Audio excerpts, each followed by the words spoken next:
We're now live. Ooh. Hey, we've got ADHD and we're raising awareness about ADHD. I think it's only fair we start off with one of the most common traits, especially in my life. Running behind. Running behind, being late, leaving everything till the last minute. Oh, it's not that we've left it to the last minute. It's just that your brain only kind of kicks in with, oh yeah, you need to do this and you need to do that at the last minute. Becomes interesting then, right? When it's like, so, If that's what it is. no, Yeah. suddenly my brain can't think of anything other than that because it's just like, you're gonna be late, you're gonna be late. And it's like, it kind of put off my nerves of, oh my God, we're gonna be like interviewing people for like ages and we've got a long schedule. This is 12 hours, unless YouTube kicks us off before that. Wasted everybody's time.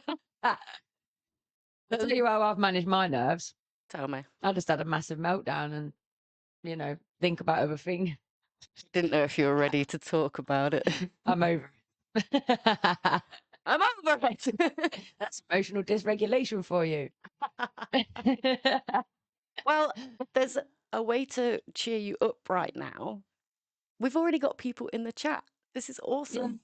Yeah. Mr. Cakes, who will be joining us at 2:30. Good luck. See you soon. We are so on time. We'll try anyway. We have all the intent. And Stephanie Smith from Flamingo AF. Good luck, girls. Gonna be on it for. Have a listen. I'm so excited to listen to speak to Flamingo AF. I know. Where's my fan? Brought my Flamingo AF fan because I literally like. Oh no, I thought I could see it in the mirror. Might be my diary. It's about, but it's one of the favorite things that I own. Oh, yeah. It's around here somewhere, but it's amazing. And if you haven't been to a Flamingo AF party, oh. I'm coming. Special delivery. Ah, the magic of cinema.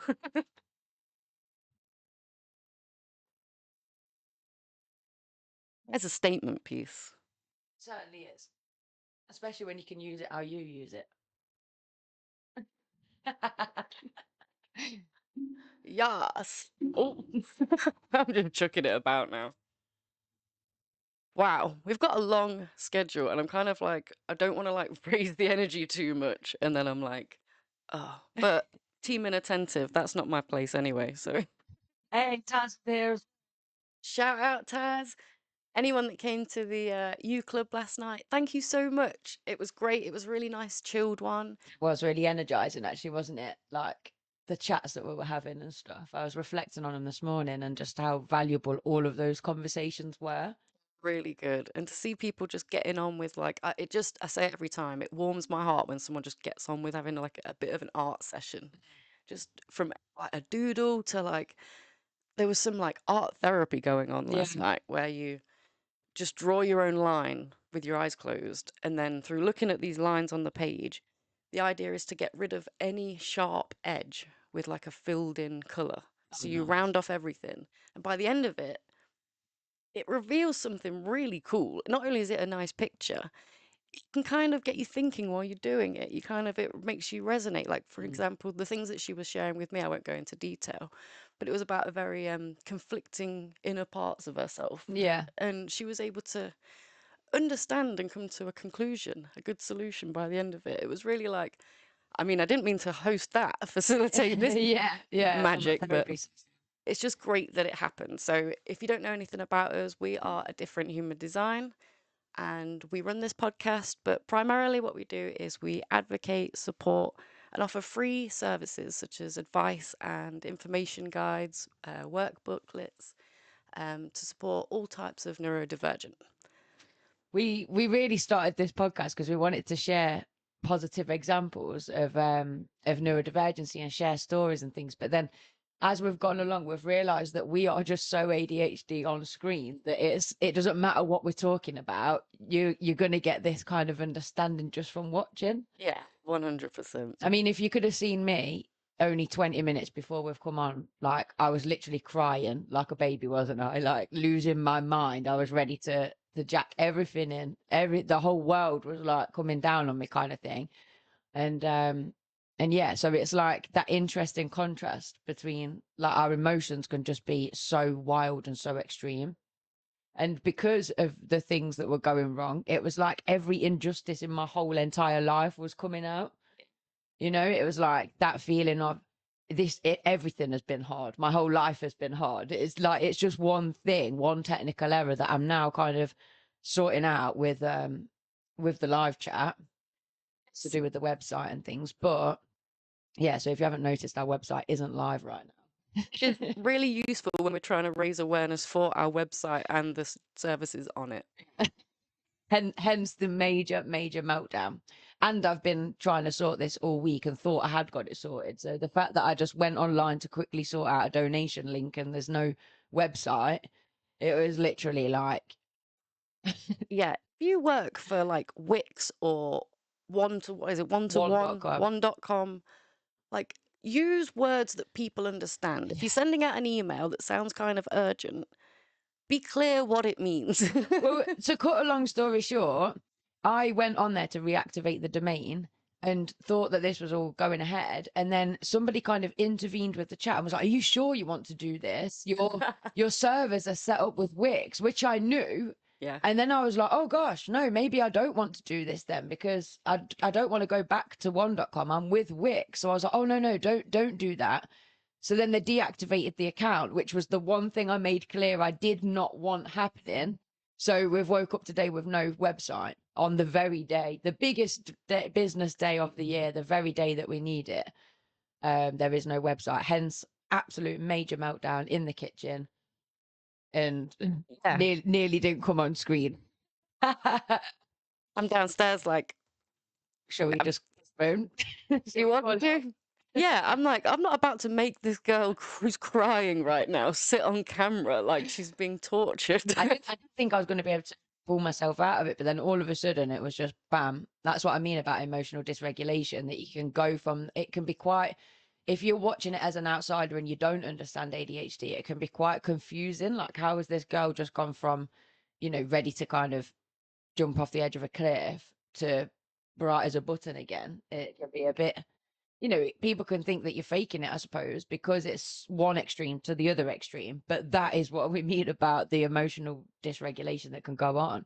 Definitely. If you're a neurotypical individual, that you're in a relationship with someone who has ADHD, this kind of like random outburst, you might be like, huh, if you've never thought about it like that before, because that is exactly what it is. Throughout the smallest thing, what might seem like the smallest thing to you, Yeah. what actually is to that person is that last brick of the Jenga block. Yeah. We were Yeah. saying it gets pulled out and the whole thing collapses. You Mm. don't see the things internally.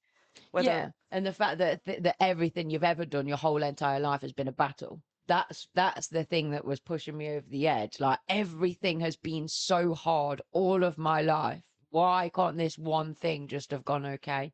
all or nothing thinking as it is. Yeah, it is, and that is another ADHD trait, that is now and not now, all or nothing. It's like when something's going wrong, you can only focus on every single thing that's gone wrong. It's not, you can't kind of just sift through what needs to be focused on. 100%. But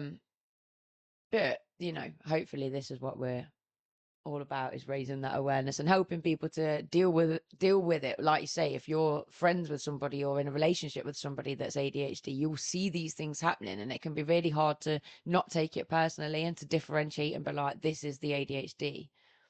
You shared that video actually, didn't you, recently, from the I can't remember what their channel is, but they're really, really popular, the ADHD couple. ADHD love. Yeah. Yeah. And he was saying, wasn't he, like 3 tips for like dealing with it. And he was like, it's not you. It's not it, like realizing that it's not personal and stuff like that is really helpful. ADHD love on Instagram. I also found out she's a singer. Yeah. I I had think I no saw that. idea. Yeah. She's awesome. But yeah, they're both really good, especially in this sphere with the relationships, because it's hard. It's difficult. Relationships are hard anyway, but if one of you are neurodivergent or both of you are neurodivergent, what I found is you tend to attract the extreme opposite. So when I reflect on my relationships, a lot of the relationships I've been in they've been on the autism spectrum, undiagnosed. So their kind of emotions are far less like where they can't understand why I'm having the emotional reactions that I'm having. Um, so I think that that can then make it even harder because you've got the extreme opposite going on. Yeah, I feel like it kind of goes hand in hand with attachment styles, and I feel like both of those subtypes of people Mm. will generally come across those attachment styles, the avoidant versus the Clingy. excuse me.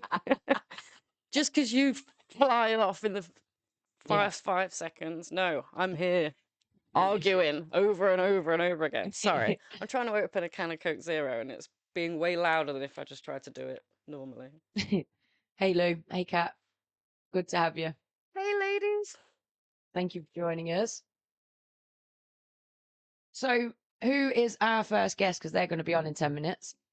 Our first guest is Mr. Vegan Cakes.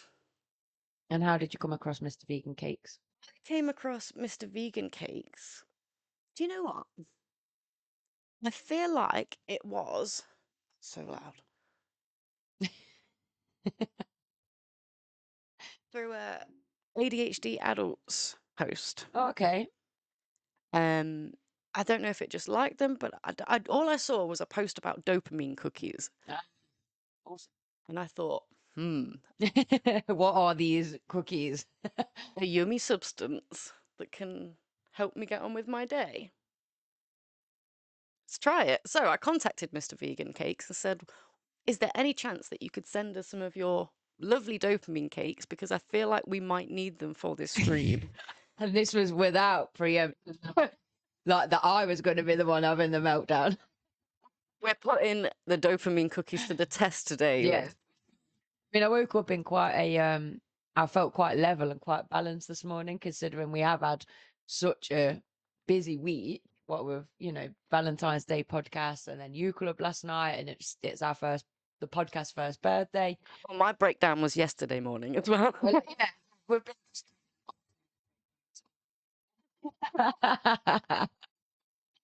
And then driving here, I started to get a bit nervous, thinking, "Oh my goodness, we've got all these people that we've got to interview, and what if I can't think what to say?" And like all the crazy things that you think. And then I was running against time anyway, trying to do the link, and then realized that the website had been took down, and blah blah blah.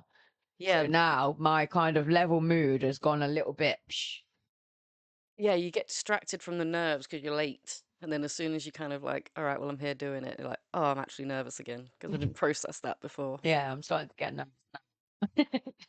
We've got a long ass show. So I'm going to say we've at least by 4, we're going to be nerves gone, surely. Just be tired for the rest of it. Yeah, I think once we've had our first guest on, that will definitely take away my nervous apprehension about it, because it'll be like the unknown, and kind of I'll have got through that. Yeah, 100%. So we're going to be finding out then how he came. Is he ADHD himself? Do you know? Late diagnosed, I Oh, believe, if I've okay. got that right. So yeah, I feel like cooking and ADHD, you're either loving it while you're doing it, and then you're like, oh, I've got all the washing up, or you make a ton of mistakes, and by the end of it, your partner's picking you up off the kitchen floor, being like, don't worry, we'll go and order some food. I feel like a lot of ADHD people though, of great chefs, really enjoy cooking. It's one of their things that they do, baking and cooking It's that special interest, right? That I and feel like it, creativity. yeah, it definitely attracts a lot of, Being hands-on, putting ingredients together. and then you get to eat it at the end. Yeah, yeah. So I can see that there'll be people listening in and watching today that are thinking, I like cooking or I like baking. And it's like, yeah, well, it's definitely common in our community to have that Definitely. love. And so yeah, from what I gather, Mr. Vegan Cakes has done quite well for himself in the business sphere, not just baking for his own self pleasure. Yeah. And these dopamine cookies took quite the hit. That I believe he brought some to James to Seed Talks. So I'm Nice. excited to talk to him more about that. Yeah, I went to one of those seed talks. So if anybody hasn't heard of them, look them up. They feature all sorts of kind of alternative and just on the edge of the mainstream type talks. Like they'll cover the use of psychedelics and all sorts of things in the different seed talks. So they're well worth following on Instagram and seeing which conversations they're bringing up. But Professor James of the ADHD adults, I went to watch him in one of the seed talks, and it was quite interesting actually. It's got a very different view, different kind of like he started off by saying if I could be not ADHD, I would be like he. Do you see Right, what I mean? okay. I mean, even for my breakdown this morning and me thinking this is my ADHD, this is where it's a problem, I still wouldn't change it. Whereas he was quite clear on his talk that, it's not a superpower. It's not something I enjoy. It's not something that I would choose for myself again, kind of thing. He would Yeah. get rid of it if he could. So, but I think it's good to have that broad perspective, even in the same arena. 100%. Yeah. It's almost like the anti-hero kind of. Yeah, I feel like it's kind of there's a place for it because not everyone's got this positive. totally. Yeah, people relate far more to the Eeyores of us. Yeah, and I think as well, a lot of people that come into the social media arena to talk about ADHD are usually bringing quite a positive look on the bright side kind of outlook. So it must be 100%. quite relieving to come across somebody that is like, no, it is hard work, and there are the bad things. There are like bashing your knee on every single corner that you walk by, Yeah, like knocking yourself out on door frames because you've turned around too quick. And there are the very, very frustrating elements that happen all the time.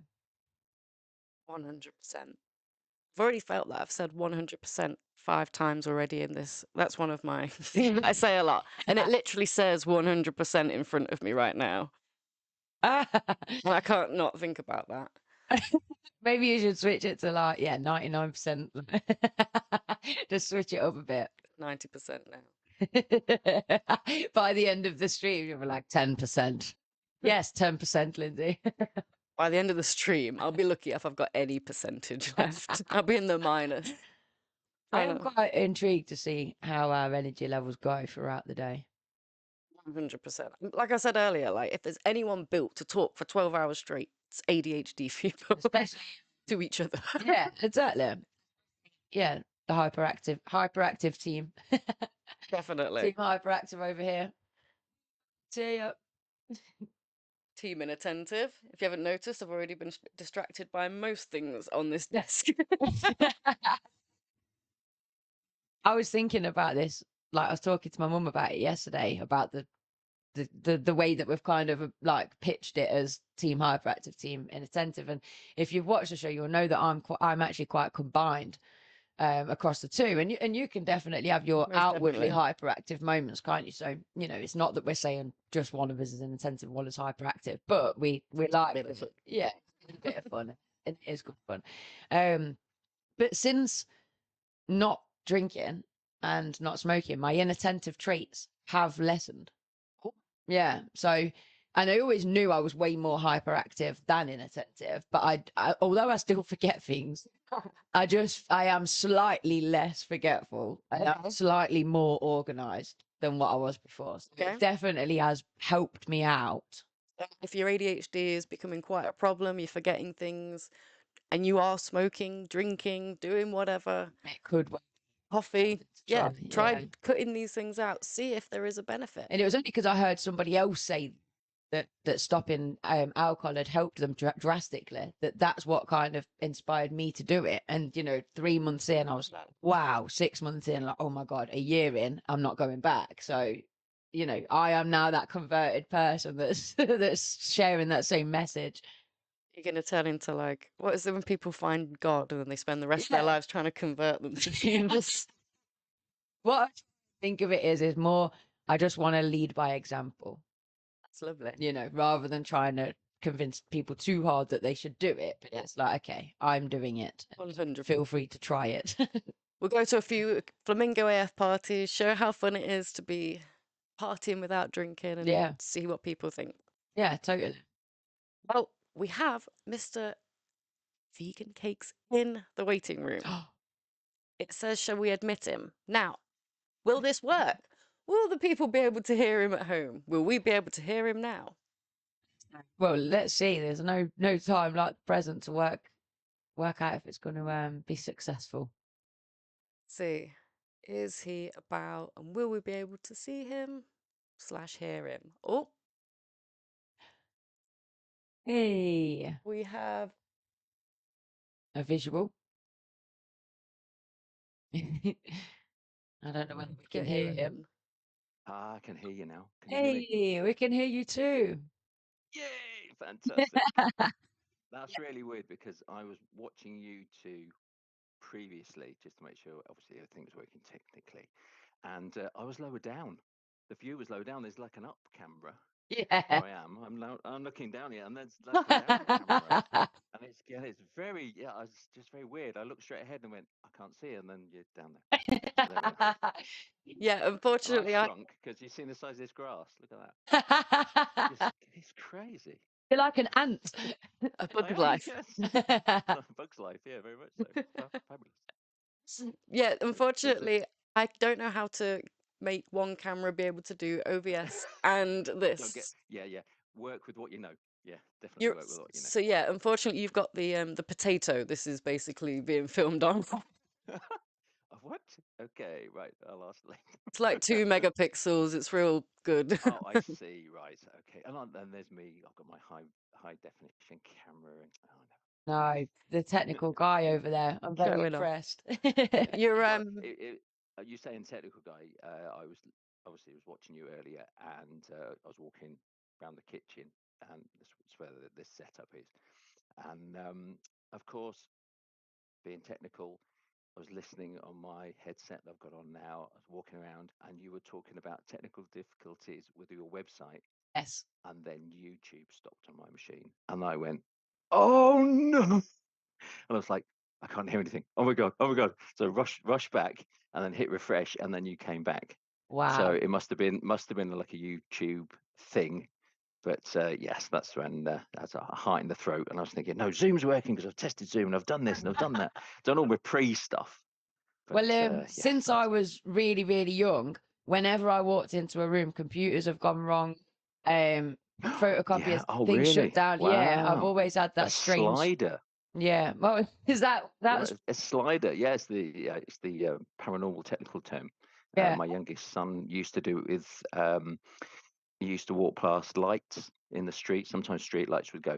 The best thing, of course, was stately homes. We used to Wow. go around, we like to try to be posh, take the kids around stately homes, and they were sort of like, please do not go into this room as this is alarmed. And my son would walk past it, and we would go into another room, and all of a sudden this alarm would go off.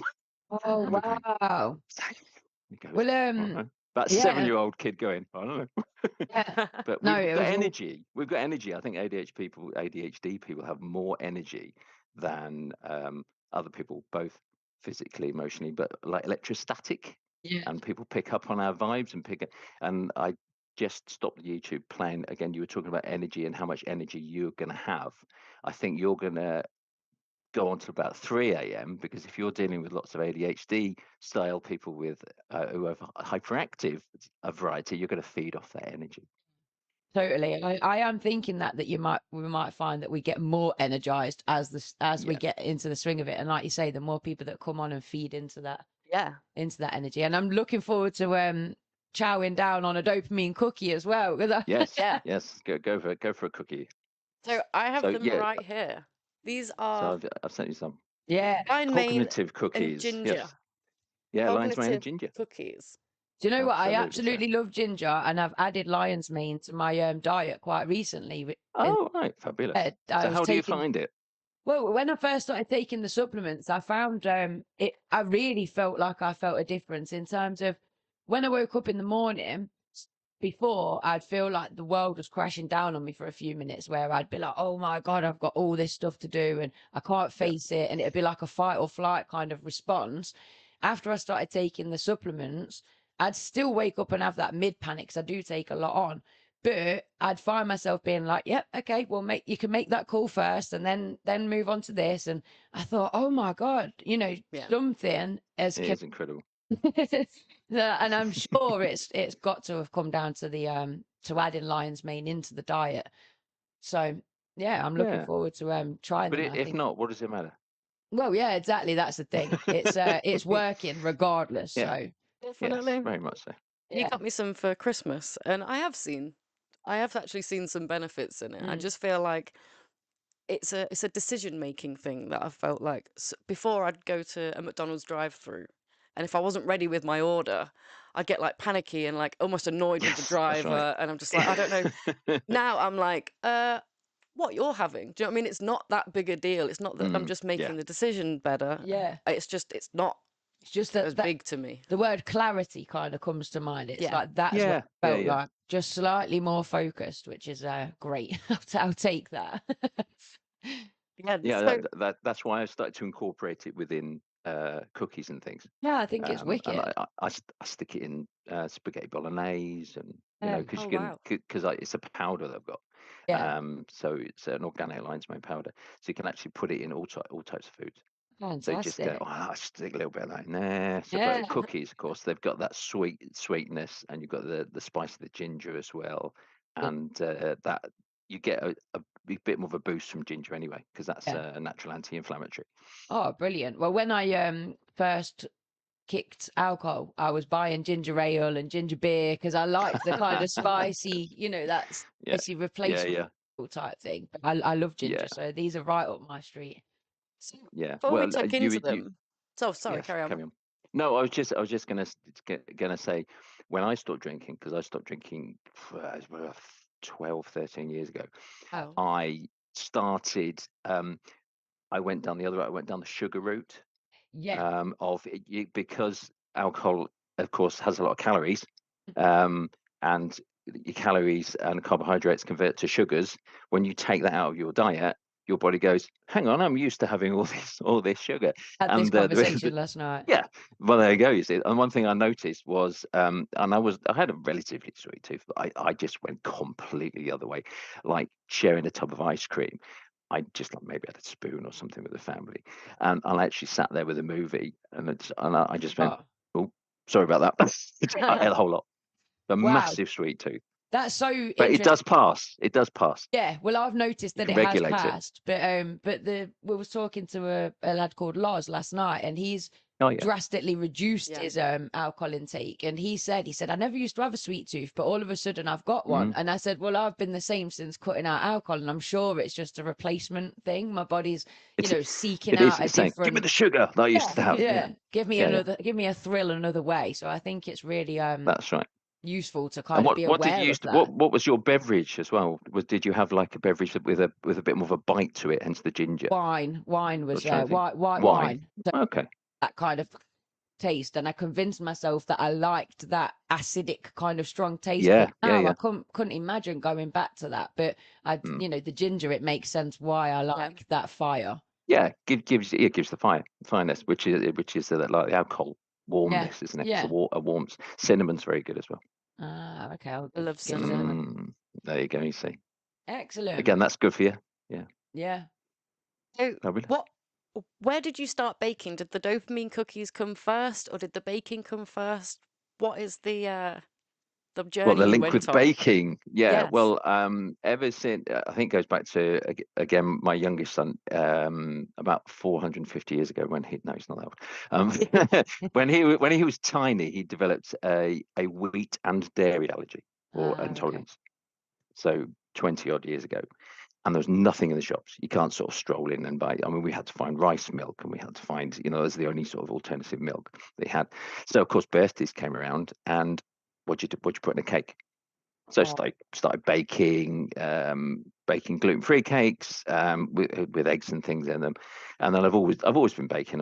It's my happy place. It's a place where I can zone out, have the music on, and unmask, if you like, as well, because we're all very good at masking with ADHD. Sort of unmask and just sort of dance around the kitchen like Mrs. Doubtfire or whatever. People leave me alone. yeah. So I've always loved it. And then I used to work in a hospital doing IT, because an IT geek is my my main job, if you like. Love And I this used to take bacon it. and IT. Yeah, that's right. Yeah, so I'm a bit like Homer Simpson, done all the jobs, you know. But so yeah, I used to take a payday cake, as I called it. Every payday, I used to take in a cake, and then it was I sort of bake it the night before, and then try to do all the like fancy stuff on the top and try new techniques, and sort of, you know, it's massive dopamine hit. But building like a 4 layer cake and then walking to the hospital. I used to work in 20-minute walk, thinking it'll be fine. You know, that's but you know, so I got it there, and I had this plan for this amazing chocolate cake or something, and it was like 7:30, 8 o'clock at night. Then got to 10 o'clock and I was baking away, and then I went, all the things ready, normally have everything, no eggs. Oh no shops open. Yeah, no way of getting anything.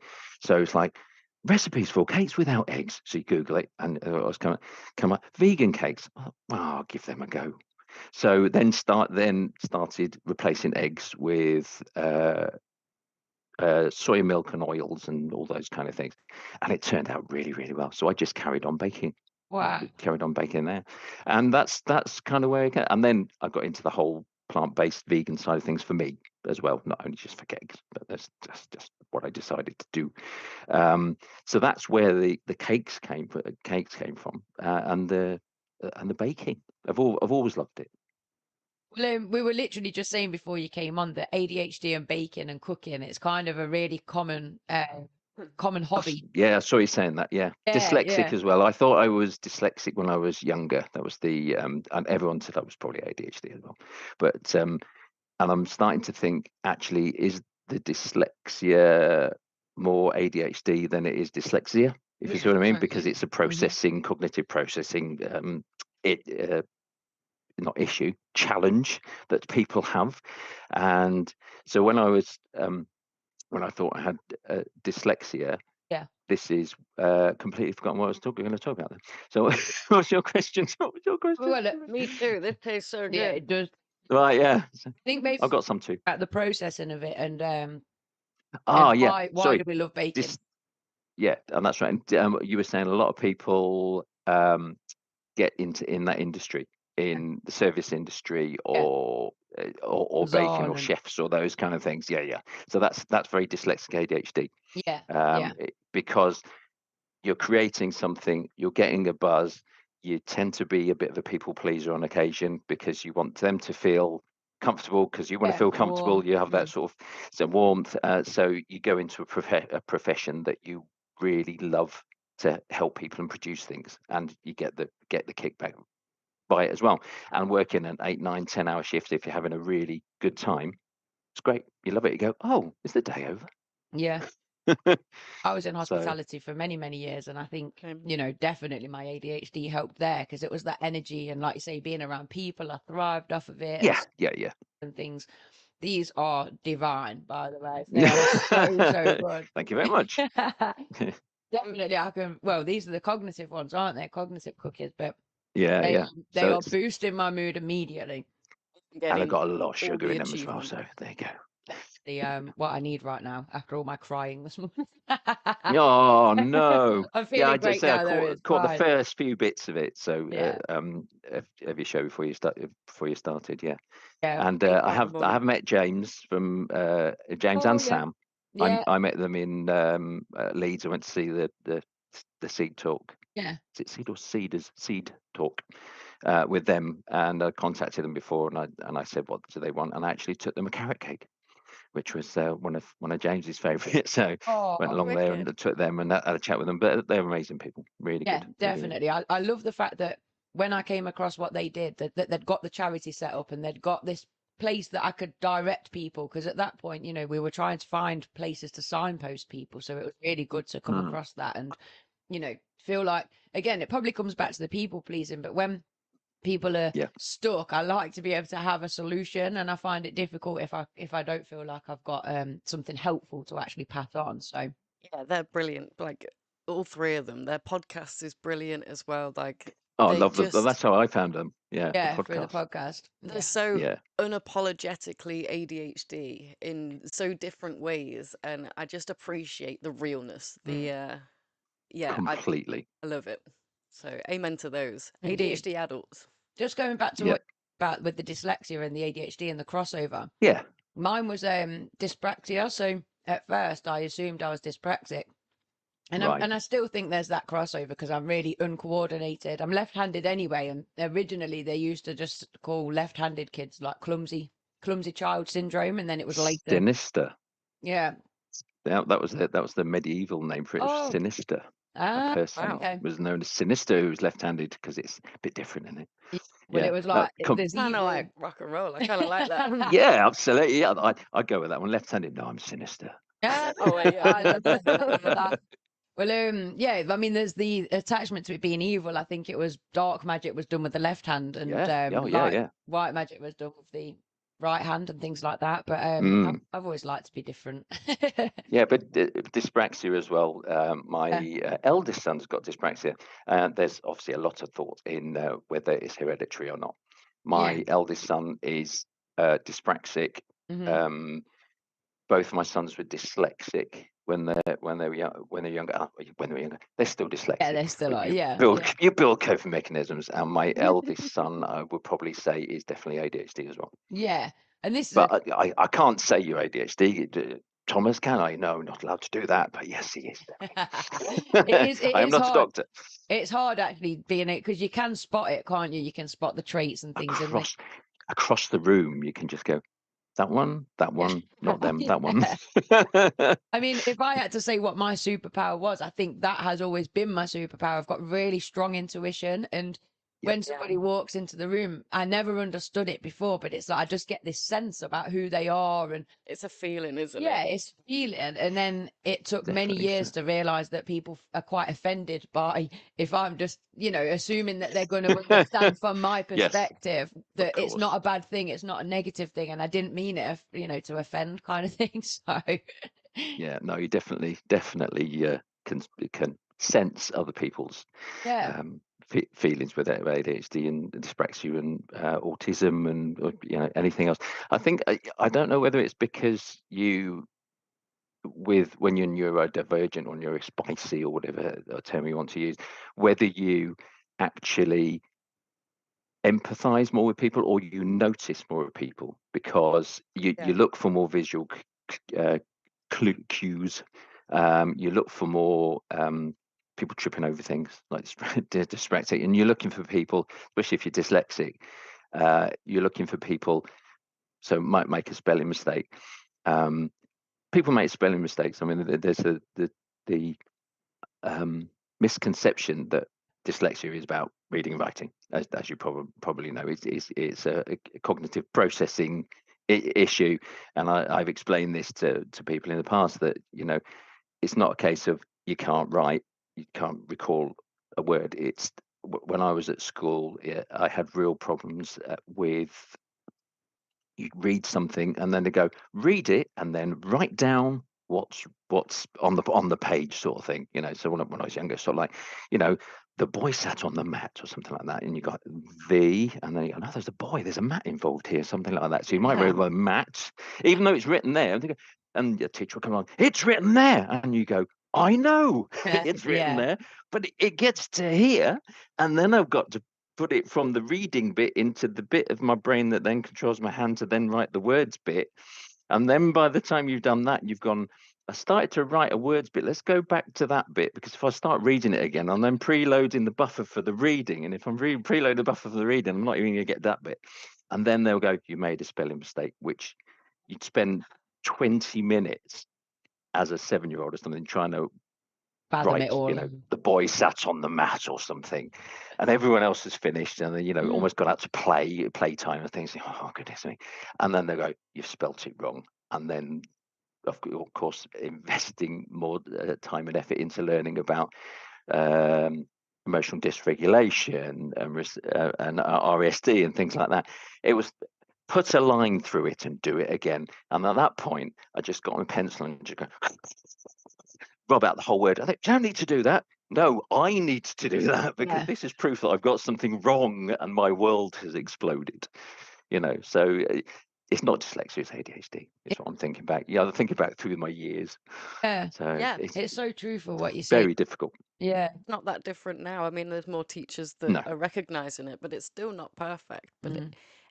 And then you go on to being an adult and this hasn't been addressed, then it doesn't stop. You no, can go on not to at all. being an adult and your life feels 10 times more difficult just because the teachers or your parents, for whatever reason, didn't recognize those early signs. Do you get Yeah. perfectionism with your baking, or do you find that you can kind of free flow and mistakes? Well, I mean, obviously it was a happy accident with the no eggs that led you into vegan baking. That's it. Yeah. No, loads of accidents and things that happen with baking. You've got basic ingredients for, say, if you're doing a cookie or a cake or something like that, you'll have a flour, you'll have a sweet thing, a sugar, you will have a thing that glues it together, Yeah. an egg or oil or some milk, and you'll have a raising agent if you want to like a big cake or whatever. So you've got 4 basic things, right? And the amount of times that I've done me dance around the kitchen and the mixing and the bowl and stuff and put it in and put it in the oven and I think, right, I've got X number of minutes, 20, 25 minutes or something to go and do something else, because I've never understood how people can do baking and then wait for a cake or something. Wait for a cake to. Mine was all Blue Peter style, which was, here's one I made earlier. That's how I thought it worked. And you've got 25 minutes. I can wait 25 minutes for that to do whatever it does. So so I was sitting there watching television or walking around the house or whatever, and I go, God, that's a lovely smell of bread. And I go, why is there a smell of bread? Should be a smell of bread. Should be a cake smell. And then I see the sugar on the side, so I forgot to put the sugar in. So like, bomb out the, birds. The birds around here love me. So like free cakes and all those kind of things, like, the fattest pigeons you've ever seen. But the idea, yeah, of course you do. You forget things, or you add something in. You try multiple things. Some are rubbish, some aren't rubbish, but keep on trying. But because it's my passion and the thing I love to do, it doesn't really matter that I make mistakes. Yeah. And I think the biggest, actually, one of the biggest lessons that I've learned through that and other things is be kind to yourself. It's never going to work every single time. I'm not really a sort of perfectionist. I am really. If it comes to baking, I love things. I've got a tin here of cookies that I didn't want to send. Oh, yeah. Not quite good because enough. because you see, that's supposed to be a heart-shaped cookie, and I Yeah. don't think it's heart-shaped enough. Oh. So it doesn't. So it didn't. Yeah. So So it there are didn't. No, it elements. doesn't pass. So yeah, there were always bits like that. So I've always got loads of spare bits of cake kicking me. That's what I remember doing baking. But Yeah. again, you get a bit of perfectionist coming in as well. But Yeah. it's good. It's a good thing. Yeah. No, I mean, it sounds like you can have that bit more flexibility. That's probably what draws our brains to these kind of activities where you can, have a bit of. I mean, you did soup the other week, didn't you? And then forgot to put the stock in it. So she was really excited about cooking this soup for everybody, and was like, "Yeah, I'm gonna do soup for everyone." And then like It was just a bit bland, and I couldn't work out because there Oh. was so much veg in it. It shouldn't have been bland, and I was really missing it. And I'm adding more garlic. I forgot the stock, Something stock. the flavour. Put it in afterwards. Rough it Nice. up. You'll be fine. That's the Yeah, thing. Yeah. It's you do have these happy accidents Yeah. or 100%. swerve. But to be fair, you could make one of these cookies in the shape of a poop emoji, and I'd still wolf it down. So yeah, they are. They are so good. Any misshapes, they don't exist. Yeah, exactly. Yeah, there's never waste. They're Never all waste at all. perfect. That's the thing. I mean, you touched Well, upon thank you very much. a little bit of really good advice there, which was be kind to yourself, and that is definitely something that we always come back to. That Self-compassion. yeah, having that Yeah. compassion and that acceptance rather than being like, I'm an idiot, That's why not am gonna I help doing you. this? Yeah, I mean, Yeah. I think though the problem is, especially when I was younger, it feels good to to chastise yourself, like to have a go at yourself, kind of when you're angry. It obviously feels good, and that's why you can get stuck doing it because you're like, but you've advocated for yourself for so long that you kind of don't realize when to stop fighting sometimes. yeah, Sometimes it's just like, Yeah, this is just life. Just like, people experience this on a daily basis. It's just you struggling to manage the emotion right now. And it's hard to understand in the moment. But I feel like a yeah. lot of us straight after can instantly identify it. And that is Mm. reaching that moment to not have a go at yourself. Yeah, I'm not very good at being kind to myself. It's a good advice, like for everyone else. You're really good at everybody else. Easier said You than say that, done, right? but I just absolutely so.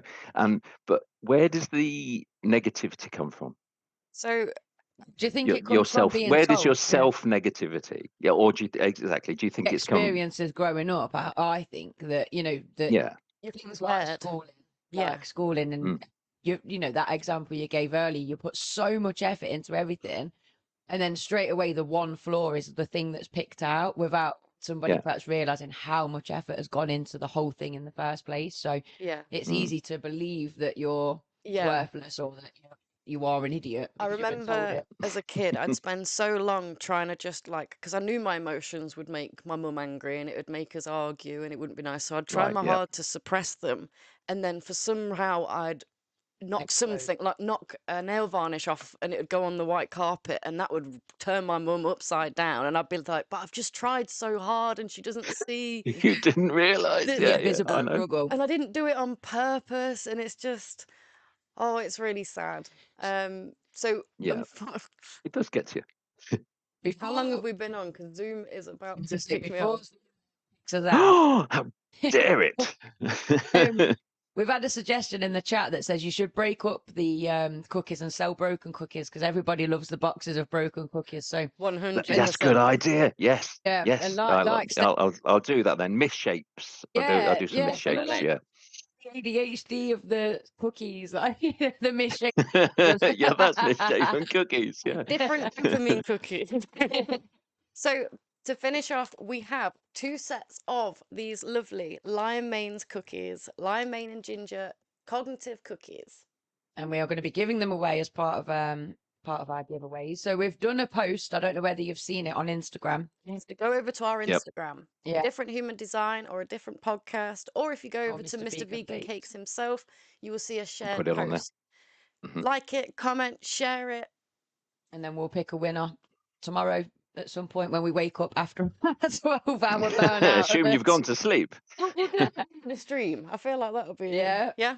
Well, she says this. We'll Yeah. probably forget. We'll try and remember to do it. Yes. Content and reality. But Totally. thank you so much. I'm so worried it's going to Absolute kick you off pleasure. and we'll just better sound rude. I've So really enjoyed chatting. No, that's all right. No We- problem at all. if there's any Good luck. chance, oh sorry, go ahead. No, good luck. I was saying. Oh, Go on, is Oh, there any thank you chance? very much. If there's any chance you want to come back and join us at any point, we'd love to have you, and more cookies. We're happy to take them. Yes. I'll see what I can do. I'm off climbing again later on. But I will endeavour to. If I bring you on the same Zoomy number thing, will I get through? Yeah. Well, I meant To say a future date, but no, and I a wasn't future very date. clear with that. That's fine. But No, that's fine. A if you're future date or free later later on, today. you're more than Yes. welcome to. We Yeah, might be no, it'd be running an out of steam and absolute need some pleasure. help. Yeah, no worries at all. Good luck. Awesome. You'll do fine. Thank you very much, Mr. Vegan Cakes. Take Andrew, care. you've been amazing. No Enjoy the problem. You rest take of care, your guys. day. Bye for now. Bye. Bye-bye. Take care. We've got Nick in the chat as well saying, great advice to be kind to yourself. Because this is the thing, it's like, the more when you do start going in on yourself, it definitely makes it 10 times worse in the long run, doesn't it? So, but you know what? I think what Andrew just said is really important about we all can give the good advice, but that's why it's so important to have your tribe around you, because then when one of you is losing it, the other one's there reminding you to be kind. Do you see what I mean? It's like you 100%. kind of pick up the slack for the other one. Community is so important. Trying to do this on your own, and I'm so guilty of it. I isolate myself when stuff starts to go wrong because I'm Yeah. embarrassed. I don't want to show that as an adult I'm struggling. But it gets fixed so much easier if you just share what your problem is. Yeah. Because sometimes, like you said, you catastrophize things. All it takes is for another brain to, or another mouth to say what you were saying back to them, and you kind of like, oh Oh, wait, yeah. that doesn't sound Yeah, that it's not important. actually. No, never mind. Thanks, babe.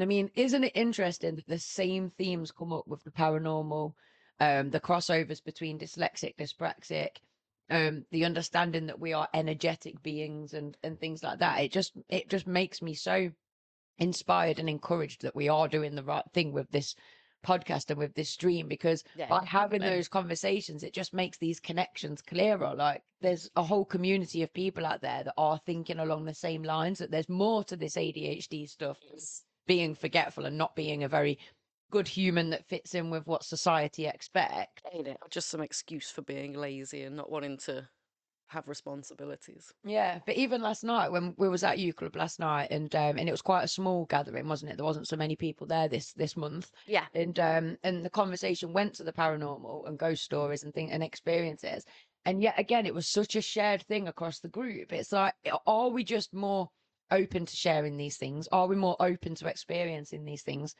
Is it that people that are ADHD and autistic are more in tune Yeah, I with feel things like that are going on? before, as well as in one side of the brain, we're experiencing a lot of criticism Mm. we're taking on board, but at the same time, we're able to see that it doesn't make sense. It doesn't line up. I Yeah. am, you can call it alternative, but I just don't agree with half of the things that you people are on about. It Yeah. doesn't make any Yeah. sense to me. Like, there's a lot more nuance to the black and white that you're offering me, Yeah. and you start to realize that, like, I am I'm open to more stuff Yeah. because I'm realizing that there's more to me than you think there is to me. Do you know what I mean? I Yeah. feel Do you like, think that's what makes you more open to stuff? Because you yeah, question it all. Like, even as a child, it's like I have certain little flashbacks of a teacher saying something and me thinking, that bitch don't know what she's on about. You know, at 100%. 5 or 6 years old, kind of thinking in my head, but why is she saying that? That Yeah. doesn't make sense.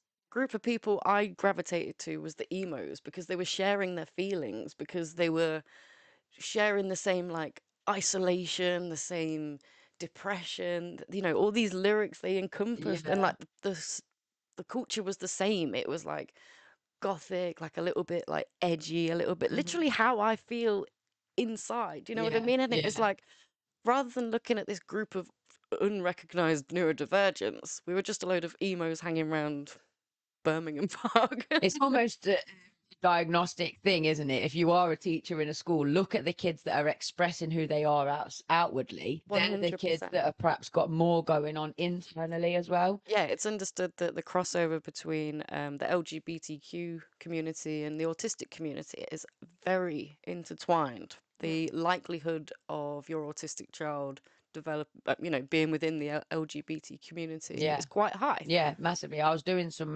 research, and the statistics are there that if you're on the spectrum, you're way more likely to be gay, and if you're gay, you're way more likely to be on the spectrum. It's these social expectations of, like, the role models that gender is supposed to play. Like, they don't subscribe to it. It Yeah. doesn't make any sense to them anyway. So they're a lot. It's like they start with a blank canvas, whereas we've been Yeah. like, I've also read that the ADHD, for whatever reason, they think it might be to do with hormonal levels, but that females and males within ADHD are more likely to see each other as equal without the gender kind of thing. And that for me makes a lot of sense. I've got a lot of male friends that always have had. And when I look at them, I don't necessarily see them as a male. I just see them as another person. And I think they do the same with me. They're not looking at me as a female. They're looking at me as a person.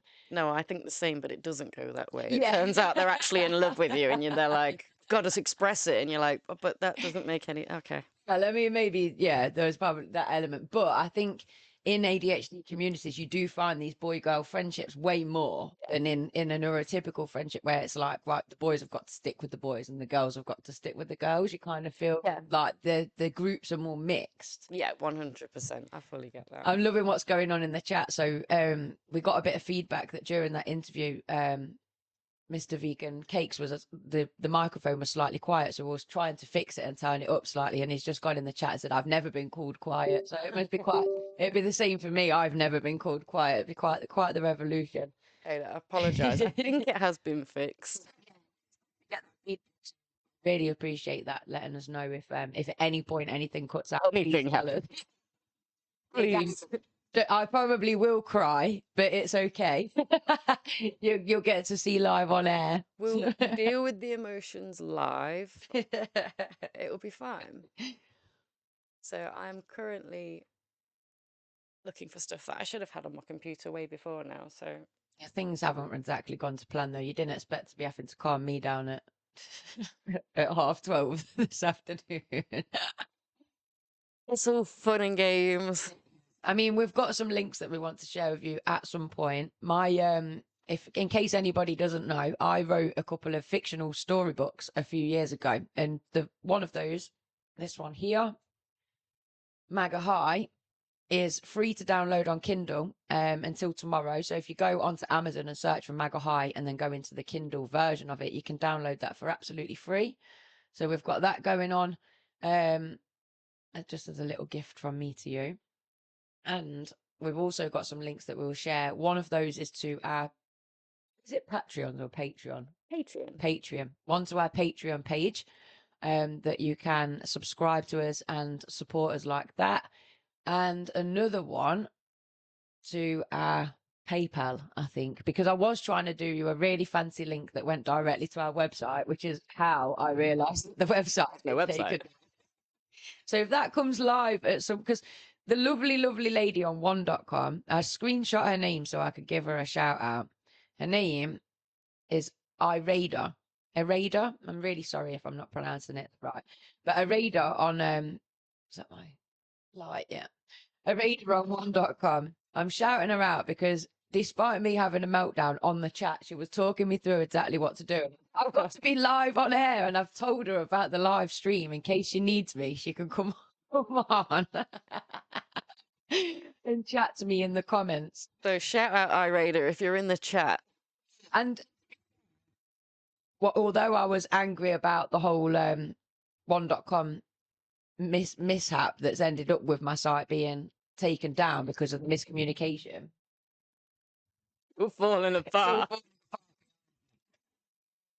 The actual live chat feature on their site has been fantastic. You know, sometimes you can't get from the robot to a person very quickly, Okay, yeah. but they very quickly go from the robot to the person if that can't deal with what you need, and the people know what they're doing on the other end. You can tell. Okay, They're yeah. like, just bear with me a second, and they're like, you know, doing this, that, and the other. So I'm just going to have a quick check if a different human design is still offline.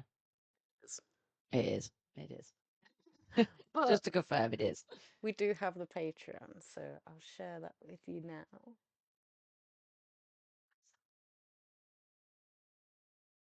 Just gonna get the. You share the Patreon while I get the on air sign. You sort out the studio. I'm surprised it stayed lit. I think it's just encompassing how we've felt already this morning. But I'll tell you what, talking to, I was about to say Jim. How much does he remind you of Jim Shields? If anyone has watched, I actually need to try and pull that up. Yeah, because I actually thought even what he was saying about his kids and everything was really similar. Not on there. We'll It's see just if that actual stays. YouTube. We'll see if that that plays ball. I love that little on air sign. Quickly. You go to Patreon, a different human design. If you just Google that into, why does it, is that Spanish? Why does it always come up in Spanish? I've noticed this. Maybe it's because Okay, UK makes it Ukrainian.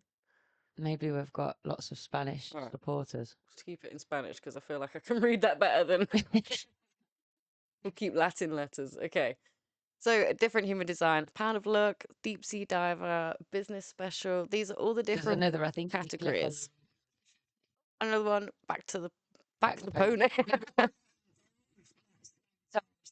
different money. So a pound of pluck is worth a pound in luck is worth a ton of a pound of luck is worth a ton in luck or whatever it is. A deep sea diver's a fiver. The business specialist for people that own businesses and want to kind of sponsor that way. And then, like Cockney slang or anything. no, and then back the ponies for £25 in Cockney slang. Okay. It's just 'cause I love Awesome. words, so I was like trying to have a play on words. So And there we are. if you subscribe to this, how do you know they've subscribed? Does it show you? Yeah, I think on the left-hand side, does it say subscribers and things going on there? Or maybe you can't see because you're not signed in. But yeah, if I think we've got 16 subscribers so far, but usually it does say how many members there are somewhere. Oh, there's 17 Oh, there. there we go. Yeah, 17 members. So are we picking anyone from this random throughout, or is this just a Yeah, showing where people can support in please Spanish? support us. Any kind of new subscribers that we get today through the how do you say it? Patreon. Through the Patreon, subscribers on YouTube. We're going to be going through and just randomly picking people to give away things. We've got books, anxiety booklets, official merch, notebooks. I love these notebooks. I've actually got the They're tools such on the inside as good quality. You know, the lines. It's like the Yeah. pucker pad. They are good quality, and there's plenty of pages in there as well. You know, when you get a notebook and it's quite thin, Yes. these ones aren't. Ooh. So that was a notification for Laura Spence, the ADHD midwife. But unfortunately, again, another ADHD. She's just not well today, unfortunately, so she's had to cancel. But I'm hoping that we can talk to her at a later date. And to be honest, I thought we'd be running late anyway, so it kind of allows us to Cut. Yeah, definitely. First of all, I need to show you Jim Shields. Yeah. And then Oh, wait, that's you. and then we'll talk about a little bit of what Laura was going to cover with us, because when I was doing the research into her podcast and what she does talk about, it was like, are these symptoms you? And I was like, yes, they're me. So I'm not adding more knowledge to my understanding of the ADHD. You took me to the doctors when I was like 11 or 12 years old about my periods and my hormones, and to the doctors about my eating habits. And none of these dots were connected. And I've spent 20 years battling these things. And, you know, it's so frustrating because we're hoping that future generations, through the work and all these fabulous communities are doing, are going to help younger people connect those dots sooner. That if you're ADHD, then chances are your periods are going to be affected, and chances are your food and your sensory elements, and there's all these kind of elements to it that are going to be affected. So your sleep, your skin, and your immune system. I mean, obviously I had psoriasis and they were misdiagnosing that, and it's like all of those indicators, the physical indicators were there, and yet nobody knew that would indicate ADHD. You know, so it's the wrong way. Might drop home. You know, can I just have something go right? Look. Oh, okay, it's supposed to be that way anyway. So overdone. I'll do it again when it's better. Yeah, you have a habit of pausing you in quite wild places. So yeah, if no one's seen, we held a film director hostage. Why did we name him? Probably because it's an awesome episode, but how similar is Mr. Shields? 3, 2. Can you sing, Mr. Kings? Do you want me to board it properly? Give me a board. Okay. Very interesting guy. Episode 8, A Different Human Design, Life and Business. Take 1. That's where something comes in. It's a really funny episode. This is back when I edited them after, so there's a few little like goofs and gaffs through the way. But Jim, very interesting guy. I hope to have him on again as well. But it just, as I was talking to him, and I just went to call him Jim again. Yeah. Andrew. Getting names wrong. Yeah.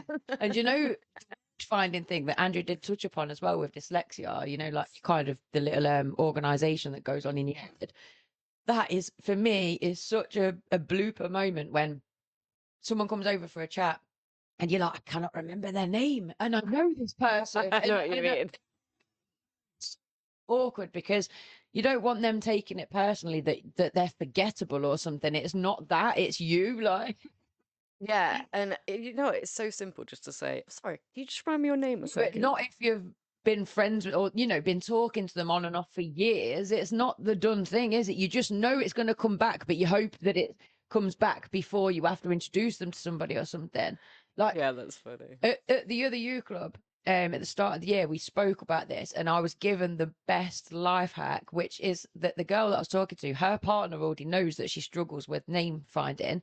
So if she goes to introduce them to somebody and she'll go, oh, this is Dan. If she says their name first, the partner's name first, that's the hint to him that she can't remember their name. So he'll then go, oh, what's your name? And he'll take out, like, so that That's genius. so it looks like she's going to go, Dan, this is, and then introduce the person, but he kind of Right. interrupts and jumps in and Take goes, over. hi, what's your name? And like jumps in before she has the opportunity to go. And this is, oh, I can't remember the name type thing. So smart. Isn't it? It's the coolest life hack ever. So if I ever introduce you and I do your name first, Okay. chances are I might have forgotten what their name is, and you can go, oh, what's your name? Okay. Before I can talk.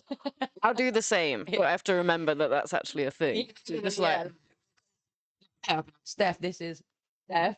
I'll just go, and this is Lindsay. And you're like, no. They know me. I can't remember their name. Yes. He says we can call him Mr. Cakes. That's all good. I like that, Mr. Cakes. I do a good Shirley Bassey impression. That I want to see. And Shirley Bassey, can't go wrong. You do have cake. We've got loads of cake. I've got a birthday cake left over from last night. If you do get packaged, I've got sausage rolls. I was trying to get things that wouldn't crunch. I thought it got, like wouldn't, like crisp. You can't be like. We can. Screw them. We're here for 12 hours. I'm going to eat. These people better get used to it. ASMR. And you first introduced me to that, I was like, I don't like those things. My ears are way too sensitive. Do I have that video?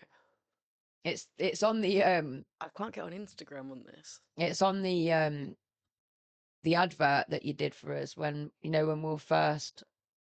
So it's on the YouTube. So it is actually on the YouTube. Yeah, on the On YouTube. the YouTube. On the YouTube channel. On the line. Let's go on the YouTube. Go on the tube. But yeah, the guest that we should have had now, check her out on Instagram, the ADHD midwife. She's really advocating for females getting not listened to, misdiagnosed, not taken seriously. All of those wonderful things that we've spoken about in the past as females. And it's definitely, the medical industry is definitely male led. So I heard this interesting statistic recently where it was only 1993 that females had to, by law, were mandatory to be taken part in American medical trial studies. Right, Up until 1993, it was quite okay to do a full medical study just on the male body. And then that would be sufficient. Sufficient. And we're very different. So things such as heart attacks, for example, in women, they go missed quite a lot because they present very differently. So it is worthwhile like being aware, because the thing is, if I bring these things up, quite a lot of people just look at me and go, oh, women's rights, feminism, oh, equal, isn't it? You've got everything you need now. We're not, and we still need to be able to have those conversations. Because there's a really simple way of doing that, especially with a couple, because I've done it with my parents, and trust me, that's the worst type of person you can use it on, but it does work if you've got the cojones for it. Okay, vagina. Ask the man in front of the woman, have you ever faked an orgasm? Oh, okay. And then ask the woman, have you? And then before she answers, go, tell the truth. Yeah. Make her laugh, because she might sit there, but you need to break that ice. Just make her go, and I go, there we go. Well, we do want to do the orgasm gap at some point, don't we? But we're gonna wait for like a late night show. Yeah, I mean, to be fair, we do the show quite late anyway. Yeah. It probably would fit in as we just do it as a different night or whatever. But there's a lot to cover. I said to you the night, I can't say it this early on the stream, but my God, I came across some like crazy stuff. Well, I was thinking for Wednesday, I think we should do the topic of pushing yourself out of your comfort zone, because this whole podcast has pushed us so far out of our comfort zone for different reasons as well. Like, I'm quite confident and out there and happy to do so many embarrassing things, and yet you must have come across things where you think, why has that bothered her. You know, like there's things that you'd think I would just be fine doing that I'm like, oh my God, I'm hyperventilating over it and I don't find it comfortable. You know what? That's actually a real nice segment into corner shop sweep. Oh God. So before I play this, it is the first of our challenges. So this was pre-recorded. Behind us, you can see the jars written in white, which is a really good idea because you can't see the letters on them. What chalk pens? So I can add colour onto the S and the L. Paint underneath cling film Oh, because the paint didn't dry. I could put it over the top of the cling film though, because they're just chalk pens, so I could dab it on. Okay, yeah, go for it. So Yeah. as you're doing that, I'll explain. We have a battle. We have a duel that we are fighting throughout this whole stream to try and make this 12 hours a little bit exciting. We are doing team inattentive versus team hyperactive. Even though both of us have found out since that neither of us are competitive in the slightest. It's just not really in my nature, but Nor mine. let's do it.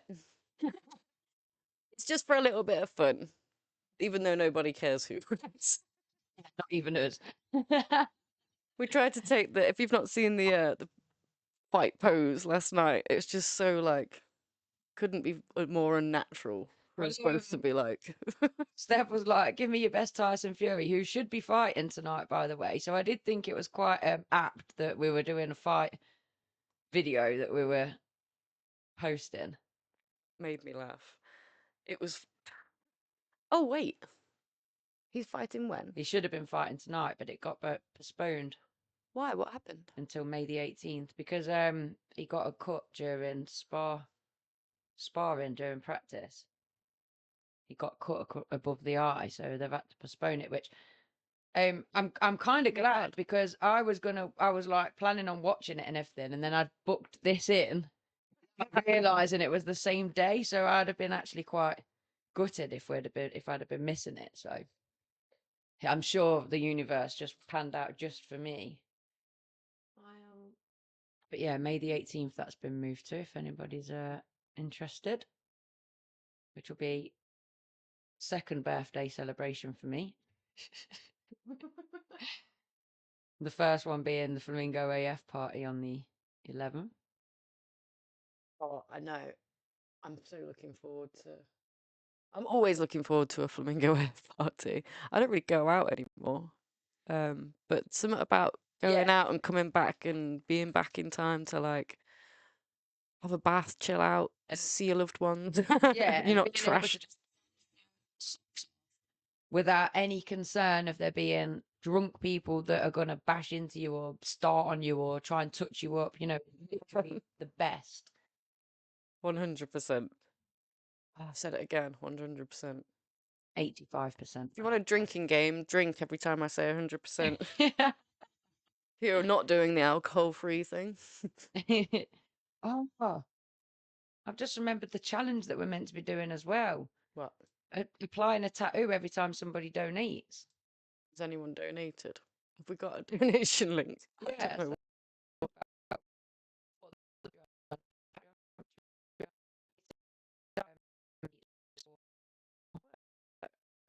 Well, it does work, but you just have to have a PayPal account. I thought that anybody would be able to. Has it been linked anywhere? I need to put it on the description, really, don't I? I'll do it when we play the supermarket sweep. I can't say that because I'll get done for IPs. But yeah, I've bought us really rubbish, cheesy tattoo transfers. So you guys, if you donate or if you sign up to Patreon, you can then tell us in the chat where you want us to put these tattoos. So then when I'm starting my HGV driving training on Monday morning and I've got like a big middle finger in the middle of my forehead, they're going to take me totally seriously. Yeah, I'm interested to see how my skin takes these. Oh, okay, yeah, no, maybe. No, I'm down. Let's go. Good idea. I'm down. I'm here for it. Yeah. Burn into your skin forevermore. Oh no, it won't be like that. It will just, I mean more that it will just flake off. Just start looking like gold member. My mum was telling me that she saw an eczema feature on a program that she was watching the other day, and the lady was talking about coming off of steroid creams and showing what it did to her when she came off The them. steroid withdrawal Yeah, syndrome. and she had like this like huge flare up, and then she eventually managed to work with a dermatologist, and over the course of 6 months did manage to come off of them, and then now manages, like, she still obviously has the flare ups and things, but she manages it through different creams. But she said it was really interesting following on from our conversation, because this lady was obviously sharing these really sore skin, you know, like Yeah. that it was That's an basically big where eye. I'm pretty sure that's where mine's at. I don't think most of my problem is eczema anymore. I'm pretty sure it's just the reaction, the withdrawal from, The creams and yeah, things. it's strong. That's why when I see someone being prescribed it for like their first little bit of rash, I'm like, no. Yeah, don't Find the start that. reason for why that started. Don't just go straight with the doctors. They just give it, man. It's Yeah, well, it starts that whole kind of debate on whether pharmaceutical companies can be trusted to provide genuine relief, or if they're providing something that you're then going to need for the rest of your life. do you know what? It's the pharmacy are like, don't put this. They're the ones that to me are a lot more Yeah. stronger with the advice. the It's the com- doctors that are like, yeah. The companies aren't them in the first place, profiting from it. Yeah, definitely. Okay, so I think the donate link is in the description. Hopefully. I've just got to find the tattoos now, because I left them. They're on the windowsill. Sorry. Excellent. Sorry, I probably should have said that ages ago. Wait. I'll wait till the horribly embarrassing first feature things up, and then I'll grab them. Yeah. Okay, so we have jars in the background that Lindsay has kindly put our I've letters taken on. that bit out as well, so you can drop a. Oh, wicked. Okay. Yeah, so they represent our scores. We'll count them up at the end, and we have these little glass beads. Every to time tally up. Steph says 100%, I get a point. No, don't do that to me. Oh my I'd god. be full. Oh no, I can't. Okay, no, that can't be a thing. I'm not doing it. My brain won't work. We can maybe do it for an hour. Really competitive. Yeah. I Should wish had you do what? The supermarket sweep, or any of the challenges, like what, for both of us. She just on my hyperactive team. She's definitely hyperactive. Definitely. Yeah, 100%. We'll get you running around doing something competitive, Cat. Don't worry. Many plans for you. I'm against myself. That's why I'm quite driven, you know, to beat my personal best, to challenge myself, to get through this and all the rest of it. But when it comes to being competitive against somebody else, I'm totally not. And I wish I was, in a way, because it would make me more motivated to do that. It probably pushed me out of my comfort zone easier. That's why I find it so hard to do it, because I'm like, oh god, I don't want to compete. I don't want to put myself in this position. And it's not even about losing. It, for me, when I was a kid, I'd be the kind of like kid that would let the other kid win, because I'd be so worried how they were gonna feel. I'd be like, oh god, well, I don't want them being upset. I'm not bothered, so I'll let them win. Yeah, I feel like I don't know. I didn't win that often, so it was kind of like, why would I put myself out there? I feel like I'm more definitely coming from that angle. And as well, like, there was always this element, because I was really good at writing and poetry and art. I was really good at certain things. So then I think, oh well, I don't really want to enter that competition, because then it's just looking big headed, because I know that I'm good at that. Like, I don't know. I just found it really strange. It's almost like, thinking about it, I was brought up to be quite well, on my mum's side, my grandma was like quite a strong Christian, and it was almost like, you don't show off, you don't do these things. There was that element of feeling like it was a bit showy off it. Yeah, and that's strange. I feel like you get told a lot as a kid, don't you, when Yeah. you're playing about, hey, stop showing off. Yeah, I was always being told to stop being an attention seeker and stuff. How I wouldn't be often? doing that. I would Yeah. just be being lively, you know. So then it'd be like that shame factor. But that's not what I'm doing. Yeah, so like what Mr. Cakes was saying, where does that shame come from? That's just Yeah. one of those examples, and you'll come up to so many of them throughout just one day Yeah. that you're experiencing just a bit of misunderstanding from someone, and it's getting relayed to you in a criticism. So the first, wait, I actually have a fight thing, but I don't think it has any. Is it this That one? fight thing. I was in that horrible. Yeah, I made you do it yesterday. It was that was quite funny though, to be fair. It was just when he said, "Give me your best Tyson Fury," and I was like, "Okay." Why isn't it playing? Why can't you just play? Why And can't stuff just work, you know? I'll play it on a editing software. That makes sense. if things just worked, then we'd be classed as neurotypical.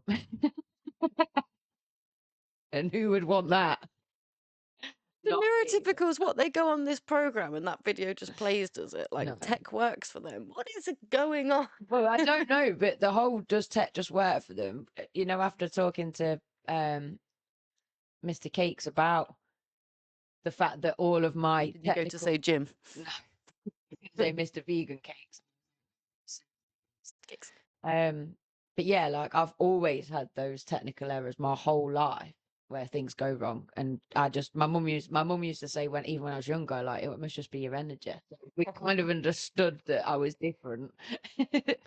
It's kind of understood in this family. Yeah. Okay, well, yeah, go. So this is Oh, definitely God. we're off with what an example of how the typical ADHD symptom of going to the shop. Ah, and not coming back with anything that you were meant to. Like yesterday, it was you club. My lips were like on fire. I was like, I need some lip balm. I'll go to the shop because we need to get milk anyway. And then I drove past 2 shops because I was thinking that the other one would more likely have lip balm. Went in that shop, got distracted buying loads of cakes for everyone, got the milk, got back, and then was like, oh, I didn't get the lip balm. The one reason that I went. One thing. I do it every time. Yeah. It's always that bottle of milk because we went to the shop, corner shop sweep. He was worried we were going to trash the joint. He was so worried. He's my local shop, and as we started, he was like, "It's not fair, you know this shop layout," and I was like, "Trust me." The amount of times I walk out this shop and I still haven't got that bottle of milk or whatever I came in for. And you'll see, it really did not like, you cannot see any advantage. And I'm not giving you the win here. I'm not like that. I was trying to take the win.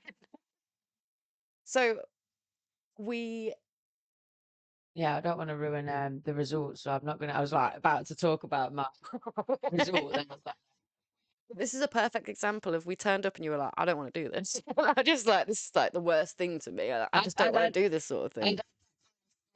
anxiety all day where I could not concentrate on anything. But as soon as this was done, I mean, it took what 5 minutes, if that. As soon as it was done, I had this rush of like excitement that I was alive, like motivation. Like I was couldn't wait for the evening and to chill out. And I realized that this had been hanging over me as that thing, like the paralysis of I couldn't get past it. So, and it was fun as well. It was fun. We set ourselves a challenge of Paul, the owner of the Two Till shop, Two Till convenience store in Loughborough. Shout out. There's such a sweet community of people, like, and they look out for everyone around there. During COVID, they were delivering stuff. They're opening longer hours to help people. Like they, if someone comes to the door with a load of dogs or shopping or kids, they'll run around the shop and get all the stuff for them. They're really sweet. They go above and beyond for everyone. They've been so nice to me, and thankfully they let us film this. So Paul came up with a list of 10 things that are in his shop. We got 10 seconds to memorize the list and then 30 seconds to go around the shop and find the item. He understood the challenge. It's like specifics and, no chance in 30 seconds. Well, you'll see how well we got on. The quick fire round of corner shop sweep. Lindsay is memorising the shopping list. She's got 10 seconds to remember as much as she can on the list. The time is almost over, and now she has 30 seconds to go round the store and collect the items that she remembers. Will she remember any? Will she know where any of the items are? How many of these items will she be going back to the till with? The pressure is on. She's struggling. It's already been a decent amount of time and we're focusing on one area. Still nothing in the basket. Oh, Linz, this is heartbreaking, babe. Where is the stuff you need? And that's the time, unfortunately. I think you need to see your face. I watched it yesterday. If you see this face in your local shop, that's the thing. I knew the list, but couldn't find any of it. This is heartbreaking, babe. Where is the stuff you need? And that's the time, unfortunately. You look lost. You look like a little girl that's lost. Somebody help. Oh no. That's just not fair. Just not fair. So what did you do, babe? What did you guess to save him? Pepperoni, olive oil, canderel, something to do with milk, Nescafe coffee, Just to be clear, almond milk. yeah, there was one bonus item that Paul picked for each of us. It was different for both of us, even though we had the same list. That if we had this item in our basket, you get an extra point. Yeah. As in the lip balm that I should have got yesterday. Exactly. That It item. represents that singular item. But as she didn't get anything in her basket, I was like, let's see what memory you have. Because I think there's still a way to get a point here. So. Beer. Yeah. Oh, any more? No, that's 6. Is any of them words on the bonus? Liska beer. You got the beer. You said beer? Yeah, but I Shout out Charnwood Lisker Beer if you'd like to sponsor. Get in touch. remembered only what beer the on word there. was, not necessarily the brand. So do you think she gets half a point or a point for that? Well, seeing as it's the only one on there, only beer on there, give her a point Paul's for that. giving There it we go. to her. She's got the point, How and was now it it's being my go. picked? 10 seconds to revise this list. Paul has picked a different bonus What happened to my editing? Why is this shot so small? item. And off I go around the shop. Thinking I'd do a little bit better being the second person. I am struggling. Where is the stuff that I'm looking for? I had two things in my head, and I was like forgetting what they were compared to what I normally go in that shop for. I can't remember what I'd normally buy compared to what was on the list. She's remembered coffee. But which coffee is it? Was it the normal Nescafe or was it the gold blend? Oh, she can't decide. She's going with the gold blend. Okay, what else do we remember? Confident with the baked beans. The Heinz baked beans are going in the basket. And that is it. Time done. 30 seconds does not last long, ladies and gentlemen. So let's see what are the final scores.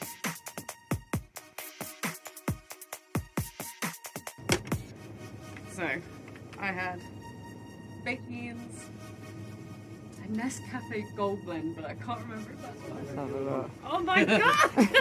I think it was 3 hours. I don't remember the price of it, yeah. I mean, it was too specific, wasn't he? Yeah. You should have he should have just said coffee. The rule was if you got an item, you get a point. If you get an incorrect item, it takes a point off. So I'm back to 0 again. Oh no, is that yeah? I don't remember how I played it. I'm gonna say I thought, yeah, you should have a point. Do I get a point? Yeah. Oh, okay. What was the special item? I'll be at the end. Yeah. I'll be at the end with no points. Like, give me that point. Change my mind. So you know what? I'll take it. What's the Then. almond milk? Okay. Oh, I won't put them back. Yeah, a little point to Steph. I give myself a point. Yeah. Nice. That's good to know. So we get a point each. I get a point for remembering the beer, and you get a point for your baked beans. which I'm so surprised I forgot baked beans because I hate them. And in my head, I was like, remember the one that you hate. So I'm annoyed that I would have remembered 7 out of 10 if I'd remembered that. Hey, Jerry. I was thinking about you the other week, wondering why I've not seen you in the chat for a while. So I hope you're still there. Hang around. We're here all day. Till and all night until Yes. 2 a.m. until tomorrow, actually. Oh, so yeah, before we forget, point for me. Is that super loud? Hey, a point each. And I've been and fetched the tattoos while that was playing. So I'm going to keep an eye on donations and subscribers to our Patreons, because if you donate to us today, if you subscribe to our Patreon, you can tell us where to apply a tattoo. Like these are my personal favorite. Oh my god, yeah. If you want to end our stream real early, post that on our forehead. Dates. Like I say, I've got a really important training course all of next week. I quite like this one. Nice. Yeah. That's not like a dare necessarily No, to wear that exactly. one. There's I'll take there's it. some that are quite decent. Then there's some that are quite old Cat. school and things. Cat in a. What's that cat in? See? Oh my god. See it through the page. I'm like, that doesn't. A little, Cat in a. What's it in? a little A cat in a vagina. boat. Jason's in the chat. It's a cat. No, yes, Jay. It's a cat being born with a third eye. Very strange. I had a cat in my classroom for the whole day. School. Say today. No, not on Thursday. We've got like Is that Elsie? Elsa, yeah. She's like a yard cat. So she's not totally stray because she does belong to the mechanics around the corner who do feed her slightly, but she's not a home cat type thing. So she comes to eat her food, and she spent the whole day in my classroom on the windowsill where it was nice and warm above the radiator. And I was a little bit panicked about I think that one's definitely I was a little bit panicked because some of the students that we have can be quite violent and aggressive, especially towards animals, especially cats for some reason. And I was concerned that they were going to be like, oh, there's an effing cat, I'm going to kick it, and all the rest of it. But even my really energetic class that I was kind of dreading and thinking, oh, they're going to be such hard work, came in, they were like, oh, there's a cat. Oh, she's pregnant. Everybody be quiet. Everybody. And they were so nice to the cat. It was actually like really touching. So Cat says, oh, I love the cat tattoos. yeah, I've been trying to get my cat in the chat to have a tattoo for a long time. So maybe that's the start, is to have one of the transfers, and then you'll fall in love with it, and then you won't care how much they hurt. You'll go through with it. Should have the cat in the boat. Cat born. Cat with a cat in a boat. No, it's nice. It's quite nice. So what time is our next guest? Because I don't want to be chatting on and you be thinking we've Our got next guest is the lovely Counselling with Chrissy. Oh, very cool.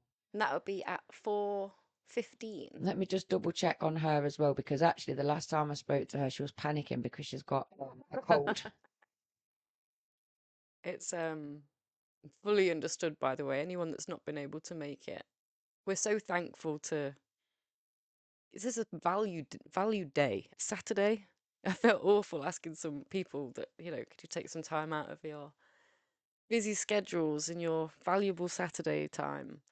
So anyone that's able to make it, we appreciate it. No, Anyone, she's all good. Mhm. Anyone that's feeling like, oh, I don't feel like I can do it, it's completely fine. Yeah, that's where my head's at. That I know if I had to go online and talk to somebody at whatever time, I would be frozen until that time came, and then I'd be absolutely fine once I was live. But the anticipation of going live or going to do that chat, like, do you remember? Yeah. We've got Andy Pierce, and we spoke with him. Yeah. 2 days before the launch of our podcast on his radio show. I remember. And you were so nervous, but I didn't realize I was quite excited about that. Yeah. And you were really, really nervous about that, weren't you? And I hadn't understood how nervous you were until I saw the actual podcast episode. Yeah, I remember that. I was ready to Be throw thick. up. Yeah. Actually, do you know what? That's a really good idea. I think we should play that. Yeah, well, we were going to play the ASMR official trailer. Oh, yeah. Play this first. It is. Let's get that over to React Cam. Let's get that. I just love my expression on this, where I just turn and look at the cam. Just like, I've reused it so many.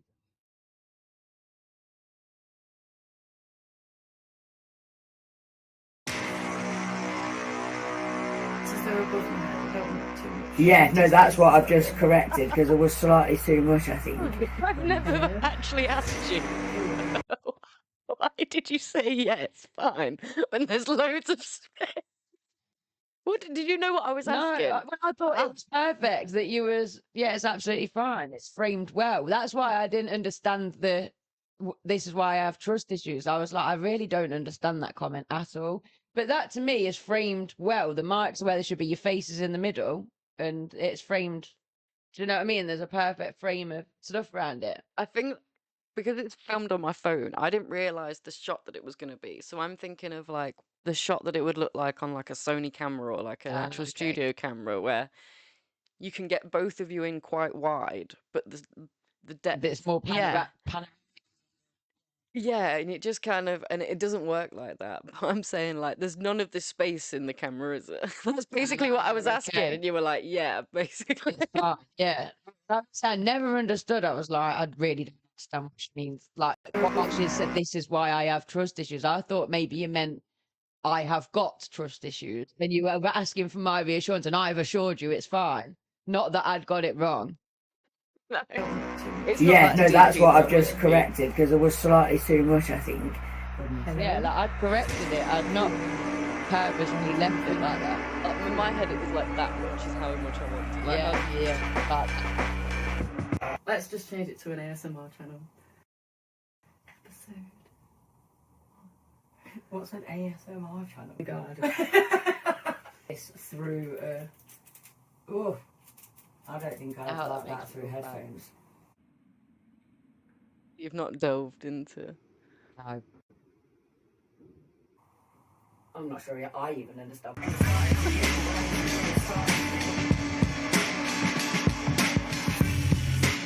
Still is. I don't even like that. I'm so excited.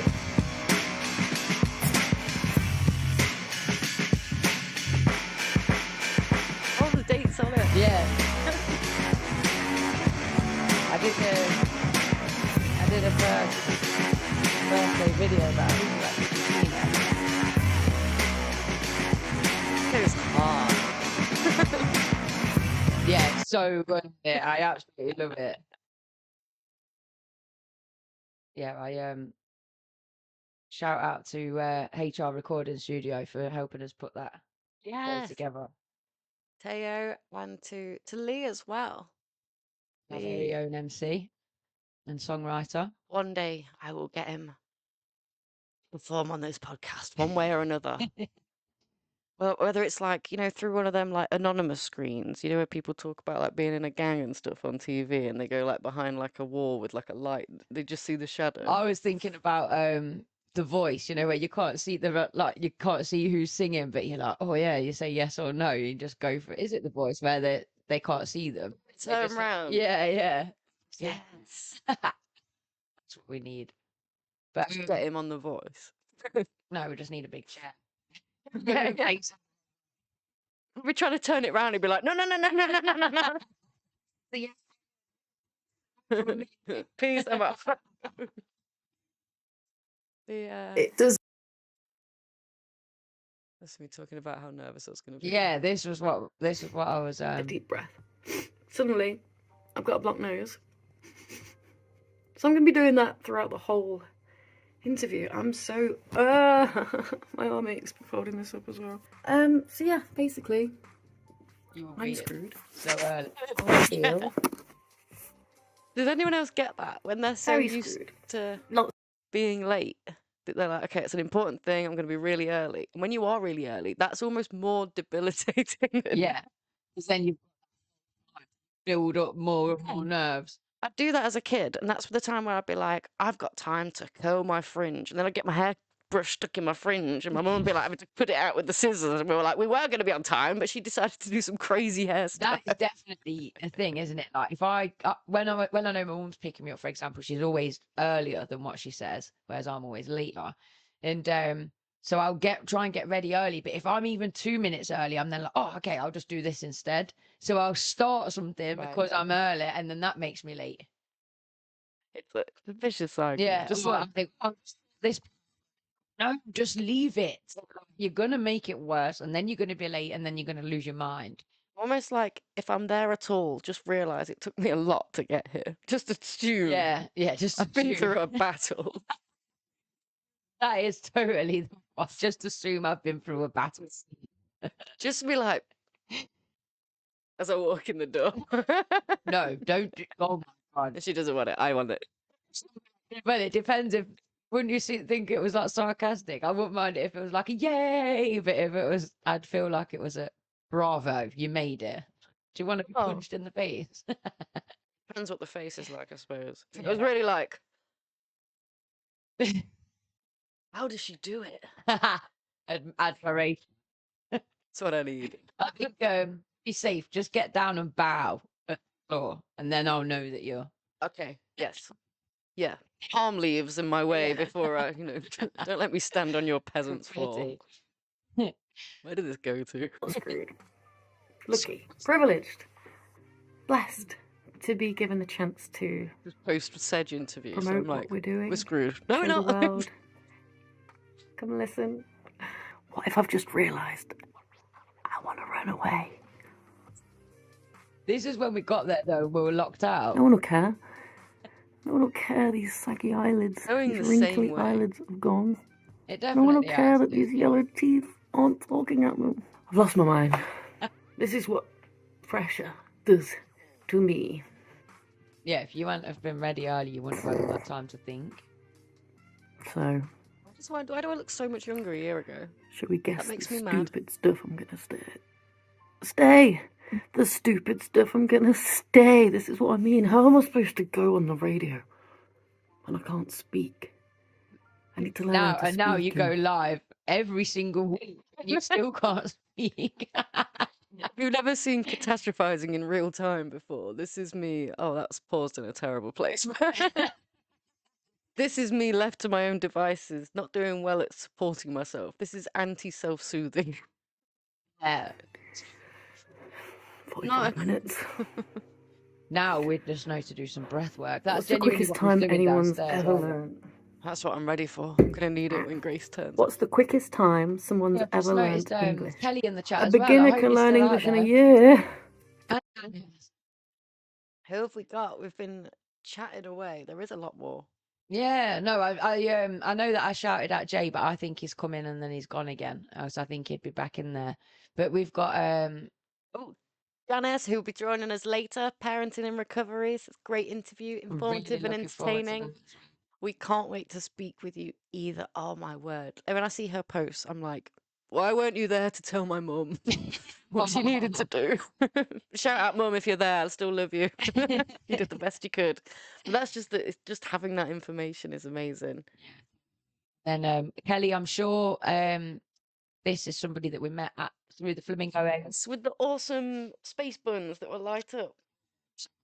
Names and remembering who is who. But yeah, I definitely know Probably she's not. I from don't know where that came from. community, which is awesome. Very glad to have you in the chat. I love that you're talking to each other. So cute. Yeah, exactly what we want. 100%. Okay, to me. Great listening voices. That's well. Does that mean we've got voices for radio, not faces for TV? I was going to say, it's either a compliment or she's being funny here. I've definitely heard It's a saying around the kind of if you're made for radio but not made for TV type thing. Yeah, you got a face for the radio. That is a sound. I need this t-shirt. I have a face for the radio. Yeah, see. Fit it on here somewhere. If anyone has yet to notice our awesome t-shirts, look, we have acquired these specifically for the show. Oh, we've got to show the back of it. Shall we turn around just Yeah. quickly? Don't screenshot this. Don't put this on OnlyFans. Or do if we're gonna get some money. Hey, very cool. That looks good, doesn't it? I love them.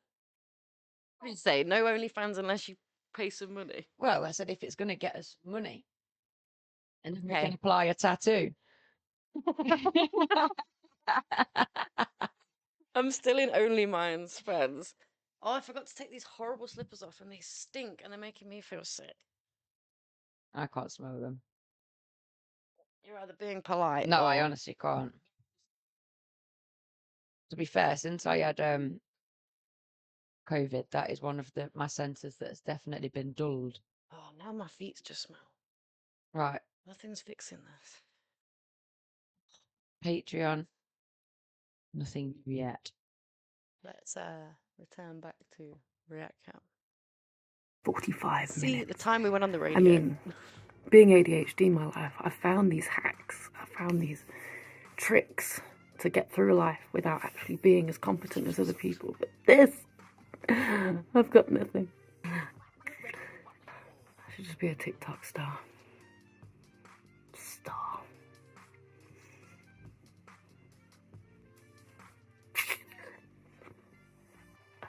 I'm gonna be sick all over the studio. I'm just gonna be sick. Is it quite reassuring to know how far you've come since feeling this? So, Steph, This tell us about a nervous. different podcast. What message are you trying to share? This is the problem. I'm ready. I got ready an hour too early. And people say, oh, just get ready early if you're always late. Do you know what happens when you're always early? Your brain doesn't function. Like, I want to cancel with every part of my being right now. Every line in my forehead wants to back out of this and run away. Like, who am I to That's it, I'm have not a doing podcast? it. I don't know. That's what everyone's thinking. I bet everyone's thinking that. They've got to be. Why is she doing this? I used to have an answer for that. Like, every man and his dog's got a podcast. I actually have some, relevant life experience and some professional, educational experience. Honestly, I have no business being here. No business being here. So, Could have been shorter. gonna go try. Gonna go try and stay in the country. Stay in the country and Swallowing sick. hide in my nets. Waiting to leave. I feel like drunk with terror. Does that make any sense? Drunk with terror, that totally does make sense. I feel that now. I felt it way stronger when we first started. I leave my body. And I'm just like looking at everything as it's happening, being like, get it together, girl. Get Yeah. it together. Like, Before somebody notices. yeah, exactly. And it's like, it's wearing off now. Like, how long have we been going? Only nearly, not even 2 hours. Right. That's insane. It's, but yeah. Well, I think Everyone else feel that. the good thing is the guest that we've got coming on in 15 minutes is all about being told, no, you can't do this, and proving that, yes, you can. Oh, okay. I think she's going to be like, you can't do any of this. Like, I don't think we should have her on. But okay, she's going to tell me, like, we've got this. Yeah, totally. Like, I'm not going to take away her story from her, but to give you just a little bit of background, she's got a book out that's all about what to expect in the therapy room. You just trip over all down yourself.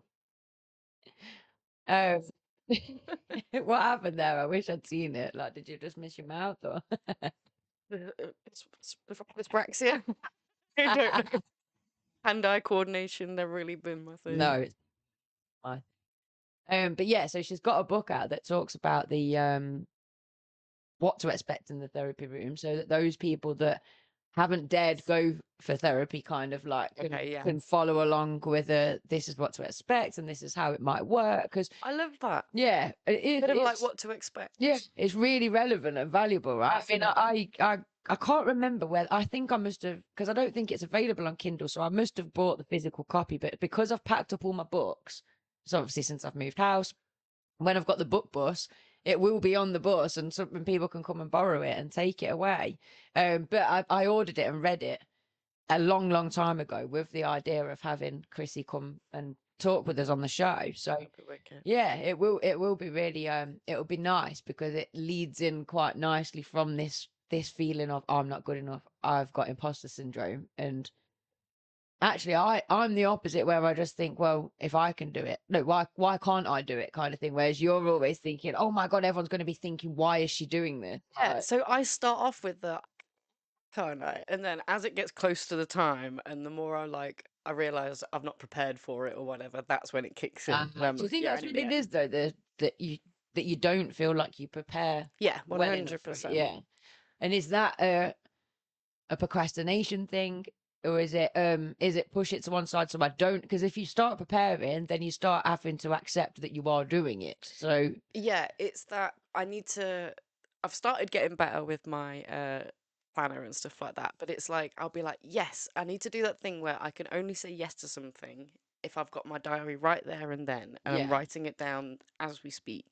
Because I'll be like, we'll end an episode here and be like, next week we could do this and talk about this. And I'll have a ton of ideas. yeah. But And then, unless you've written it down, it's yeah, not. because by the time we finish, it's 8 o'clock, we get home, made food, it's like 10, 11 o'clock Yeah, by the you time don't you've kind of, even yeah. Sometimes I sit and share the episode and do a load of social media, and that takes me till like 11 at night, and I'm Exactly. like, oh my god, I've not even done the things I wanted to do, and I've still not got to all my social media updates yet. I don't think that we always kind of share how much we're doing in the background. Like Yeah. it just doesn't stop. Yeah, this on top of like actual normal lives. Yeah. It's not like we got to quit what we're doing yet and go Yeah, fully with exactly. this. That is the thing. It's like this isn't our paid avenue income. So it's like this is my work until midnight thing. I get home from work, have my dinner, do all the things I've got to do. Then I sit down and I work from 6 p.m. till 12 p.m. every single night. And I still don't. That's why I find it frustrating when people go, "Oh, maybe you should do this." I'm like, "Yeah, I would love to. It's on my list, but I've just not got round to it yet." Maybe you should try. Yeah, I appreciate, and a lot of people they just want to help, but it's Yeah, like they do. it's especially like short form videos. It's like I'll just make this really quickly. If you've never tried to make a TikTok or a short or a reel, like They they're take forever, don't they? they take a long time. Yeah. And I know they've got this like auto generate thing now to it fixes it with a song, but No, it's still yeah. it doesn't really work. And even if like when I was making the Flamingo AF one, it's like I'm putting a bit of text over the screen, and it's like I'm trying to think how to kind of tell the story as the video goes on. And before you know it, it's 2.5 hours later and the video's not done. Yeah, And that's a whole evening's worth of work. I can add like five, manipulate five things on there, and then my phone kind of is like, so I have to like close the app, go back Yeah. into it, and that in itself adds another like hour onto the time that it'd normally take me. So Well, I'll go between Instagram, X, Facebook, and LinkedIn. They're the kind of main ones. But then on top of that, I've also got is it MailChimp or whatever, like okay, that I've yeah. not sent an email on now for a good 6 months, but it's always in the back of my mind of you need to send out an email to those people. And then I've got the Patreon to keep on top of, which again, when I updated it this week, that was the first time I'd updated that in about 8 months.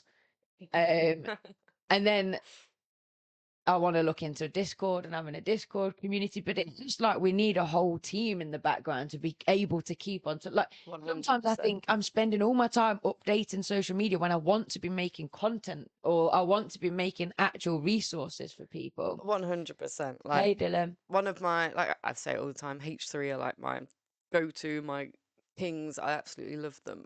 the operation they have there. And I kind of realized, because they'll have a guest and every so often they'll just be like, it's really impressive what you've got, like what you're doing here. There's like Yeah. a whole operation. Like there's live sound bites that someone's adding to add like humor to things. They've There's got a whole like, team behind them. It is yeah, just like, I mean, there's there's me. researchers while Yeah. things are happening and they're talking. There's 3 people that are researching the internet, getting the facts on that, and bringing it to them, and they can go, "Oh yeah, see," and they can just bring it straight Yeah, up. and it's on the screen, and I'm like half ignoring you, trying to get the things up, then being like, the end, and it's like, this isn't you make a show. I've got Dylan in the chat. So you do mean a week on Tuesday, right? Because it's half term next week, so I definitely won't be there on Tuesday. Dylan, if you didn't know this already, you've got next week You off, have my got dude. next week off, but a week on Tuesday when we're back, I'm going to be getting you sitting down and doing that English speaking and listening and writing and reading practice that you love. Your fave. Shout out, mate. Honestly, take the week to relax, and you worked so hard this week. Oh, that's so sweet. I wonder what my teachers would say about me if I could catch them like on a weekend on a live. Yeah, he's got a heart of gold, this one, and I do give him a lot of grief because he can't even let me finish a full sentence before he's like, "What's for dinner?" Like, we was doing a poetry lesson, and it was going really, really well actually. Just checking the time, but yeah, we was doing this poetry lesson, and I was so impressed because the whole class are not pen to paper class, and yet when we've got the alphabet up on the board and we're doing a word bank, they're all like MCing and rapping and doing it off the cuff. And that's the good thing, they can do it. It's just not record it kind of thing, like onto paper, the bit that they assess you on to get you the qualification. So I was like, really loving what they were doing anyway because it was amazing.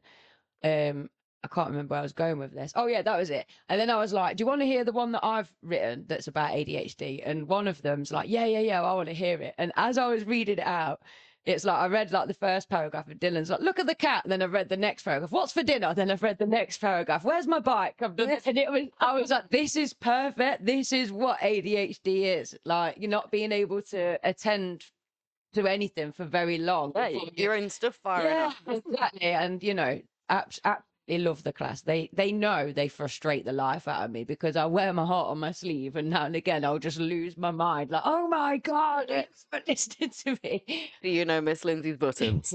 He's laughing. You got to treat her well because honestly, the teachers like this are so rare. They do treat me You well. don't want to replace with a fuddy duddy. They've seen me. They know when when I've gone too far, and I am genuinely kind of like head in hands, and Body slam one of them. yeah, sometimes I'm like, you do know that I could just cover that CCTV camera over, give you a quick jab. So I'm only joking. Dylan will confirm there's been no physical meeting. Smart. But yeah, no, like I say, the class this week, they make me so proud. Like in their moments, they're the things that I'd love to be sharing, and I do want. It's on my list of make TikTok videos about what goes on in the classroom, but I never get round to it. Have you seen that guy, the dancing teacher? He does like two-stepping and like shuffling with his class. I don't think I've seen that one. No, I've seen quite a few really cool teachers on TikTok videos. Like there's one where he sings to his class and stuff. Oh, wicked! Yeah, this guy's all about. I can't remember his name now. He's been on the news a few times. He does movement breaks. Yeah. So when stuff's not working, you can sense like the tension's getting a bit bad. When Dylan's like, "Where's my bike?" He's like, "Right, we need to get up and do something." Well, anyway, they walk around while we're doing the lesson, and I'm not a traditional teacher, so I'm not like, you need to sit down. It's like if they're stood up walking around and they're still, chatting and engaging, and I'm still engaging with them. It's very, very ADHD, neuro-affirming classroom. So if you tire her out, you won't get any of that anymore because the next teacher will not go for it. So look after me. Those movement breaks, though. Somebody tagged me in the coolest video. It was in it was a classroom in China. And they were going for it on this movement break. It is hilarious. What, just like getting everything. Yeah, like really, like whatever they're doing as their dance, it's like just really going for it. And I was like, that is what should be in the classroom. This whole kind of sit down, face forward, stare at my eyes while I talk to you. None of that is working, Even it's not realistic. even for the kids that are neurotypical and don't find those things difficult, do still find it boring and do still, would still Yeah. benefit from an alternative way of learning. I can look at your face and not be in the room at the same time. It's really interesting, actually, how Yeah. my focus at work, just because I'm looking at you, if anything, that makes my focus tune out more, because you almost put me into that, like, when you kind of blur your own vision, Yeah. it instantly, without me even attempting to try and do it, being forced to, Mm. like, when I'm in a Look in a forced learning, direction. it Yeah. just doesn't. It's like if I'm really, really listening to something that someone's saying, I'll give them my ear, if you see what I mean. So I'm like this because I'm concentrating on what they're saying and I'm so engaged that I'll be staring at a point in the wall to listen. And it took me ages to realize that some people are like, oh, great, she's not interested. But that's me when I'm at my most interested. Yeah. Do you see what I mean? It's like, I think it's so good to be aware that those differences exist. Yeah, definitely. And I think it gets a bit confusing because there's a lot of false information out there about how to, like, read body language and stuff like that, when actually these rules don't tie Apply to for everyone. everyone. Yeah, someone who acts a certain way when they're nervous may laugh, doesn't mean that they actually find the situation funny. Yeah, totally. It's just Again, though, I think that's where my intuitive led approach has always been such a tool and such a superpower, because intuitively I know what's right for my students, and yeah. and if they're jumping up and they're walking around the classroom whilst they're talking to me, I can tell that they are concentrating. I don't know, I just think to myself, doesn't everybody have these understandings kind of thing? But clearly they don't. And I think unfortunately a lot of teachers go into teacher training and are told, this is how to maintain a classroom, this is what you need to do, this is how you know that a kid's listening, and none of it is as straightforward or as simple as that. So I do feel for teachers perhaps that don't go with their intuition or don't go with their gut feeling because they've been taught not to. Yeah, there's a lot of, like, red tape that, like, do you ever look at it and you're like, who wrote that? Yeah. Who wrote this policy? Who is that serving? Yeah, totally. I mean, I really hope that a lot of my students do go on to work with young people, because they're going to get it more than most. They've been through the system, they've been through what works and what doesn't work, and they're in such a strong position to then pass that on, because they'll have had my teaching style in comparison to a traditional teaching style and thought, right, I can take that and move forward with it. I've not just been told I can't do this the whole time. Everything I'm faced with, it's just like, nope, fail, fail, fail. They've had that different experience. All of them have been taught that they're failures, and it really, really winds me up, because I say to them all the time, when you were younger, you taught yourself to walk. That's how amazing you are. You stood up and you fell over, and you stood up and you fell over, and you did it over and over again until you could walk. Nowhere in your mind did you give up and say, I can't do that, I won't do it. You've been taught to think like that. You've been, that's been inbuilt in your mind that failure is a bad thing. And it's like, if I can get them to realize, oh yeah, that's when I start to then get the work out of them, because they start to realize I believe in them, and that in itself helps them to believe in themselves, kind of thing. Oh yeah, definitely. But failure has been taught in the classroom without a doubt, because like I say, you didn't if we were scared of failure, we'd all still be crawling around on the floor. Yeah. Like, we are the examples that we're not scared of failure, else none of us would have learned to walk. Yeah, it's really interesting that having that, because a certain amount of fear is useful, right? It keeps you safe. But we're at the point now as humans where, like, it really isn't, our brains aren't helping us out. No.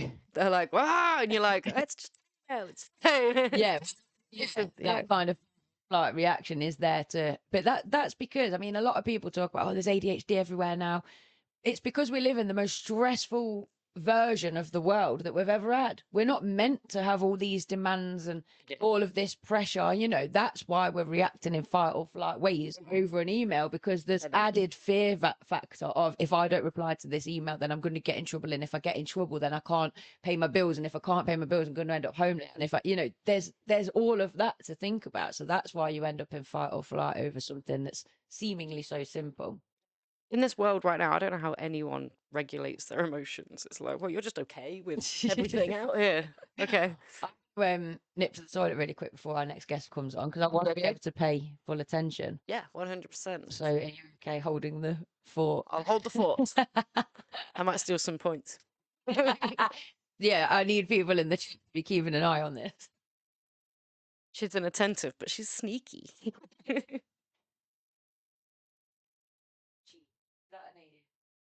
Dylan, you're not a cheater, are you? If I find this out, we'll be having words. So maybe I can tell you what we've got on during today's 12-hour show. So coming up very soon, we've got the lovely Counselling with Chrissy. And we'll be playing some silly Pictionary games, jingles, taglines, and logos, which is a quiz that Lindsay's written. I'm excited. We're going to order some food. I don't know if you want to stick around for that. Please do. Order some food with us. Although I'm still not that hungry. I think it's nerves. But then we've got guests such as Colette, who is Mind Over Mama. Rose Reiki therapist. A Rose Reiki therapist. Yeah. Which I'm intrigued to hear a little bit more about. I've never had Reiki. I do understand what Reiki is. And I've also had people say that I'd be good at it because of the natural energy thing. Okay. So yeah, it'd be interesting to find out Yeah. how she kind of got into that and what the rose part, whether it's using rose quartz. Oh, I'd never thought about that. Yeah, I was thinking of straight roses, flowers. Yeah. I Maybe, mean, maybe that does seem a bit more. rose tattoo, and I know that obviously we wanted Avni to come on, but I know she's away for the month, and her name with Rose Alchemy. You just think there's a lot of people that the word rose tends to come up. Is it like quite a spiritual thing, or? Yeah, it's quite it's very traditional imagery. You know, when I think of a rose, I think of very Yeah, like classic romance, and yeah, it's quite powerful. and then dating back to like the Tudor times, we've got the rose, haven't we? It's very like Oh, yeah. British. But now you're back. Yeah, we'll just go and saying what we've got coming up. But we'll without get back to further the bit. ado, we have our next guest. We'll start that. We'll wait to see if and when she joins. This screen makes me laugh. I was trying to work out while Andrew was there, how do we make that one bigger? Is there a difference? So just while we're waiting for Chrissy to come online, she is joined by the voice of her audiobook. As I mentioned before, she's got a bit of a cold, so she might have somebody that's doing a bit of the talking for her. We have someone else in the waiting room. What name? Jade. Maybe that's her PA. Oh, okay. Well, we've got Chrissy in the waiting room now. If we admit her, Admit Chrissy first, and then we'll see if Jade's meant to be in the chat as well. Hey, this could be interesting. We could have some random conversation. Hello, Chrissy. Can you hear us? We're struggling to hear you. You can hear us, but we can't hear you. We had this before, didn't we? With I think it's on your end. Is your microphone switched on? And is Jade meant to be in the chat with us? She's saying yes. So although we can't hear you, we can see that you're saying yes. So let Jade in as well. This could be interesting. Who is Jade? Yeah. Welcome to Jade. Hello.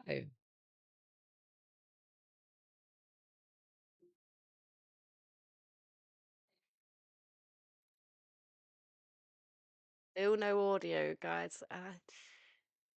You've not muted them, have you? Nope. I can see that mine's working in the side. I know that when I use Zoom, the mic is always automatically off and I have to switch it on. So just check that you've... I can see you saying that you have, Chrissy, but I still can't hear you. What about you? You can see me talking. I can't. I mean, the audio's up completely full.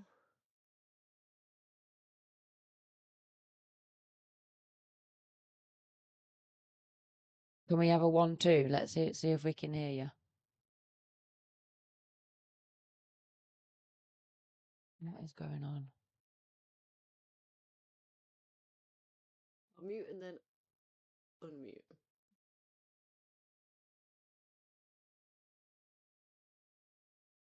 Well, this is what we were anticipating. Lots of audio and technical issues. It's gonna happen. I muted myself and unmuted me. Well, we can see your lovely faces. We just can't hear you. So we're not, unless we can be writing on boards and holding them up. Yeah, this is really strange. If I put it onto you, Lens, and you take it away, and I'll figure out in the meantime what's back here. Bear with me, ladies. I'll try and see if I So have a we look. have got our wonderful counselling with Chrissy on the Zoom call, and she is joined by the voice of the audio book that she has written that I mentioned earlier, which is all about inside the counselling room. Steph's going to see if we can sort out the sound problems that we've got going on over there. We're not sure what that is, but I'm not a technical person, so I'm not going to be able to work that out at all. Okay, so your mics aren't being detected. So it's definitely a problem on your side. And I hate saying that because I don't really like it's a you problem. I'm afraid we can't help you. So hopefully the mics are going to be detected very soon. But when I mentioned before, Chrissy is all about helping people realize the lives that they deserve and the lives that they want. So plenty of us included, suffer with imposter syndrome and being told that we can't do a certain thing. And Chrissy is that character in real life, being told that she couldn't become a therapist, and she's gone ahead and become a therapist anyway, and a successful one at that, which is absolutely amazing. And not just a therapist, but an author as well, trying to encourage other people to get on board with the therapy. I can hear Steph laughing. I'm like, why are you laughing? Is this not It doesn't happening? make any sense. It's strange that it's not picking up either of the mics, if you see what I mean. Yeah. I can see that one of you just muted and then unmuted, which is, that makes sense to do that, like to try and get it to kick in. But why is it not? I'm looking over there because I can see the screen over there. You're going to have to bear with us, guys. Let's see if we can sort it out.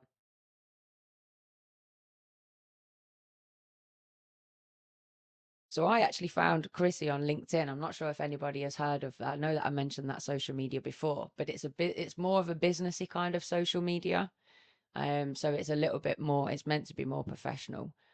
I'm not sure that I follow all of the rules in terms of my updates and things like that, but we came across each other via LinkedIn, and that was how we connected. And I was really keen after reading the book and being totally inspired to have Chrissy on as a guest. So I'm hoping that we get these issues sorted. It just goes to show what a tool social media can be, because yet again, as it was with Mr. Cakes, it's people that we've not met through any of our real life experiences. It's all been online, so that's really fantastic. I don't know whether you want to Check for adequate volumes.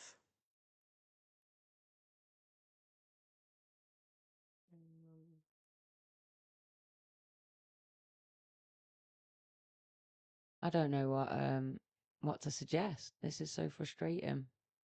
I didn't know if I heard something or it was outside. Yeah, I think that was outside. So does anybody else use Skype and Zoom? Anyone in the chat got any suggestions for us? Andrew. Yeah, we need a technical guy right now. We need the tech team to take over. And this is what we were saying about before, because it is just me and Steph. whenever anything needs doing or anything goes wrong or anything like that, there isn't somebody to take over the reins in the background. It is just trying to figure it out as we go along.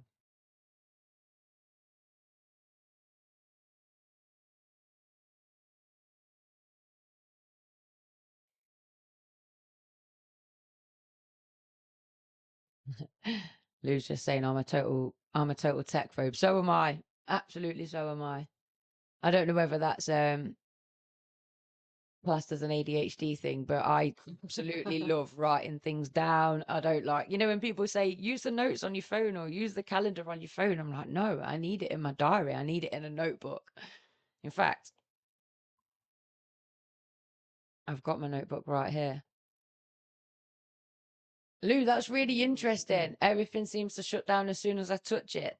I don't know whether you were here earlier when we were talking to Mr. Cakes about he used the term slider, like a slider, and I really want to see if it's what I'm assuming it is, as in sliding in and out of being able to do the different realms thing and the different dimensions.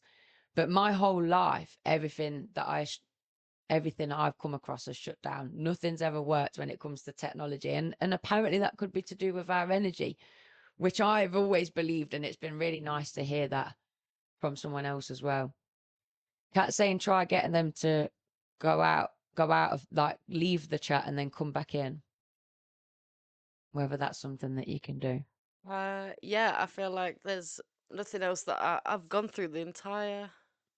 Well, Jade definitely heard So that. Oh yeah, and Chris, yeah, so they've gone out. Let's see if welcoming them back in has, like, kind of rectified that problem. come on, guys. But yeah, Lou was you did hear that and was laughing at that as well, that with everything we seem to touch or whatever, our energy shuts down. And do you know, even when he said about it is Zoom, it is Zoom. When he said about light bulbs flickering and things like that, I was like, oh my God, yeah, that does happen to me as well. Lights flicker, lights turn off. It's making me think it's all connected. And last year, me and Steph went on a medium course. So it was something that we were looking into a little bit more to see if Jade, can we hear you? are we mediums? Right, that's it. We're just ending the whole stream. Nothing's working today. Peace and love. Yeah, Peace and goodbye. love. We're out. That's true. I've got no idea what is going wrong here, because it's two separate people that are zooming in separately, and this problem is happening to both of them. And we've already had somebody online that it worked for. So it's just very, very confusing and upsetting. Yeah, I'm sorry, ladies. I don't know what the answer is, but just seeing your lovely faces, I just wish I could reach out and talk to you. I hope that there's a chance we can make better space for you in the future. I hope you can come back and chat to us. We'd really love that. But in the meantime, I don't want to take up any more of your precious Saturday with our awful technical skills. And as well, I'm sure you are local to us, aren't you, Chrissy? Are you local? Let's see. Yeah, and so it would be brilliant. Well, I mean, to get you in the studio in the future, but also our U Club. It would be fantastic if you could ever come down, if you can make that. They're the last but one Friday of every single month. So the next one will be March I'm just going to quickly check. I will send you the details on LinkedIn though. And like I say, they're all the way through the year. The next one will be March the 22nd. So if you can ever make any of our U clubs and come down and talk to us face to face, that would be absolutely amazing. Is it not the 5th? That's 15th, sorry. It's the last but one Friday. Oh, is it? So the 23rd. Oh, sorry, my bad. Yeah. Yeah, so I will send you details of that, and it'd be wonderful to meet you face to face. And hopefully we can rearrange for a different time, especially when we've got our bigger studios. We are working on 2 bigger studios, so we'll have more mics, and that gives us more opportunity. Hey, look, and we can hear you. So thank Apologies, you very much, ladies. Yeah, thank you so much for coming. Oh, very welcome. Bless you. Take care. Take care. Thank you. Hi, Chrissy. Thank you. Oh, I was so intrigued. I know, I'm so disappointed because it was such a wonderful guest lineup as well. Wait, if that's the rest of my guests from now on, I can't hear them. I don't know what to do. Why was that?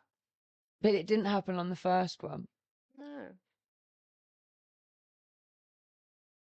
So that's, unless it was because it was two. No, it couldn't have been because it was two, because Chrissy tried to talk before Jade came in and it was silent then. But like you say, if that's going to happen every single guest from now until 2 a.m., this is going to be a very testing stream. Hey YouTube, we're the ADHD ones. Hey technology, we are the ones with ADHD. I'm gonna need you to all just fix up. Yeah, Kat, they could hear us. They could hear us. We could see when they were muting and unmuting their mic. And it was saying on our end, mic cannot be detected. So it didn't look like it was anything on our end. But that being said, we just don't know. Because it seems strange it was both of them, doesn't it? Yeah. It just doesn't like I'd changed no settings. I closed the chat straight after Andrew calling. Yeah. And you even turned it up during that chat and it got louder. Yeah. So the volumes and things like that were working. That's what I mean. I didn't want it. It was like reset, and I was like, "Oh, what if it doesn't go back to how it was?" But I was so just seeing another face there. I was like, "Who's Jade? What is this? Is this about to be like a demonstration-y kind of thing? Do they work together? Is this? I'm Well, just Jade's Chris's PA. ooh, And very she is cool. the voice of her audiobook. Oh, very cool. Chrissy is cerebral palsy and was concerned that because she's got cold, that her speech might not be as clear as. Okay. Yep. So Jade had come on to support her in case she couldn't get the message across that she wanted to get across. Oh, right. So now I feel like you brought your interpreter. You brought your ability to get your message across, and I'm arriving with unable to receive the message. I just feel so like, oh, Just after we're gutted. talking about imposter syndrome and how we have to stay positive, and then it feels like sometimes the universe is constantly having a laugh with us. You know, like haha, now overcome this. You've overcome that hurdle, so haha, now overcome that one. And it's hard to know where the ADHD ends, the bad luck begins, and technical issues start. Do you see what I mean? It's like sometimes you just think. Kat's saying, see if it happens again. Kat, would you be up for coming in on a Zoom and we can test it out on you before the next guest? That just means sending out another link there. I was just Well, it's gonna be on my phone and it's better than getting to the next guest and it happening again, though, isn't it? definitely. But yeah, so when it comes to Chrissy the therapist, like I was saying when I was trying to keep the chat going while we are trying to deal with the the technical issues, she's overcome the being told you can't become a therapist, you can't do this, you can't do that, and basically done it. So that's why, yeah, and I think that leading by example is something that we need more of. I am an ADHD teacher, hence why when I get ADHD people in my classroom, they feel seen and validated because I am their example, their real life example. I'm not somebody different trying to tell them how to do it. Right, okay, yeah. And I think we need more of that in industry. It's like when we're saying about the eczema, we don't see people on screen with eczema flare ups. And then we kind of Googled who out there has got eczema, and none of the pictures of these women are of them with eczema. And it's like, but we need to see it to feel seen, if you see what I mean. Not the beautiful superficial been edited version. Definitely. Kat, we're going to send you a link if that's okay, if you don't mind. But I mean, if there's somebody out there that's because I know that a lot of people have got it on and they're doing the housework or they're looking after the kids or they're cooking. So I know not all of you are sitting there looking at your screen. But if anybody is willing for us, oh yeah, she said test it on me. That's brilliant. So we're going to send you the link and we're going to test it on you. And I think as well. Oh, cool. You'd got her email address already. No. Oh, you've Just just send sent it the link. over there. Bear Wow, with me that's because I can't think on my phone. Feel free to talk, just not at me. I can't remember. It's my only problem. I was talking about something. Oh, representation. The importance of having actual representation. So I think going back to Chrissy with cerebral palsy, it's really important to have real life people out there that are showing these things. Because there's one of the lads that I teach, his dyspraxia affects his speech. So for him, he struggles with his confidence around his speech. But that's because we don't necessarily have people live on the radio or live on screen that have got these different kind of speech issues or sound different or whatever it is. Everybody is always of a certain kind of like, you know, this box or whatever. And because there isn't those role models, that's why there's no, his confidence is low. So it's like we just need to broaden what we have out on the mainstream, Yeah, on the main 100%. screen. I think a lot of people are like, oh, you took everyone in a film's like disabled now or black, and it's just like, just hold on a But that's real second. life. Yeah, Like, what are you on about? yeah, you shouldn't be whitewashing everything. The other thing as well that I found is I really want to know, do these problems exist in different classes? I'm sure they do, but is it to the extent of the working class? Because obviously I am in a very working class environment, and I'm looking around like literally every single person I hang around with is on the spectrum. And then it's like, surely not everybody is in the world. Like, or have we just all been, are we all just looking at these examples and thinking that we're the only one that's not? Or is it that there's more of it in my life because I am, if you see what I mean? I think you draw the energy, so it's easy to be like, God, everyone is. And it's not, it's just a few people that you talk to, which Yeah. out of all the people in the world isn't actually that many people. Yeah, But just yeah. you feel like It's it when just that everyone you come across. maybe what I need to do is walk into a an office in town where there's loads of, you know, 500 people working and talk to everyone. Because the thing is, I've come across people before where I've thought, oh God, like they really don't like me and I don't like them. And that is that vibe being Yeah. off. Like Kat said something last night, didn't she, about if you have to tiptoe, you're not around your people. Or if you have to Yes. tiptoe, you're not around your tribe. And that really 100%. resonated with me. I thought that's where I've benefited so much, because I am around people that I feel are like-minded and get me, so Definitely. I don't have to tiptoe so much. Or when suddenly somebody does jump down my throat and I find myself tiptoeing, it's like, oh yeah, I forgot how to mask because I've unmasked so much the last few years, Right, okay. and now I've got to go back to that masking thing. Oh, that masking thing. It's exhausting, isn't it? When you've spent a whole day doing it and you realize you get home. I think before you realize what it is, you just see it as normal tiredness, or like, oh, I've just started not really enjoying being around people as much. And as soon as you realize, like, it's not that, it's an exhausting, like, constant input to be, I am this certain way, don't see everything. Do you know what I mean? And it's such little things and so many of them that it creates your whole personality. And just to be able to, you don't realize you're taking it off with your Yeah. coat when you get in. Couldn't imagine having to go to work and do that now, because I've been fortunate for so long now to be working in an environment that gets who I am, it gets my needs and my differences.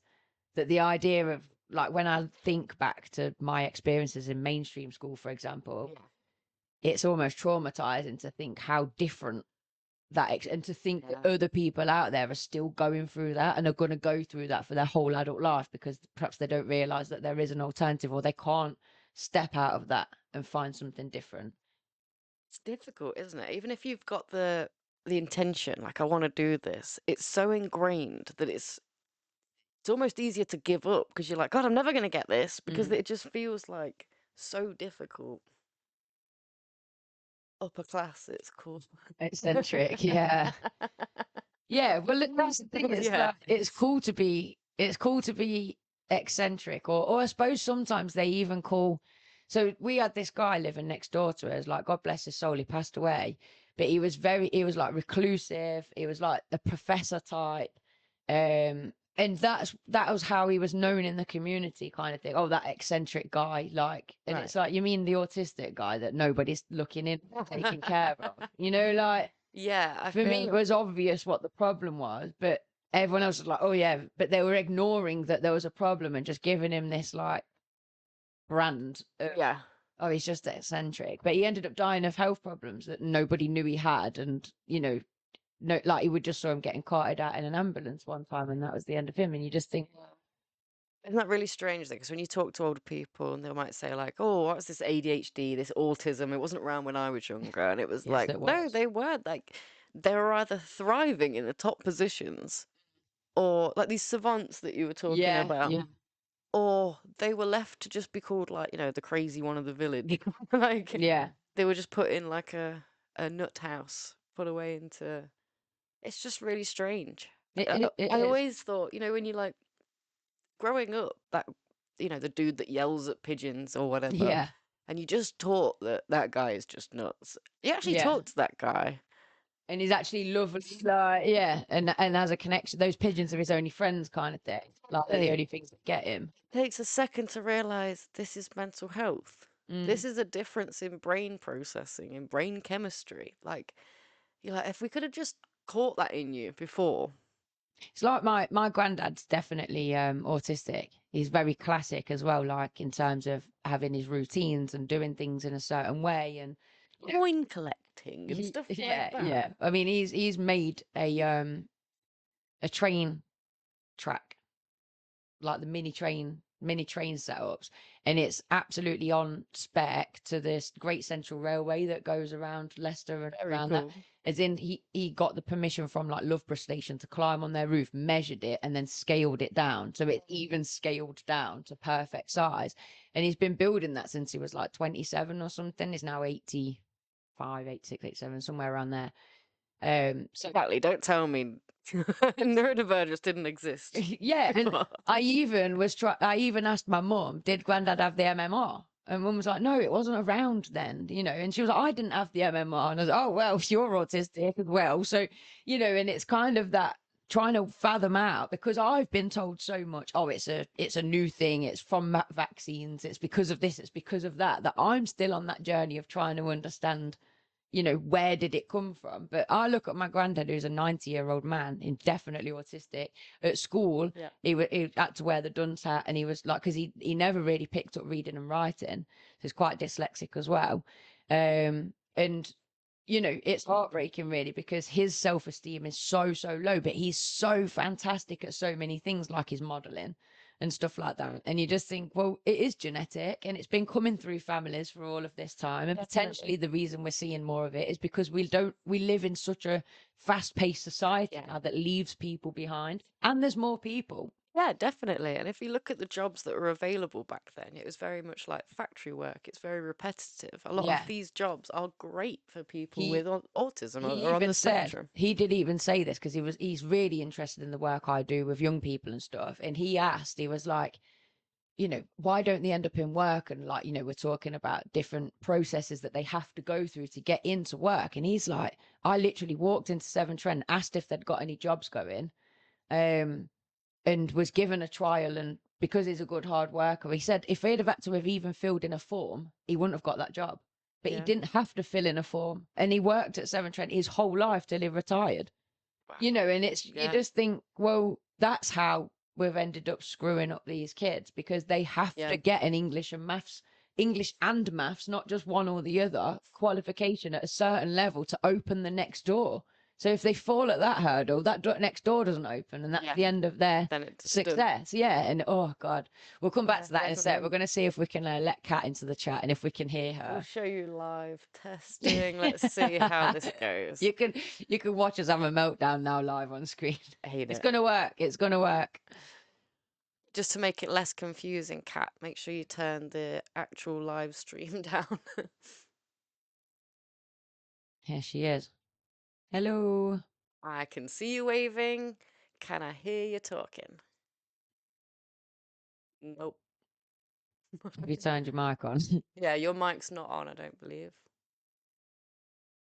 Yeah, but she's never used the app before, so it'll say on the screen somewhere. It should have like a little turn audio on. Can you hear me, Kat? I can't hear you. So, okay. Let's have a look, see what's going on here. I love that on the chat. I'm in the waiting room. And yeah, shout out Lou. My granddad's train set is amazing, isn't it? It's like absolutely incredible. And one day we are going to film it and we are going to feature him, because I think again it's so important for young people to see that these role models, that these autistic people exist all the way through society. I just heard something. We heard her.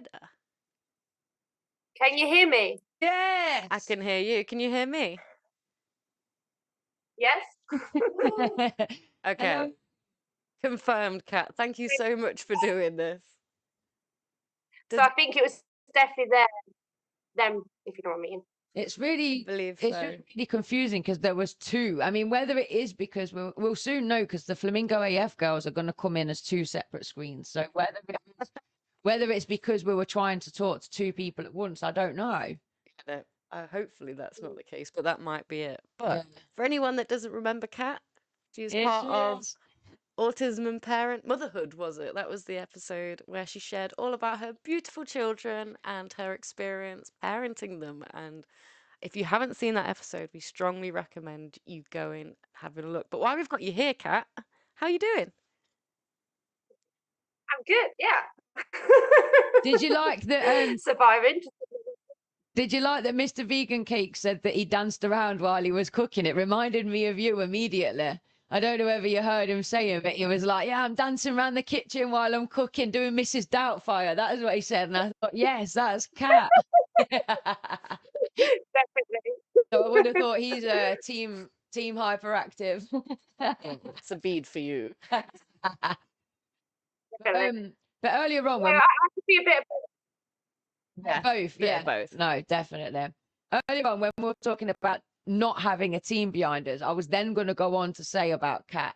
She's like her self-appointed background person who doesn't get enough credit, actually, because she's always in the background sharing our posts. She runs our TikTok. Yeah, trying and always trying to find new exciting ideas for us to take on. And this is on top of bringing up 4 kids, 5 if you include the boyfriend.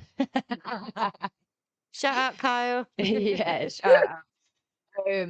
So you know, this is our kind of third arm. How would you say it? Like our other team member. I'm your hype woman. The hype woman. That is it. Yes, you are our hype woman.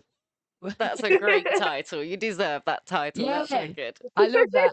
That's what we're going to get on the back of your t-shirt then. Hype woman Kat. It is so appreciated, everything that you do. Yeah. You do for us, because we don't, you know, we never even have to ask. You just go online and it's like, Kat has shared this post, Kat shared this post. You know, she's always there hyping us up. Even right now, she downloaded Zoom just to help us. Help with the technical issue. And now we know it does work. It's put my It does mind at work. rest, knowing that the next guest is coming on and it's not in the back of our mind. Of, oh my God, it's, you know, the Well, that's what I was thinking. I was thinking I need to go away, look at what the problem is, yeah. come back, resolve it so that you guys can be calm and relaxed and ready for your next guest. Bless you. Well, I thought that in the chat when you were saying, you know, try this, try that. I thought she's either Googling it or she's asking Kyle right now, like, what could be the issues? What can they do? So Made it. thank you. Yeah, thank you so much. Nah. We appreciate it, girl, and we'll speak to you soon. Oh, Bye. I'll Take still be in care. the chat. Yeah, you in we'll the see you chat. in the chat. Bye. Well, that's a massive relief, isn't it? Yeah, I feel such a like this relief. is such a Oh, thank you, Kat. And to anyone wondering, who is this Kate Stableford that's commenting? There you go. yeah, That's our cat. it's our cat in the chat. One day maybe we'll get Lou on. We want Lou doesn't like being on camera. Does she? I get the sense every time I've got my phone out, she's like, "Go, That is exactly get it yeah. out my face." Yeah, she'll do whatever you ask her to do in terms of, you know, being a hype woman and stuff, but she doesn't like. Do not make me be on screen. Yeah, I get. she doesn't like the pressure and all of that, which is absolutely fine. Oh. And that is one of the battles that we've found, actually, isn't it, with our setting up our face-to-face community group that's for people with anxiety, that all of them have anxiety attacks before the including us. before the meet up, and then it's the battle in itself to get there. Yeah, definitely. Which is why I quite like that last night was a bit more of a quieter one, because it gave the chance for people that were maybe a little bit worried about the crowd to understand, like, it's just chill here. Yeah. You'll talk to anyone will talk to you. And it's the place to make sure that you're okay not being talked to. You can let people know, like, please don't talk to me, I'm in the quiet room. And people get it.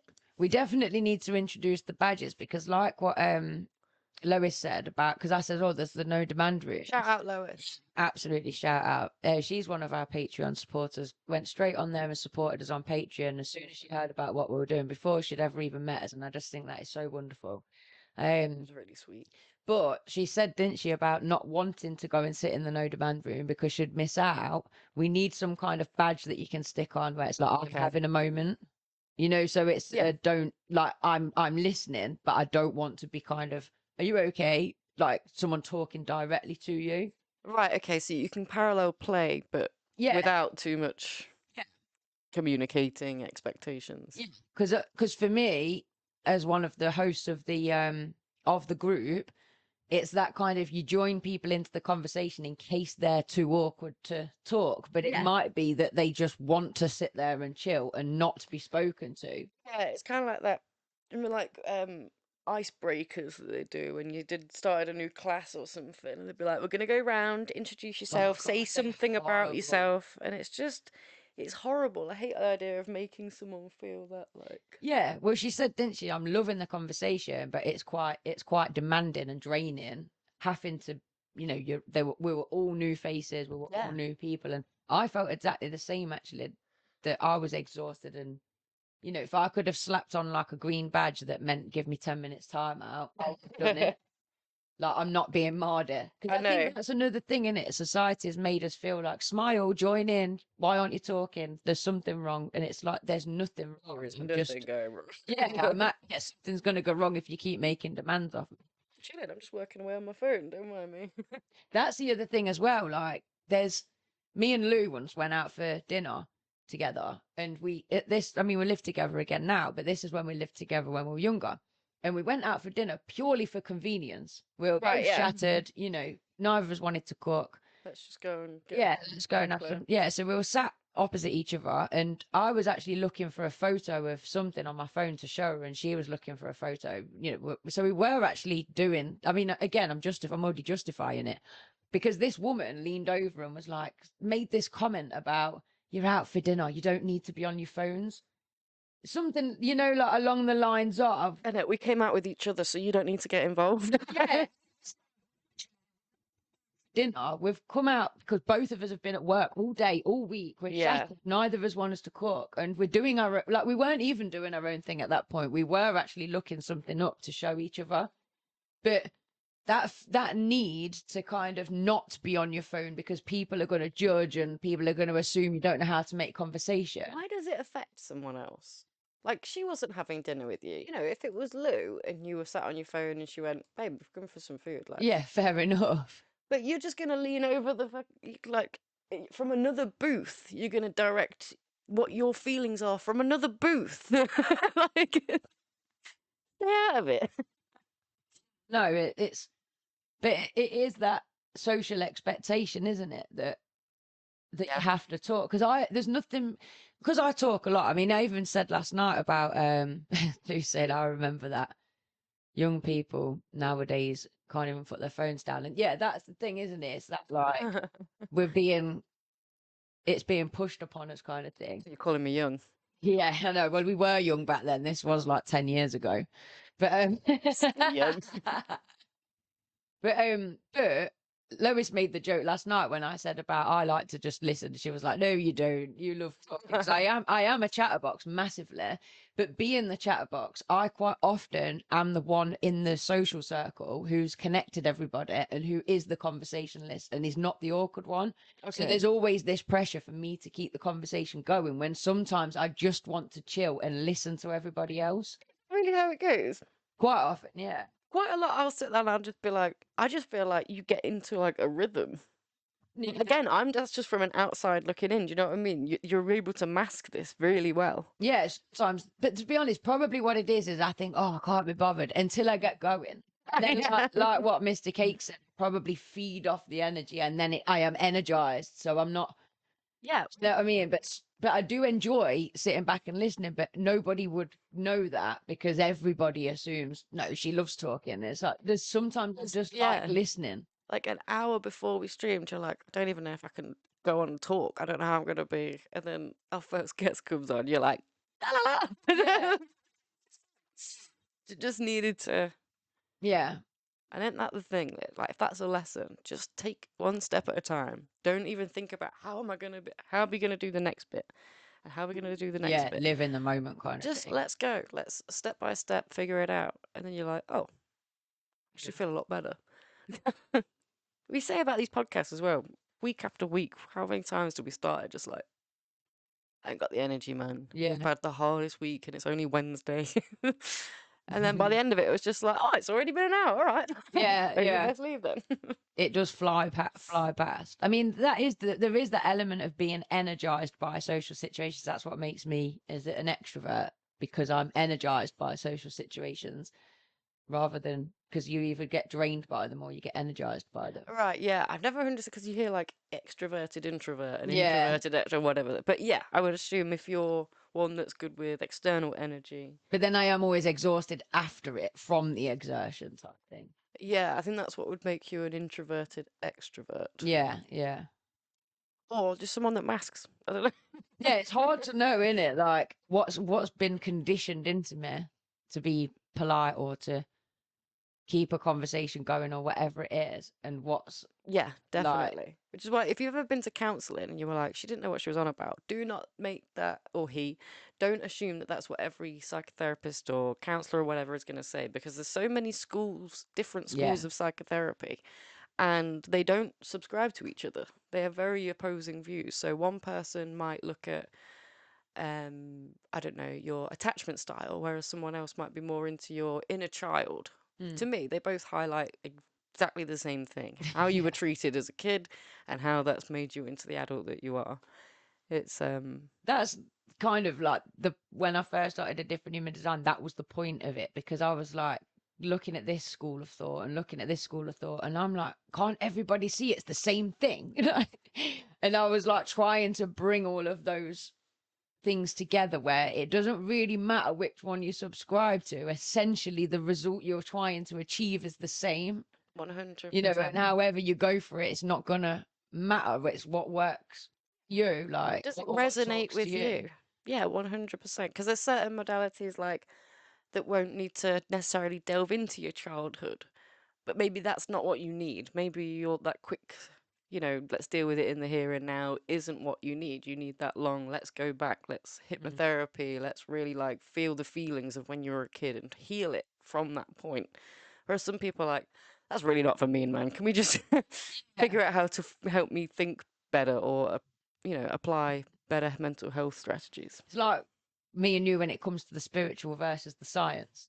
Like, I don't need to have proof or backing or a study behind it. I'm just kind of like, oh, I like the sound of that, and it's like witchy woo. But then when I take it to somebody else, they're like, oh, what a load of like BS or whatever, and I'm like, oh, but essentially it's the same thing. Yeah, 100%. All it's you have just to do is how be like, I did this thing, and it's like, well, yeah, that's explained very well in this modality Yeah. through that. So, like, subscribe to your spiritual side or a psychotherapy, whatever it is, whatever fits you. If it helps you, then there was, use it. because we'd filled the schedule up when it comes to guests, but there was a lady that I would have reached out to had we not have, it was so popular.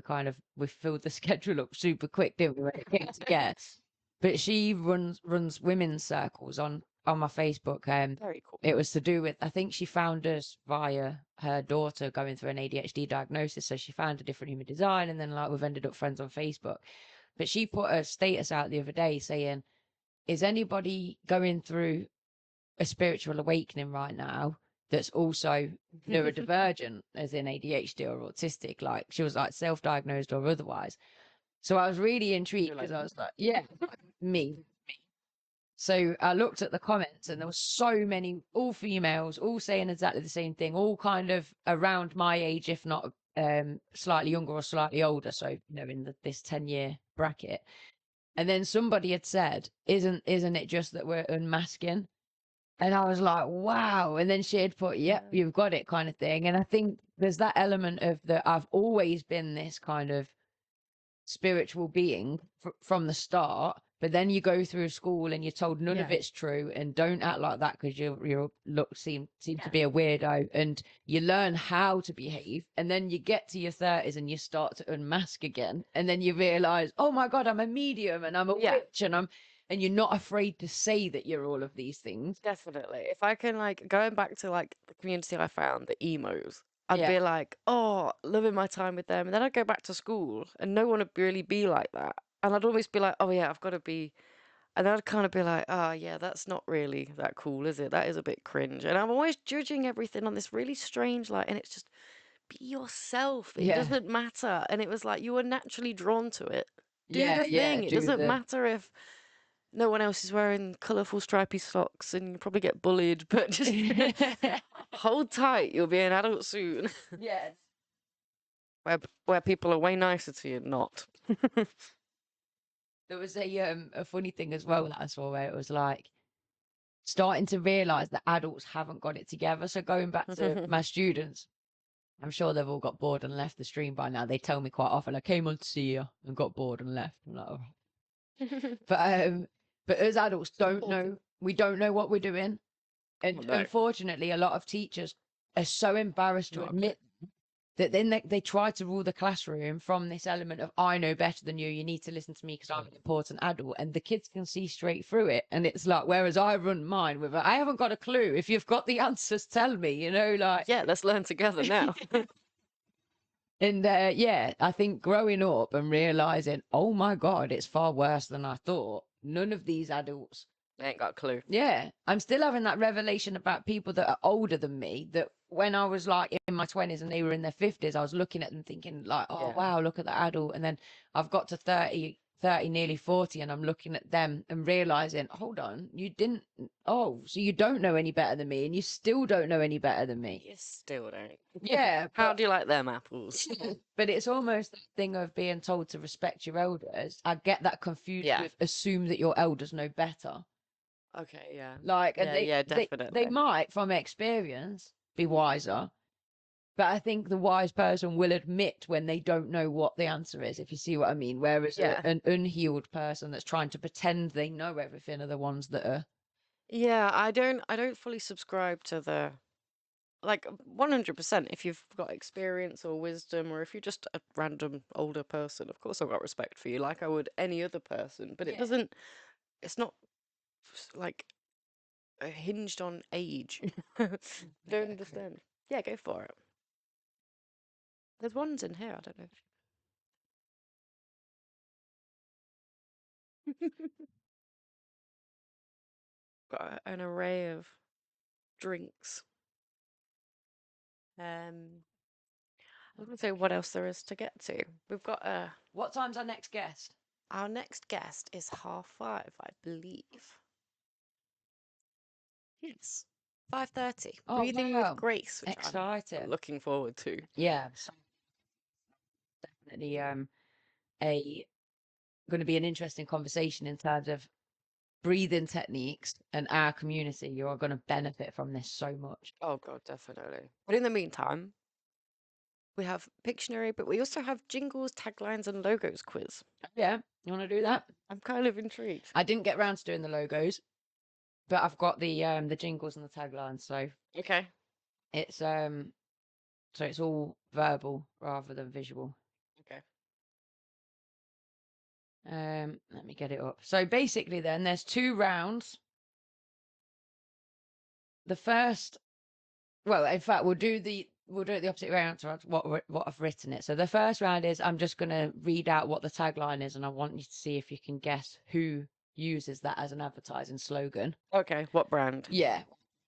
And then the second one is I'm going to sing the first half of the jingle and see if you know what's coming next of the second half. You don't have to sing it. La, la, la, la.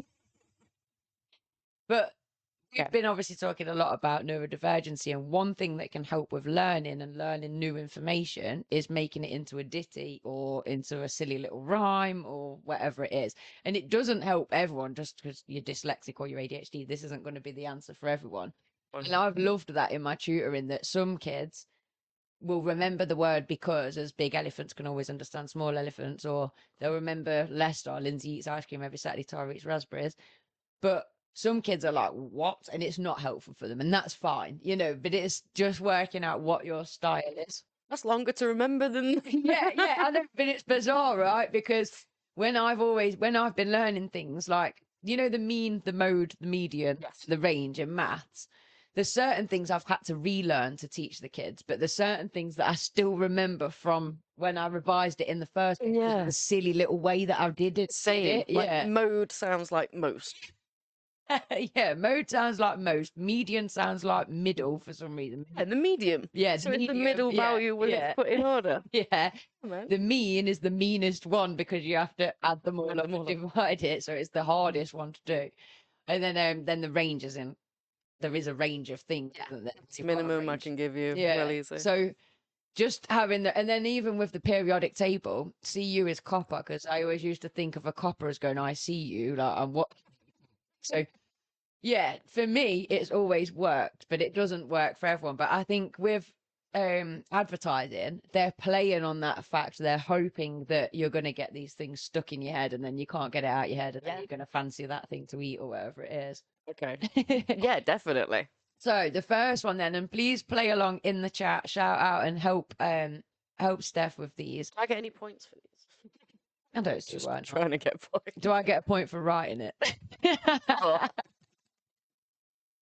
So the first one then is, you're not you when you're hungry. Who uses that as that slogan? You're not you when you're hungry. That's how they say it. It's a chocolate bar. It is a chocolate bar. Is it a Mars?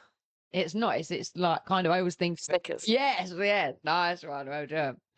This one is on the advert quite a lot at the minute. How do you eat yours? Wait. Oh my god. She got Snickers. How do you eat yours? Weirdly, they're showing it as being served on toast. I don't know whether that helps, but I suppose you would have a real one of these on toast. Loads of hits. Oh, I guess I'll try it. Dragon's Den last night, so ADHD. This woman came up with crisps, chocolate. She's a genius. She smokes weed, but she came up with a chocolate bar with crisps in. Yeah, because I like that. I'll eat chocolate first and then my crisps after to get the kind of taste of chocolate on my crisps. This genius Angel Queen came and she's made her own thing now. It's $4.99 a bar, but no one invested. I was excited for it, but yeah, sorry. Lou's got it, and the she's helping you. I thought she said cream. I thought she said Snickers. That It was another one for Snickers. Oh, yeah. okay. I just given up again. How do you eat yours? Cream egg. Yeah. Oh, I was like a Snickers on a piece of toast, but yeah, cream egg on a piece of toast. Yeah, sorry, I understand that more than having nuts on a bit of toast. There's a lag behind in this. How do you eat yours? Okay, yeah. For some reason, I thought of Weetabix, but I knew that wasn't. How do you eat? Don't. They're too sickly. Oh, don't you like them? I just like bite the top off, eat all the inside out, and then eat the rest of the chocolate. I'd bite the top and be like, Nick, do you want this?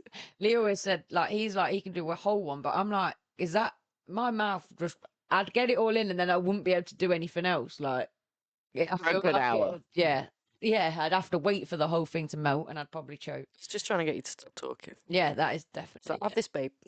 Definitely, yeah. He's hoping that my jaw runs out in 12 hours. It's not gonna happen. I could do this every weekend, and it would still not happen. What about this one then? It does exactly what it says on the tin. Ron seal. Yeah. That one, I've tested all these out with different people, and like when I did some with Lou when I was writing it, and oh my god, that one I was absolutely wetting myself about, just because it's such an old school one, in it. Ron seal, it does exactly what it says on the tin. I know, it's gone past the meme as well. People use it like, you know, we do exactly what we say on the podcast. What about this one? Nice and simple. Just do it. Because you're worth it. Because you're worth it. Because you're worth it. Oh my god, it's so like obvious that it's Yeah. like If you wait for long enough, the chat will have I it. know I'm trying not to look in the mirror. I was so funny when I was saying about F off to my teddy, and there was like peeping, like, don't really, don't leave me. Anyone else do this as a kid? This wasn't as a kid, this To was be the other fair, night. I was gonna say the teddy has F off on it. I'm wearing an eye mask. Wearing an eye mask. Oh, right. that says- Oh, the bear didn't come with this. Put your put eye. Right, I was thinking, where did her parents get her this bear when she was a kid? Because you were like, I've had it since I was. 3 days old by my mum's best friend. And I've had it my whole life. But yeah, it's got a sleep mask on it now that says, it's not a good sleep mask, but I want to keep it because it says F off on it and it's quite cool. So during some state, you looked at I was it. looking at him and I was like, you F off. He's telling me to F off. But I was like, not really. I hope you're not. You're the only consistent thing in my life. You were like, don't leave, Fluffy.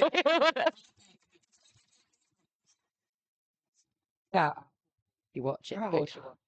Yeah, so maybe she's born with it. It's in the chat. Maybelline. Oh, damn it. That is Maybelline. That's my other one. I didn't mean say that. Do I get a point for being inattentive? See, I've ruined the other one. It's a good job I've done 11 instead of 10 on my other one. Yeah, so Maybelline was in the other one where it was maybe she's born with it, and you'd have to go, maybe it's Maybelline. That's going to be the next round. But yeah, I did. Because I was thinking it's not Maybelline, it's the other one. But yeah, because you're worth it is the one we're doing. Because you're worth it. Yeah. I'm going to have to look into it. Oh, L'Oreal. It is. Is it really? It does sound like a. Yeah, it's a beauty brand. This is another food brand. Have it your way.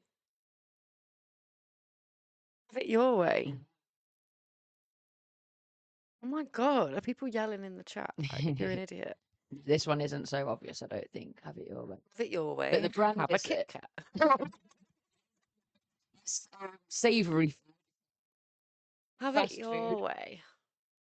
Oh, have it your way. Yeah. The king. Subway. No. Oh, I nearly in did. my way. I nearly did the Subway one. I can't remember. Eat Fresh was Subway. Eat fresh. Yeah. That's it. So was that Your Burger way. King? Yeah. Okay. I'm loving it, At McDonald's. which is an interesting one because they don't even say I'm loving it anymore. They just go da da da da da and leave it. Wrong Yeah, branding. that really strong branding.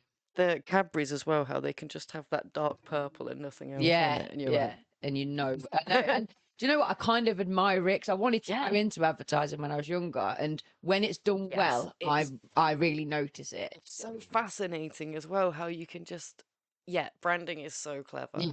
Because I hate it when it's a rubbish advert. 'Cause I think I know that you've spent thousands on that. People all around the know. table, and that's the best you can come up with. And I tell you what, if anybody is watching from Pot Noodle, I hate you. I don't know if you've seen that advert where they're slurping it up. And yesterday, when I was stressed, because I was already like heightened and on edge, and as soon as the advert come on, I was like, "Are you kidding me?" Drill. Yeah, Just I'd start slurping that thing in a minute, and I'm already up there. Don't do that to me. Okay, back to the slogans. Every little helps. You Is it a know, baby? no, it's a shop. Every little helps. Every little helps. God. Asda. Not that one. That was ding ding. With it as the price. That one. Every little help. Let's go. Yeah. Okay. Lou's smashing them out the back. Oh, Look. done, Lou. All right, I calm think- down. It ain't a friends quiz. I got the memory for when you know, like, 100%. need to know, like, say if we're going on a girls' night out, every couple of months the same girls meet up. I'm like, what did I wear on the last one? Because I know she'll. Oh, remember, no. But I don't want to wear the same thing in case there's another Okay. one in the group that remembers. It doesn't wow. matter to me because I won't remember. You know, that amount of memory scares me because I feel like I forget things and it's Yeah. quite useful to me. So, you know, Yeah. it's not sometimes, but sometimes I'm like, thank God I forget that. Yeah, yeah. Lou, does it like disable you sometimes just being able to remember I so bet it much does because I with bet detail? I bet she thinks things because she's remembered it, whereas we forget it. and Yeah, that's have you got gone. any choice but to overthink it if it's just in your head? Yeah, oh, she remembers her number plates really well as well. I've always thought she'd make a good detective because she remembers your clothes, like she remembers number plates. It's the things that you imagine Yeah. detectives really benefit from, those little details. don't be running any scam on Lou. So, Have you? this one's quite hard. Belong anywhere. But it kept coming up when I was Googling what are the most well-known slogans. Say it again. Belong anywhere. Belong anywhere. Airbnb? Yeah, nice one. Do you know what That was a pure guess. I was going to say? This is the biggest hotel brand that isn't a hotel. Because you remember when Jim Shields told us that, and that in itself is branding. This one's a nice, easy one. Snap, crackle, pop. It's crispy. Yeah. Okay. Now the fun ones then.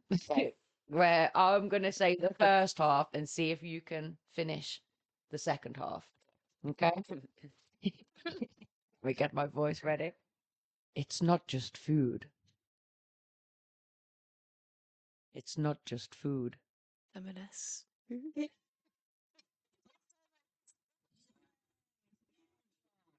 Okay, about this one. 100 double O. And 66. Tyler Hastings, mother. Remember that from the parole officer? Like he's being robbed and he gives him his bank card and he goes, the pin number's 1066, the Battle of Hastings, and they punch him in his nose and he's like, ow, that really hurt. That, and I know Magna Carta is 12:15, just after lunch. I'm going to remember that one now. Okay, the next one. Auto glass repair. Auto glass replace. I said repair, but that was because I was thinking of replace. Yeah. I didn't even hear you. I heard it correct. I'm with you. This one, we die when I practiced it on Lou, but I'll tell you why after. Washing machines live longer. With Calgon. With cowpole. Because obviously it's so similar, but I was like, washing machines live longer. And she went, with cowpole. And I was like, did you just say cowpole? But I was like, they certainly would feed them a bit of cowpole. Parents, don't get them mixed up, please. Fine. No, don't. Cowpole. No, it's hilarious, isn't it? I absolutely love it.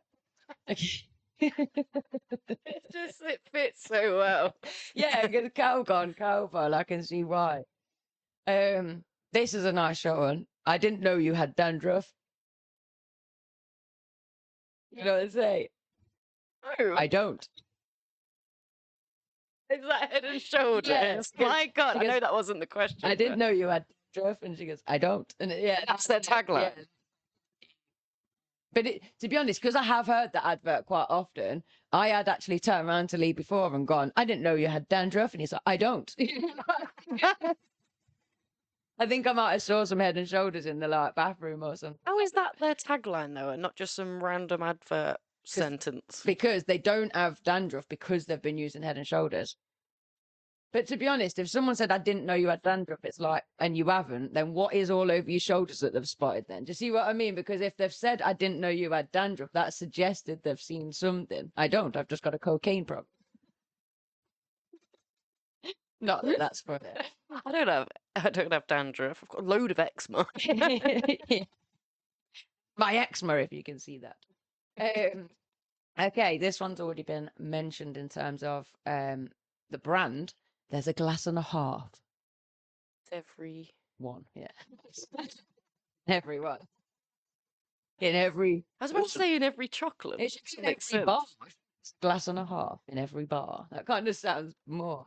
Half and a half and over a bar. This is the one that I accidentally said. Maybe she's born with it. She's Maybelline. 3 to go. So there is. Luckily, I got a bonus one to take because that maybe Maybelline one takes out to 10. There are some things money can't buy. I'm gonna have to do some meta thinking. Some things money can't There buy. are some things. Which means a good time or taking something back in terms of time. Thinking. I love it. It's not like, but I mean, like, I love the process of it. Yeah, I'm trying to do some meta. What was it again? There are some things money can't buy. We'll see if anyone in the chat gets it while there's a hesitation. Is it like bird's eye or something strange?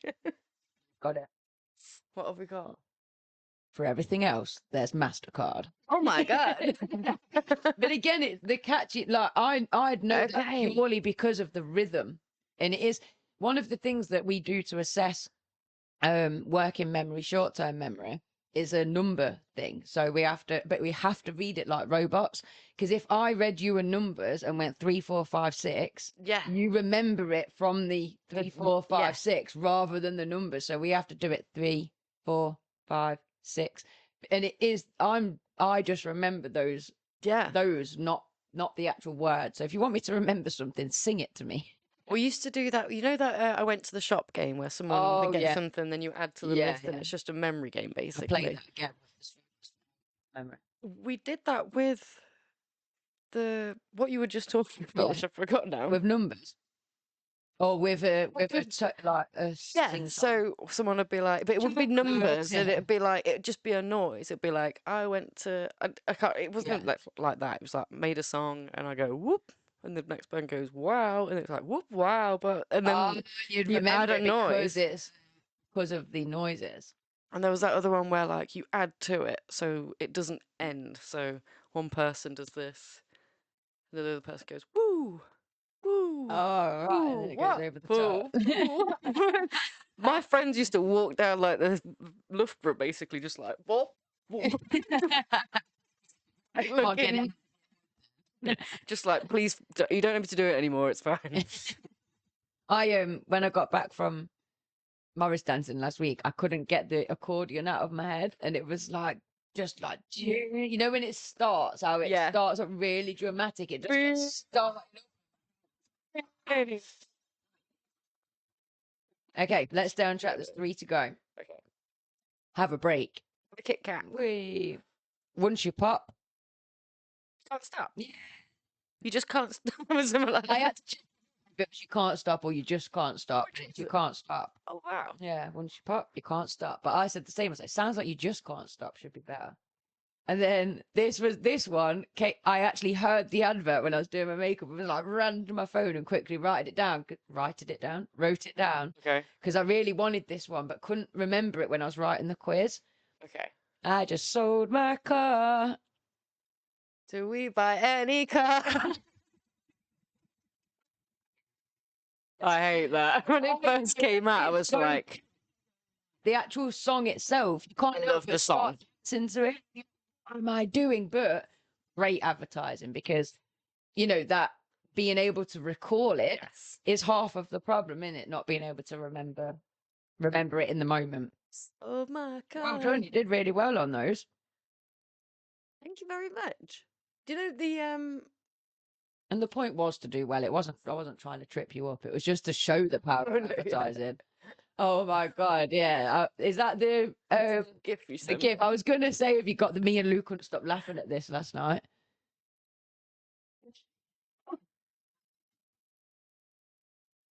So this is my excitement of How big does your chest look in that? Like, you just look a bigger lady in this. Like, shout out, you look like me.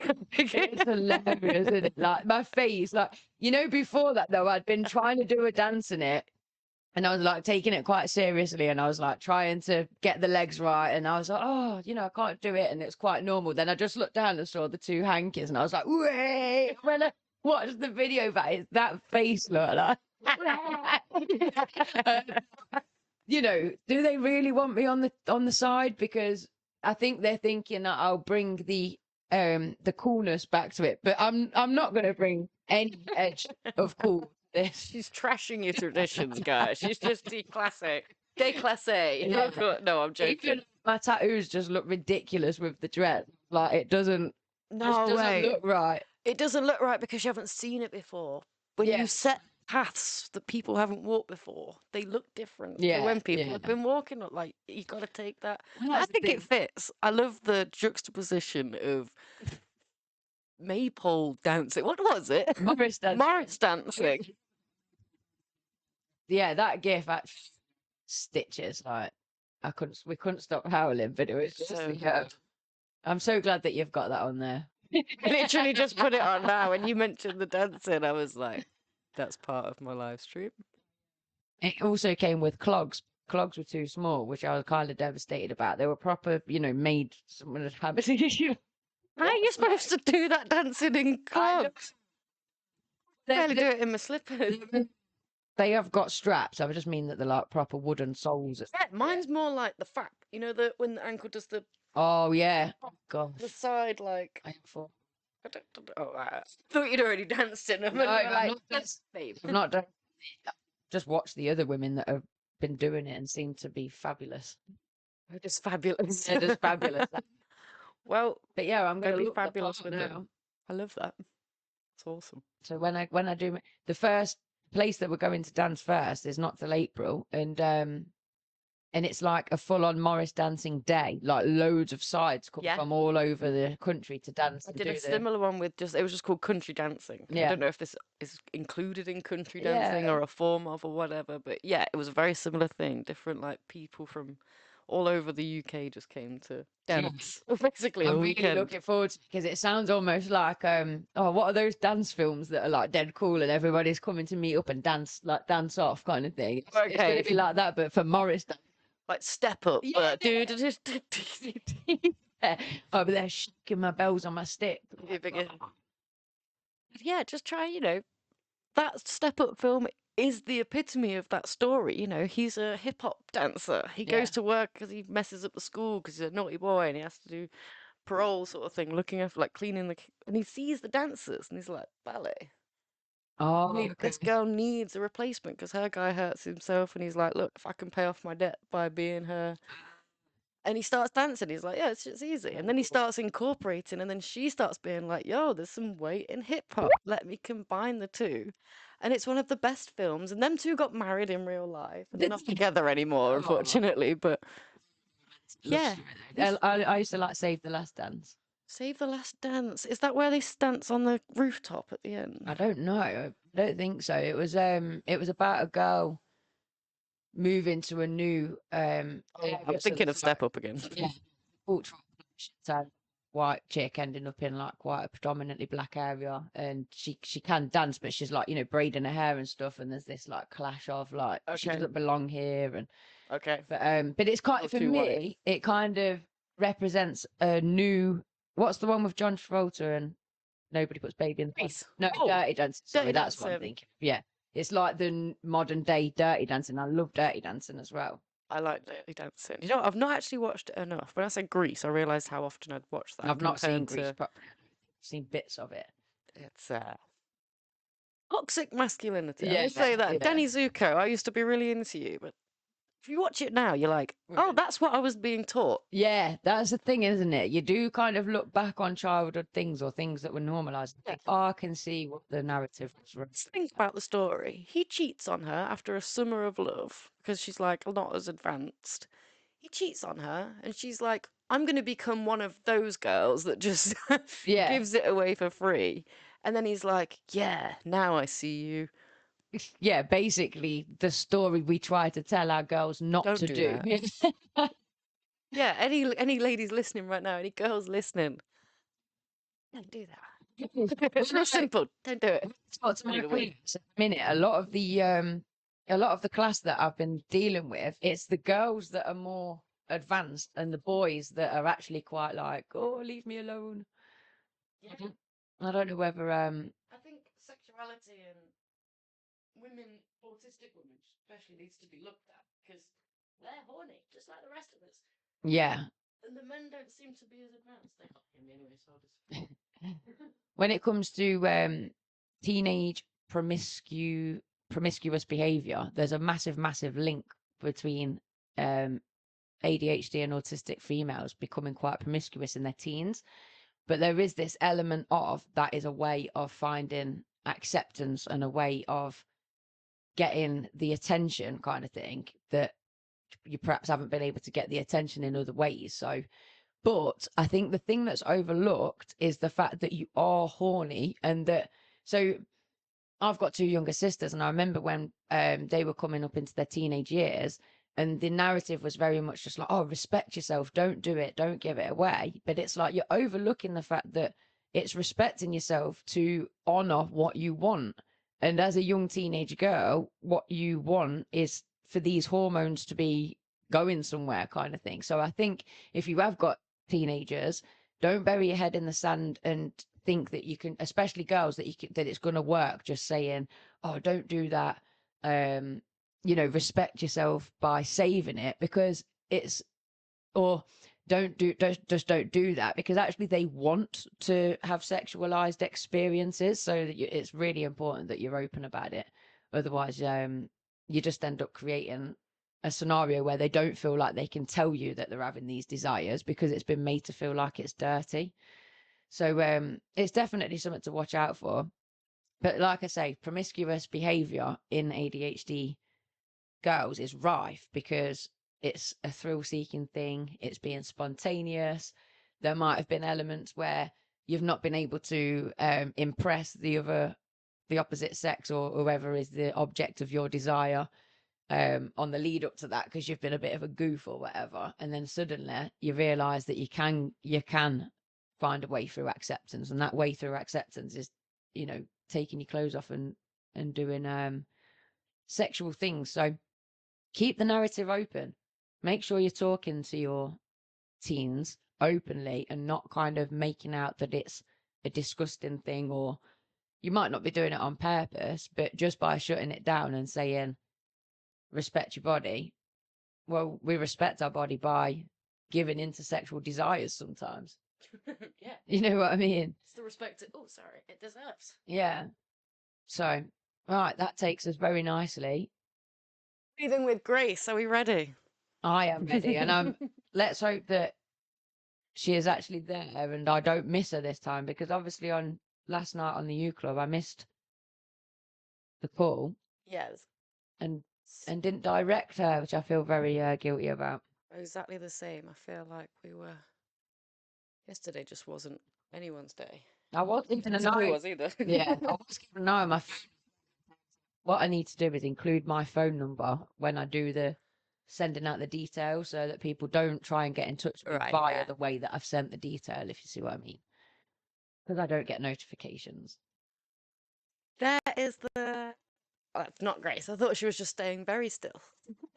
She must be She's in the waiting room. No, she's in here. We're just waiting for her to put her Camera video and maybe her she's, mic on. maybe she's there. In the meantime, she's like, "Go get me on React Stream first." Hey. Yeah. Hello. Yay.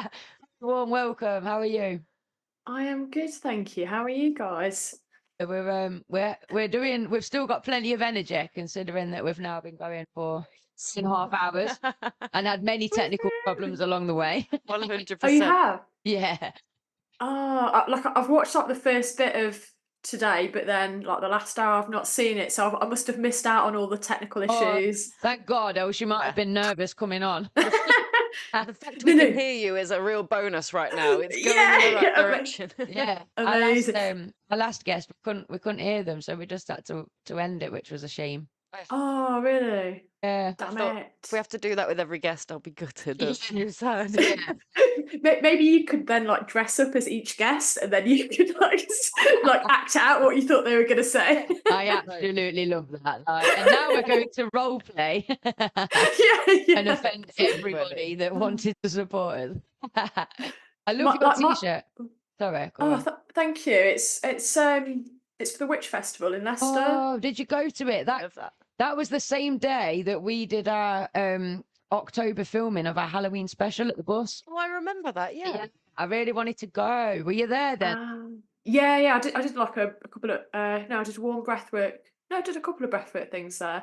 But it's the same organizer who runs Barefoot Festival. Oh, wicked. So Barefoot Festival this year. Sorry, I've got to give them a shout out. Oh, yeah. Is it Cato's Farm? And like it's amazing. So they have like loads of yoga, like creative stuff like kids bands on. They have like a cabaret tent. Like it's amazing. So if you're free, no, I went to Barefoot when it was at oh, what's that little place just out the back of Barrow? It was Yeah, elsewhere, yeah. wasn't it, when it first Crestwold started? Hall. Crestwold Hall, yeah. And Mhm. I thought that it wasn't running anymore. So that's I'm so glad that it's still going. It was close by. Yeah. I'd heard of it. No, Yeah.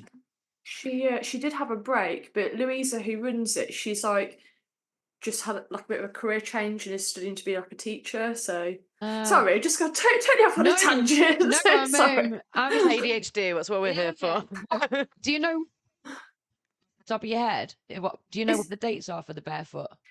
It's the last weekend in July, and it's early bird tickets at the moment. So if anyone does want to go, now is a good time to get it. It's like really family friendly and like environmentally friendly, and there's like literally something for everyone. Like it's awesome. Brilliant. No, I'm going to check that out because I loved it when I went all those years ago. It was years and years ago, like 10 years ago or something. Yeah. No, it has been running for a while. Yeah. Really? Oh my god, it must have been tiny then. So it's Yeah, probably it like a was. little bit bigger now. Yeah, nice. But it's still not massive. You know, like some festivals are like too big. Yeah. Whereas this one, it's still like, you know, it feels like intimate and yeah, it's Workshops nice. there then.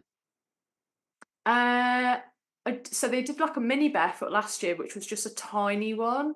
I did like a couple last year, and I think I'll do a couple this year again. So yeah, cool, should be good. Excellent. Right. Well, now we can begin on the introduction. There you go. There you go, Barefoot. There's your promotion for the year. Yeah, Grace, tell us about the awesomeness that you do. I mean, Lindsay she's been loving your breathwork classes. So for anyone that doesn't know, who are you? What do you do? Okay. I don't know. It's always really hard, isn't it? When someone's like, "What do you do?" What is breathwork? Is that an easier question? Okay. Breath, probably not. So breathwork is a massive topic, and we could like spend like literally like weeks talking about it. So there's kind of three main pillars of breathwork. So you've got functional breathing, which is, you know, how we breathe on a day-to-day basis, and probably most of us don't even like think about it. Yeah, that's it. And it actually affects us like loads. So that's kind of one area. And if we can start, you know, just like noticing how we breathe and, you know, just simple things. So like, for instance, breathing through the nose is much more effective than breathing through the mouth. Like your body kind of uses the oxygen, you know, much more efficiently. There's like loads of health benefits from being conscious of that and breathing through the nose. So yeah, let's just put that to one side. So then that's one area, and then there's coherent breathing or heart coherence, resonance breathing. So this is a really slow breath style. So I do facilitate a class on a Wednesday morning. So it's just like 30 minutes at 7 a.m. And this is just like a really slow breath style. So it's amazing for sorry, I knew my brain would go blank. I was like, right, I'm either going to freeze or I'm going to fall. I don't know which one. It was like 50-50. I'm here to catch you, don't worry. You're in good company. We're all doing the same thing. You can just carry on if you want. It's breath work more for like calming yourself down and resetting the nervous. Yes. Thank you. It is, yeah. So heart coherence is more like nervous system regulation, but there's like again loads of different health benefits. So for instance, heart coherence, anyone can do it, whereas the other style that I do, conscious connected breathwork, you know, that there's certain people which shouldn't do that style, but heart coherence is amazing because, for instance, people who have had long COVID and, you know, might have carbon dioxide sensitivity, it can actually help to improve that. It helps to improve your heart rate variability, which is basically how quickly you recover from stress. It helps to improve vagal tone, so your vagus nerve kind of affects how all your internal systems run. So it's kind of, you know, helping that and balancing everything out. I mean, our autistic community, their ears will be pricking up at all of those things, like the vagus nerve, you know, the recovering from stress. That's something that my students, once they've been heightened, to be able to bring that down, that's something that's somewhere they really. It opens up that prefrontal cortex, doesn't it? It just allows you to make decisions a lot better, to think better. Yeah. I mean, actually, one example I always give is, so like people always think I'm very chilled, but actually, like I'm like a bit, and I used to get really bad road rage. Like it would really set me off, like really badly, if someone like did something, or you know, even if someone's not polite, you let someone go, and it would I'd get actually fuming. But so I do coherent breathing like every day, so like even if it's like 10-15 minutes, and actually I'm so much calmer on the road, and I put it down to doing that breath style. So just doing something, you know, consistently, only takes like 10 minutes of your day, it can have like, you know, massive, effects, you know, positive effects. Thing. Yeah. And actually sleep as well. So I've always struggled with sleep. And not so much getting sleep, but I don't know, you know, someone with a busy brain, you tend to like wake up in the middle of the night, can't get back to sleep. But since doing coherent breathing, you know, regularly, that doesn't happen so much. And if it does, you can then kind of do this style of breathing, and I tend to, not always, but I tend to find it does help, you know, allow you to go back to sleep again. So yeah, it's good. In the workshops then, I'm doing the other style, the conscious connected. Yeah. Conscious connected breathwork, right? Yeah. So this is a style that really got me into doing breathwork. So I don't know. It's because though, what should I tell you? That third style, the conscious connecting breathwork, that's the one that can kind of trigger almost psychedelic experiences. Yes. Early memories, and I think for me that's the bit that I was like, whoa, you know, I've come off alcohol, I've come off nicotine, I'm trying to reduce my caffeine and my sugar, where else can I get my kicks? And then I come across this breath work, and this is where I can get my kicks. No, get high on your own high.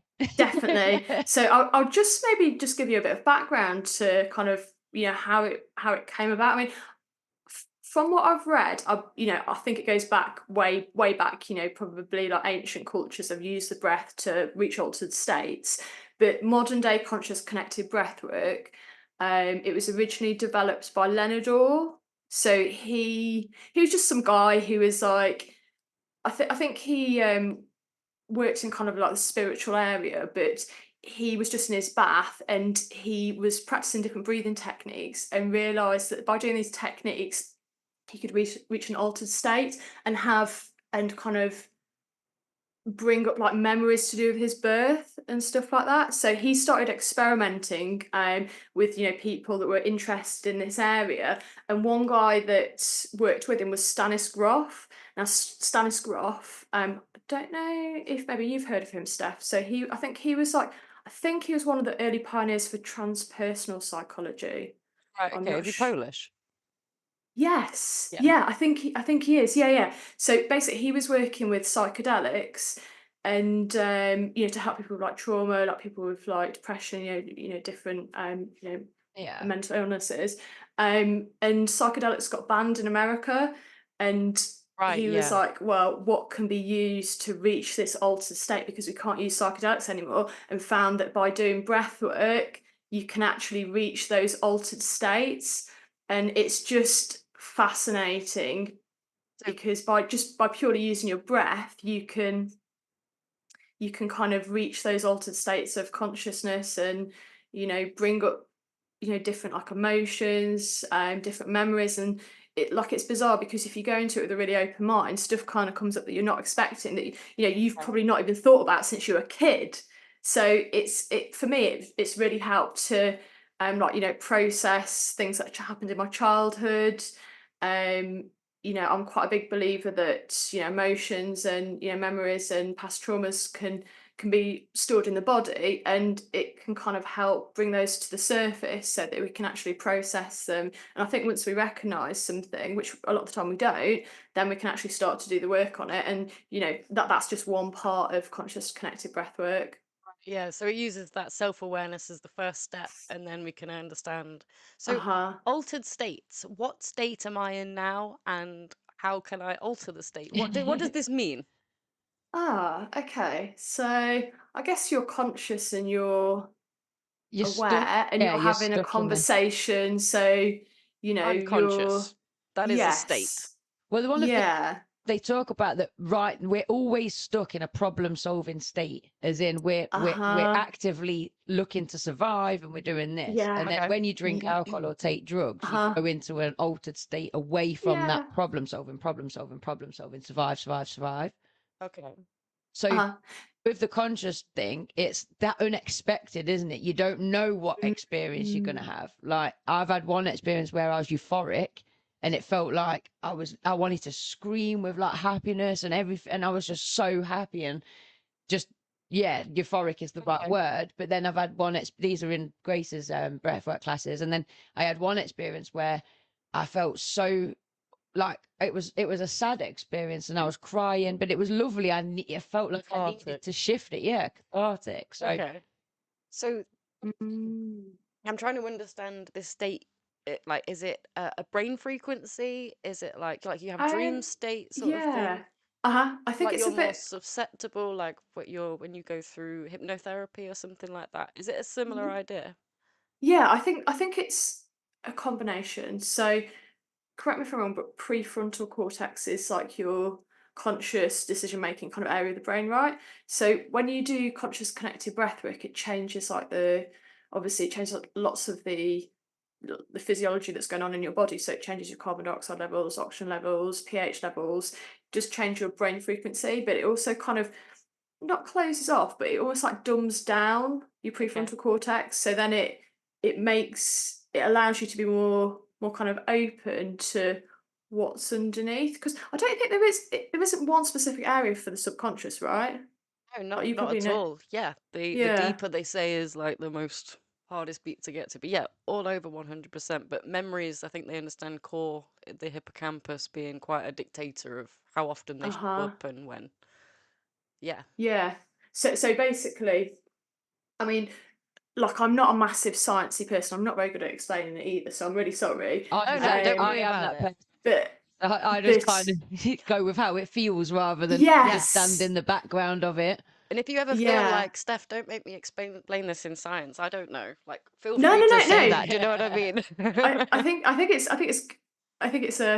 maybe it's a good learning curve for me to try and explain it. But yeah, I feel I think it's like to do with your brainwaves, but also it kind of affects like different areas of your brain. So, you know, if your prefrontal cortex isn't as active, it then allows you to access other areas of your brain. And that's when you can kind of bring up, you know, like deeper memories and things like that. And, you know, it's a really somatic kind of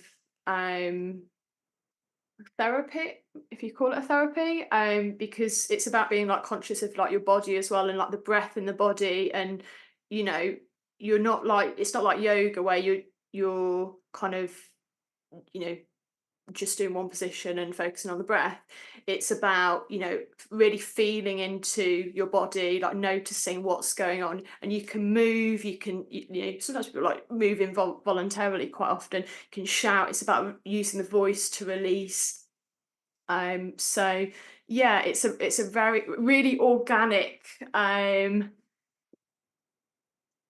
I don't know how to class it as a therapy, but yeah, it's just really organic, and it's about going with it and going into it with an open mind and just allowing whatever needs to come up. So I've definitely had like physical experiences alongside it, because you know, when we're breathing, twice. On the first time I came to the workshop, and then the last time I came to the workshop, so it was like one end of the month and the other end of the month, I had this physical sensation building up in my legs. And in the first workshop, obviously I was like new to everything. I was thinking, what on earth is that? And it felt like someone was sitting on my legs and stuff. But then by the last one, I understood to, you know, if you feel like wiggling your feet, you've not got to lay there still. And I started moving my legs, and I managed to work this sensation up through my body until it was kind of in my chest, and then released it.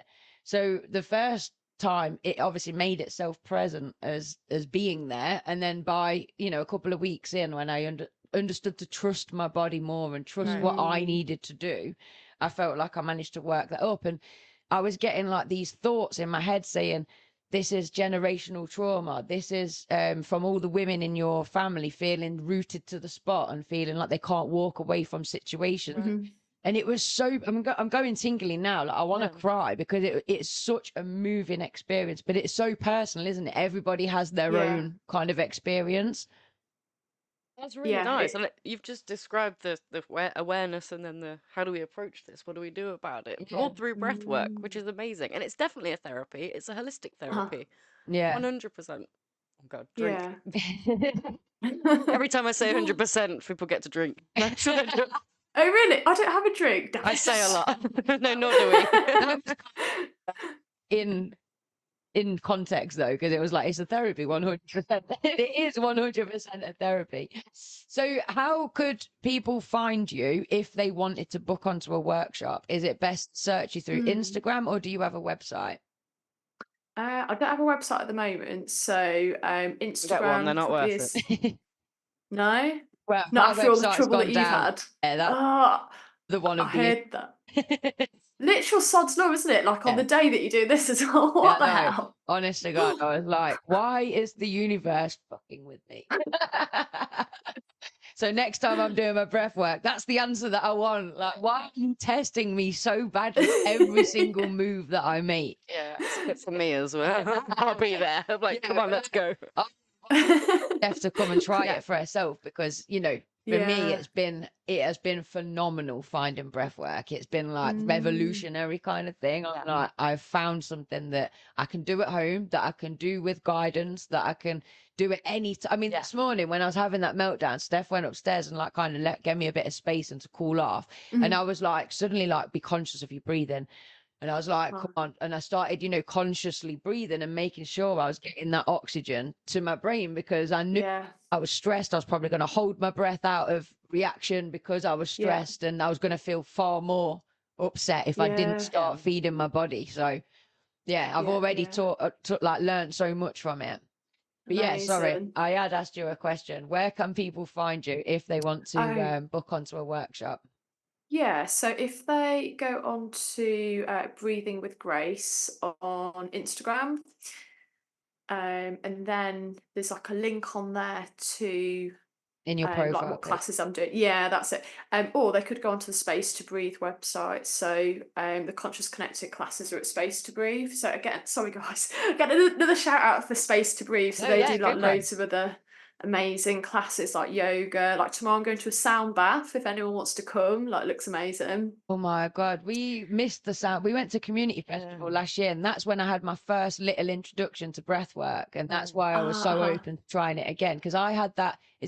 Do you describe it as a transcendental experience where I felt connected to everybody in that field, and then I felt like I was swooping above the field, and that I was connected to everything in the universe, and oh my God, it was such a so that's what kind of turned my head to like, what is this breath work thing? It's amazing.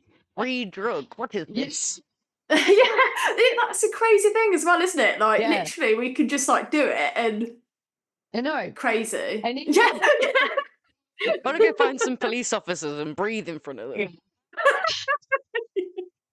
Banning breathing, right? But Please do it. Even what you said about breathing in through your nose, I was listening to another podcast the other day, and they were talking about breath work, and he was saying that we can massage our internal organs through the way that we're breathing, and it's like a way of, you know, there's so much healing benefits from it, and you just think, why aren't they teaching this to us as the first thing we learn, kind of thing? It's crazy. But actually in America, so I think it's in New York, the mayor of America, mayor in New York has like implemented it into all the New York schools, where they actually do like 15-20 minutes of breath work each day. Awesome, but we should. New York's air is awful, so I'm glad that like, maybe a bit late for that, but I like the direction it's going. Totally. Sorry, carry on. That's the thing that.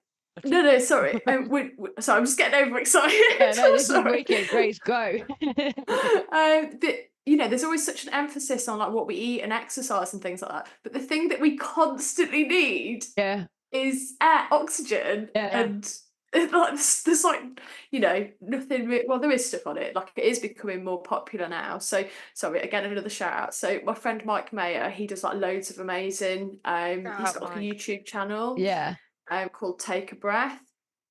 And you know, I found when I got into breathwork, you know, I watched lots of his stuff, and he puts on like different seminars and things like that. So there's, you know, it's becoming more and more popular, and you know, it's just such an easy way to, you know, make us feel calm, to energize us, to balance us, to, you know, there's so Basically many different anything you styles might of breathwork. need. Yes, exactly. Yeah. And this is the thing, when you say about breathing, I think a lot of people turn their nose up straight away because they're like, breathing, I breathe. And, you know, they're so quick to shut it down. And it's like, well, actually, you're not breathing properly. A lot of us aren't breathing. Who's talking about it's making me aware of my is so good. That's what I wanted to ask the audience. When Grace mentioned breathing through your nose, how many of you took a breath through your nose? Because I know I did. I was like, yeah.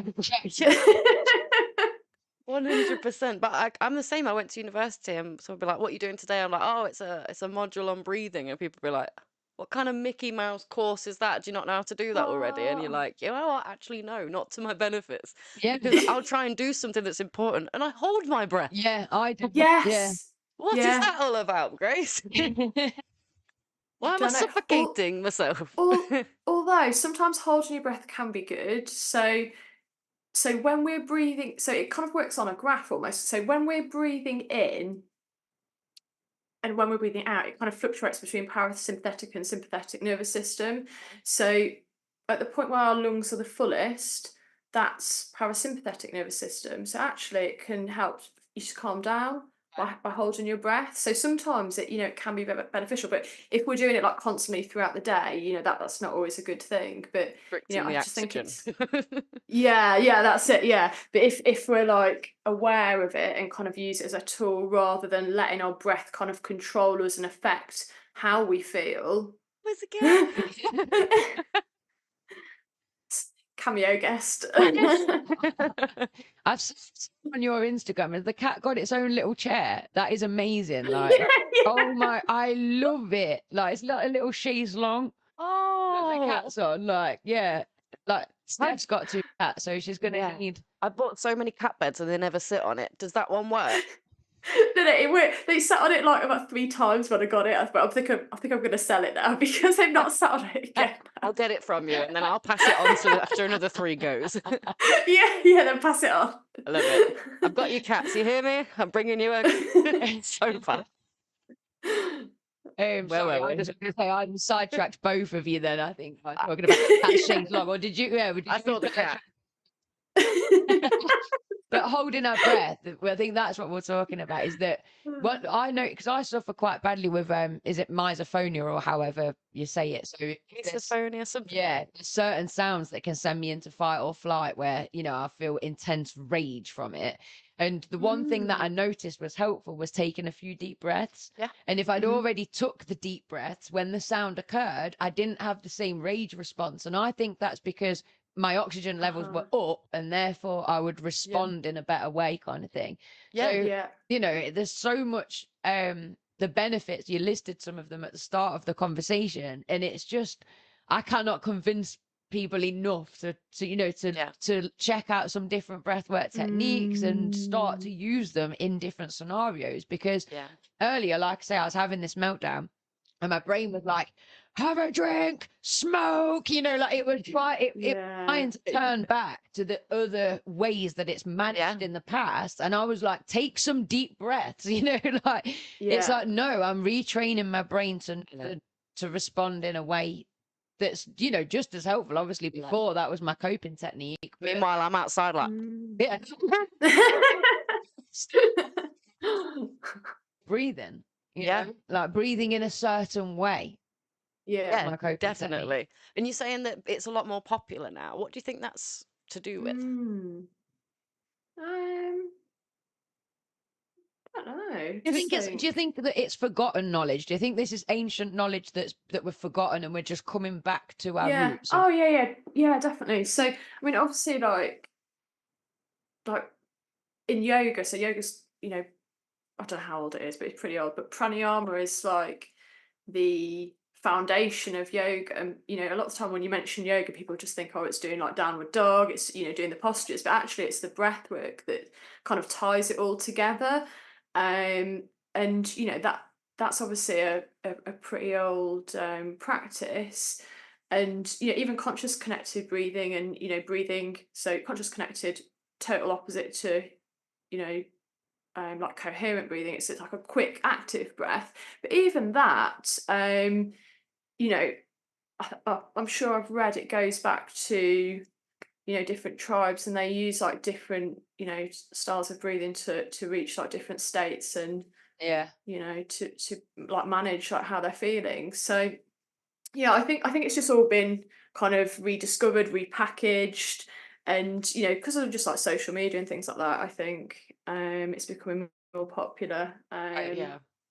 Yeah, I don't know. There's been people, obviously, pockets of people that have consistently been Yeah. practicing these things, but social media has allowed suddenly people to connect, to Yeah. share the word, Yeah. and these communities to then build, and people like me Definitely. to go on and on and on about it every week. But it's kind of one of them things where, like, if maybe some people start as like a status thing, like, oh, look how cool I am. I go to a breath technique workshop or whatever, and it's something else to post. And then the next person goes, I I'm think going to there's try some that. benefit in that. Yeah. Before you know, you've got half the world going like, has anyone Yeah. breathed before? Yeah. That's really cool. I think as well, there's been a rise in sobriety and the fashionable status around sobriety. Because for me, I turned to it because I knew that I was going to be giving up smoking this year, and I thought, well, what a beautiful swap to swap smoking for breath work. Yeah. So that was what got me to come along to the class in the first place. And then now my mind is just like, it's the fact that it's different every time. It's I remember you saying. It's such hard work, but you are just lying on your back as well. It's lovely in that respect that there's going to be no expectation to get into a difficult position or to hold a weight above your head. Or there's no, but then actually it is quite an exertion. Like when you start breathing heavy in and out, in and out, in and out, my brain straight away is like, I don't want to do this. Stop, Like exercise almost. Like that kind of like, oh, I can give up right now.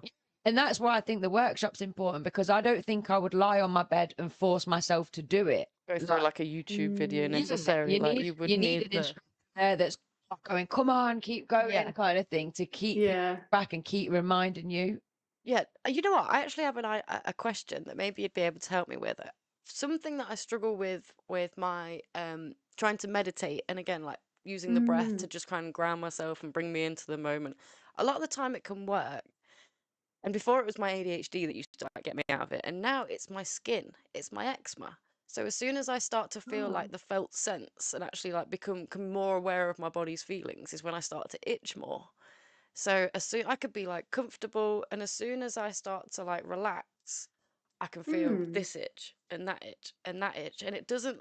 I'm not fully allowing it to take me. Do you know what I mean? I'm not able to emerge myself fully. So do you know if there's any techniques? Because it sounds like you do a lot of moving as well. It's not necessarily like you're laying still like meditation. Well, I Like, was just going to say, I think you'd say just itch, just go with it. I think with breathwork, they're encouraged us, Grace, to just do what you need to do. Okay. And being in the room with 10 other people, some of which that are screaming, some of which are crying, some are laughing, you can't really like achieve the same as what a meditative state is. You do have to just go with the flow. So I would say don't try and stop yourself, just itch as much as you need to, and then eventually it might stop anyway because you're not trying to stop it. That's what I feel like, because it's just being that conscious of it. I feel like that's what initially, as soon as I get past that, I should be. Either that or we'll stand there and itch her, Grace. We'll be like, whereabouts? I don't know. I feel with meditation, it's, even though breathwork is a style of meditation, I feel that there's a slight difference. So I used to really struggle with meditation because my mind would just be like I could not like concentrate on the present, because something else would be going off. And with breathwork, because you're focusing on the breath rather than anything else, it might actually remove you from that anyway. Okay. And you are with conscious connected breathwork, because it's like so active. So I'm guessing the breath styles that you do, were they kind of more slower, like meditative? So maybe conscious connected would have a different effect because it's like quicker and it's it's like more intense. Well, not always. Like the class I did last week, it was a really slow one, but generally, you know, it's an intense mouth breathing. So then your focus is on the breath, and it takes you away from that. But Lindsay is right. You know, you've got no time to think about anything when you're doing that fast breathing. Genuine. Sometimes I'm thinking in my head, you need to be relaxed, and and it's like, no, you don't. You just need to keep breathing. You know? And just focus on the breath. So maybe it would be good for you to try. And the interesting thing that I found is, even though I didn't used to be able to do meditation, since doing breath work, I now find it much easier, and that I can actually be more present and not necessarily have to just do breath work. I could just meditate, you know, as a separate thing. Like transferable skills that you've been able to apply to it. Oh, and I think sorry, maybe it's like to do with like releasing things as well. So, you know, the interesting, you might be able to tell me about this. So the interesting thing about ADHD, like, don't some of the things that present, aren't some of them similar to people who've had trauma as well? Like, some of the things are very similar, right? So I feel like through breathwork, sometimes by releasing or by processing trauma, it actually kind of changes, you know, like how you previously react to like different things. Or you're right. You're definitely my ADHD is much calmer now, and my emotions and things are less problematic since using breath work and doing other things. So yeah, definitely. Well, you've convinced me. I will literally be there, because now this idea of like, maybe it's actually better for me, and then it will feed through to the actual meditation, and maybe I can get some good sleep, because that's what I'm after, Grace. Good sleep. So if I can get some good breathing, will give me some good sleep.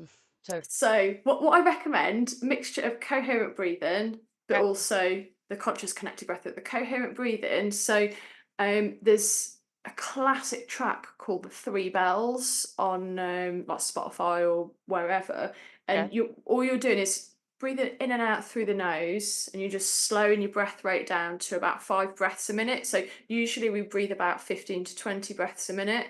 So when we slow it down, you know, it kind of balances, you know, like all of our internal systems. Like I said, it calms the nervous system, and it actually helps us to be able to sleep. Actually, I was reading something as well, that the myth of counting sheep is actually not a myth, because the part of your brain that counts is also like a thinking part of your brain. So if you count the breaths as well as doing the slow breathing style, it kind of stops an overactive brain from worrying. So if kind you of maybe enough to focus on, but not enough to keep you awake, sort of thing, isn't it? Yeah. Or failing that, and then conscious connected breathwork as well. Or failing that, I recently had some melatonin sleep gummies. Oh, cool. So I've heard of them. Do they work? That, like, I found them to be quite helpful as well. So you know, sometimes, you know, when you're just going through a bad period of sleep. That's awesome. Grace, I'm worried that this is going to kick you off because of the time. Oh, sorry. No, don't you apologise. We apologise that it doesn't last it much longer than that. I wanted to do some breathwork examples, but we're just running out of time. So to avoid it cutting you off for halfway through and it just looking really rude. Do you want to do a quick one? There's like 4 minutes. I feel like you've got about 2 minutes, so unfortunately. Is it? Oh, okay. No, that's cool. No worries. But will you come back? Yes. I'm itching now. I'm just like, I want to do the breathing. Is there any point in a future date that you're available? Please come and chat to us. I want to hear more. To come into the studio, and then I can get out of the way kind of thing, and you can awesome. We can do some guided breath work for our Yay. Awesome. Cool, but thank you so much for having me. And like, I'm gonna watch some more. Like, it's honestly amazing what you're doing, and like I love all the podcasts and everything. And I just think it's amazing for people to have that support, and that you do it all for free as well. So I hope you get loads of donations and stuff. Thanks for sharing all the bits and bobs that you've been sharing. We've been loving it. Really appreciate it. You've been more on it than we have with some of the posting. I don't think so. Lindsay is on it. She is on it, 100%. Awesome. Have a lovely rest of your Saturday, Grace, and I hope to catch up with you very Oh, soon. thank you. Yeah, we will See you catch up. later. Bye, guys. Take care. Chicken, bye bye. Bye. That's it. This side. Has that convinced you then that breath work is, I mean, the list of things that it impacts on, like sleep regulation, your Yeah. nervous system, the vagus nerve, like it's just absolutely phenomenal. Like, give me breath. And this is all just from breathing. And I think that's why it's so easy just to go, oh, what a load of crap, because people assume, but I'm breathing anyway. But Yeah. it's like not properly, you're not. 'Cause Not even- properly, you know. well, one of the things that we didn't kind of like get to, in fact, even was just that when you're doing the breath work, it's feeling your tummy fill up, and Okay, yeah. so quite often we're just breathing into the chest and breathing really shallow. So you quite Wow, often you're yeah. not breathing deep. My word, yeah, I didn't even think about Yeah, that. so we're quite often panting almost rather than breathing. So your everyday breathing, Yeah. functional breath is just it's just getting us through. It's just feeding us oxygen. It's not having those effects. Yeah, and you know what? I feel like there's a lot of life that if you were just a little more mindful of, I think things are eating is one for me. Like, I'm just a fast eater. I've always been a fast eater. Like, get it down while it's hot because I hate cold food. Yeah. But then I've also got that like don't leave food because we ain't got any money. So it's like Yeah, I'll yeah. eat loads real fast. And it's just not mindful at all. This idea of like meditative eating. Yeah. It's so brilliant at just slowing you down because I'm not very good at meditating. You know that you eat 1, 2, 3 times a day, whatever your schedule is. Yeah, yeah. And if So you know do that eat those it. moments, yeah, and all it does is make your food last longer and I taste eat better. really Like slowly anyway. It's like, oh, we're, you're such a slow eater. I know. we're at restaurants, like Yeah, like, but I've always been glad that I eat slow purely because every time you ever read anything, they're like, slow down what you're eating, like give your brain chance to tell you that you're full and all of that. So I do feel like that is one habit that, like, eating really slowly is one habit I was naturally Definitely. born with, kind of thing. like you get full 20 minutes after Yeah, eating, no but matter what, isn't it? the finish what you're eating thing though is such an interesting topic because Again, working class. yeah, as kids are overeating because their parents are saying you've got to finish what's on your plate. It's rude not to finish it. But quite really what we should be doing is listening. And if our kids are saying they're full, like, 100. Like, oh God. Yeah. my portions as a kid, they were huge. Like, I know I don't have that much memory of a young child, but I remember like kids' day having like a large dinner plate. Yeah. And it being full to the brim, and mum being like, "You best finish that because if you don't, then you're not leaving the table. You're not doing X, Y, Z. You won't get put whatever it is." Yeah, You're yeah. like, "I don't want pudding. What's she threatening me that for? I'm Yeah. so full." But yeah, it was a real. And then growing up, I learned that she was just as bad as me, if not worse. I'd never have done half the things she did. She's told me that Brussels sprouts, her and her sister would chuck them and let them stick to the ceiling. What a waste. She loves them now, but right then, yeah, they just used to, and they'd come in and my Then parents. again, though, if they stuck to the ceiling, they're overcooked. Like there would have been. I can't stand sloppy veg. I like veg to be quite hard still. Al dente. Shout out to Lou for the steamed vegetables. Love the steamed veg. Right, I'm gonna nip to the loo before. Oh, we've got 20 minutes before Colette comes on, but I'm still going anyway. So you can chat about breath work or steamed veg, whichever. We are. Is that my option? Switching from well, whatever you want to speak. It's like, okay. It's like a game show. It's like you've got 2 topics. Do you want to talk about the history of books? And you're like, okay. Or cats of famous movies. And you're like, you know what? I like cats. Maybe there's that. And it's like, what 1480 film playwright featured a cat? And you're like, I don't know. I'm just ranting to myself now. I've become very aware that no one else is here. Here, I mean, not in the chat. But I feel like a natural thing to do next, because Lindsay tested me with the quizzes, I think we should do some Pictionary. I feel like that's the good plan. We've got time to do some Pictionary. And all I've got to try and find is a place to get Pictionary words, you know, because I haven't got the game where it would normally have like the cards and you're like, I've got to draw that. But I'm pretty sure there's going to be some website will do it for me, right? The Pictionary, Pictionary. yeah. What was we're that? doing until the lovely Colette What was joins that us. game? Pictionary. Oh, where you have to draw it. Yeah. Oh. Ugh. You're so PDA. Yeah, that's what it is. Any Yeah, demands, man. I'm like, Anything I no. put forward, I'm like, why did you become a YouTuber? I Like, I know. hate that. Well, I didn't become a YouTuber. I didn't know that this was what we were going to become. It just developed this way. It's a rite of passage. If you want to be online, you got to join the guy. I know. I said this to Taz last night, like, oh, what have I done? What have I done? I keep thinking that. I'm like, whose idea was this? Oh, mine.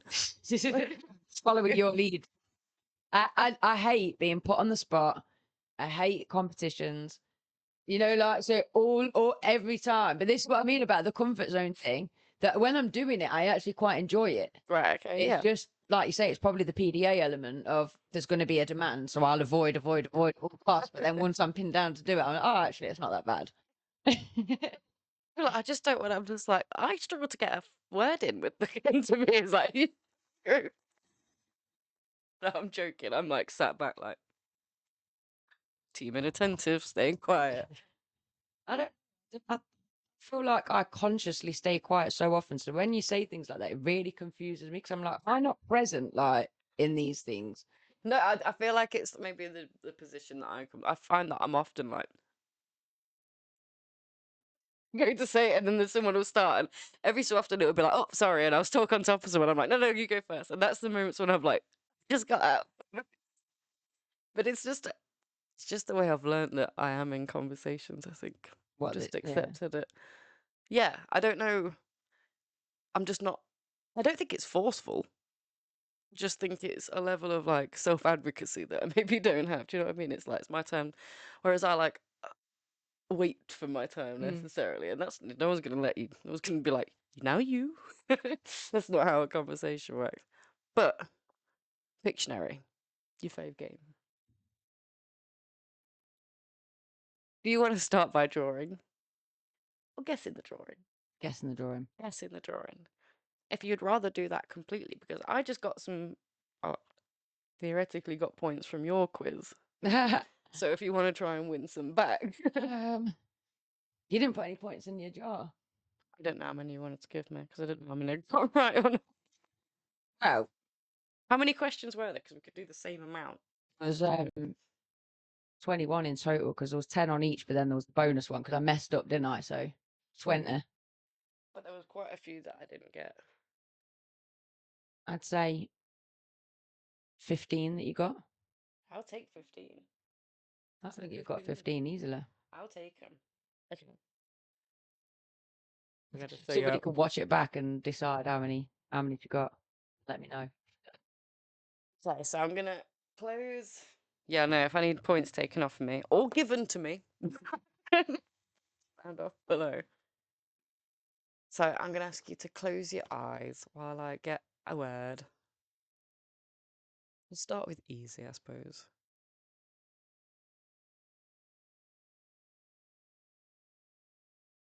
Is it like a theme thing, or is it just literally like it could be anything? It's any word. It's just an online Pictionary. Then it's not going to be a film or a book or. No, it will be a thing. Yeah. So I've minimized that. Okay. And now I've got to draw it. Yeah, well, you can draw. We know that. Yeah, not necessarily. A flower. Boobs. This is terrible. Oh, a cow. But like a bull. An angry bull. A bull with snot coming out of its nose.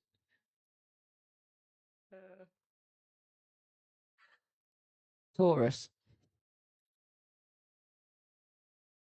A pig. A birthday bull with candles. A meadow. A farm. A cow swimming in the sea.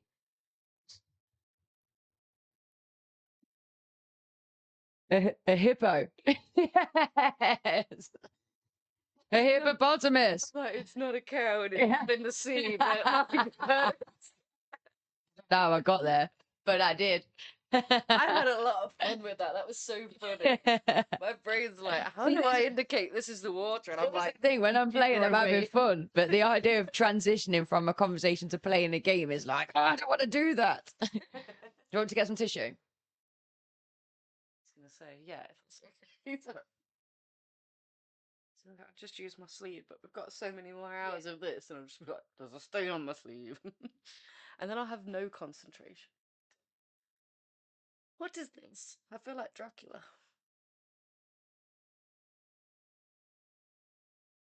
I like it. I'm used to like using whatever comes to hand to wipe my whiteboard. The same. I just end up with so many ruined stuff. They're like, kid, give me your t-shirt. I need to clean the whiteboard. I nearly grabbed that dirty sock and it was like, I don't want to smell that. Oh, wait. This isn't a slipper. So are you going to just draw a few for me then, or do you want to take it in seconds? Do. Would you like to go now we're into it? Yeah, I'll have a go. This is what you have to do with Lindsay. Just show her a little bit. Yeah, no, I didn't say I was playing. I just said I was guessing first. No. So it's that one. Yeah. That's a good point. Was that easy? That was. That was easy, apparently. My goodness.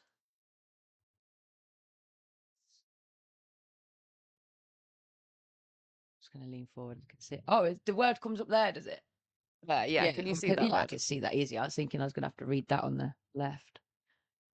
So I've just got... You pick generate word and then. Okay, guys. The screen. I'm gonna let you know now that if... Is it on React?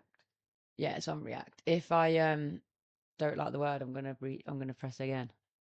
Okay, no, that's fine. I said PDA. Right, I've minimized the screen,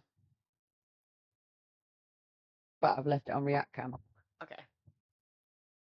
Right then.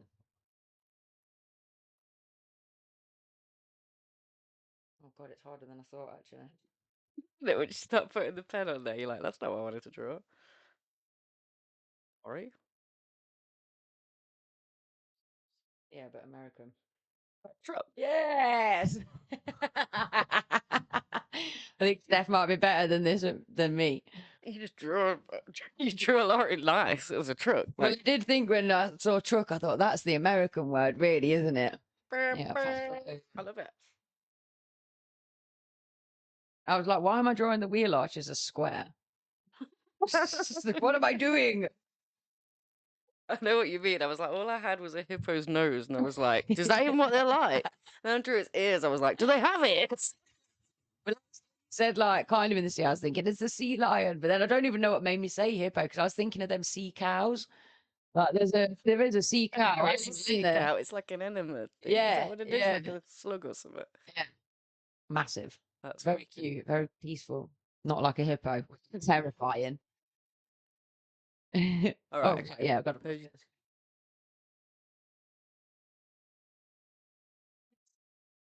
I mean, click again if you need to. If it's going to be more amusing. I'm gonna go for it. I feel like it's gonna be quite funny. I'll put it on full cam so people at home, you can let her know how well am I doing. Okay, so Oh my god.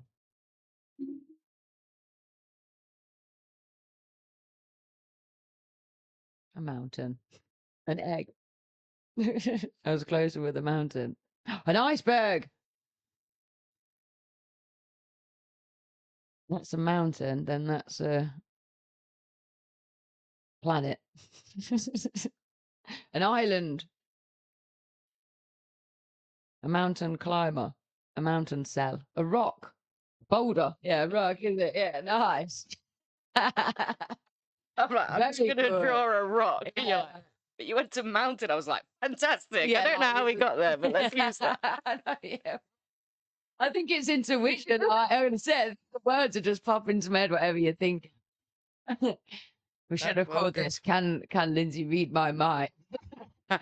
Ooh. Oh no, no. Right. I'm thinking of a drink. We can do it. I'm thinking of a drink. My favorite drink. We Coke Zero. So we've got plans for product placement. I realized I was like, let's do it. And I was like, wait, I don't know what I'm trying to do right now. Stick to When's it acceptable to start drinking non-alcoholic cocktails? Asking for a friend. To be fair, what time is it? It's almost 6:30. I think. I mean, what time? Hold on. Suppose all day, right? But if you're just cracking it, yeah, what is the harm? A non-alcoholic beer in the morning. Do you have a problem? Yeah, I mean, if I get Or up not? and start necking my Corona Zero at Why? at Why is 10 in that a the morning. problem? Why is it a problem if it's alcohol in it? I used to drink beer in the morning. I did not care about the whole waiting for a time to start. If I wanted to start, I'd start. The only time I could do that is I was on holiday. Butlins. Yeah. Butlins beer for breakfast. When you can have a nap at lunchtime and no one needs you. That's the only time I could do that. It's a big downfall on it if you started drinking too early, you'd be tired. But no, when it comes to non-alcoholic, it's more that I don't want to, because we've only got 3 each, so I just don't want to drink them all and then be like, oh, like them are kind of, oh, I can't wait to start on the non-alcoholic cocktails. I know what you mean. Right then. Feel free to change the easy hard thing if you wanted to. Oh no, God. Rock was hard enough. Let's see what's coming next. Rock hard. Oh God. Yeah, that is too easy. Let me go again. Okay, that's slightly harder. Go for that one. How do you change it back to normal cam? I've done full cam. Full cam or react cam. Oh yeah. There we go. Okay, we're on full cam and it's gone. Oops. See, I don't mind because it's not like someone going, there's a time limit. Oh no, screw the time limit. I don't do that. Fair, this is still quite easy. Ice cream. Cone. Yeah. Ice cream cone. Nice. How quick the time's gone. Saying yes to breakfast beer. Heineken Zero. Oh god, if you've not tried them. I think I have tried Heineken Zero. I was looking at them earlier, but I couldn't remember if they were the ones you didn't like. Because there was one recently you tried that you weren't so keen on, wasn't there? Or was that Beck's too? No, it was like a bitter. Oh, the pale ale that I had. I think that's what that was. Yeah. Yeah. I love, if anybody is out there wanting alcohol-free beer recommendations, the Corona Zero is my absolute, the Corona. To be fair, I love tequila beer, but in Mexican type, it's like got that fruitier, limey, zesty type. Well, the other week when I went to Lee's, he'd got a beer, so I did lime, and I put the lime in my Corona beer, and I literally can't tell the difference anymore. Before when I was drinking still, if I drank a non-alcoholic drink, I used to go, ugh. But now I've not drank alcohol for so long that I have a beer and I'm like, oh, I love, like if I'm looking for that taste, it is what I'm after. That, like the other day I was quite stressed out, so I was like, sorry, I'm having a Corona, like, which made Lou laugh because I said I'm having a beer and she'd not heard me say that for so long, and she was a bit like, what? I don't know what. Yeah, and then looked round and there I was, opening my Corona Zero. But it does take the edge off. If for me the placebo works. Have I found a good wine or spirit? I've not found a good white wine. The white wines for me just taste too grape juicy. So I found some nice tasting white wines, but they don't. If you're looking for a genuine kind of placebo effect, I've not found that. Okay. Kylie Minogue, the fizzy rosé by Kylie Minogue. That one's quite expensive. It's about £7 a bottle, but that is so nice. Like, I don't think I'd have, if someone given me that and said it was alcoholic, I probably would have thought it was.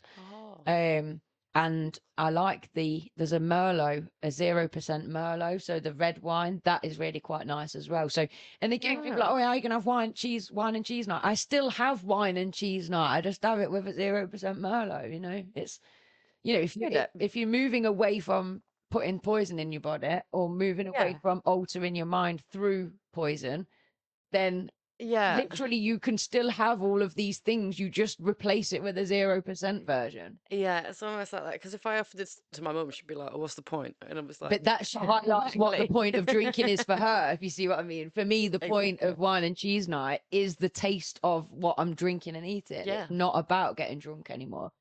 But spirits, I've not tried any of the 0% spirits, purely because the Captain Morgan one, I really wanted to try it, but it was so expensive and I just couldn't justify it. I was like, that is so, I'd rather, for me, a massive bonus is saving loads of money or spending the money on other things. So I was like, oh, I just can't bring myself to spend the same amount on a placebo when I don't need that. Does it taste like Apparently spirit? So you're supposed to taste because I don't like the taste of alcohol anyway. Yeah.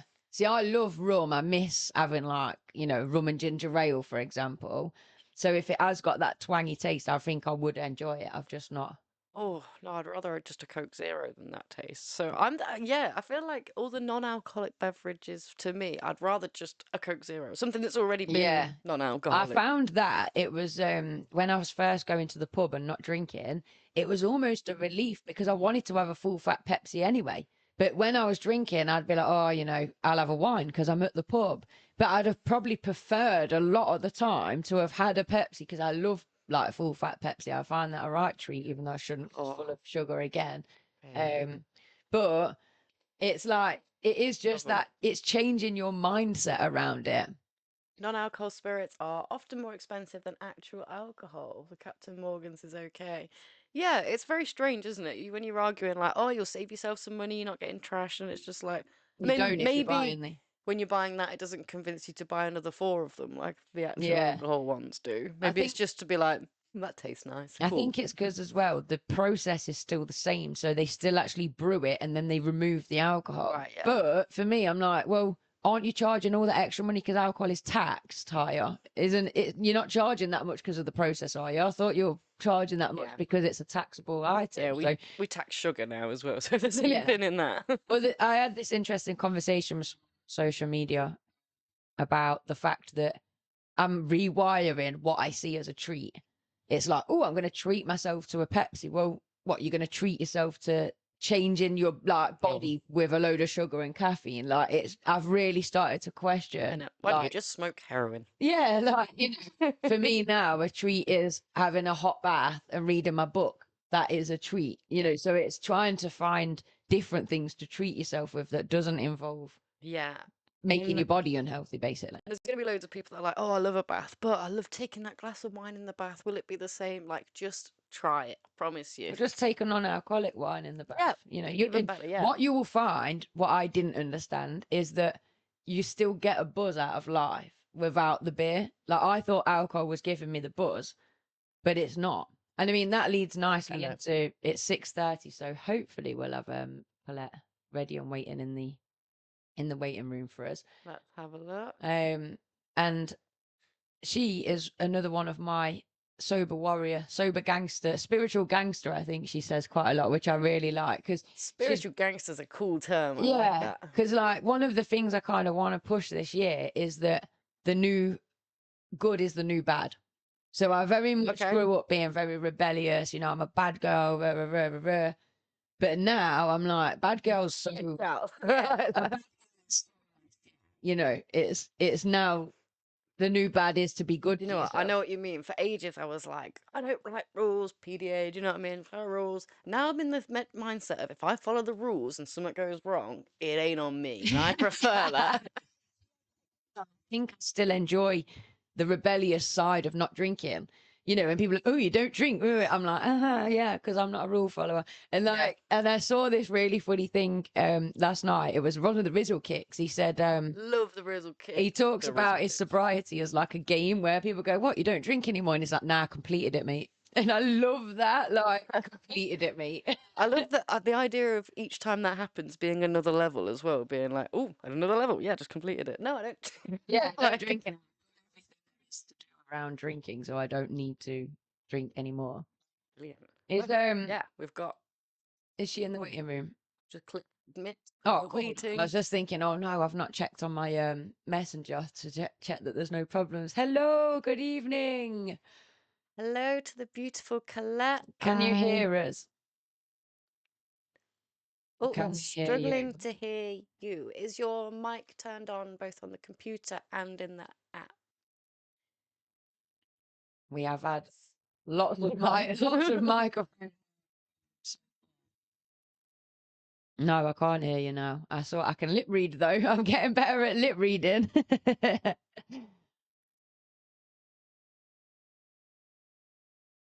Is it saying, because we have had this with another guest where it's almost like we had one that we could, one that we couldn't, one that we could, one that we could.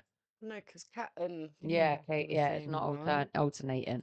Yeah, all I can say is everything is clicked on and ready from my side to be able to hear you. So it might be some computer settings. So if I share my screen and you check what I'm doing. So if you go down here and open your volume mixer, right click on the and then down here there'll be Zoom. Oh, you think that might be what went wrong before, if the actual Zoom mic's not. Possibly, but it might also be in here. So my microphone input is here, is yours to the microphone you want to use. Oh, Colette, I want to speak to you.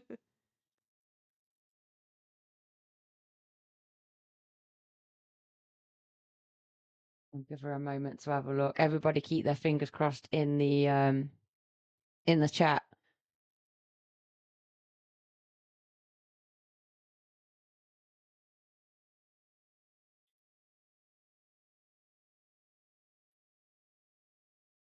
Is there a mute button at all, like on the desktop? Are you on a laptop or are you on a phone? I wonder whether, I don't know whether you've got Zoom on your phone, but I wonder whether you could come out and then try and come in on your phone, because I feel like the phones are already automatically set up. Oh, But then again, you do a lot of your workshops over Zoom, don't you? So you would have thought that your it's me. mic would be working. It's me, isn't it, Colette?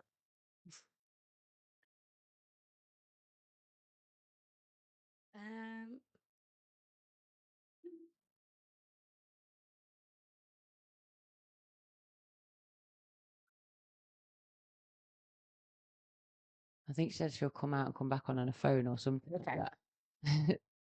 Come out of the laptop, try and come back in on your phone and see if that rectifies it. Let's hope.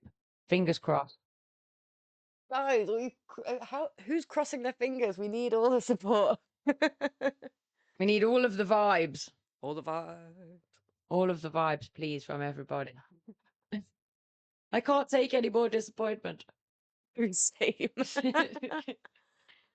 It's just so frustrating when it's technical, isn't it? Because you're like, there's got to be something we can do, and then when there isn't anything that we can do, it's just heartbreaking. Especially because I know that this wonderful woman has got so much valuable stuff to share, as they all have. So I don't want anybody to have to miss the slot. Just check on there. What's going on WhatsApp?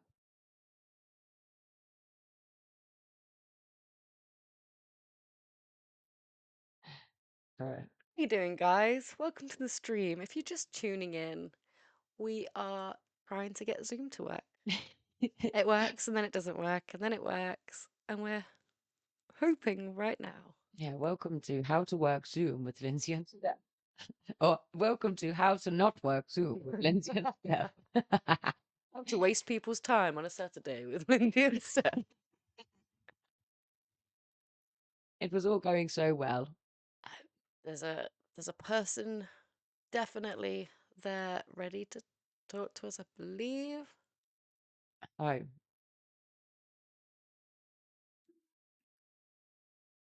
this doesn't work, then we know that it's got to be us, surely. Oh, I don't No, hear you. I can. You can obviously hear us because you're replying, but we can't hear you.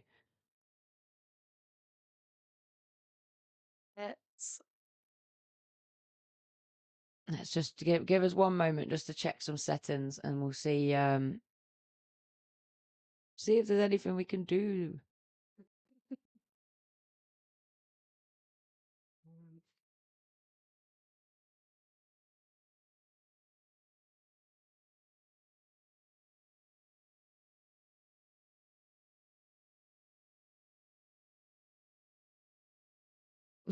Turning up the volume on the telly. Like, I don't God, think if it that's gonna comes work. out of that TV, then it's Oh, probably I not see going what to you come out mean. of that one. In case it was that was clicked in. Yeah, all I have is my actual.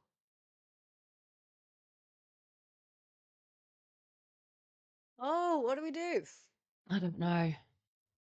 Can you type in the chat box, Colette? I did a mic test to send and it recorded and played back okay, so I think it's that end. And I know that when she does her Reiki sessions, it is through Zoom and things like that. So like, she's a Zoom professional and we're just ruining her Saturday. That's all that's happening. Looking stuff that makes absolutely no sense. I don't know. I mean, it's not even. I was just thinking then I could do Zoom on my phone, but then it's not going to be heard. Do you get what I mean? It's not actually going to be kind of picking up. Yeah, that doesn't really work with that, does it? No. Oh, Colette, I'm sorry. I'm just worried that I'm going to waste even more of your time trying to make it work. So, like every other guest we've had on today, if you're available at a later date to either come in the studio or we'll figure out this Zoom thing a little better, we'd love to speak to you. I have your little book at home that Lindsay lent me, and it's such a cute little, like, a really helpful reminder. That is the book, isn't Yeah, it? yeah. A hug from me to you. Hold on. I wonder if she's going to try and come in a different way, maybe. Or is she just messing with us, the settings, trying to get it to work? Oh my God, it makes me worried about the other guests because it's just like, why is it not working? Why has it worked for some and not others? What's happening, guys? Do we still have Andrew in the chat? No, he was going hiking, wasn't he? Oh, God damn it, climbing! I need your IT skills. It makes no sense to me because it's the exact. Yeah, nothing's changing in between the things, and yet how many more? Oh God, I don't know what to suggest because we've got 3 more guests, and like it's going to be literally hit and miss now whether that we can hear them or not. Hey, I'm ready for some fun. Let's see what happens. Roll the dice. Colette is trying again with us. Oh, Let's see. bless her. It's connecting to audio.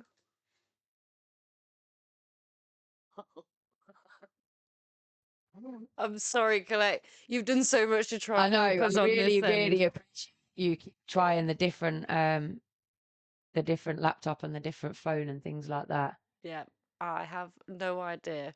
But yeah, please don't waste any more of your Saturday with us. I'm sorry that it's ended like this. If you can pop into the chat and like put some of you, join in with some of your comments in the chat, then do it that way. At least that way people are going to hear what you've got to say. Or even if you can drop in links to your podcast and links to the book into the YouTube chat, feel free to do that. Yes. We are going to link everything in the show notes and everything anyway. And obviously we've done all the social media shout outs. But I don't know I'm not the tech person, so literally I can't even suggest anything. I'm just redundant right now. I don't know why I'm the tech person. I don't know what I'm doing. Yeah, neither of us are the tech person. Nice to see you, Colette. Take care. Take care. Speak to you soon. Bye. What do we do? We play these wild cards as they come, baby. Let's go. I've got to laugh or I'll cry. What is happening? It's just so annoying, isn't it? Because we've Well, got like yeah. such a good lineup, and each of these people have got such exciting things to say, and like just missing out. That leaves us to talk for longer out. The frustrating thing is, it leaves us to talk longer when we're then feeling disappointed, which shuts me down anyway. Oh, I know what you mean. Yeah. Do you see what I mean? Like I don't want to talk, so it's I don't want to talk now. I want to do it now. So at 7:30, it's not quite enough for. I was like, we could just play Sedge's interview. Oh yeah, how long is that then? Just a bit less than the time that it's given. I mean, just a bit more. Sorry. And I was like, what? Would that fit perfectly? So yeah, it's about 45 minutes, 50 minutes. I wonder whether I could message Andy and see if he can come on any earlier, or shall I just leave it? It's like, do we test him earlier? I think the answer for this is next time. It's not happening again, but next time. I'm not. We test it the day before. Where's the whiz kids in the chat? The thing is, we have tested it. It's not like all of them are not working. That's what's doing my head in, because it's like, well, obviously we couldn't hear Chrissy, so then Kat came on and tested it, and we could hear her, and then we've just had a conversation with Grace, and we could hear her absolutely fine, and then Colette comes on and there's no sound again. So it's frustrating, because it's hard to work out what the problem is, if you see what I mean. Yeah. Because it's clearly not something that's being done, if you know what I mean, or not being done. Well, I don't want to mess with my mic and everything, because I've spent so long setting it up so that everything goes to OBS well, everything goes to Zoom well, apparently. And all of my indicators, everything, everywhere I can look to see where can I fix this, they're all pointing at like, yeah, it's all good. Yeah, but apparently the same's happening on everyone else's computer, so I don't even know how you work that out. I ain't got a clue. I'm just going to message Andy and pre-warn him that, you know, we're going to hope that you're going to be able to come on. Yeah, but we're not sure about the sound kind of thing. That makes me feel better, that people might be aware that we're having issues kind of thing, rather than just bringing them on like, hi, sorry, we can't hear you, bye. Yeah, 100%. I am. It's all a learning curve, right, guys? Oh my word. I think we have got enough time for Sedge's interview. And do you think? Yeah. Yeah. 100%. 45 minutes. 100%. Yeah, let's do it.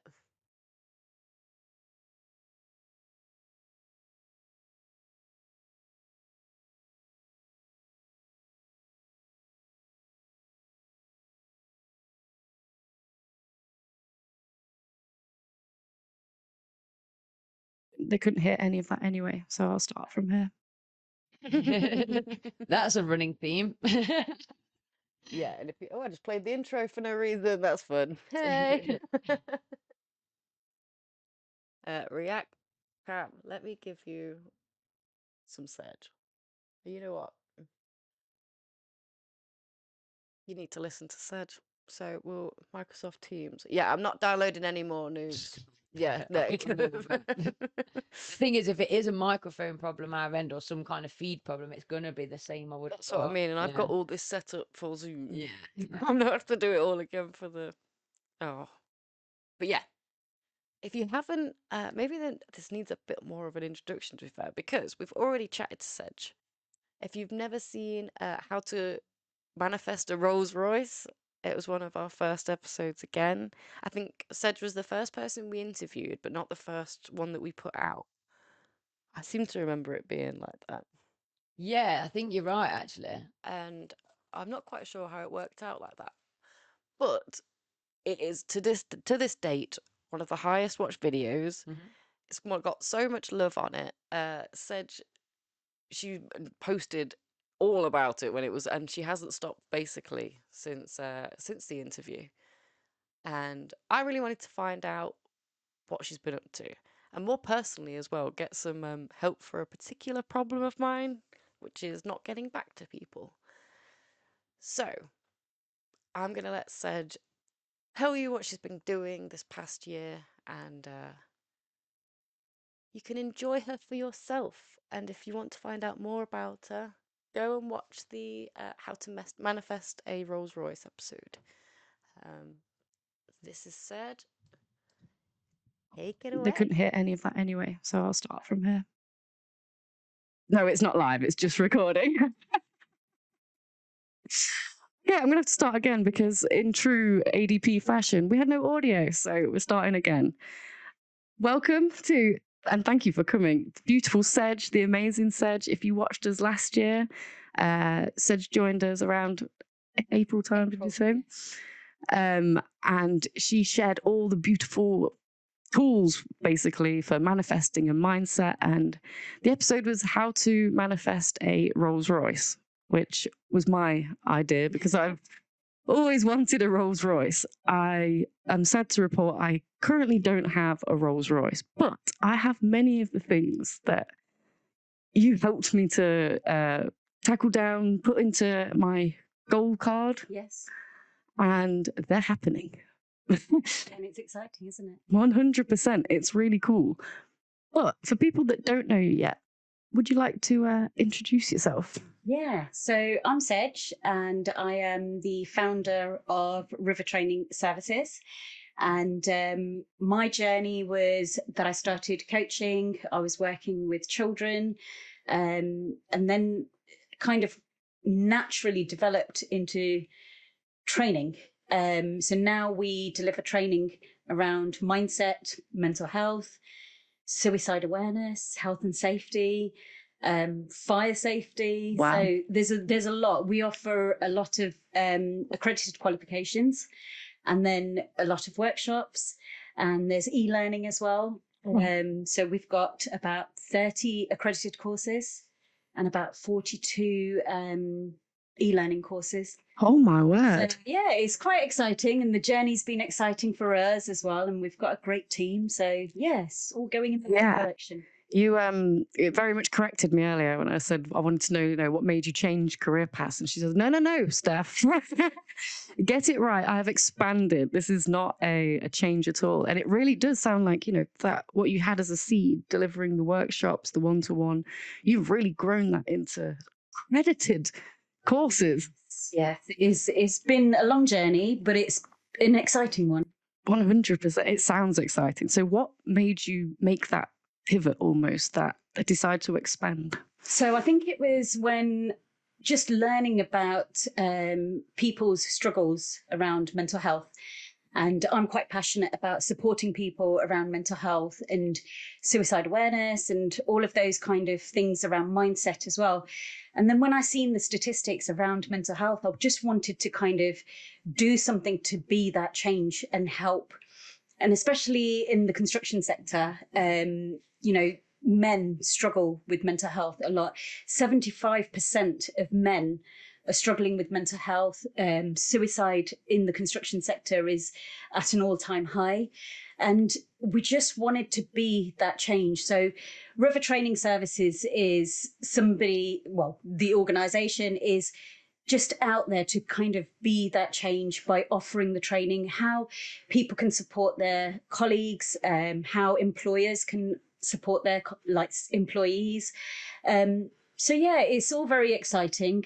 And the other exciting courses that we're offering are the IOSH. So IOSH Managing Safely, and also IOSH Managing Occupational Health and Wellbeing, which allows employers to support their team around mindset, about wellbeing, and just even mental health and all of those kind of areas that people need support. It's brilliant. I think we talk about it a lot. How can your workplace help you with things that you're dealing with on a personal basis, whether it is situational with a family member or something's happening at home, or you yourself are diagnosed with or some sort of mental health problem, a physical issue or whatever. And we're seeing that a lot of employers are letting people down, especially within the ADHD community. Yes.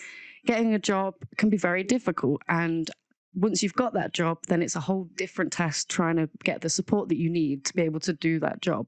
So you're basically allowing or giving the teachings to these employers to be able to deliver this to their staff. Is that right? Yeah, and just supporting them. And sometimes, you know, employers aren't able to support directly, but then we give them the training to be able to signpost their employees as well. So it's all very exciting. And, you know, one of the exciting things that we offer is a bespoke tailor-made solution for employers. So we go into organizations, we look at their staffing structure, we then put a whole training plan together, and then we kind of manage that training plan for them. So it might be that their first aid is due for renewal or mental health is due for renewal. And then we will remind them that these courses are up for renewal. We manage their whole training package. So it might be that we go in-house and deliver courses for them. And some courses might be delivered online. Some are e-learning courses, but we manage the whole training package, which takes away the stress for an employer, and they're still able to invest in their people and they're still able to look after their people, but we manage everything for them. And in that package as well, we offer a focus group sessions as well. So we go into the companies and we will have like focus groups where employees can come and talk about mental health, ADHD, anything that is bothering them, mindset, anything. And we offer that either once a quarter or once a month. And we'll put little focus groups together and then provide this service as well. I love that. I feel like this is great. To my brain that I've struggled with employment for a lot of my life and how I've been treated in certain ways. So I think, you know, this is so important, and it's really personally to me touching that you've gone into this because it's so vital, and I hope that more companies get to employ things like this. So how does a company get hold of you if that's what they're looking to do? So we've got a website. You can access any of our courses through our website. We've got open courses that are available. So we're delivering a mindset workshop, for example, in Derby on the 4th of March. We're delivering a mindset workshop in Leicester on the 7th of March. And then we've got various other open courses that anybody can jump onto. These are face-to-face courses, and then all of the e-learning courses. And I mean, if you visit our website, you can have a look at what we offer and fill in the inquiry form, and kind of somebody will get back to you. That's awesome. Yeah, if you yourself are interested, it will be in the link in the description below. Moving on from your professional side, are you still using manifestation in your life? Absolutely. I think manifesting becomes a way of life, and I think it's about setting those goals and then achieving them without having the blocks of why I can't do it or how do I do it. So anything is achievable, even the Rolls Royce stuff. Even the Rolls Royce one day. Like I said to you, just get the logo and stick it on your steering wheel. That's going to happen. Yes, okay. Absolutely. So yeah, manifesting is just a way of life. And I think sometimes we do it subconsciously. And even for me, I didn't know how all of this was going to happen for the growth and expansion of the business, and even just working with various people. But it happens because once you've put it out there that this is what I want to achieve and this is my goal, then the right people come into your life. And, you know, you don't need to worry about how. The how happens along the way. And I'm very blessed that I've got an amazing team around me, the support. We're also part of a larger organization, which is SCP Group. And so, yeah, it's very exciting because we all work together and everybody's working towards a common goal. So it's all going in the right direction. And it's super exciting. It feels like you've manifested every single part of this. The people that are now work under you, that are performing all these tasks, that, you know, you set up all these different things and they're happening within a year by the sounds of it. A lot of these plans. Yeah, a lot of it happened. So we I put it out there, I think it was just after the workshop that we did. I put it out there, I think it was January last year. And by August, River Training Services was set up. And so within 8 months, and I didn't have it all figured out. And even now, there's still a lot of things that we're putting into place, and there's certain things that need implementing. But with the right mindset, it's all achievable. And that's where it starts. It is all to do with mindset. 100%. I mean, I loved the last episode. If you've not seen it, Lindsay took the whole job. I was behind the camera. So I'm actually quite happy that I get it all scheduled to myself right now, because that mindset is such a key part. It's all right taking away these tools and, I just need to manifest it. I just need to write it down. I just need to give myself these affirmations every day. But if you're not in that mindset, getting out of your own way is 10 times harder. Yes, because sometimes we are our own blocks. And we don't achieve the goals that we've set out because we wonder why it can't happen or how it's going to happen. And when we start putting those blocks in front of us, then the goal is not going to be achieved.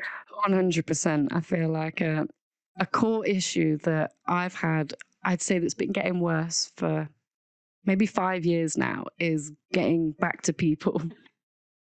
And what are you laughing for?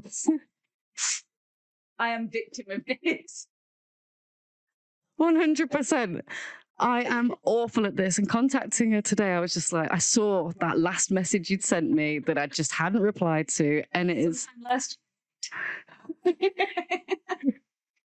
Yes. Yeah. And I'm going to say it with my chest. Yes. Because that is the only way that I'm going to be able to change this, I think, just by being completely honest. Yes. 100%.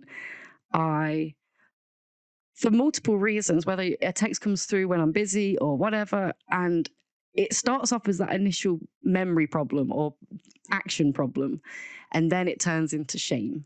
And that is where most of my friendships, unfortunately, have now been left at, because I am too shameful to go back to them and try and connect again, worried that I'm just going to let them down. But you've explained it to me. These are my paradigms. Yes. What is a paradigm for anyone that doesn't understand? So paradigm is your thoughts, your behaviors, your characteristics. So say if somebody's saying, I can't lose weight, or I can't, money doesn't grow on trees. And I use this example quite a lot, or I'm always late, right? Those are paradigms because you've already said it and you've already thought it.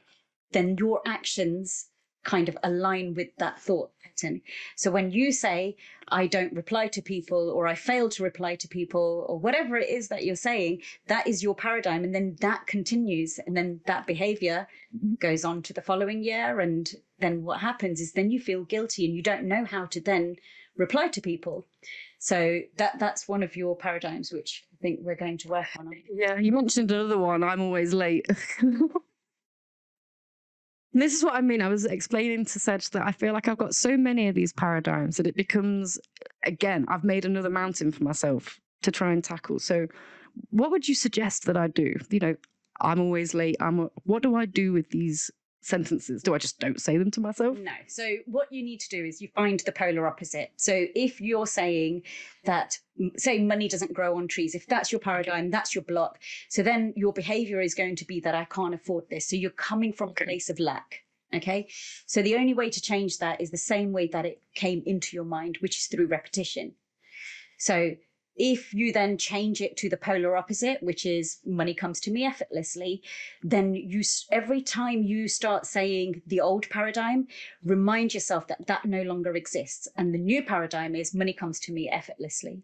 Okay. So if you're saying that your paradigm is that you're always late, then your new paradigm would be I'm always on time, or I'm always early, whichever one it is.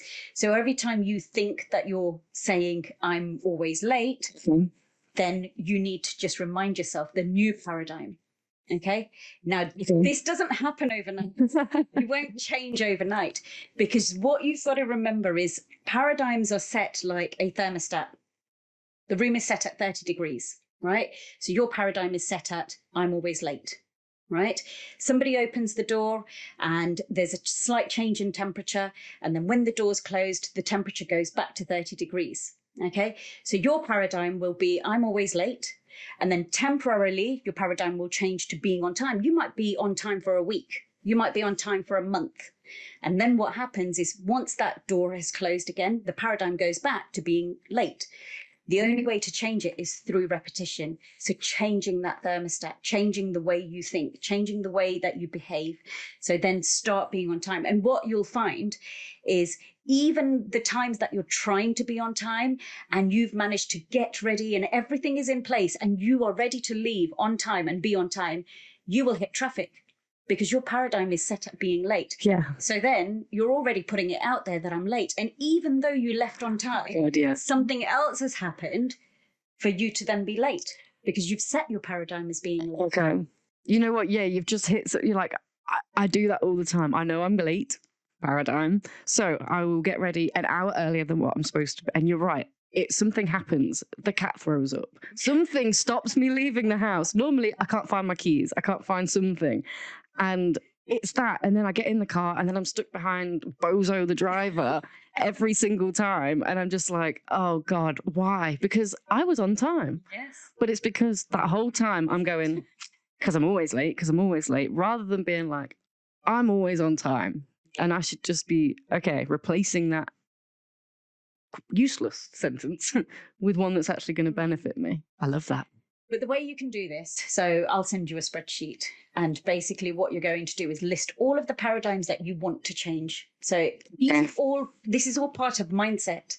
So list everything that you want to change and then write the polar opposite of each one of these paradigms, right? And what you'll find is this is an ongoing thing. So it's me giving you a tool to put into your toolbox. And like I've mentioned before, you'll get a toolbox and then you'll learn how to use this along the way. And what will happen is you'll fall back. There'll be times when you come off track and you've just got to then remind yourself that the new paradigm is X. And then work through each one of these paradigms one at a time. And once it then becomes a habit, that's then your new way of life. That's your new paradigm. So they didn't just come into your life just overnight at the click of a finger. They happened over time, like through repetition, and you kept being late. And then you kept telling yourself that you're late. So then that is what kept happening. Right, So okay. it's just a matter of changing it one at a time. Yeah, that's what thing you say one thing at a time, because I think that's what was initially worrying me. This idea of, I've got so many paradigms, just one at a time. You don't need to put pressure on yourself. It's okay. Otherwise, you'll be late for something. It's okay. It's okay, hun. You don't have to do that.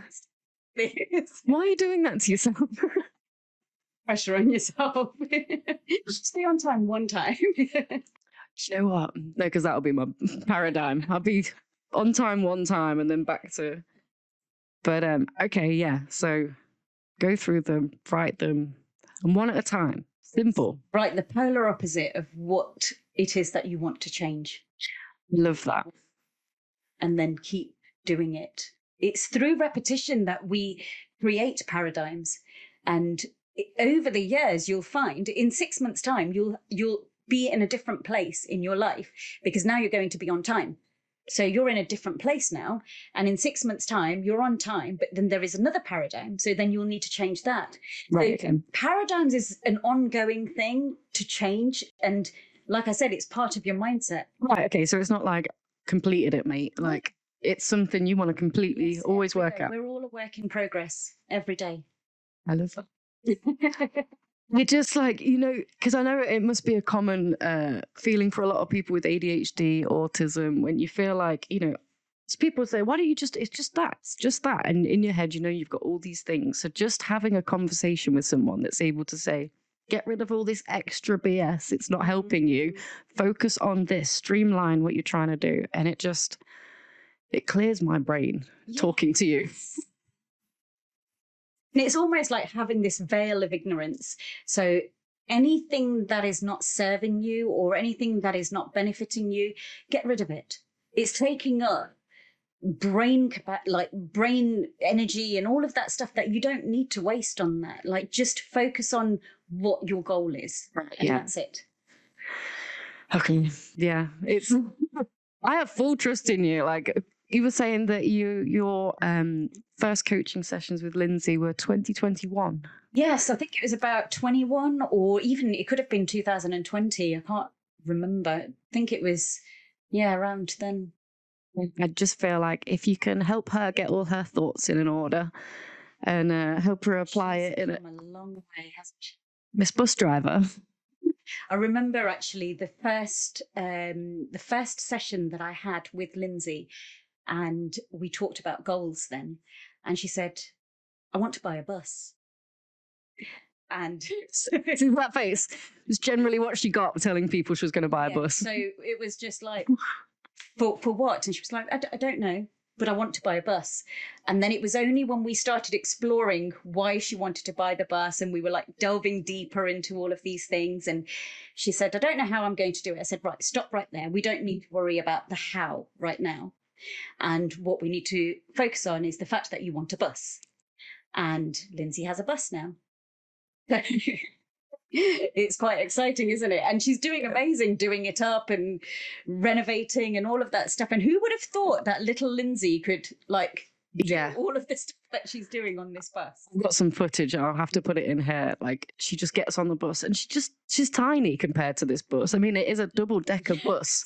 It's not like a little coach or a school bus that I've seen some people change. Like, it is a full double-decker bus. Like, if it pulled up, you'd be sticking your arm out trying to get on it. Yeah. It's massive. And there she is next week, I believe. She's the whole week just learning. And then on the Fridays, her test. And to me, I'm just like, I don't even want that stress in my life. But for some reason to her, she looks at it and goes, that's what I need. And so, yeah, if I can have an inch of that rub off on me, I think I'll be unstoppable. But you've got it within you already. And we've just discussed as well that, I've got it.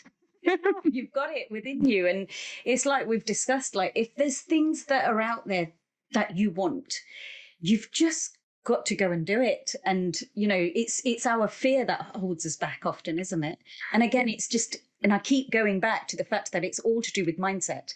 And if you think of your mind as your headquarters, as your control room, and if everything is working correctly and maintenance is right in your control room and everything is working in your mind, then everything else will flow better. Definitely. It's that maintenance, isn't it? I'll set up the job, but I'll never come and maintain the task or that mindset to be able to carry on. It only lasts for, like you said, that week, that short period of time that I think I'm managing it. But without that, reflection once a week, look, how did that benefit you? What do I need to change? It's the backpack theory, right? Yeah. And I think, sometimes you've got to see it as your light bulbs need changing, right? And without changing that light bulb, it's just going to carry on being dark. Right. So if you see... haven't been in my... We've got a few light bulbs missing. I recently changed them. I forget that I have, and I walk around with the dark lights off. Your phone light, aren't you, to get around, forgetting that you have actually changed that light bulb. But yeah, it is just that, maintaining the mindset and maintaining just a healthy mind. Then having a healthy mind also impacts your physical well-being as well. 100%. So if your mind's not healthy, then you're going to start feeling tired, you feel that fatigue, you feel all of those things, that aches and pains and things. And this is why we're promoting the IOSH, Managing Occupational Health and Wellbeing, so much, because we want employers to be able to look after their staff. And if the employees are happy and healthy, you have a better productive workforce. And then that helps with staff turnover. It helps with staff retention. So this is what we're trying to promote, that how important it is to have not just physical health, but mental health as well. Yeah. Because right now, just normal stresses of life impact people every single day, don't they? Definitely. Stress is the biggest killer. Yes. In terms of what it does to you if you hold on to it and you don't know how to manage it. And again, this maintenance will allow you to get rid of that stress, or at least observe it. What do I do about it? Fix it before it's put under the carpet, or you've left it too long and then you can't text them back. And No, but we also said that this was to do with priorities as well. So sometimes today you replied to me straight away, didn't you?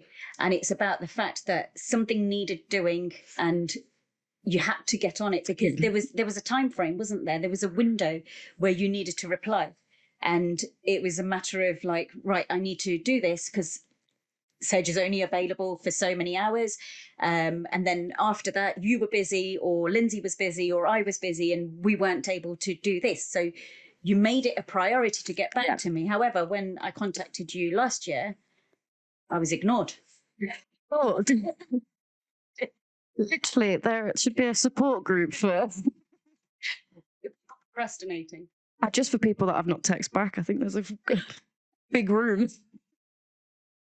You could deliver a workshop and make a lot of money from all the people in that room, I think. No, 100%. And I think, identifying it and realizing that, because I said to you earlier, what do I do? I'm so worried that these people, I'll just get the response of, why are you messaging me? It's been ages. And he said, like, what does it matter? If you've done your bit, if you've made your clear intentions known, if you've apologized, but approached with empathy, you said, then what does it matter? If I get a bad response, then I kind of have to own that. Maybe I deserve it a little bit. And that's reaching out. Yeah. I was about to say there's like 3 people, and as I say that, I think, oh no, 4. Oh wait, no, 5. Oh wait, actually, there's a register of you, so maybe I should a generalized to everyone that I haven't messaged back in the last few years ever. I am really sorry. It isn't. Why are you laughing at me? Trying to make amends here. It is my fault, but I'm very, very sorry that I've done that. And I would really like the opportunity to try and make a lot of these friendships. I hope you. What's so funny right now? Some people will understand, and hopefully those that didn't understand will now understand with you reaching out. So it's embarrassing. I said earlier, it's like the walk of shame. Like, I had to message you. There was no other choice. It feels like I'm walking with my pants around my ankles, trying to get home after a stupid night out of bad decisions. It makes me feel so shameful. And I'm like, oh, yeah, me again, especially to ask for a favor. And I just think, oh. So, yeah, back to my vulnerable self. This is what I mean. I need to be laughed at. I need to experience this, because that in turn makes me realize it is a human disposition. I'm not like an alien that's no one's ever done this before. But at the same time, whether I intentionally mean to ghost or not, I'm probably having the same effect as if I was intentionally. Do you know what I mean? And I don't want that. I don't want to hurt people. And I also really miss my friendships. I really miss them. Do you know what another part of it is? Maybe you can help me understand, is when I was younger, I blew everything off from my friends. I was like, I don't want to be here. I'd do everything. And then I got to the point where I was like, if I don't concentrate professionally, I'm going to be on benefits my whole life.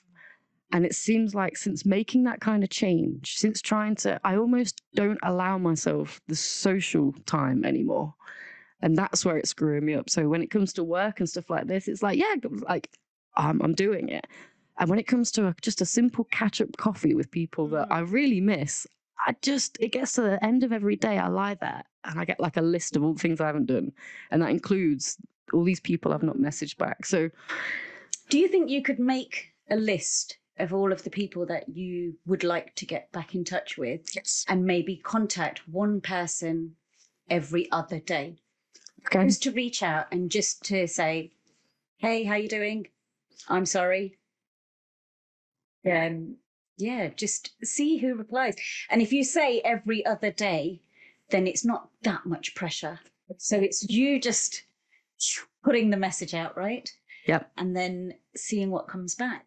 If you get this message, please be kind on the reply. Even if you're done with me, just be like, peace and love. Like, nice. Yeah. I appreciate the attempt, but no, thank you. But if you get the text and you're like, oh, yeah, I miss you, girl. I thought like something was up. No, I'm just an idiot. And I'm excited to get in touch with people. I feel like you've just given me this like whole new lease of like excitement and like, I can do this. Yeah. And I think it's just about putting it in place in a way that's like you're really good at doing all of these things with the podcasts and all of the lives as well. And just getting it out there and editing and all of those bits. You're brilliant at it. Thanks, dude. Appreciate it. So now just contact people and do it. You know what? I say one every other day. It could be one a week.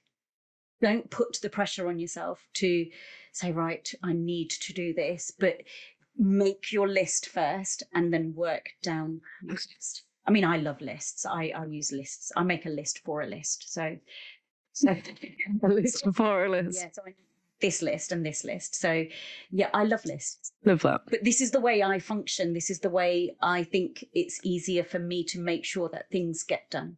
Okay. So if you were to tell people what are the tools you can use, like a planner or whatever, what are the things, the non-negotiables that you use in your life to make things happen?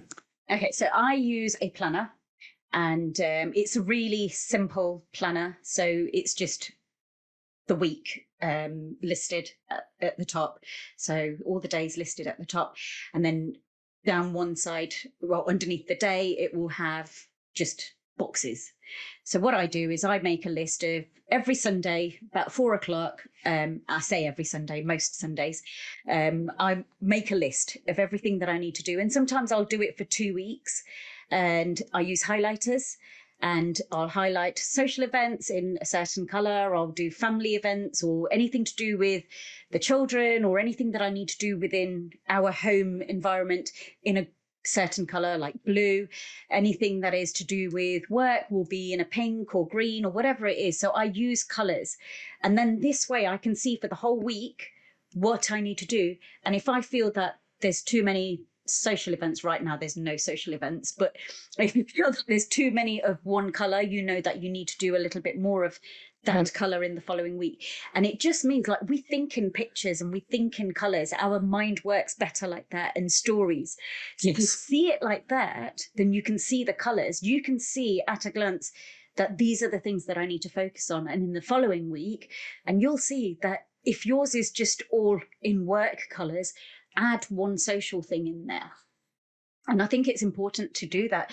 It's good for your mindset. It's good for your well-being as well. And sometimes your social events might be around work. I mean, we've had a lovely catch up earlier on today, like before we've come on here.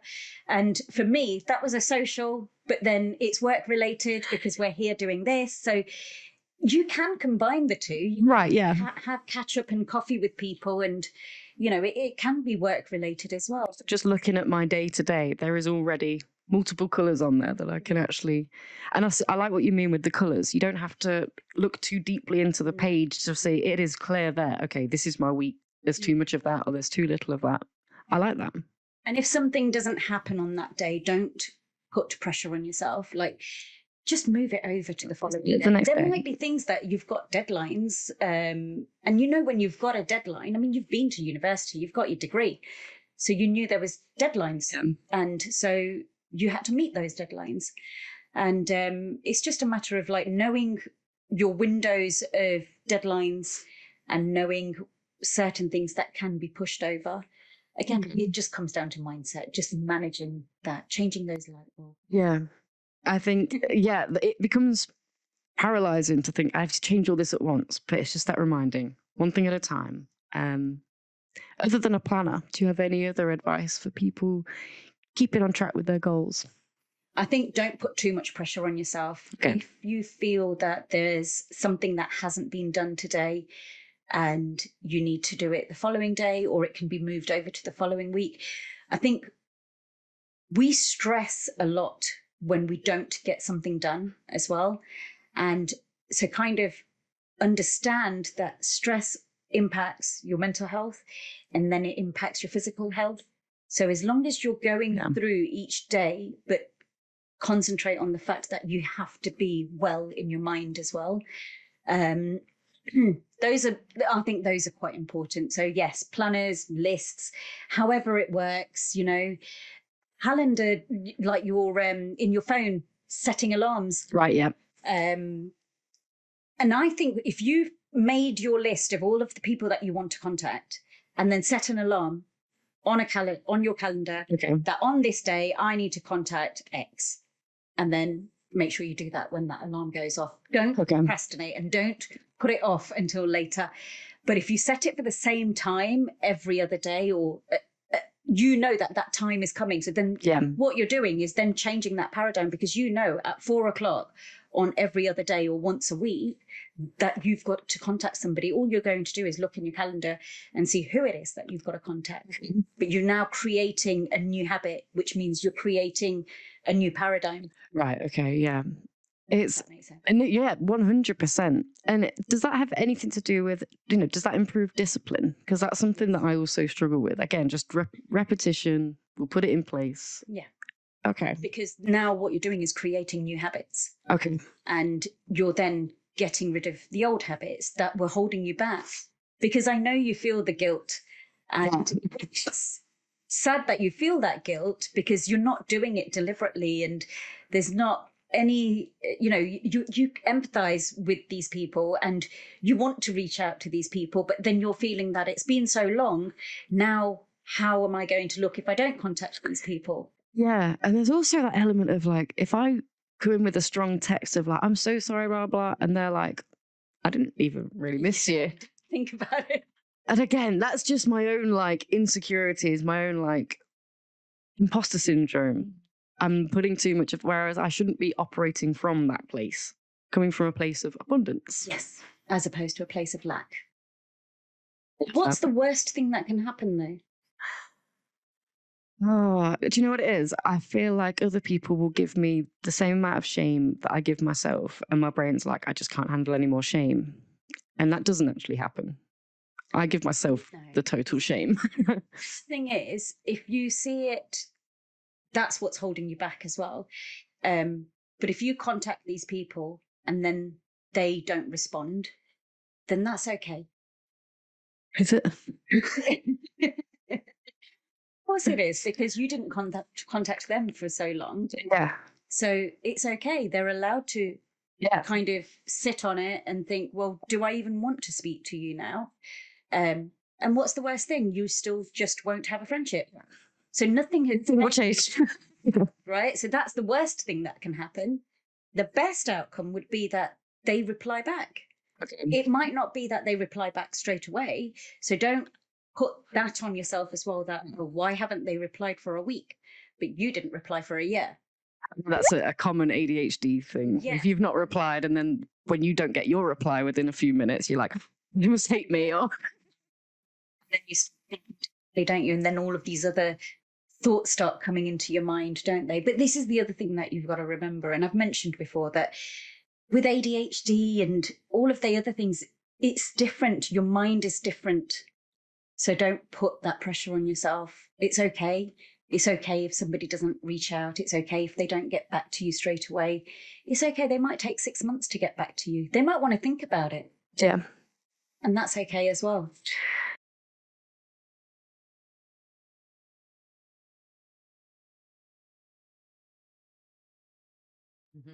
No. We are back. How good is Sedge? Like, just listening to the her. reminders, like the paradigms. When I first worked with Sedge and she said, work out what your paradigms are, I was like, I haven't got any. And that is part of the beauty of it, that I didn't recognize what my paradigms were. And it took that work to figure them out, It's really interesting. She's really interesting. And yeah, she just fills me with life after every conversation I have with her. And the way she's grown, her own development, like that she's doing a training. She's got a training company that accredits educators. Like it's so cool. She's very energizing, isn't she? You know, just listening to her then, I've Yeah. you know, I needed that little kick up the butt right about now, where it's like, do you know what? We've had a few bumps in the road during the stream, like, and it's the disappointment factor, but it's happened. You know, it's like what we're gonna do. Shout out to Georgia Mations, maybe that's Georgina, but great stream and loving the shirts. Thanks, Georgie. Yeah. Georgie, the Georgie Team boys. Hyperactive. Team Inattentive. The challenges are going hard. I was meant to say, what we've both have some lives. Two more each. Pictionary. Okay. I'll do that now. Yeah. Hey, Georgina. Another am I right in saying another late diagnosed ADHD? I'm sure found out she was ADHD very recently. Well, then I'm sure it wasn't like I found out. I'm sure you knew. Congrats and welcome to the family. Yeah, congratulations indeed. I always say that to my well, to even when parents say, "Oh, my child's just found out they're ADHD," I'm like, "Congratulations, welcome to the club." I think it's a nicer way of, because I think a lot of people obviously do react like, "Oh, you know, oh, okay, yeah." I'm not officially diagnosed either, but even from back in the day when we were both on that what was that? I can't remember what the Takeover Radio. Takeover Radio. We were both pretty out there, you know, right from the start. We've always been kind of hot on our sleeve kind of girls, very unusual, like unique dress style and all of that, and like kind of bossed it, you know. So, you tread your own path. You didn't follow. I love that. Thing is that we don't do that purposefully. It's kind of like you just have no idea you're doing it. You just, you know, just naturally cool. Good for you girls. My school life was very different. Like I said, emo. But we're accepted for it. Really? Yeah, that's what I'm saying. We just naturally did it. We didn't know we were doing that, and it's only when someone points it out, like, "Oh, you don't care though, do you? You're quite different, and you don't care." Like, am I? Am I different? Oh my god, do I not care? Am I meant to care? Too many questions. Yeah. My tiny young brain. What is the flow? What do I wear to the flow? Love that meme. Just has me in bits. Just go with the flow. Just go with the flow. The food on the flow. The flow outside.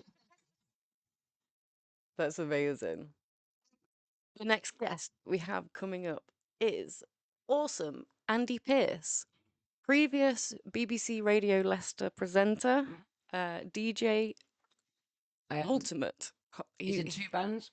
He is in 2 bands. Yeah. Andy P the Soul Man. I think is our Instagram. But more recently, he has set up his own initiative, The Pearce Perspective. So I'm really excited to, and turn the tables a little bit. We'll interview Lou. You can make him. I wonder if he's felt as nervous as you did before you went on his show. Probably not. I think he's on the other end trying to make sure that all his audio stuff's in order. And this will be the proof, I suppose. No, it's going to work. It's going to. Let's manifest, guys. It's absolutely going to work. Let's get rid of those paradigms. So we'll sit and wait for him. Join. I feel like that time went super, super quick as well. You know, when we put the Sedge interview on, we knew we had 45 minutes. And it has just literally whizzed on by. Whizzed by. And Andy's here to join us. Exciting. We need to.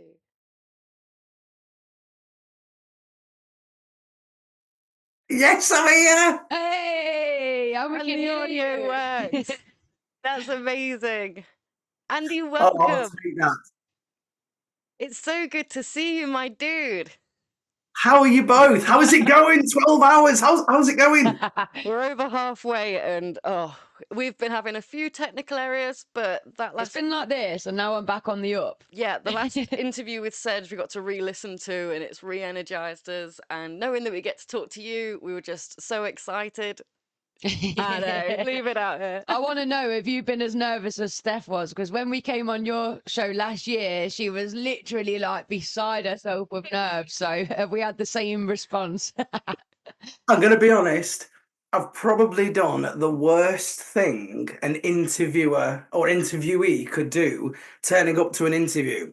What? I've not prepped at all. No, that's good. I don't prep. I'm a non-prepper. Yeah. Oh, so I like to have things in. I like to, you know, Oh, so get you're a bit more like you like to have the, even if you don't stick to the plan, you like to have the plan. Yeah, at least a rough plan. It might not always go that way, but just knowing that I've got that is a nice safety blanket, right? I feel the same. Definitely, yeah. Normally, just a little cheat sheet, you know, just with a couple of answers. If I'm going to dry up, I know what I'm going to say, what I'm going to talk about. Instead, I'll probably talk about orchids because there's one there, or lamps. Or We lamps. shall see. Well, either one, I'm sure you could make really interesting. But don't worry, I don't want you to feel like you have to carry the whole conversation like you did with us at BBC Leicester, which was a great interview, a great first start to us doing this podcast. What have you been doing? I believe it's been a year. It's been a year. That's insane. Time flies by so fast. But yeah, what have you been doing since? Because you're no longer with Leicester, right? BBC. Well, so I'll still stick around and do cover for them. I was on, I think, about a week or so ago. But yeah, my show has got dissolved in the big digital evolution, locals value for all, that sort of thing. So I'm still sticking around. I've still got my nose in every now and again. But I needed to keep doing what I was doing, what I've been doing for, the last 4 years or so, 5 years at Leicester, which was the mental health. Championing mental health has been. I feel like it's just part of me now. I feel like it's the sort of thing that I've wanted to do all my life, and I've not really known where to go or how to do it. And then, through some sad circumstances, I lost a couple of people close to me, and I sort of it gave me the realization of I was in that position to be able to offer help and resources out there and advocacy, and I wasn't doing it. So that's when I sort of flipped the tables and was like, I went straight into my producer and said, look, this is what I'm doing. I'm putting this feature right at the beginning of my show because it means so much to me. And then from that, it sort of spiraled. And then obviously my main show being lost, I thought I wanted to keep doing that work. I decided to do a podcast. Follow you ladies, you see. I thought, you're nailing it. Everyone so that's needs where a podcast. So I started the whole planning of, right, I'll create a podcast. What will I call the podcast? How am I going to work it? And I started thinking, well, I'll do it basically like my radio show, just a shortened version, We'll have the mental health, we'll have the gardening, we'll have some fun and games. And then it quite rapidly grew from there, if I'm honest with you. It went from me just chatting with two people that I was going to bring on board to help me orchestrate this podcast to me putting in application forms to the Charities Commission and signing documents and getting constitutions drawn up and safeguarding policies and health and this, that and the other. And it's been a mad ride over the last sort of, realistically, it's been the last year, but the last sort of 6 months is where I've seen it all come to fruition. And now I've got the charity. We're a fully registered charity. 1204682 is our registration charity number. Wow, congratulations. That's wicked. Thank you. Honestly, it means so much to me. It really does. To be able to be recognised by the Commission for the work that we're going to do is going to be, it will be unstoppable eventually. The plan is, I realise I'm just chatting at you. Oh, really? Yeah, this is great. Is it all right? Am I allowed? No, yeah, definitely. Yeah. Chat away. This is great. So my end game, the end game of me and my charity, the charity is called the Pierce Perspective, by the way, everyone watching. It's mental health advocacy twinned with showcasing horticulture and the benefits of therapeutic horticulture, gardening, basically. And it's all wrapped up together in a nice bow of positivity, which is why it's the Pierce Perspective, because my perspective is positivity. That's why I went down that route. Literally give off that positivity. But yeah, totally do. I do try. So my aim, or it's not even an aim, what we will do eventually is we will have an educational plan in the schools that will really teach understanding and knowledge of mental health, but not just understanding and knowledge. It'll teach strategies and coping mechanisms and ways to highlight and ways to identify it. Not just identify and fix, but to prevent. Find these ways, so you can see it bubbling in people. But with what we're going to put in place, there'll be so many mental health first aiders in the world because everybody will understand it, and it'll be as open as just the conversation we're having now. It'll just be as generic as, what did you have for tea last night?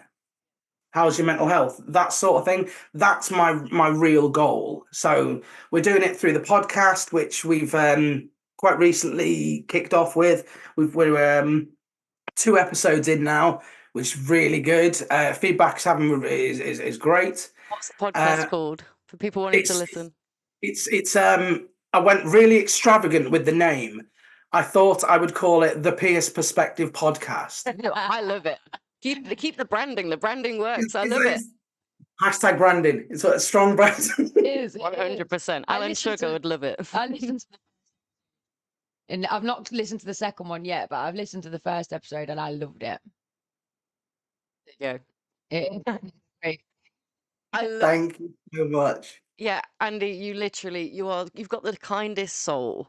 I love hearing that this is going somewhere, that you're doing this, that it's winning, and I can see it just like from some, 2 of us that would have really benefited from that at school. It really touches our hearts. I think that this is going to be the future for our kids. I love that. Yeah. And that's the aim. That is the aim. So to give the next generation knowledge and understanding.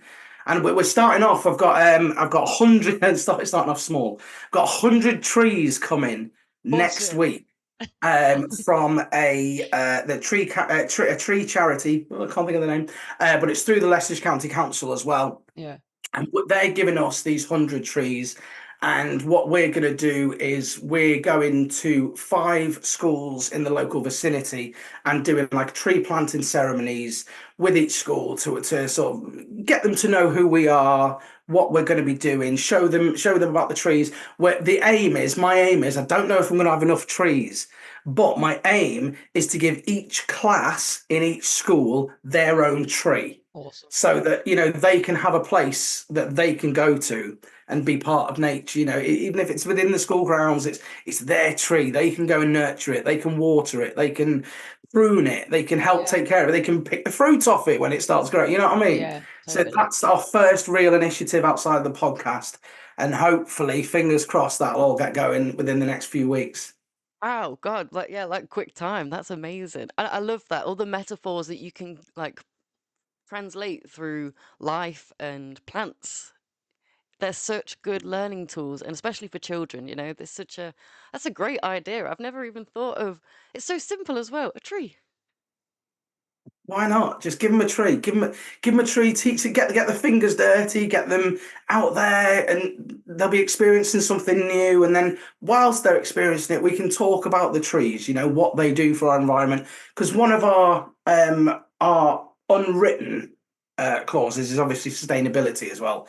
I'm a big fan of sustainability. I want to keep the planet spinning for as long as I can. I've got 2 kids myself. Hopefully they'll have more and it'll go on, so we need to do our bit. And that's why we do a little bit of the sustainability talk as well. Love Andy, don't we, guys? Comments in the chat, everybody's like, wow, energy. Like, this is what I've always loved from the first moment that we heard your show and got invited onto it, and all of your mental health segments that you do. You could tell that the passion was there and that it's real. Where does the passion come from? The initial, what got you interested in doing mental health? I'm going to be honest with you, right? I'm going to throw this back to well, more specifically, last night was when I've had my worst, another bout of bad news. But it was about 4.5 years ago. Originally, I got a phone call off a very good friend of mine, and he told us that our close friend had committed suicide. We knew that he was troubled. We reached out. We tried to do our bit, but when it happens, you always Like even now, like we were so tight. Like we performed on stage together, me and this lad, for maybe 5 or 6 years running. No, even longer than that. Maybe 7 or 8 years running. And, you know, there are things that I say, even in my day-to-day life, just funny quips that were his. And I say it and it brings it back to me every time. And that was the reason, really. The first one happened, and then I was in work. I was at Radio Leicester doing my art show. And the show's about to go on air.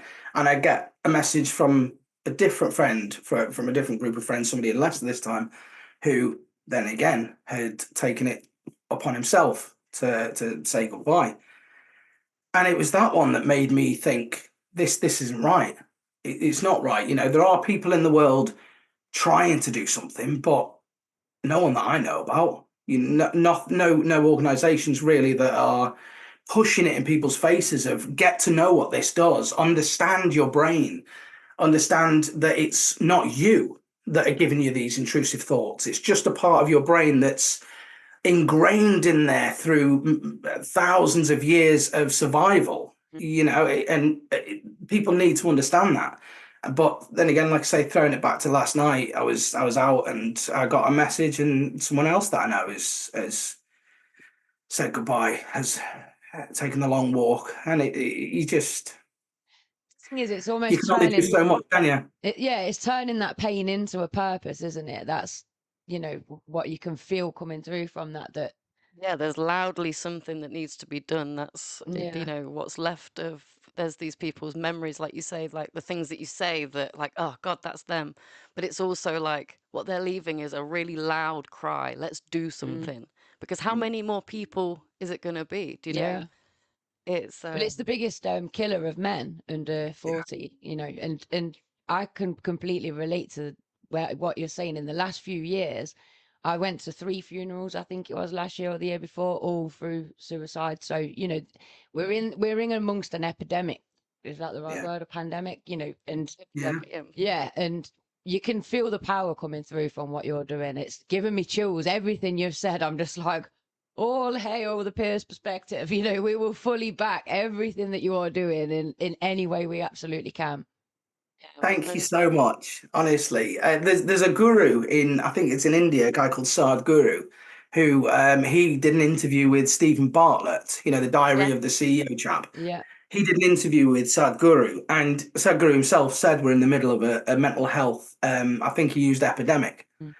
And it's true. I was sent this interview because 22 minutes into the interview, he basically talks about my charity.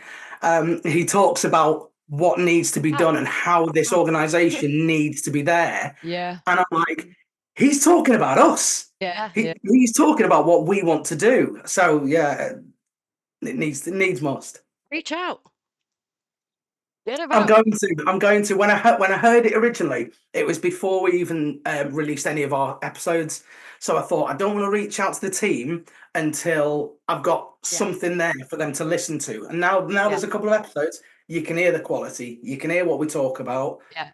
Come on board, and let's spread a bit more of your wisdom. Oh, 100%. Stephen Bartlett, if you are listening, hook this man up. Yes. Hook this king up. Hook me up with Sadhguru. Come on, Stephen. Best investment you have ever made.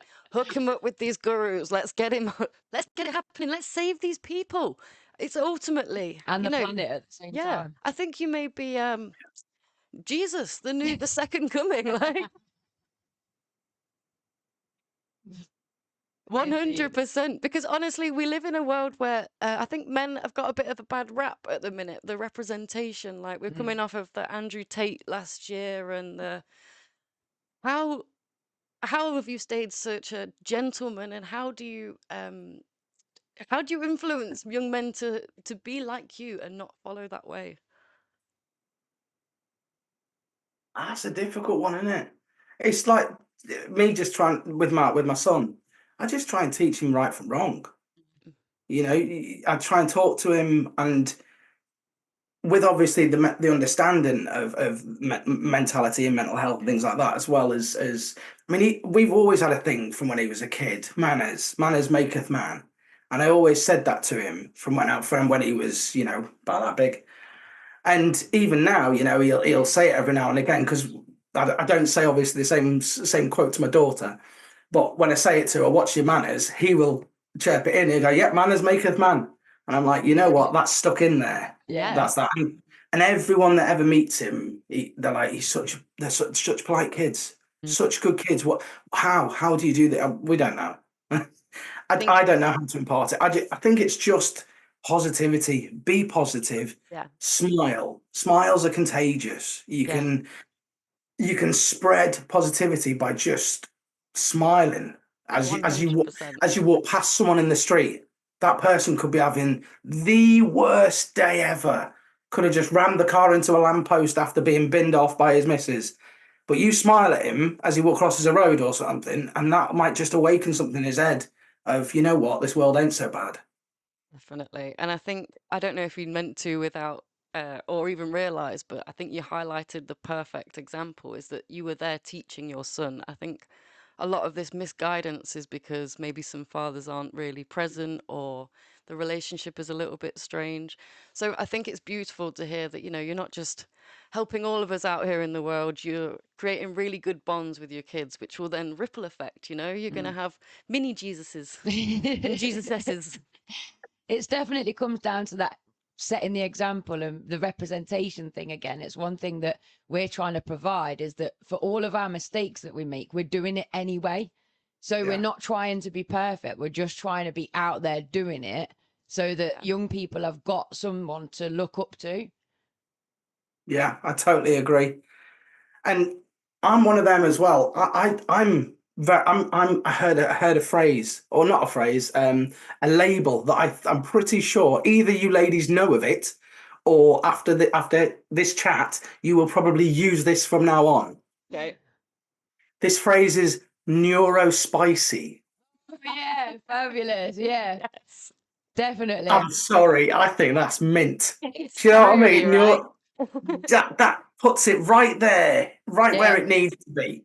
It's not something that's taboo or alien or, you know, keep it at arm's length. It's neurospicy. You know what I mean? We're just a little bit different. Yeah, totally. And that's, I think, unfortunately, being neurospicy or neurodivergent, being different had got a very negative reputation.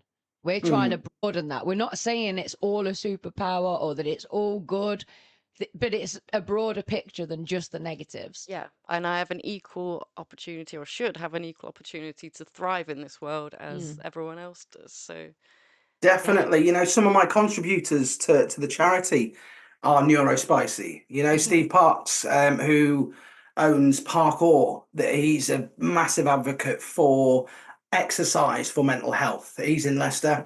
He is self-professed neurospicy, and I think he's just got an honorary diploma or something from a uni, I think. That's my aim. That's my aim. I want an honorary for neuroscience or something, because you know, I've never managed to complete. I did start a degree years ago, but I didn't manage to get myself to university from a working class family. You know, things just didn't align, and I'm like, I hear of these honorary doctorates, and I'm like, you know, I've done all the reading, I've got all of the knowledge. I'm here for it. yeah, definitely. I want my master's through there. That'd be well. Parkour. You ever tried it? No. Well, I mean, when I was a kid, I suppose I used to do parkour before it was invented. But since I've learnt that I don't really bounce back, I've kind of knocked that on the head a little bit. Yeah, fair enough. Definitely. We need to protect you at all costs, actually. You're a superhero, but we don't want to test out that that ability just yet. Oh, I love it.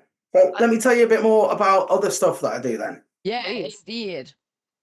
So, because I had you on me little monitor down there watching you on YouTube, didn't I? Before you chirped in, I was there eyeballing you. Mentioned the bands. Thank you very much for mentioning the bands. Oh yeah, definitely.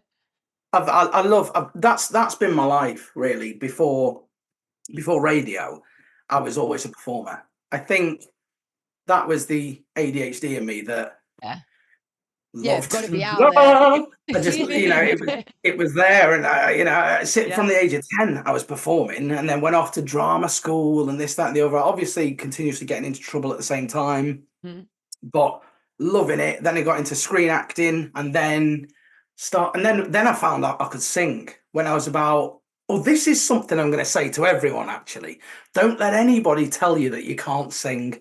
Simple fact. Right, I grew up under the belief, not from parents or anything. My parents were always crazy supportive, but like my teachers at college and stuff, they just pushed me to the side. Oh no, you're not a singer. You're not a singer. Okay. Oh, drilled into my head. No, I'm not a singer. I'll go and crack on being an actor. Loved being an actor. Don't get me wrong, but it turns out I am a singer. Yeah. I'm quite a pretty decent singer, but it was just it's a different style of singing. The way I sing old school soul, very gravelly, heavy, James Brown, Wilson Pickett, Barry White-esque. And I think the tutors that I had didn't have a clue what was going on. Yeah. So I went through college thinking, all the singers do it. Yeah, I'll go and read a bit of Stanislavski or something, and then I went to an audition because of a girlfriend at the time, because she was a singer, a very classical singer, and she wanted to work abroad. So I went to this audition, and I ended up getting the job as lead singer of this production team, and it was amazing. Snowballed from there, created my alias, which is the Soul Man, which I've been the Soul Man for about over 20 years. Wow. Yeah, when you make statements like that, you start to realize your age, don't you? I do. I'm like, oh yeah, 20 years ago when I was a teenager. Like, what? I had the conversation yesterday was with about this year. Am I 39 this year or am I 40? Oh wow, yeah. You want to be remembering the big 4-0. I'm going to be celebrating that hard. Yeah, it's the big 4-0 this year. So it's like, congratulations! It's hopefully life gets even better after 40. So we've got it all to come. I'll let you know. 20s, sir. What do you mean, nearly 40? Yeah, I guess you were about my age purely because of, when we've spoken about certain things, and it's like you can kind of roughly work out somebody's era almost. But you do look great, which apparently is another neurospicy thing, looking younger. I mean, I did. Yeah. I can guarantee it, definitely. I mean, I know that neither of you are near 40 for a start, but I'm 37 this year, so. Yeah, well, definitely looking brilliant then, to be fair. I would not put you there. See? That is a perk of your spicy. Yeah, definitely. It's a perk. It's like, it's as young as you feel. That's where you're at. I totally agree. But yeah, so the Soul Man's 20 years old. Yeah, Soul Man's 20 years old. Then when I came back to UK, because I lived in Cyprus, I did a stint in Cyprus. I was there 10 years. Wow. And then moved back to UK because I was doing panto in Warwickshire. Wow. So moved back here. Loved doing panto. Every time. Sorry, I had to. It's all right. I love it. And I kind of miss doing panto. I really do. I used to love it. And I went from panto to I randomly, because I was just gigging around UK, jumped on the circuits around here, and it was great. I've been all over UK, to be fair, singing. And then I got an email one day that just looked so suspect, and I was like, oh, whatever, blatant scam. And it's like, oh, hi, Andy. I've seen a load of your videos on YouTube, and I'd really like to have a talk with you about coming on this TV show. I'm thinking, yeah, all right, have a word. So I sent it to my other half, and I said, well, what do you think about this? And she was like, it looks legit. I said, well, yeah. So she went, call them. So I phoned them up, and it sounded legit. So they were like, yeah, come down to London. We want to see. This was on like a Thursday, and they were like, yeah, we want you in London on Sunday. I was like, oh, God. All right, okay. So I said, I'm going to go down, and if it's nonsense, I'll go and see my mate who lived round the corner in Shepherd's Bush anyway. Okay. So I've not seen him for a while, so at least it won't be a wasted trip. And I got there, and it was real. And long story short, I ended up getting onto this TV show that was a reality show on BBC One, a singing competition show, and there were 100 judges. The captain of the judge was Jerry Halliwell. And then all the other judges were what they called industry professionals. So I was very proud to be one of those professionals that they put on there. Yeah. And I Wow. got, it was so much fun. 2 series out of it and a celebrity special. Got to hear Chris Kamara sing. Perfect.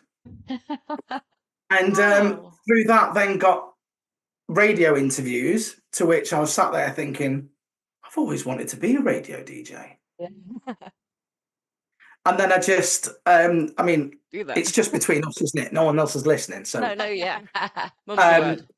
so I got a friend of mine who does a lot of my academic stuff. I got a friend of mine to write a letter saying, give me a job, basically. Yeah.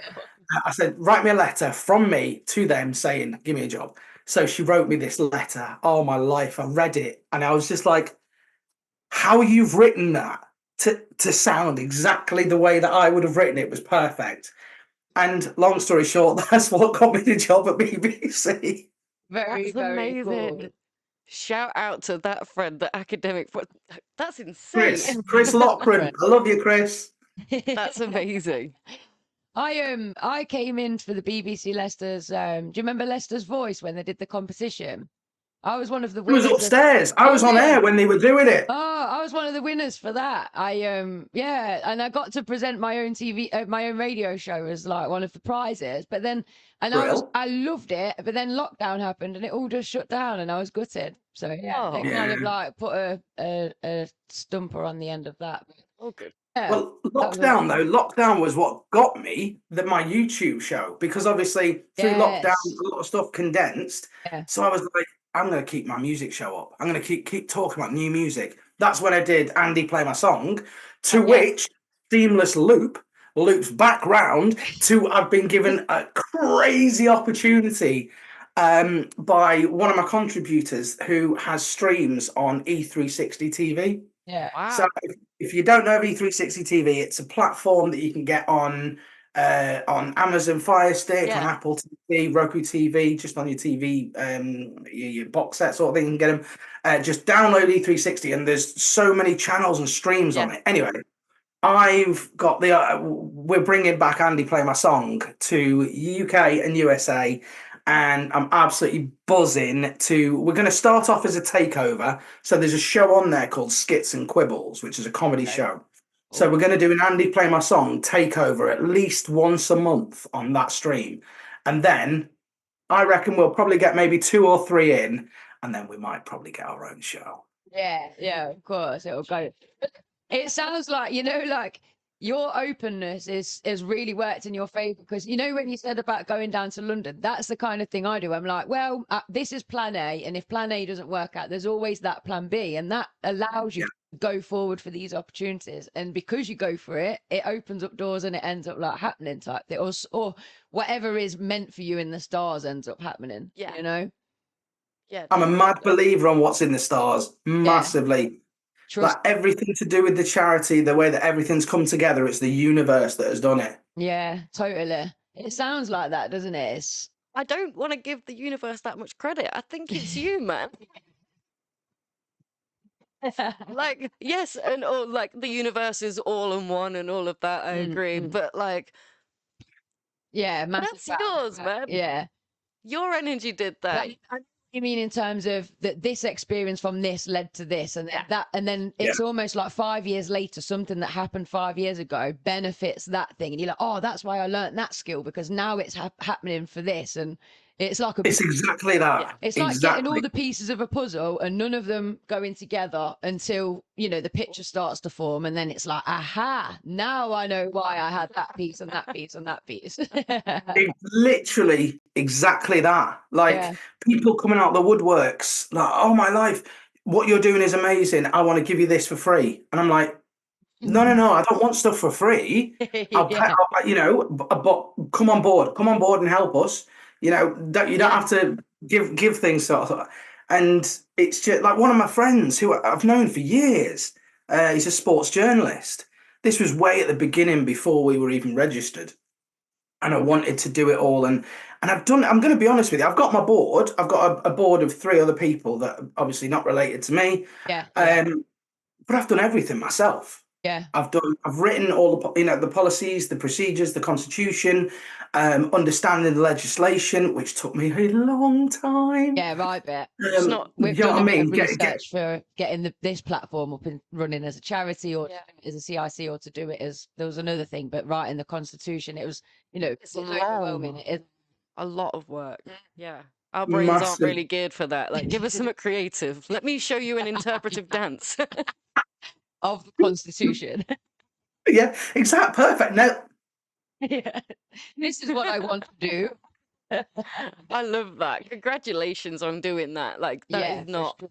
I noticed easy that the feat. peers perspective, because when we tagged you in a thing, it popped up straight away with the fundraiser, and I thought, yes, they've is fully set everything up, and it's like obviously all streamlining into the right direction. Yeah, getting there. We're getting there. There's still there's, like I say, we're such a small team. Yeah. That I have my team of volunteers, that because everything that is being done is voluntary Yeah. at the moment.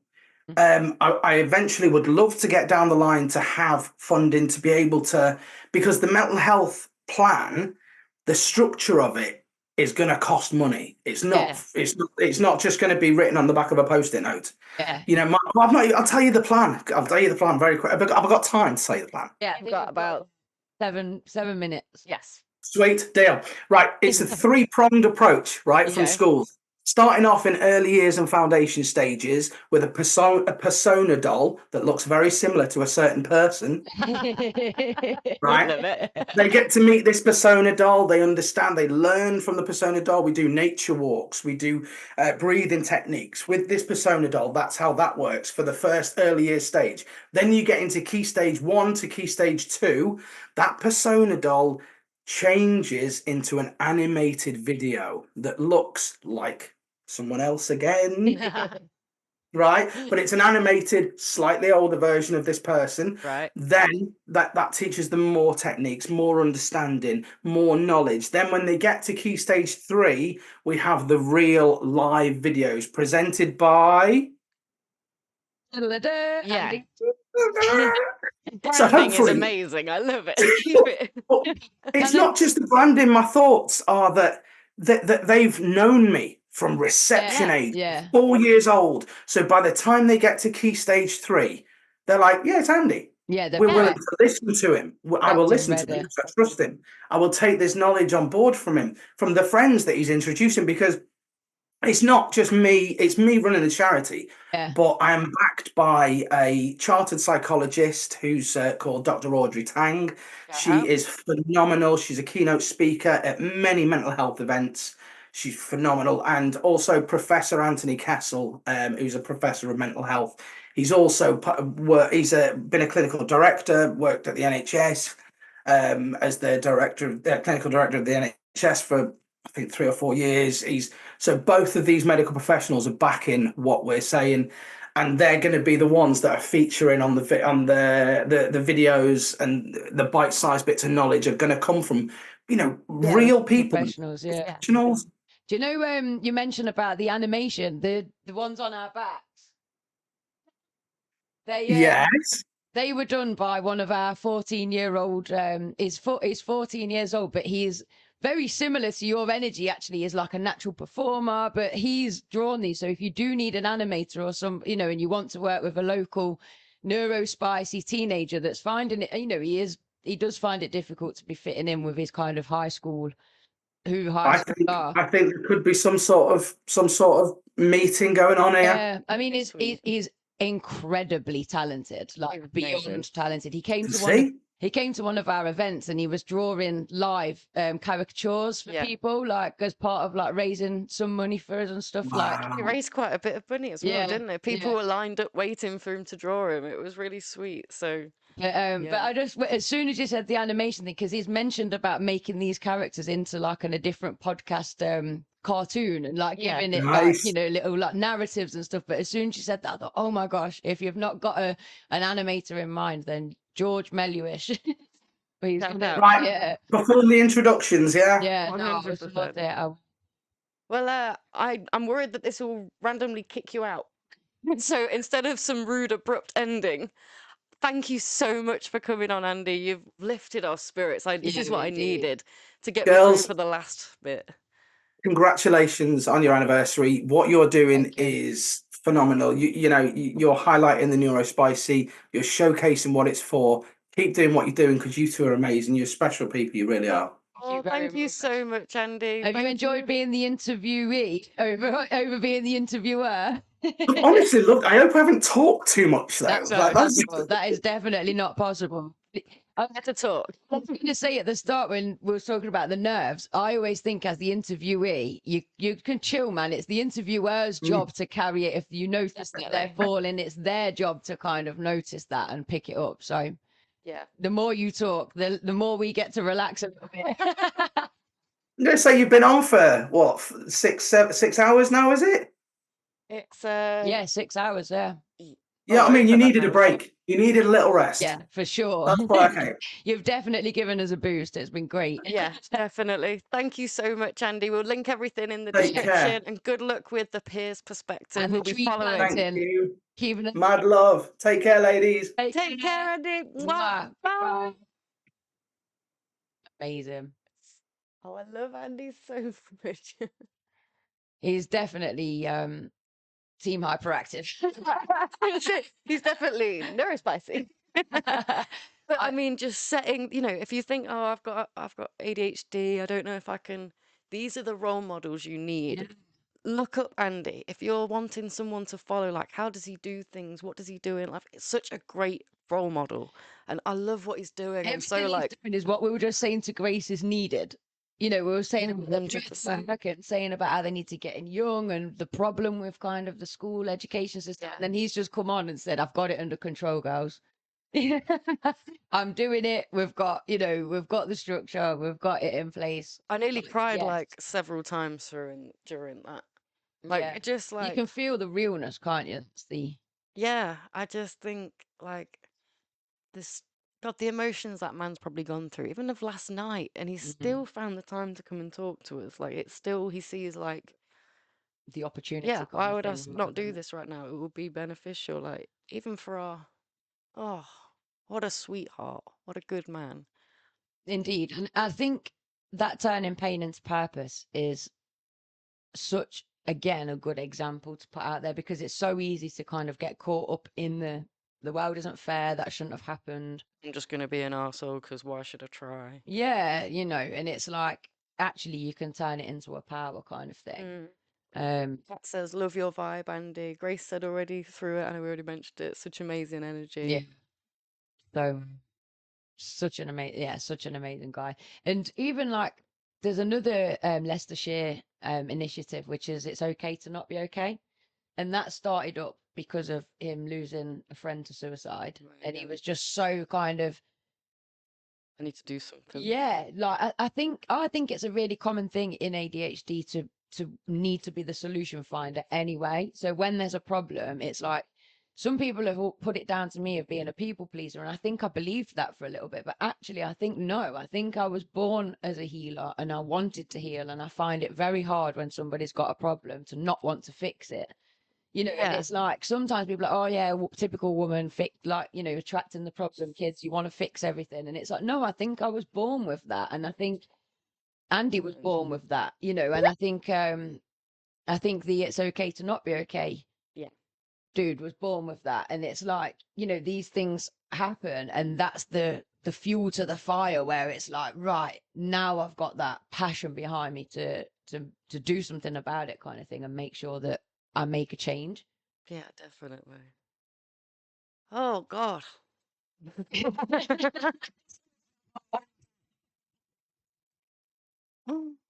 I mean, I was writing notes purely because I didn't want to like interrupt him, but I didn't want to forget. And I'd asked him about did he prefer to be the interviewer or the interviewee? But the thing that I wrote down was, you know who you are, especially as a child. And I think, unfortunately, you come into contact with adults who tell you who you are. Yeah. And you can end up losing that for a long time. Yeah, 100%. You're born with that kind of I'm gonna be unapologetic. I'm gonna, yeah. You're not a singer. You just go for it. It's sad to hear, isn't it? Because not everybody bounces back. and says, no, I'm going to do it anyway, or finds the way. Some people genuinely do internalize that, and that's the end of their dream. Yeah, definitely. And how sad's that? Yeah. It's so like, wow. I shared something recently that said when a child tells you what they want to be, listen, because quite often that is their sole purpose. They still remember what they're here for. And then, like, ironically, I wanted to be a bus driver. That's I wanted to take people on their holidays and like bring them that happy feeling like of driving them on their holidays. People pleaser. Just a healer. Yeah.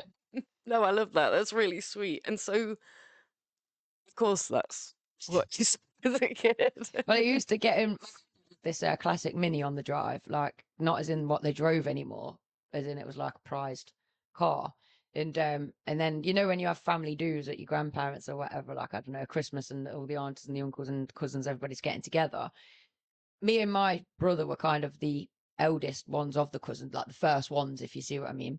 So I've got these memories of me being in the driver's seat, and then my auntie, my uncle, my mum, my granddad, my grandma, all humoring me, all sat in this Mini with their little tickets that I'd made for them all. And I'd be like, they'd be going, where are we going, Lindsay, my auntie, for their wine? Where are we going, Lindsay? Like, I'm taking you on holiday. Like, and then, we're facing the garage, like.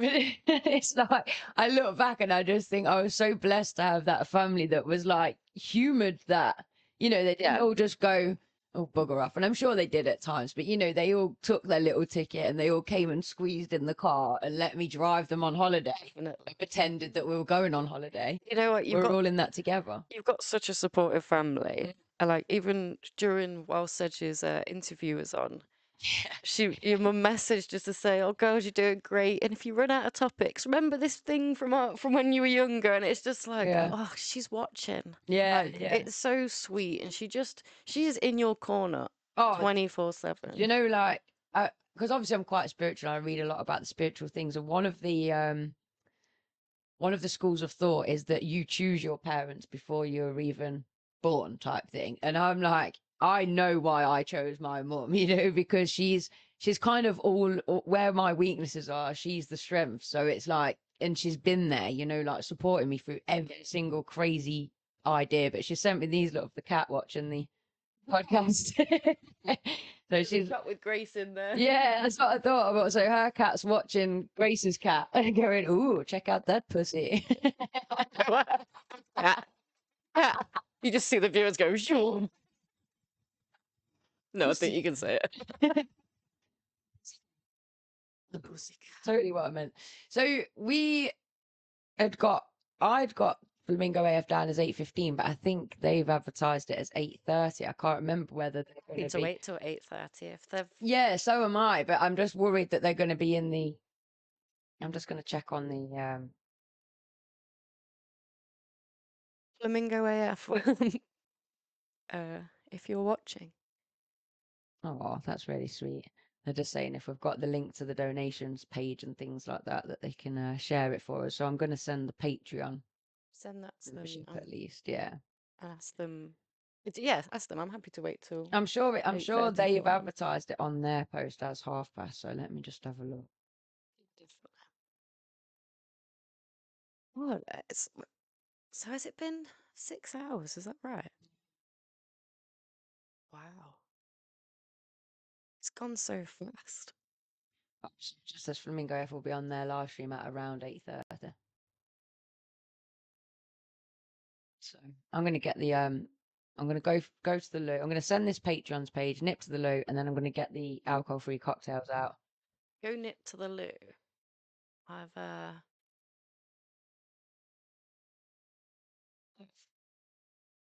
I got? Means playing it through there. What the horribly cringy horribly video. cringy. Do you know what? Well, you're not watching. You don't have to cringe. Yeah, I do love it though. You look better than I do. No. I would really love to get in the ring one time and do a charity boxing match, but I just don't know whether I've got the vagina for it. I'm saying vagina, by the way, because balls are weak, vaginas are strong. We've already said pussy in the last few minutes. I'm not going to change it up a little the bit. pussy for it. Thing where No, I people say, "Oh, you've got balls." Like, actually, I'm glad I've not, because they're very sensitive. They're weird. Like, shout out men, like, love you. So But that's really nice. The vagina's weird too. I Don't you mean, think a kiwi looks kind like? of. Oh, what? Kiwi. I've been eating loads of kiwis recently, and every time I hold like, It's the fuzz. yeah. It's definitely the fuzz. I feel like I need to send this to me. Ignore me. Or don't ignore me. I'm the host of the show. Hi guys, how's it going? We are 6 hours in to a 12-hour stream. The energy is a lot higher, thank you to our little break and then Andy. But what have we got coming up? We've still got a interview, a little chat with Flamingo AF. That'll be coming at 8:30. We're going to drink some non-alcoholic cocktails and find out about all the cool stuff they've been doing in the alcohol-free sphere, because Yes. they've been making some cool moves. And the cool thing is as well that Lily is open with her ADHD as well. So there's that nice kind of crossover between having addictions and alcohol and ADHD and, you know, how it all kind of rolls into one there. Oh yeah, definitely. The for anyone that doesn't know, we met them at Community Festival.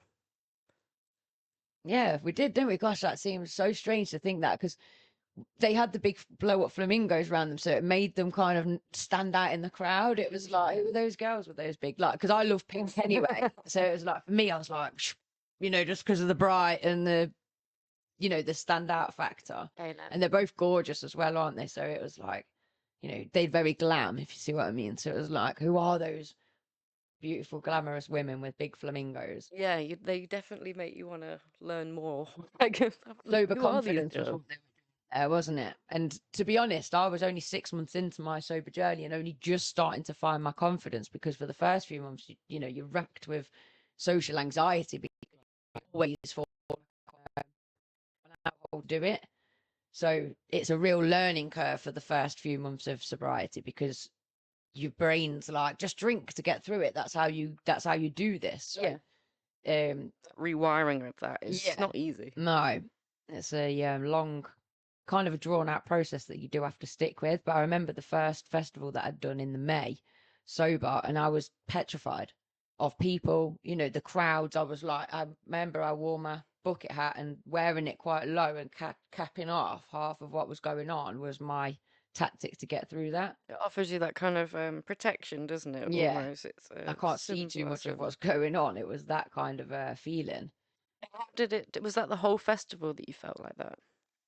Yeah, I had a really good time, but there was this overriding feeling of danger, because everybody else was like drunk and you're aware of what's going on. So whereas usually my senses would have been numbed to any danger too, suddenly it was like, I can see these, you know, there's 6 foot men everywhere and they're toppling all over the place. And I'm like, if one of them lands on me, they're going to break my leg. And, you know, and if people are bashing into you and not caring, when you're drunk, you don't care as much. But when you're like, it was a real learning curve to realize that danger had always been there. I was just going to have to learn. You were becoming more aware of Yeah, it. I was just going to have to learn how to kind of keep myself safe rather than just drink myself into a feeling of safety, because I wasn't safer when I was drinking. I just wasn't noticing the danger, which in turn is actually more dangerous. So, and I think that's why when we first discovered sober partying, it was like, wow, this whole thing is, I prefer, because you're not having to deal with drunk idiots. Like I don't mean that horribly, but most people that are lovely when they're sober, as soon as I've had a few beers, become belligerent. And it's like, you wouldn't talk to me like that or behave like that if you hadn't had a few drinks. How many really people frustrates me. How many people drink just because their friends drink and it makes them easier to deal with? Well, there's that thing as well, isn't there, where people say, oh well, you know, what do you do when other people get drunk? I'm like, go home and go to bed. go home and enjoy Judge Judy and enjoy my own company, because Ain't it? once other people are drunk, they're not listening to you anyway. They're all shouting over each other. Nobody is listening to what you're saying. Nobody cares what you're saying. So what are you gaining out of that? You end up like, what's your point, bro? I don't really understand. Yeah. And then it's like, but then it's, oh, you're missing out on the fun. No, I'm not, because when I go out, say with Flamingo AF parties, I'm dancing, like, you know, all the fun elements are there still. It's literally just the alcohol that ruins everything. And I never thought I'd be saying this. That's the crazy thing. Oh, I'm finishing off my coffee so that I can remove it off the desk. I don't know if you noticed, but when we had the little break, I was like tidying up. Like, there's a rubbish bag now. Of all like, I needed to do that of my own head. My own mental health. Yeah, and also because I'm aware that when we do finish at 2 a.m., I'm not going to be like, oh, let me just tidy up. I'm gone. Yeah, I'll be turning up on Wednesday and it will still be trashed. Oh, yeah, 100%.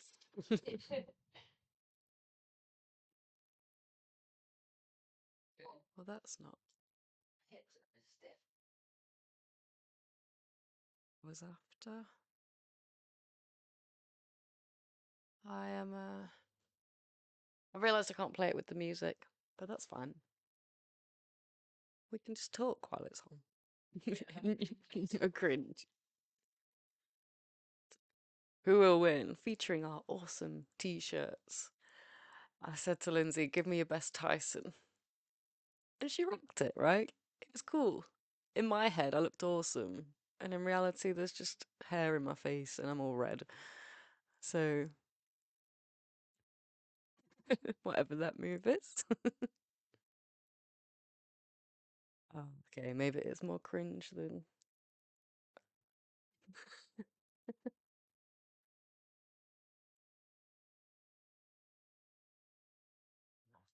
I haven't seen that on Instagram already.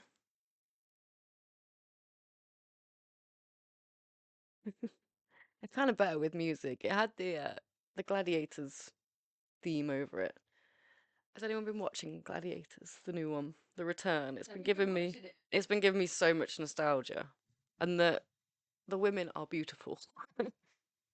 There's like apparently 2 people from Leicester or Loughborough University or something like that that are gladiators on it this time. Absolutely love to go on something like Gladiators or Total Wipeout.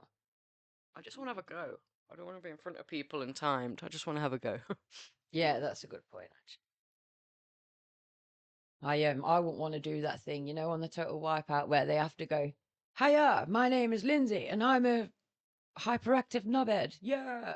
Like, they have to do that horribly it's like rehearsed kind of thing, you know, like I don't mind coming across as that when I'm naturally allowed to just get on with it. It's when it's forced that I shut down. I fully know what you mean. It's just don't want the pressure. I just want to see if I can have a go. Do you know what I mean? Just have a go. What's wrong with that in life? Well, have you been to Ninja Warrior? No, I've never been to any of these, like, you know, since like trampoline parks and like Adventureland stuff. No, since I was a kid, I haven't been to any of these. I've done the Ninja Warrior one in town. We should go and see if, you know, can we film it? Like, oh my God, we should do our own. If we said to them, can you open early so we can film it for our podcast? We're going to do like a competition type thing. Like, and actually, you know, between us, like, and film it type thing. Do it like that, because it's all of. Have you seen Ninja Warrior? It's like and the wall and all of that. It's all of the actual things, like where you have to cycle a bike to get it to go across. Right? Do you want? I'm just not gonna be able to. And then the glass walls where you have to wedge your arms and your legs out and go along. I absolutely love it. See, stuff like that is so up my street, you know, where it's challenging. Like you say, not necessarily, I don't want to go against anyone else. I just want to know if I can do it. Yeah, I want to have a go. I know that I'm not going to be able to ride a bike with my arms hanging from it across a thing, but I want to know how many rotations can I do? Do you know what I mean? Yeah, like, just having a go. If you fall into a pit of foam. It's not the worst thing. It's like exactly. I more want to just keep jumping in foam, so it kind of works very well, actually. So the drinks that we've got then, passion fruit martini. I used to like these, the alcoholic versions anyway. So I don't know if I've tried a non-alcoholic one, but did we do it? We did do We had one. one of these, yeah, that we tried. I know that we tried one that was really similar. If it wasn't that one, maybe it was that one. I don't know if it was this. I just know that it was. We had something that was that nitro. I remember that. So I was like, oh yeah, no, it's this one then. £2 each. They're quite expensive, I think. sponsored. And then this I got purely because it was the only other than beer. It was the only other. Yeah, they are your fave, Lou, but these are non-alcoholic ones, so I'm not sure. But yeah, they are Lou's fave. We actually had real passion fruit the other day. Me and Lou did. And like, it was so sour. Oh Lovely, wow! though. Yeah.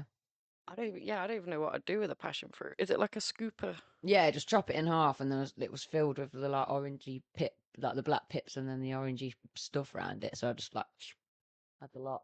I think I get confused. What's pomegranate and what's passion fruit? The pomegranates, the red ones. They do look really similar. Okay.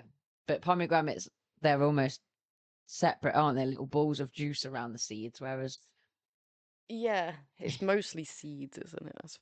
And then pomegranate. Yeah, and then this Copperberg gin and lemonade, strawberry and lime. I mean, I was never a massive gin fan anyway, and I'm not a massive strawberry and lime flavor thing. But like I say, the only other choice was beers. Copperberg gin. I didn't know Copperberg did a gin. Yeah, they'd switched into. But now they also do non-alcoholic, because that's the other thing. Is this? I was talking to someone, they were saying about these people that the smaller brewery companies. Yeah. That and then micro. Yeah, and they can't just bring out a non-alcoholic version. Oh yeah, they'll get steamrolled by. But and I do feel for them in that respect, because all the bigger companies have just brought out non-alcoholic versions just like that, and they still keep the market, and exactly. And it's kind of like it's hitting them where it hurts, I suppose, in a way. Definitely. So tasty but sour. Well sour. Yeah, that was the passion fruit that we tried, because I chopped it in half and I was like, do you want to try? Because I know that the passion fruit martini is Lou's favourite. So I was like, do you want to try the actual passion fruit? And I was like, oh, that's sour. But you know what I'm like with sour stuff? So I thought, no, it wouldn't be any more sour for Lou. And she was literally like, it hurts. That's well funny. Whether we had this half of the same one, so I don't know whether her half was more sour or what. I think one of my favourite, I'm not, again, I didn't really drink that much, but there's a Portuguese cocktail called a caipirinha, and it's... Oh yeah, I think I've heard of that. Is that lime? Yeah. Yeah, lime based, yeah. But this one that they made me was passion fruit, and it was so good. Nice. It was so nice. But Yeah, again, well, if you like lime because of it being quite bitter, then the passion fruit's quite twangy as well, isn't it? Which one are you going to go for? I'm going to go for the passion fruit, I think. I feel like, I don't know. There's two of them. We have got two of them. So, Okay. yeah, let's drink that one first, and then we can have that one set, and then go back to that one. Oh, yeah. I love that sound. To do it. Oh. Oh. Sounds like an alien landing. That was so funny. It was like delayed. I thought mine does then.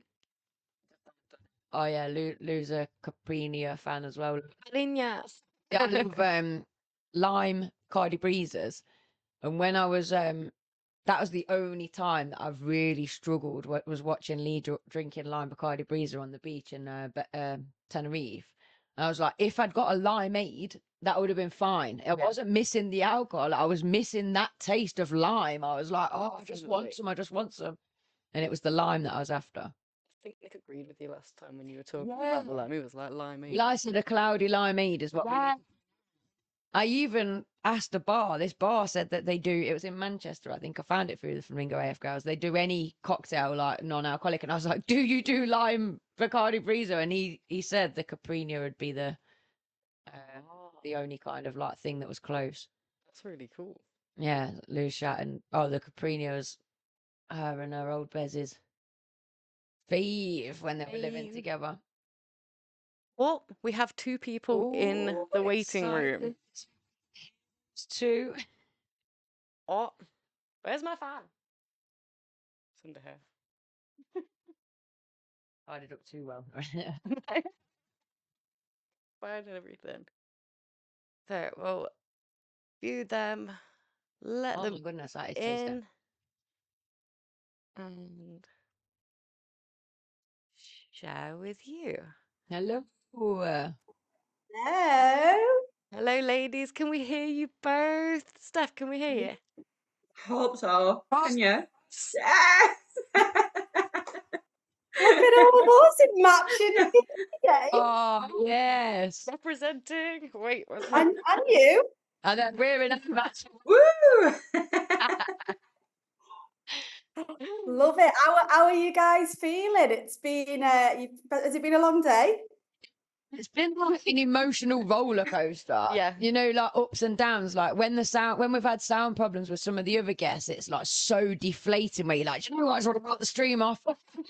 Just want to leave. But I'm back up dive now. out this window. I've been dipping in and out, and I think you've been doing brilliant, by the way, like handling them scenarios really like pros.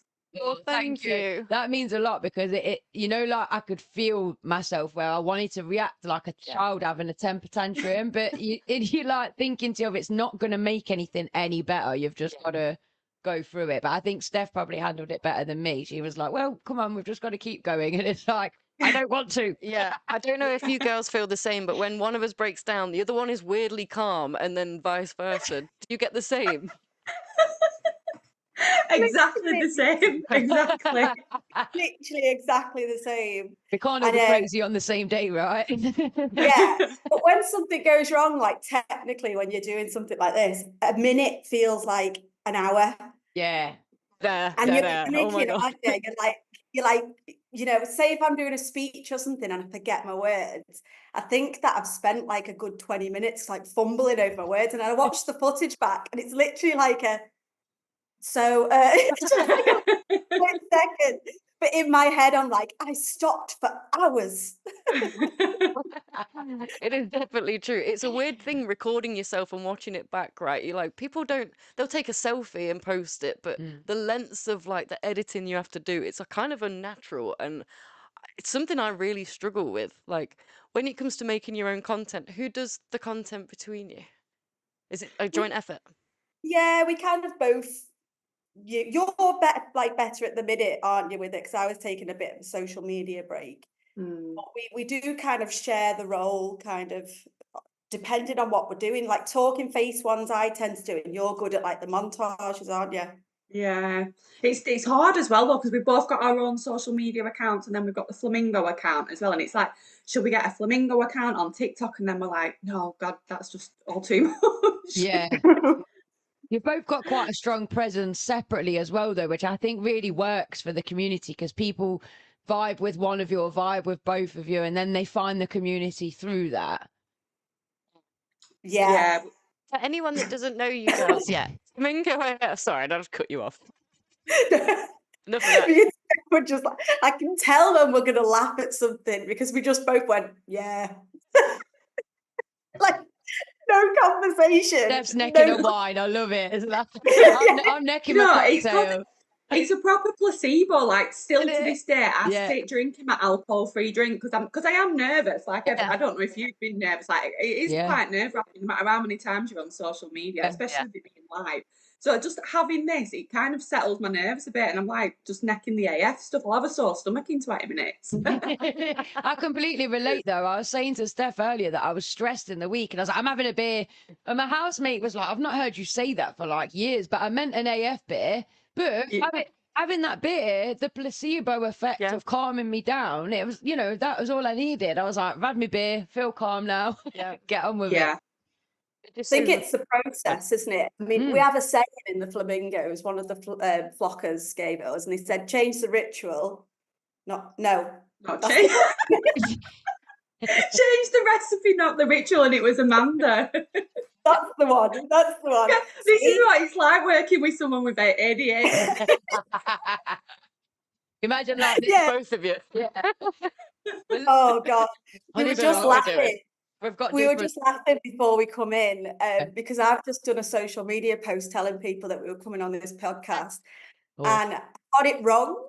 I said it was a 24-hour podcast, and it's not. It's a 12-hour. So just get a message of Steph going, it's a 12-hour podcast.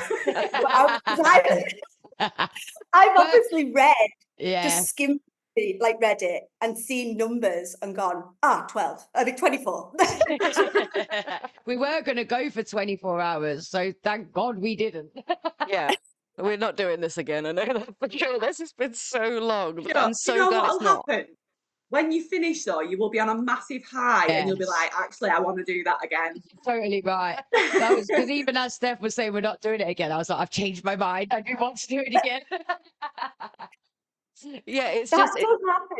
it's like any kind of like marathon or anything you kind of work towards, isn't it? It's while it's happening, it's like kill me now. But then, you do get the dopamine for sure. It's worth doing again. My birthday every year. Every year we add on an extra hour. Next year we'll do 13 hours. We were just saying we just don't want any birthday to not be full of stress. Apparently, we just want it to be. I mean, that's what we do, isn't it? Like every single birthday, you're like, let's go bigger. Let's go bigger. Yeah, exactly. And speaking of birthdays, your birthday bash was insane.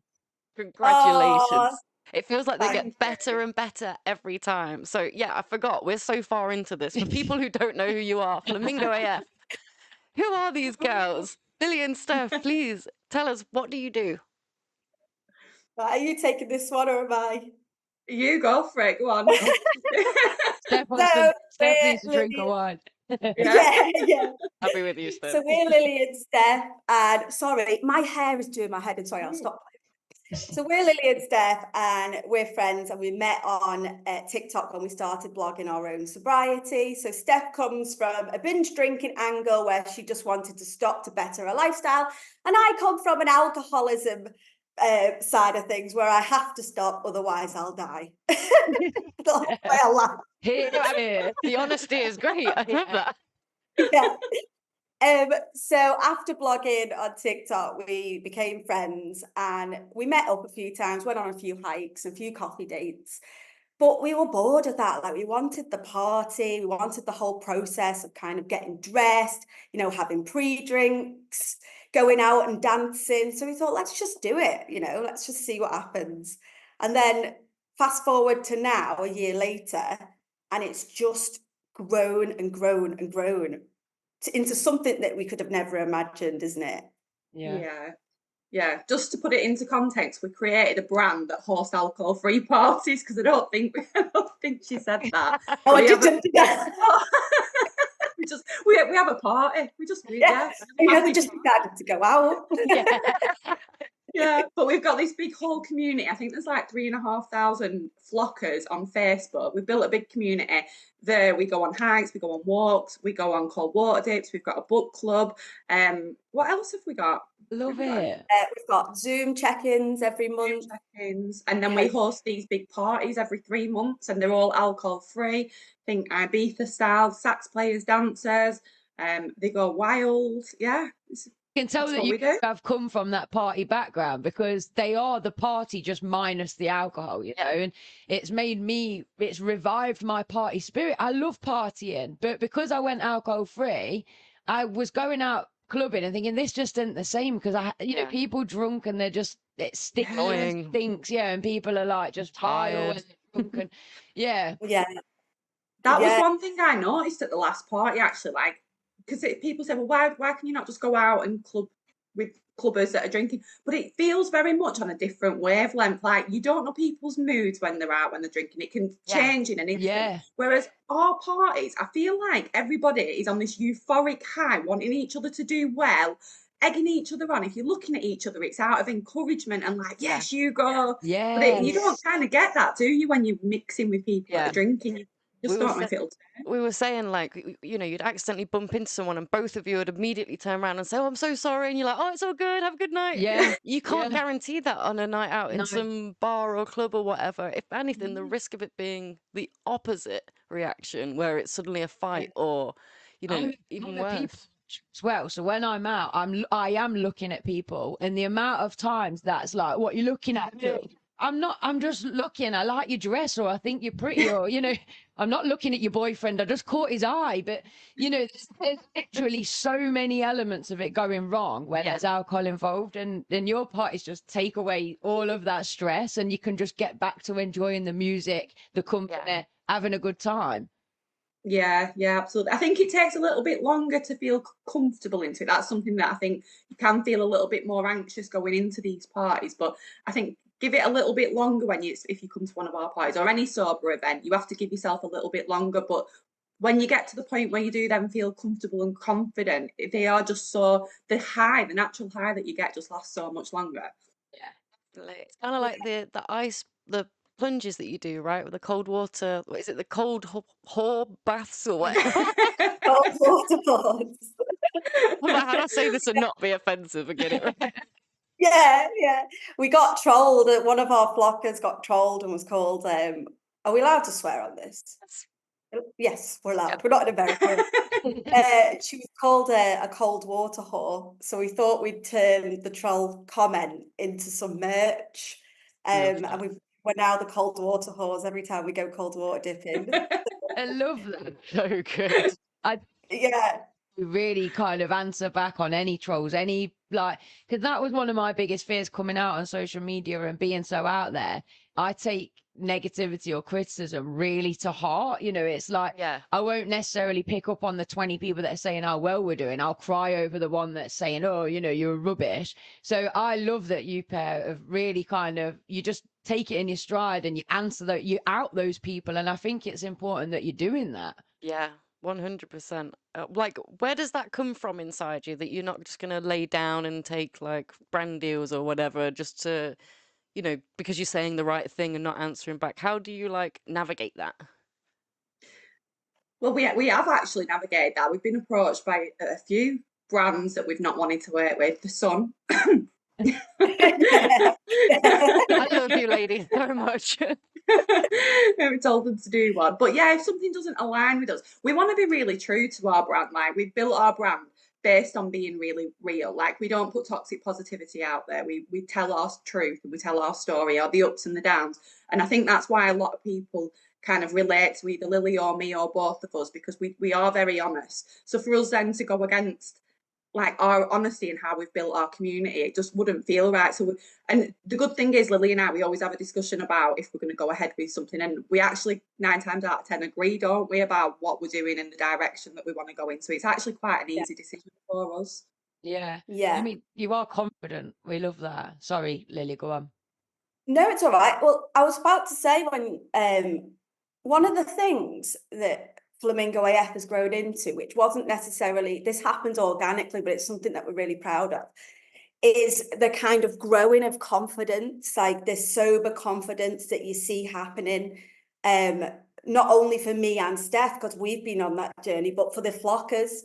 And we're seeing it happen, like evidence that what we're talking about and what the flockers are doing is actually growing their confidence. Working, isn't it? It's incredible, like, to see people like coming into our parties and maybe feeling really nervous. They've maybe stopped drinking and they're scared to go dancing and they're scared to socialise without the crutch of, you know, alcohol. And then they come to our parties and become part of the community. And before you know it, they're like slut dropping, they're like, you know, living their best life. They're taking on activities that they've never done before, like cold water dipping. You know, and it's watching this kind of confidence flourish because, you know, they've just believed in themselves for a minute and then done step-by-step little things to gain their confidence. Where was I going with this? There was a point to that. Oh, right, I'm tying it in. So, see, this is what happens in my head. I was like, right, I'll tie. So in terms of like answering back trolls or not going for brand deals like that, that's come from us growing our confidence as well and kind of believing in what we're doing and seeing how much the flockers are growing in confidence. It makes us believe in ourselves and the flock and truly believe in it. So it's something that over time we've grown that confidence. Like when I first started blogging, like people would troll me left, right, and centre about my nose, and that's one of my biggest insecurities, my nose, right? Oh my god! But now I've grown like, I mean, I got called a big nose slapper the other day. No way. Yeah, Online or in person? But I'm saying, but the thing is, when I first started, that would have absolutely killed me, and I would have gone to bed thinking about it. But now it's like it's something that you can laugh at, and you realise that you know, I know what I'm doing. I believe in what I'm doing, and unfortunately, them being a troll on the internet, it's more about them rather than me. Yeah. So yeah, but you're getting so much love. You're getting so much love in our chat. The comments are going wild. People are shouting you out and just saying how proud they are of you both, and that about the natural high.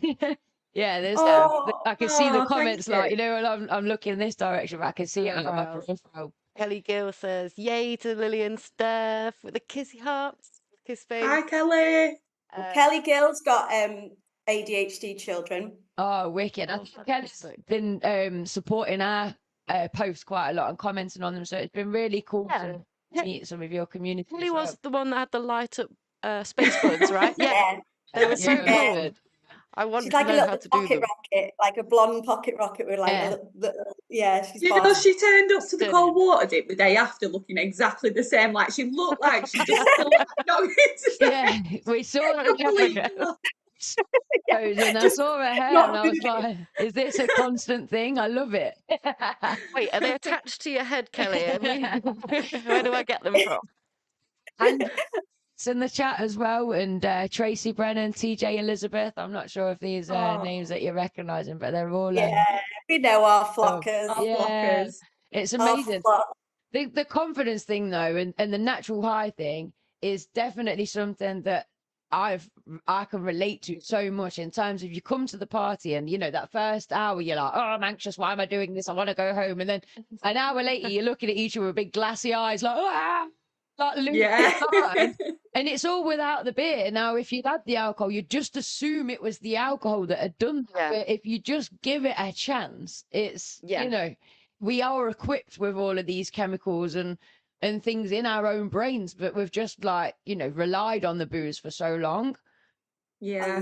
Do you know what? I heard a quote yesterday. I'm going to get this completely wrong, so bear with me.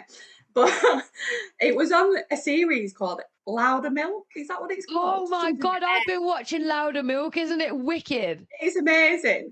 And I heard this quote that said, sometimes you need the help from others to do things by yourself. That's wrong, isn't it? I've said it wrong. It was something we get the sentiment though. We get the idea. Like, you need the help from others to know that you can do it by yourself. Like, and I feel like that's what the flock is. Like, you need help from other people, but actually you're growing your own confidence at the same time. Yeah, definitely. It's like an ecosystem of confidence. Like, you invest and it like comes back. It's like that down. Ecosystem. Yeah, it's sustainable now. It will keep growing. I think that's why as well, like, the environment's so nice at the parties, because it's not only, you know, people go in to socialise and have a good time, it's people crossing these boundaries of like anxieties that they've had, and collectively realising that they can do these things. And like, to somebody outside, it might just be turning up to an event and they're like, oh, she's just gone to an event, what's the big deal? But to somebody who's doing that, who's breaking through that barrier of anxiety and going, right, I can do this, it unlocks a world of like potential where you go, I turned up to that event, I was shaking like a shitting dog going in, I was crapping myself, and then I did it, made friends, I pushed myself. And then you go into other situations where you're nervous and you're like, oh my God, I can actually do these things. So it's much more than just going to a party for me anyway. And I think it gives you the confidence in other areas of your life, them parties. Like, I don't know the science behind it or how to explain it, but definitely doing these things sober at our parties helps you build your confidence in other areas of your life. But it's like, you can't teach someone a lesson, they have to experience it themselves. So experience it there, they can then translate that and apply it to the rest of life. It doesn't seem like, oh, look what I just did. Hold on, what else have I been telling myself that I can't do? Let me have a go. And it opens so many doors. I'm sure you guys would have experienced it as well. Like, before you did this podcast, it's like you must have had doubts that you could do it, or like, you know, you then still going, do. oh my God, well, yeah, should I do this? Should I do it? Should I not? Blah, blah, blah. But by just starting and doing it, the amount of confidence it would have unlocked in you, and the same with us. Yeah, we've been reflecting, haven't we? And Yeah. there is a difference. You can see it, and you're taking the moments to reflect and see it. Because if you're not doing that, then you'll just keep going and piling on whatever. Stopping and reflecting. I think it's great, and I feel like. Oh, sorry. Carry on. Don't let me No, interrupt you. sorry, I interrupt a lot. Sorry. No, interrupt me, please. I'm like, there's enough of me for 12 hours, please.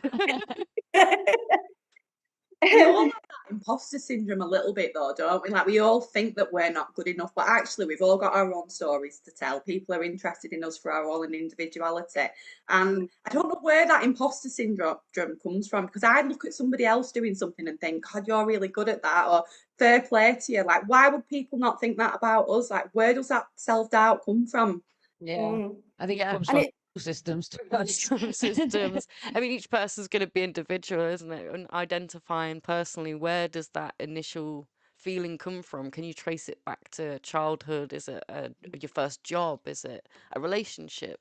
They can really help. The criticism becomes like from external to you giving it to yourself. So yeah, just identifying where it comes from. That's helped me a lot. I know that. Yeah, I think you naturally have to do that as well, because let's face it, if we were all problematic drinkers at some point, I don't know where you guys are on what you consider yourself to be. I'm obviously an alcoholic, well, a recovering one. But you know, there's a reason why we drank, or there's a reason why we wanted to numb ourselves or whatever. And for me, it was always the feeling of not feeling good enough, or feeling different but not understanding why, or feeling like I embarrassed myself a lot. Do you know what I mean? And it was just trying to fit in. That's what I was trying to do. Yeah. And where was I? I've forgotten. Perpetuating cycle. Oh yeah, so it's like, you know, that's why we drank. But when I look at what we've done and think about how incredible that is, like, would we have imagined this like a month in? Yeah. And you know what? It's okay to be proud of yourself, and it's okay to celebrate your successes. I think it's ingrained in us, isn't it? Especially women. I mean, and men, but it's ingrained in us not to like celebrate your successes and to be like, you better stay humble. But you can still be humble and be like, wow, like, I'm amazed, because you're talking to two people who I couldn't even answer the phone or pay in co-op. I'd shake paying in co-op because I was so anxious. And now I'm on a podcast at nearly 9 o'clock on a Saturday night. Saturday. Yeah. Never would have believed that would be possible, kind of thing. Yeah. Yeah. And I'm sure you guys feel the same as well. Like, I mean, you guys, we've seen it kind of live in action, where you've looked out at this room full of people that are all like thanking you for what you've done, and it must feel really surreal, because like you say, it just started as like an idea. You were, you know, wanted a party, and now all of these people have been helped through that, and it must be so kind of powerful and overwhelming at the same time, where you're like, what, you know, what have we done? Like, it's like, incredible. Yeah. It's every time we've come, we've been like so emotional, because it's just, you just look around the room and you're like, oh my God, this is amazing. Like, this is so powerful. People want to have a good time here. Like, it's not the booze that's making them have a good time. They are, you know, choosing to put themselves out there and have a good time. Yeah, 100%. It's the community, 100%. It's the flockers. It's what you've helped develop, literally. And where did the flamingo come from, by the way? Because we love that. How did this so clever? So the flamingo came from, it's an inflatable flamingo that I've got. I was coming back from a camping trip one day with my friends, and we just randomly, it was on a Sunday, decided to blow it up and sail it down a canal, completely sober. All the locals came out, everybody was cheering us. We ended up in the papers, and then since then we just used it as a sign of sober fun. But we then found out that the flamingo is also the sign for swingers. So we've got to be very careful with letting our group, like, are you in the right group? Oh, but yeah, you're here for sober confidence. a year. Yeah, With a bit of we've so got a way to funny. make you very confident. Maybe our sign should be swans then, because when I released my first book, Mega High, I'm just going to hold it up because I've put it free on Kindle at the minute. But go and download it, guys. When I first wrote this book, I threw a party, and because of one of the scenes, she goes out in a big massive swan, and it's like a pedalo, and I had these blow up swans at the party, and somebody little like I didn't know had let it down, chucked it over the fence and nicked it, you know, ran round, got it the other side, and then they were jumping off a bridge into a river on my big swan, and then they sent me the meme, which I was like, fair enough, at least you had fun on my swan. Cost me £20. You like give people swan back. I know, but then there's that film where they go, it's just the one swan. Actually, I can't remember what film it is, but I always like think of it's just the one swan. Actually, because I ended up with just one swan. Sorry, that was a little bit of a side story. No, you should definitely. I think you should bring a swan along to the flamingo party. I just swan along with my swan. Never mind like Torts and Vickers. We're going to have like a swan and flamingo party, aren't we? That would be amazing. Yeah, like are you a swan? Are you a flamingo? Or you're a bit of both? Yeah. To be fair, ADHD is very much swanning along, isn't it? You just swanning along. Literally like underneath, like that, but really just like. Fine, guys, you can't notice. Yeah. I'd been asking my spirit guides for a long time to show me a pink duck if they, you know, as their way of communicating. Yes. When I spotted you guys at Community with the flamingo, at that point, I hadn't kind of put two and two together. But flamingos kept popping up everywhere. I went on holiday. I was staying in the flamingo suite. And the number was 111, which was again one of the spiritual numbers. And then I slowly started putting it together. I was like, a flamingo, it is a pink duck. That is the sign that they are giving me. Wow. So I do feel like maybe we should be called Pink Duck. Yeah. A pink, the pink flocker. Yeah. It is crazy how we kind of met at Community and we've like all stayed in contact. And yeah, it's nice. It's good because, like we always say, like that community festival is a little bit shadowed now, so it's kind of hard to address it on the thing. You got a load of backlash, right, for oh my god, separating yourself from it. We even do you know that meme of Kermit the Frog when they're drinking the tea? It's just. We even got messages though saying, can you please explain why you have liked RB's post on this, that, and it was like, whoa, I don't need to explain anything, but you know, like it was so tricky to navigate that whole situation. Well, we was really proud of what we did as well. Like we started a business, we came from nothing, we had no marketing, we did this huge campaign on TikTok, we got a massive celebrity to mention us to millions of people. Like, no, I know like this is shit what's in the news at the minute, but you're not taking that away from us. We're like owning that. We are boss bitching that. What you were doing there, you were doing your sober confidence workshops, which that stands alone, you know, that stands for itself. It's like, you know, I mean, it was a springboard hopefully, and you totally deserve every success anyway. You would have made it regardless of whether, you know, somebody had shouted you out or not. Yeah, definitely. And our silver lining is that, you know, we made some great friends there, and you guys were like, these parties have been like, we're so excited for the next year. I'm sick of partying. I don't like going out anymore, but these parties have changed my life. I can get back and still catch like some stuff on TV and like get an early night. It's like, I don't get an early night though. I buzz for hours. Like you can't come down off of it. It's like, oh my God, how am I going to go to sleep? Supposed to be like, send me the videos. I'm just we love your videos. We wait for them afterwards. We're like, oh, I can't wait till they put theirs up. I've still got another that I want to put together. I still want to do another one. Yeah, this 12-hour stream took over but I've got one from your last party still. It's half done. Can I just say, when we met you girls, I remember first seeing you in the crowd. Not in a creepy way. But no, like, I remember seeing you guys in the crowd as well. It's weird, isn't it? Yeah, and I turned around and like we were just there. There was thousands of, well, it's not thousands. Yeah, there was thousands. Thousands of people there. And I turned around and like you girls were there. And I just felt like an attachment to, like, I felt like we connected. Do you know what I mean? You know, when you meet people and you're like, I like them. Yeah. Like straight away, you just know, don't you, when you vibe together? Yeah. Well, we stalked flamingo every time we spotted it. We're like, there's the flamingo.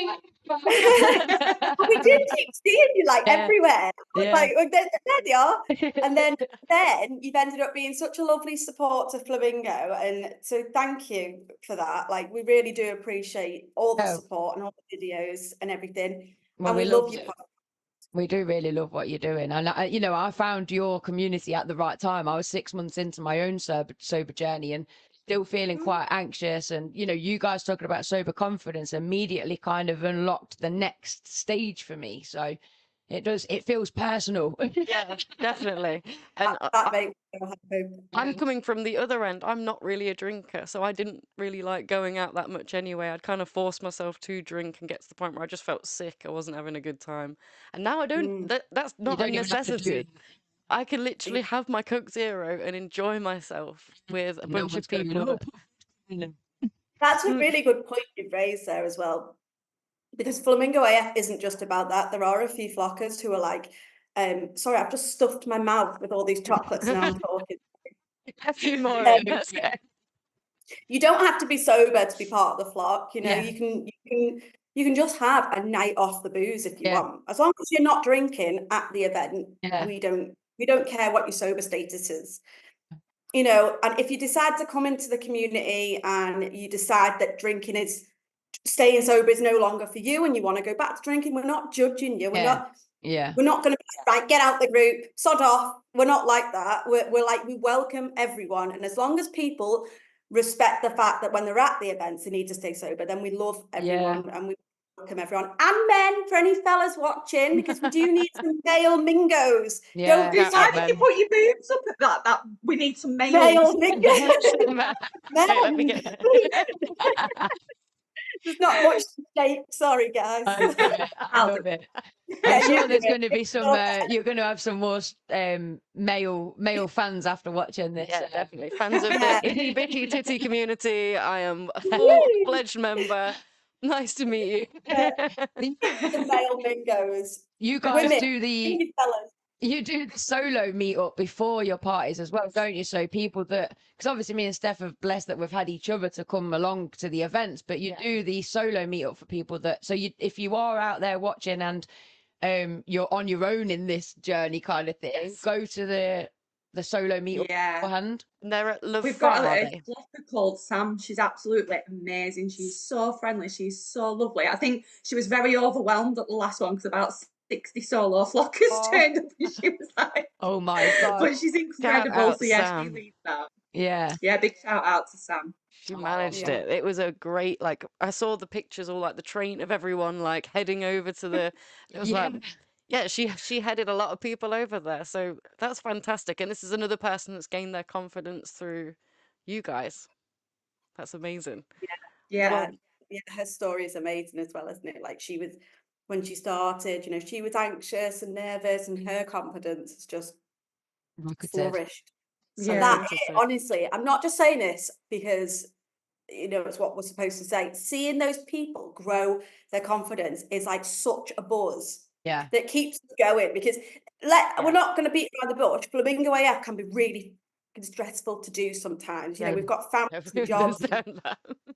Yeah, it can be really stressful. And, you know, a lot of times before events, we're like, I can't do this anymore. It's too hard. It's this, that, you know. Every time we do an event and we see the reaction from people, we see people growing in confidence, we see people saying they've traveled and beat their anxiety. We're just like, we've got to keep going. Stop now. That's really inspiring to hear because we've had exactly the same on the lead up to this stream. Like, why are we doing this? I mean, this morning I was like, that's it, I'm jacking it in, you know, like I was having a meltdown.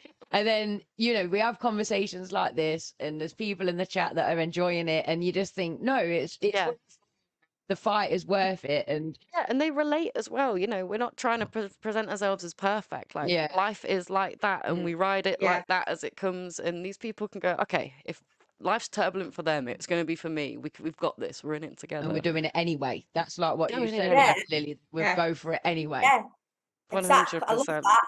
Feel anxious and do it anyway. Like, you know, don't let it stop you from doing what you want to do. 100%. Well, and we're the same.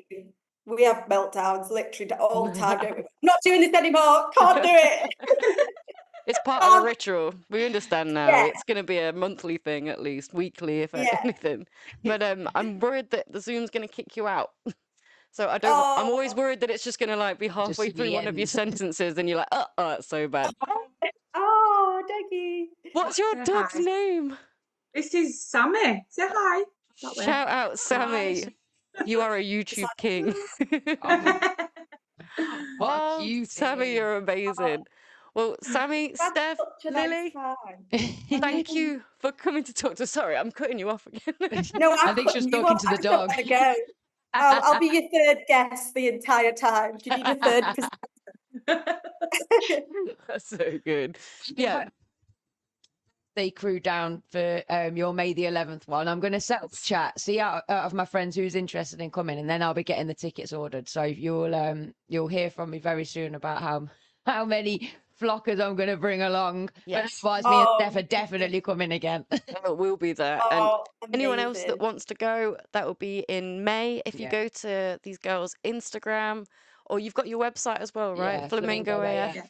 And Instagram is flamingo AF_flock. Is that right? Yeah. Yeah, Something like that.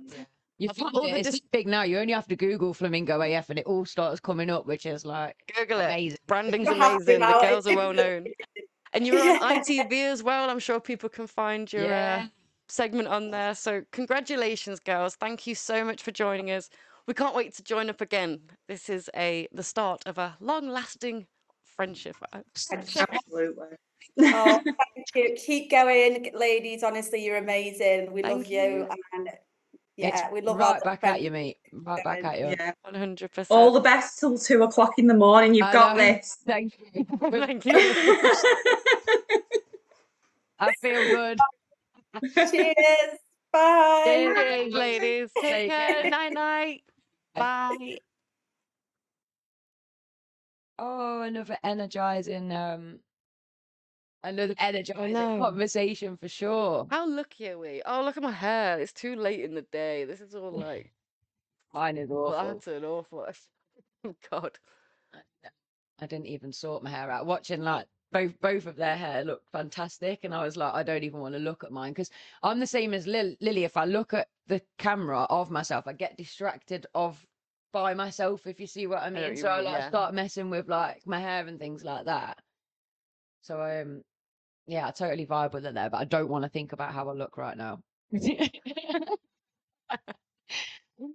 Better check the chat. I've probably missed a little bit of the conversation that was going on there. Yeah, Flamingo AF brought the views and the comments. Yeah, I can't sleep after parties due to the buzz. That is definitely where I'm at. Definitely are absolute angels. They work tirelessly to support us crazy flockers. Yeah. Oh, Kelly Guilt, you're so sweet. Yeah, And then they it's really true. appreciate their flock, you know? Yeah. I get that. It's not just like oh yeah, and we've got some followers. Like it's a family. It's really sweet to see. And all the posts on Instagram, they make me laugh. All the different dances that they do, and like, I don't know how you round up that many people. The amount of times we've tried to make like TikTok videos and stuff, it's absolute mayhem. So I can't imagine. You must have. It must be really fun for you to keep doing them. It's People all work that together. It's getting the cold water and then the hyper focus. That is like, Oh, yeah, that's smart. Well, they do obviously their cold water challenges, and you keep saying about the cold water challenge. Kat brought it up again last night when I was dropping her home after the U Club about cold water, and the Stony Cove that's right nearby. I'm pretty sure that we can get it going. Yeah. But yeah, sorry. Chat. Tourmaline Queen, hello. I love tourmaline. It's one of my favorite rocks, minerals. Sorry. Hello. Joao Gomez, straight from Portugal. We were talking about caipirinhas earlier. I don't know if you missed that, but shout out. Shout out Portugal. Yeah. Hola, tudo bem? Sam Lee's solo pre-meet queen. Yeah, indeed. Oh, Tracy, I spoke to you, Tracy. You were so sweet. You were really welcoming. They appreciate everything you do, Steph and Lily. This is the thing about the flock. They remember you. Like when we went to our second party, people were like, it's you. It's so like it is such a feeling of acceptance, isn't it? With that flock for sure. Noeline Queen again. See you all in May. And Tracy, thanks, Lindsay and Steph. Wonderful chat and good luck for the rest of this night. Oh, thank you so much, Tracy. See you on the 11th of May for a boogie on the dance floor. 100% I'll be there. I was just looking up what a group of swans is called, right? Because obviously it's now Oh, like God. in my mind where I'm like, oh my God, we are just swanning along. I quite like it. Like, and then a group of swans can be referred to as a flock, but do you know what it's actually? Oh no, okay. It's several different collective nouns, but when in flight, they might be called a wedge or a flight when they're in flight, but otherwise a group of swans may be called a bevy. How strange is that? Like our bevies. An AF bevy. A bevy, a bank, or a herd. I'm not. A herd does not have the same ring, but a bevy and a wedge are wedges. I like that there's fledge and there's a wedge and flight, and it's kind of like. So yeah, and I get like stuck inattentive, like what's happening, and I'm just like also like. Well, the fledgling is like before you take flight as well, so you could almost have those state. Are you at fledgling state? Are you flight, or are you a wedge? Like, I don't know. There's just too many words for me to think about going on there. But that's hilarious. I love how we've quickly just adopted a swan as well. That's me thinking about when with the MAGA High thing, that was the symbolic image of the party of the book, was this swan, was the icon type thing. And then These are lovely, by the way. They are really nice, aren't they? Shout out to Funkin. Not sponsored, but if you'd like to be, hit us up. Yes, certainly indeed. Like Andy Pierce said, if you'd like to come in, give me free stuff. I will actually accept it, unlike Andy. Well, only if it aligns. Only if it aligns. I think that was really well. I think that's what is successful about Lily and Steph is that they are authentic naturally. They're not trying. They've just put themselves out there for who they are, and you know, and that's why people are either going to vibe with it or they're not. And it's a case of trying to please everybody. You know, if you don't vibe, that's absolutely fine. You know, move along, kind of thing. Yeah, we've seen quite a few times, haven't we? That it's like we'll try and I don't know, work with a few people, and because they seem to be in the same like self-help space, it almost seems like I don't know, we get a little bit feel a little bit like being gatekept, definitely a little bit not taken seriously because I don't know why. What's that all about? Because we're real, because we're not like polished, professional, like high-tech equipment, and like we're real, and we've always set out to be real. And Lily and Steph have always had time for us. Yeah. It's always felt like an even exchange, like, and for them to come and spend their Saturday night with us.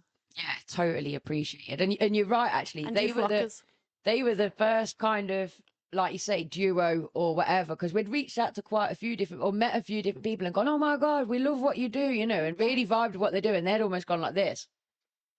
Like, you know, and quickly like shrugged us off, and we'd be like, oh, we were just being genuine, like we like what you do. Or I felt people like humor us to our face. Like, oh, okay. And then it's kind of like nothing appears from it, and you're like, oh, you didn't really mean any of that, did you? Yeah, and it's very, I don't know, like you say, it is almost like this gatekeeping feel of, well, we're the ADHD experts around here, you know, we don't need any more ADHD experts. And it's like, okay, like we're not trying to, we understand that everyone has got their place, and people will gravitate to us, or even go from one ADHD podcast to another, because if you're listening to podcasts, you tend to listen to more than just one and like the different styles that different ones bring. When you think of like, imagine if there was a doctor for every person, that doesn't sound ridiculous, does it? That sounds like, oh, everyone's going to get really seen to, and everyone's going to get all the attention. It's like, and it's just the same as that. More people can access help if there is more access to it. Do you know, if there's more resources, if there's more people advocating, there's more support. Like, I'm here for, if you align with me, let's do this. And the other thing I've mentioned it before already is that one of the biggest things about A Different Human Design was wanting to provide a solution, and I knew that we couldn't be the solution for everyone. So we've got a page on our website that isn't running right now, But we've got a page on our Which is website. it recently? Yeah, well, not recently, not in the last hour, but that signposts people to places. So I wanted to signpost. So when I find a new ADHD podcast or whatever, I'm like, brilliant, that's another place to signpost someone to for help. I don't think, oh my God, they're going to steal our viewers. Don't tell anybody about them. It's just not in my kind of thought process. We've got Tourmaline Queen saying, I suspect I have ADHD. We have a lot of people in our chat that suspect they're ADHD, and I pretty much say if you suspect you are, you probably are, because you're probably not thinking I think I'm ADHD if you're not, if you see what I mean. So what we try and hope to do is shed some light on that by just sharing our tips and all the rest of it, and if you vibe with it, then go with it. Yeah, definitely. This idea that you need to have a diagnosis to be able to identify it, it's very toxic. It's not the case, especially with waiting lists being too. And I would much rather you accidentally misdiagnosed yourself with ADHD than accidentally never got round to it. The thing is that with that, it's like you're all going to create your own toolkit of what works for you anyway. So it's kind of like the more we can share the tools that have worked for us, and hopefully someone else can create their own perfect little toolbox of tools, and whether that's like a bit of breath work or a bit of meditation or going alcohol free or a certain type of exercise, kind of cherry pick what worked. Like when I was saying earlier that I'm really spiritual and I love following witchy rituals, like I do spells and things, and I'm not ashamed to say that I'll sit and I'll meditate on my crystals. I'll set up crystal grids to protect things. As soon as I got my bus, I did a cleansing ritual, cleanse the space, set up a crystal grid, to protect it. And some people might think that's a load of BS. Well, so what? I liked it. I had fun doing it, and it was great. 100%. Trace is asking, what is the book Maga High about? It's about a girl. In fact, I'll read the blurb. Jodie is newly single and she needs a break. A holiday to Magaluf sounds just the ticket. She is in need of sun, sea, cocktails, and some good old-fashioned fun. She quickly realizes she has wildly underestimated the infamous reputation of Shagamuff and soon finds herself whisked away in a boozy, boisterous sexual destination. She doesn't want to leave. She doesn't have to leave. But can she become a rowdy PR or a seductive shot girl? Has she really got what it takes? Take a peek into this notoriously rowdy world. Expect high drama, laughter, tears, thrills, and danger as Jodie experiences her Maga highs and lows. So it's basically about a girl that escapes the reality of her everyday life. Her boyfriend has just cheated and she goes off on this kind of girl's holiday. But then while she's on the girl's holiday, she's like, I don't want to go home. It starts to dawn on her that going home's going to mean going back to all the reality. Rubbish. Yeah. And the opportunity arises. Well, why don't you just stay? Why don't you get a job out here and and stay for a little bit? So the story is about working on the Magaluf Strip, basically, which I did do about 10 years ago. 10 years ago? Yeah, God. I've always wondered, like, is this fully experiential, or is it you taking... Yeah. I mean, if you'd written the experience, it wouldn't be entertaining because a lot of it was horrific, It's like you're there on your own, there's fights, like you're thinking, oh my God, if one girl decides she's got to be in a bonnet with me and beats me up, who's going to break the fight up? I've got no friends out here, no family, like I very much went as one person and came home as a different person. It was transformational in that respect. But the book is kind of like, it's just meant to be the fun version of what I experienced. So there's a lot of things in there that people are, oh my God, did that actually happen to you? It's like, if it didn't happen to me, it happened to somebody. And, and I got the inspiration because you might read it and think that's a bit extreme. It's not. That's not a touch on what goes on out there. It's absolutely nuts. If you've been to Magaluf, you probably read it and go, oh, standard Sunday. But I wrote it because I'm a big, massive reader. I love reading and I can consume chick lit kind of novels, but I got fed up with reading the same thing in terms of, and you might agree, you might disagree, all right? I know what you're going to say. I know exactly what the problem is. The problem is, do you want to say what the problem is? That's put me in test now. No. Is it that it's just the same format of like the girl's just a bit wet, and then the guy is just a bit wet, and there's no like realisticness. There's to no it. realisticness. But what the main thing for me was the fact that they've got everything they need. So the girl's usually got a great job in advertising or something. So she's ad hoc working. She's not doing like the 8 till 6 and all the rest of it. She's working an amazing job. And then she's got 2 guys that are fighting over her, and it's like, which guy is she going to go for? But the thing that gets me is those guys, neither of them have got drug problems. They've both got cars. They've both got jobs. They've got savings. They're balanced. They've not got mental health problems. They go and feed the elderly when they finish at night. I was ever in a position that 2 men were fighting over me, it was kind of like, oh, I'm going to go with the bad guy or the mentally backward guy. You know, there was never a time when I've got this kind. I don't know. I just found it boring after a while. I wanted to create a bit of real life, kind of somebody I could relate to, because I think what it was a lot of the stories were about middle class women, you know, like not a working class woman. Realistically, 100%. And the other thing what I wanted to do was a chick lit where she doesn't meet a guy and live happily ever after. There is no meeting of the guy and the ending with the guy. Like it just ends. It ends with her finding herself a little bit more or learning a lesson. Like it doesn't always have to wrap up nicely with a bow. And they ended up together as if that's the ultimate goal. You know, the final point is knowing which direction you're going in life, or finally feeling like you found a job you enjoy, or you know, doing some home improvement that you're pleased about. So it is part of a series. In fact, I've got the other one right here. So it's part of a trilogy, right? It's part of a trilogy. So Mega High was the first book that came out. Educating Jodie comes after it, and then Pub Life comes before it.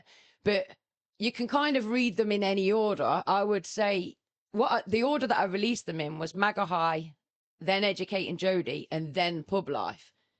Okay, yeah. So you know that they could do them. That's why Pub Life says book 3, because it was the 3rd book to come out. Right, yeah, but it's like the Star Wars, where it's actually the prequel. But it's actually the first in the series in terms of if you wanted to do it in order. That's for the scholars years down the line. They're like, actually, did you know 3 is set after? Exactly. And the thing with Pub Life, the reason I released it finally was because Mega High is obviously really exciting. You get to know the main character. You kind of, you know, she's kind of like a lovable rogue a little bit. You know, she makes mistakes. She's not perfect. You kind of want her to win. Jodie, she's called. Then she comes home and has to face reality, and she starts working in a school, which is why it's Educating Jodie. And then Pub Life, you already know what's going to happen, because once you've read Mega High, I mean, I've just said it myself, because it opens with her on the beach thinking about her cheating ex. You know the story. So that was kind of a challenge for me. People wanted to know where Jodie came from, but I was like, they already know the story. They already know how Pub Life's going to end. They know he's going to cheat on her. Right, okay. So for me, it was a really exciting challenge of building a character that you're already going to hate him, but you've got to fall in love with him to read the book. Right. So it was like, as an author and a writer, I absolutely loved that challenge of making it that as the reader, you'd be reading it like, no, I know how this is going to end. And, you know, and it's so frustrating to know that's how it's going to end. But that's clever. It was part of the fun for me to really kind of, and the thing is, I thought Mega High would have made such a good film or such a good series, you know, because it just lends itself to it. Okay. And I went mad with like trying to get it published properly. I was like going through publishing house after publishing house. Do you know what they were telling me? There's too much swearing in it and stuff like that. Now there's books on the shelf with the F word in the title. I was just ahead of the game.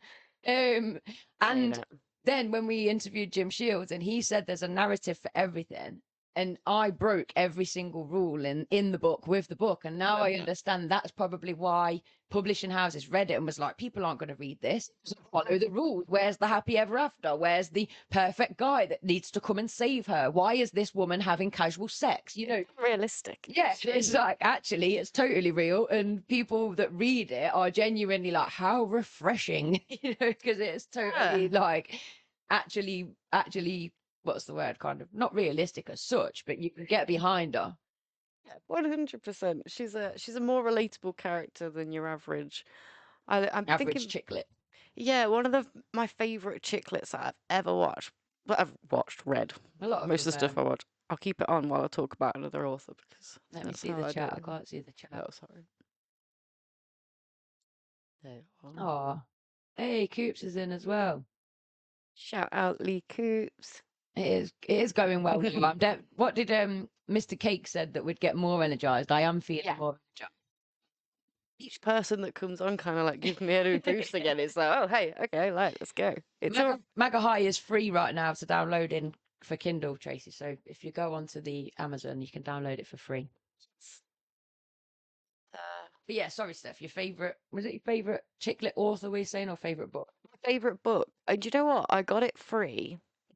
This is sad. When I first got kicked out, I went and lived with my. When I first got kicked out, like a multi. Yeah. Yeah, that was kind of it. Yeah, there's been multiple times. Yeah. When I was, I went and lived with my partner at the time, so you got to make sure the mouse is on the right. I can see the chat. Yeah, you're on the fine now. If it's not working, it means because the mouse is on that side, and it looks like you can see it on that one.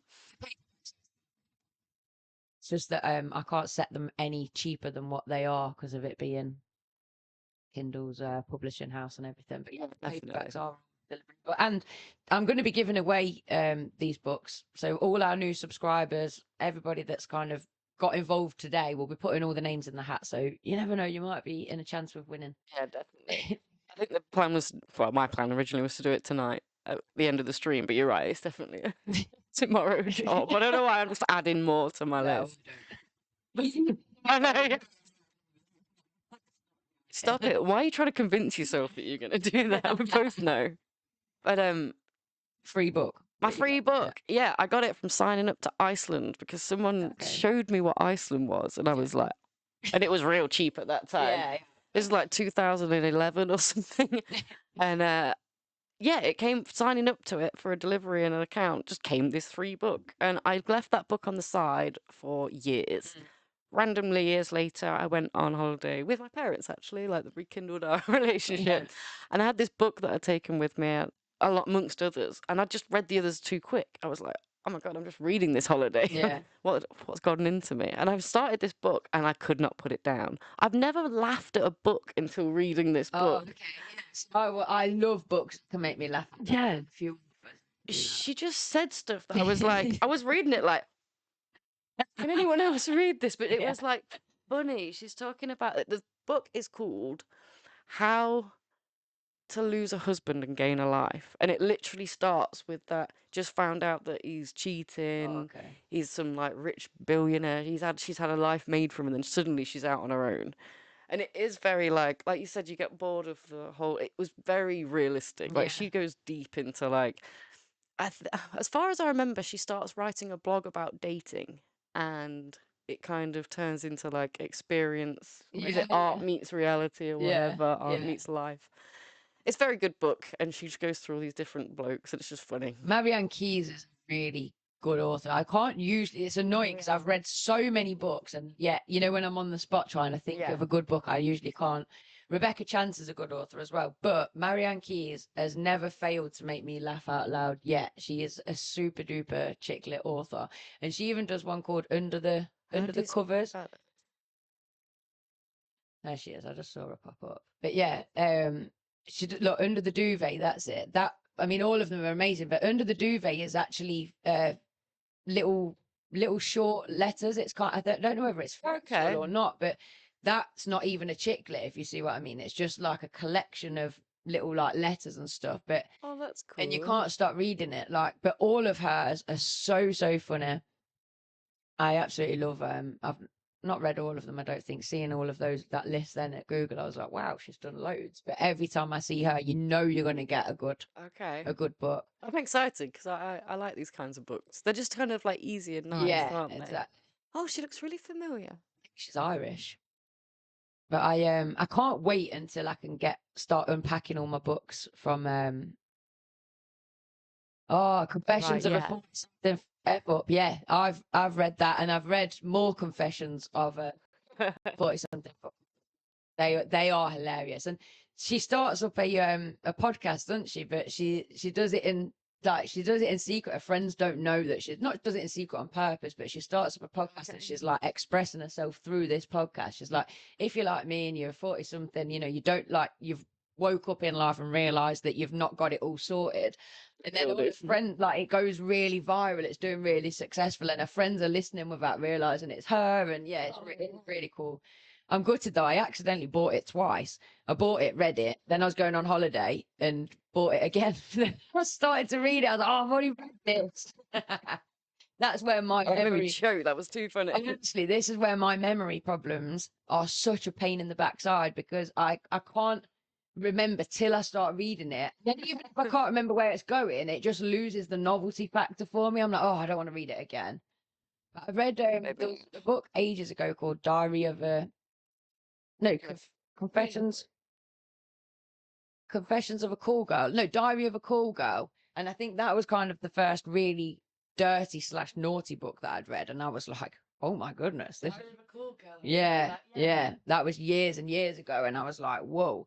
The other thing, going back to the books that I wrote and the problems with chick lit, finding my stride now, is I don't know whether anyone read 50 Shades of Grey, but I started to read that. And when I was reading it, I was thinking, I didn't like these sex scenes in it and things like that.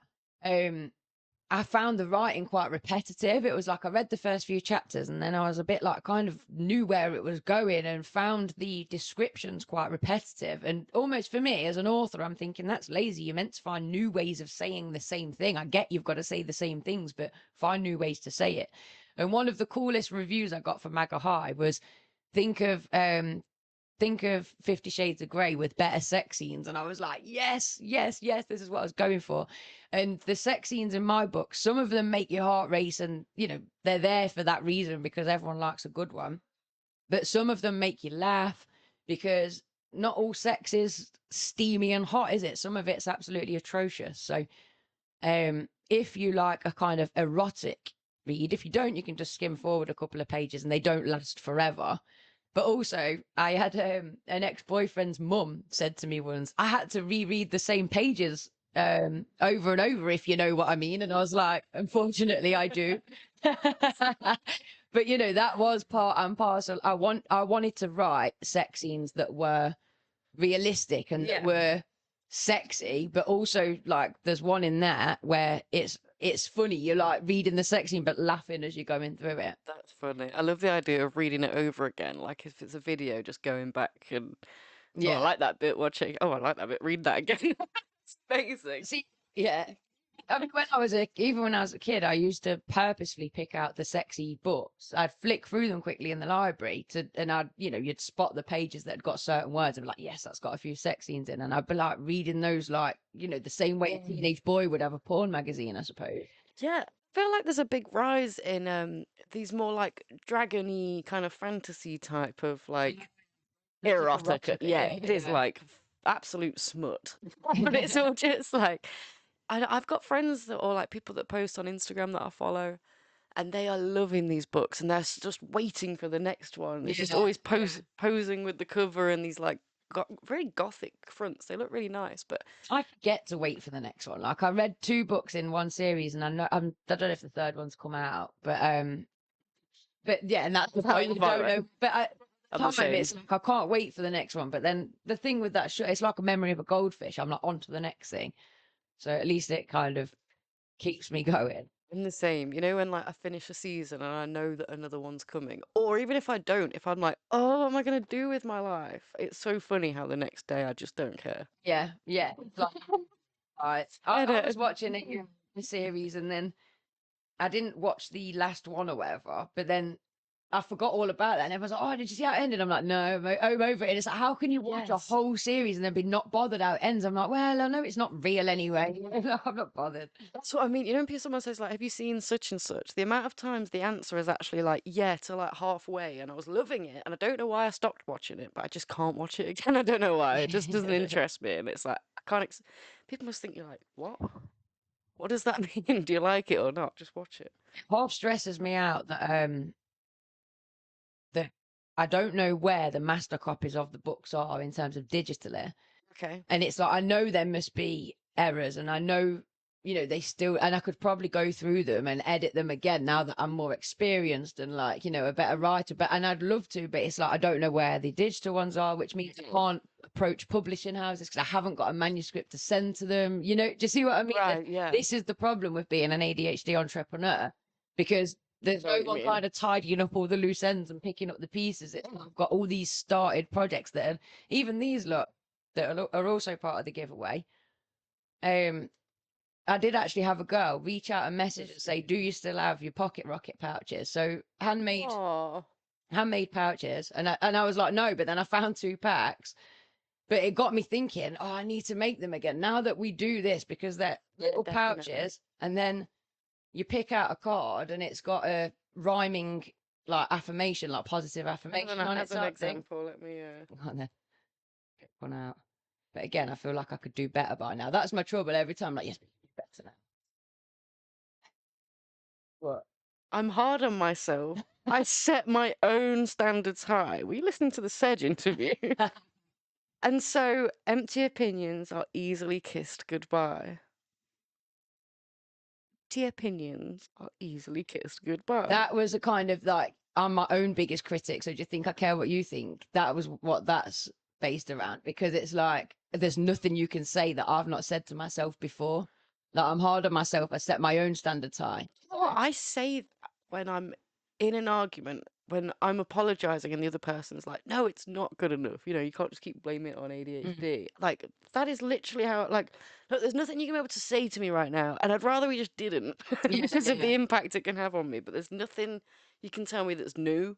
Yeah. That's going to shock me. Or that it's just like, I think it was inspired by an Eminem lyric. I'm sure he says something like, I'm my own biggest critic. There's nothing you can say to me, you know, like. I love that. So they're meant to be powerful affirmations in terms of, you know, real rocket pocket is what they're called.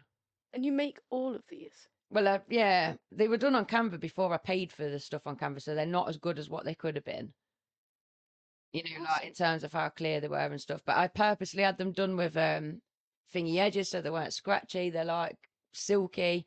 They're really nice to feel. But again, I just couldn't shift them. You know, like I was at craft fairs trying to sell them and trying to sell them online, and I think it's just getting people to know what you are now that and what we've you got do. this platform and we've got the website, it's kind of like it's the kind of item that we should or could be, you know, stocking and selling. But again, I've got all these ideas. I'm working full time. I just don't have time to do all of it. But just going to the chat, Tourmaline Queen started writing a book, got so overwhelmed with plotting out the story and kept going back and changing stuff. Yeah, so, well, one of the best tips I ever heard was you can't edit a blank page. But so I would always say, just write and write and write and write and write. You know, always kind of just, you can't edit a blank page. So try and get that story down. And yeah, the changing stuff, I found that as well. It's almost like, when is it ever going to be finished? Because you keep going back. Yeah. But don't get too stuck on those first few chapters. I've got so many books that I've written the first few chapters, and they're polished to perfection, but then I kind of lose interest before I can finish the rest of the story. Yeah. The reason that Mega High came out was because the stars aligned. I ended up being out of work for 6 weeks, and I said to my whilst I was on holiday, I said to my mum, I could write a book better than this. And she went, go on then. Or, well, you've not, have you? Or some kind of sarcastic. And that's where it started. I was like, right, I'm going to do it. So the fact that I had the 6 weeks and I just blasted it out, I didn't worry too much about it being polished to perfection. I just worried about finishing it. Because up until that point, I had never finished one story. You know, it was always, oh yeah, just ordered Mega High on Kindle. Oh, thank you, Tracy. That's so sweet. Enjoy. Yeah. The stream we've given, when I checked this morning, I'd given 20 Kindle copies had gone. So I'm hoping that's gone up. Yeah, get in. But yeah, I would say don't worry about it being perfect or polished or whatever, and try not to keep rereading it. But the trouble is, it is like, I've never had a baby, but I feel like in it to that process of birthing something, because it was hard. It was hard. And sometimes I'd sit down and I'd start the reread because I'd think, well, I've got to read it from the start to check it's going to flow. And by the time I'd done that, I'm exhausted. Yeah. You know, 5 hours has passed and I've, you know, trying to reread this to edit it every single time, starting from, so it's just not. It must be overwhelming. the other thing what I did was I had a page of notes underneath. So say if you type in, that page below was my page of notes. So then, as I'm rereading it, if I realised, oh God, that needs tying in, I wouldn't try and do it there and then. I'd go to the notes and I'd make a note about it, and then I'd go back and carry on doing what I was doing. So it's very, very overwhelming because you're having this, remembering this, and you're remembering that, and you're remembering the other. But having that page of notes and kind of so I do a reread only from chapter 20 onwards. So say once 20 chapters are written, it's like, goodbye. Yeah, I'm not going to reread from number 1 again. I'm going to reread from chapter 20 now because I'm working.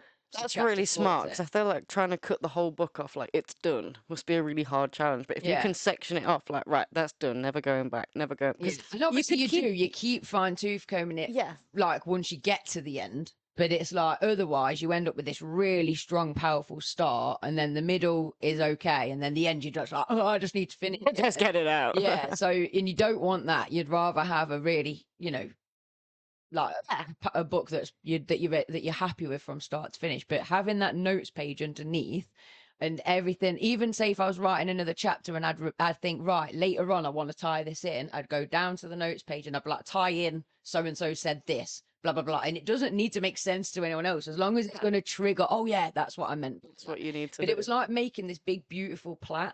That's what I felt like when I was writing the book, that by the time you'd get to the end you'd be like, oh, it's all that theme has woven its way through the story. I've come back to it because you're going to forget. Sometimes when I'm reading books, I'll think they'll mention something and I'll think, oh, I bet that's going to tie in later on. And then they never came back to it. And it's like they forgot that they'd mentioned it. But I thingied that by having this notes page and always reminding myself, make sure you tie in that comment that you made. So that, 16 chapters later, you're on your notes page, like, oh yeah, I need to tie in that comment. So no, it's smart. I think it's I like the way you've just sectioned that out into bits of advice. That's really smart, because like I can only really translate it from painting or drawing or whatever. That it's the same. You could keep trying to perfect it for the rest of your life. There just has to be a moment when you're like, it's done. Yeah, well, even they've said get caught up on the details, and that's one of my favorite pieces, is creating the scene. I love setting a scene, so using the 5 senses and making this picture come alive in somebody's mind. Yeah. So I totally get that. Sometimes what I'd do as well, if I was getting a bit stuck and a bit bored, I'd just jump ahead to the ending and write the ending, or write that chapter that you can't wait to get to. If that's in your head right now, revive that love for the whole story rather than going back to this other part and working on the details there. Like, so with Maga High, if I knew that later on I was going to bring this experience in of this party, I'd just go ahead and write that bit about the party, even though I'd not got, and I'd bridge the gap at another time.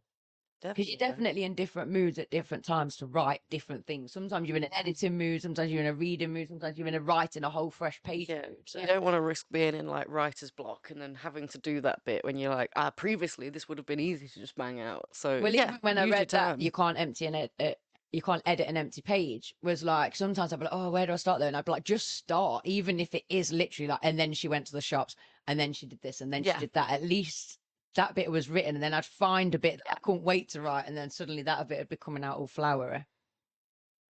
I like that. I hope that's helped you, Tourmaline Queen. Yeah. Let me Clinton, though, when you've said that before, that you come to the point where you just have to finish it. That is, with the book, it's like, okay, eventually it's got to end somewhere else. You're just going to be changing the word cornflower blue to sea blue and then back again. And here's the thing. I think Nick said this to me when I was doing Lou's painting.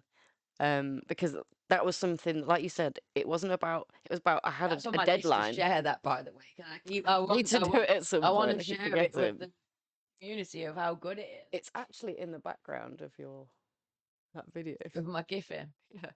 But I was the same. It was just the fact that it was for Lou's birthday, so I had a deadline. Yeah, that you had to finish it. Yeah, and maybe Nick was like, you don't realise that other people don't know in your head what you're expecting it to look like. Yeah. People just get what you've done. And it's like, wow, you don't have to be like, oh, but I'm not very good at painting. Or, oh, I'm not really.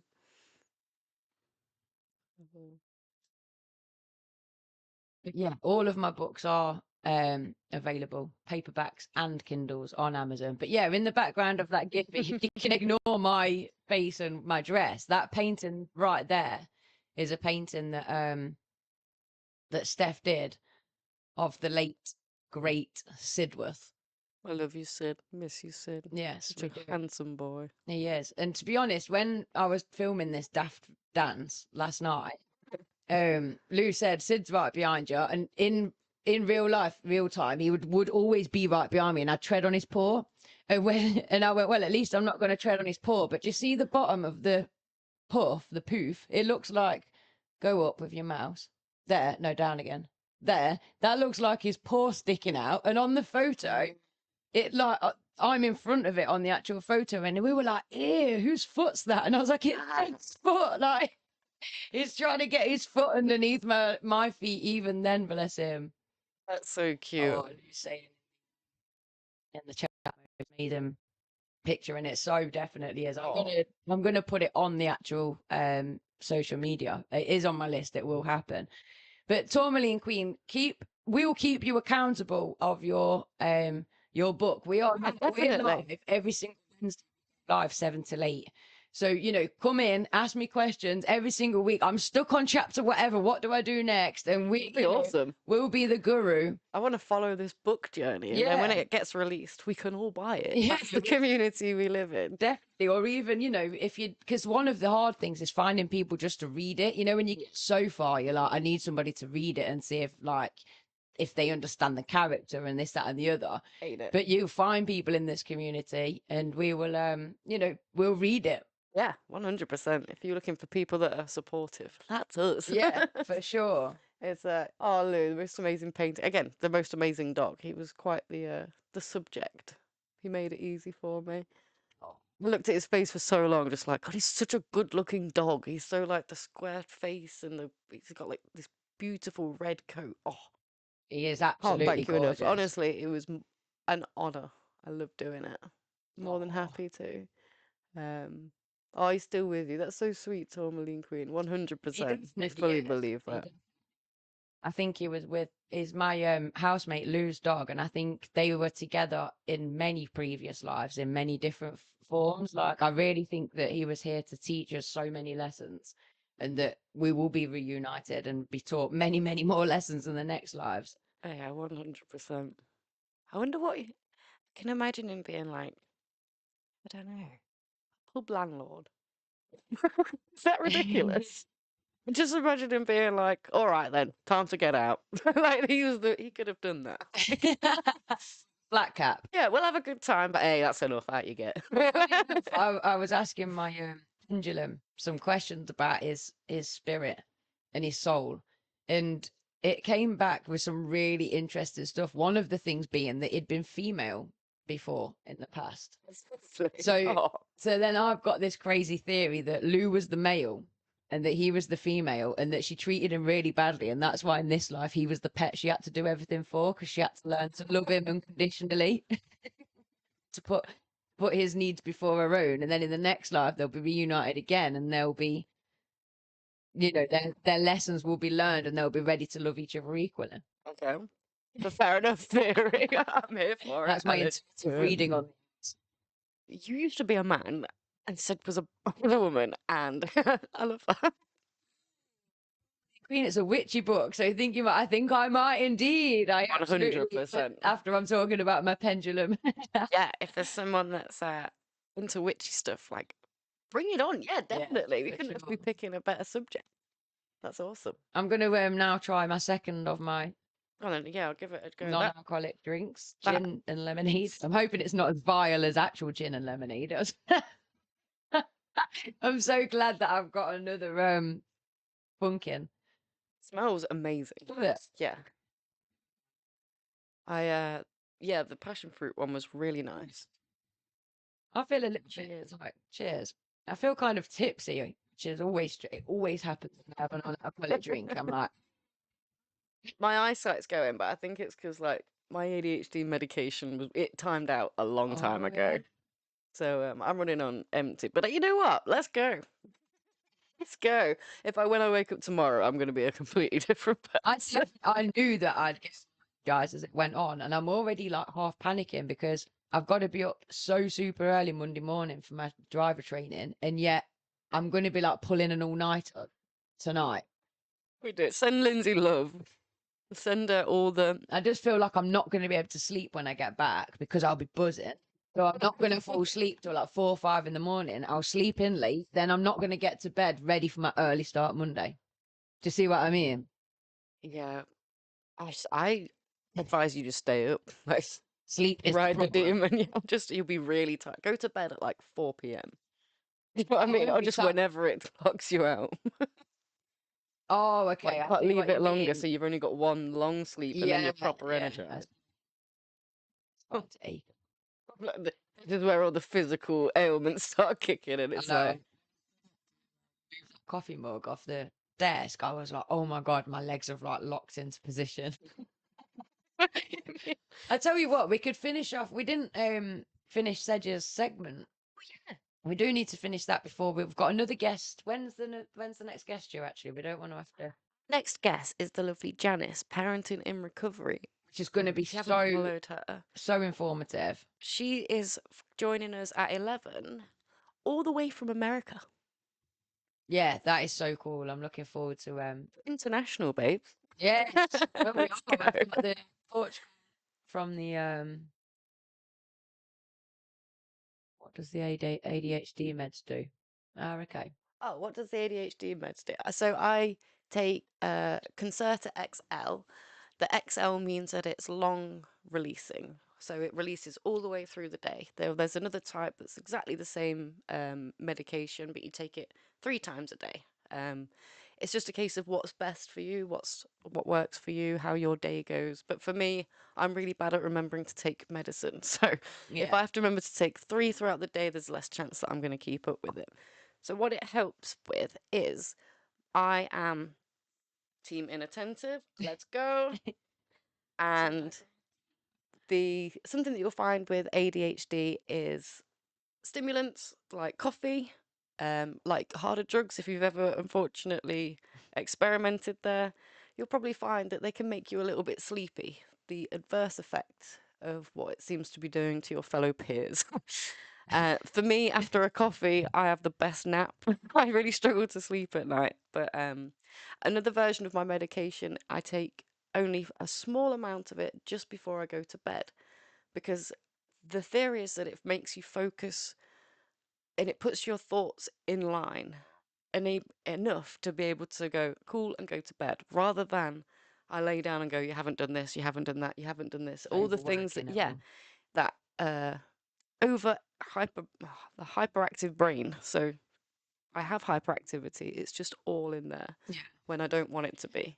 It could be worse in a sense, because my hyperactivity being obvious, it's addressable, if you see what I mean. When it's internal, people don't know it's going on, so they don't know you're having that battle, especially when you're younger and you are kind of maybe masking still or trying to fit in. And that's the Jolly Daydreamer type thing, isn't it? Like looking out of a window. That was my key experience at school, and it wasn't until I got my medication and realized that all these things like paying attention, when the teacher would be like, you're still not, you're away with the fairies, and you're like, I really did try. It's not like I'm down. And you're thinking about trying to listen, and you're thinking about that instead of actually listening, and it's a vicious cycle that you can't really seem to escape, and you're just so far behind, and you're like, and you spend the whole time thinking it's you.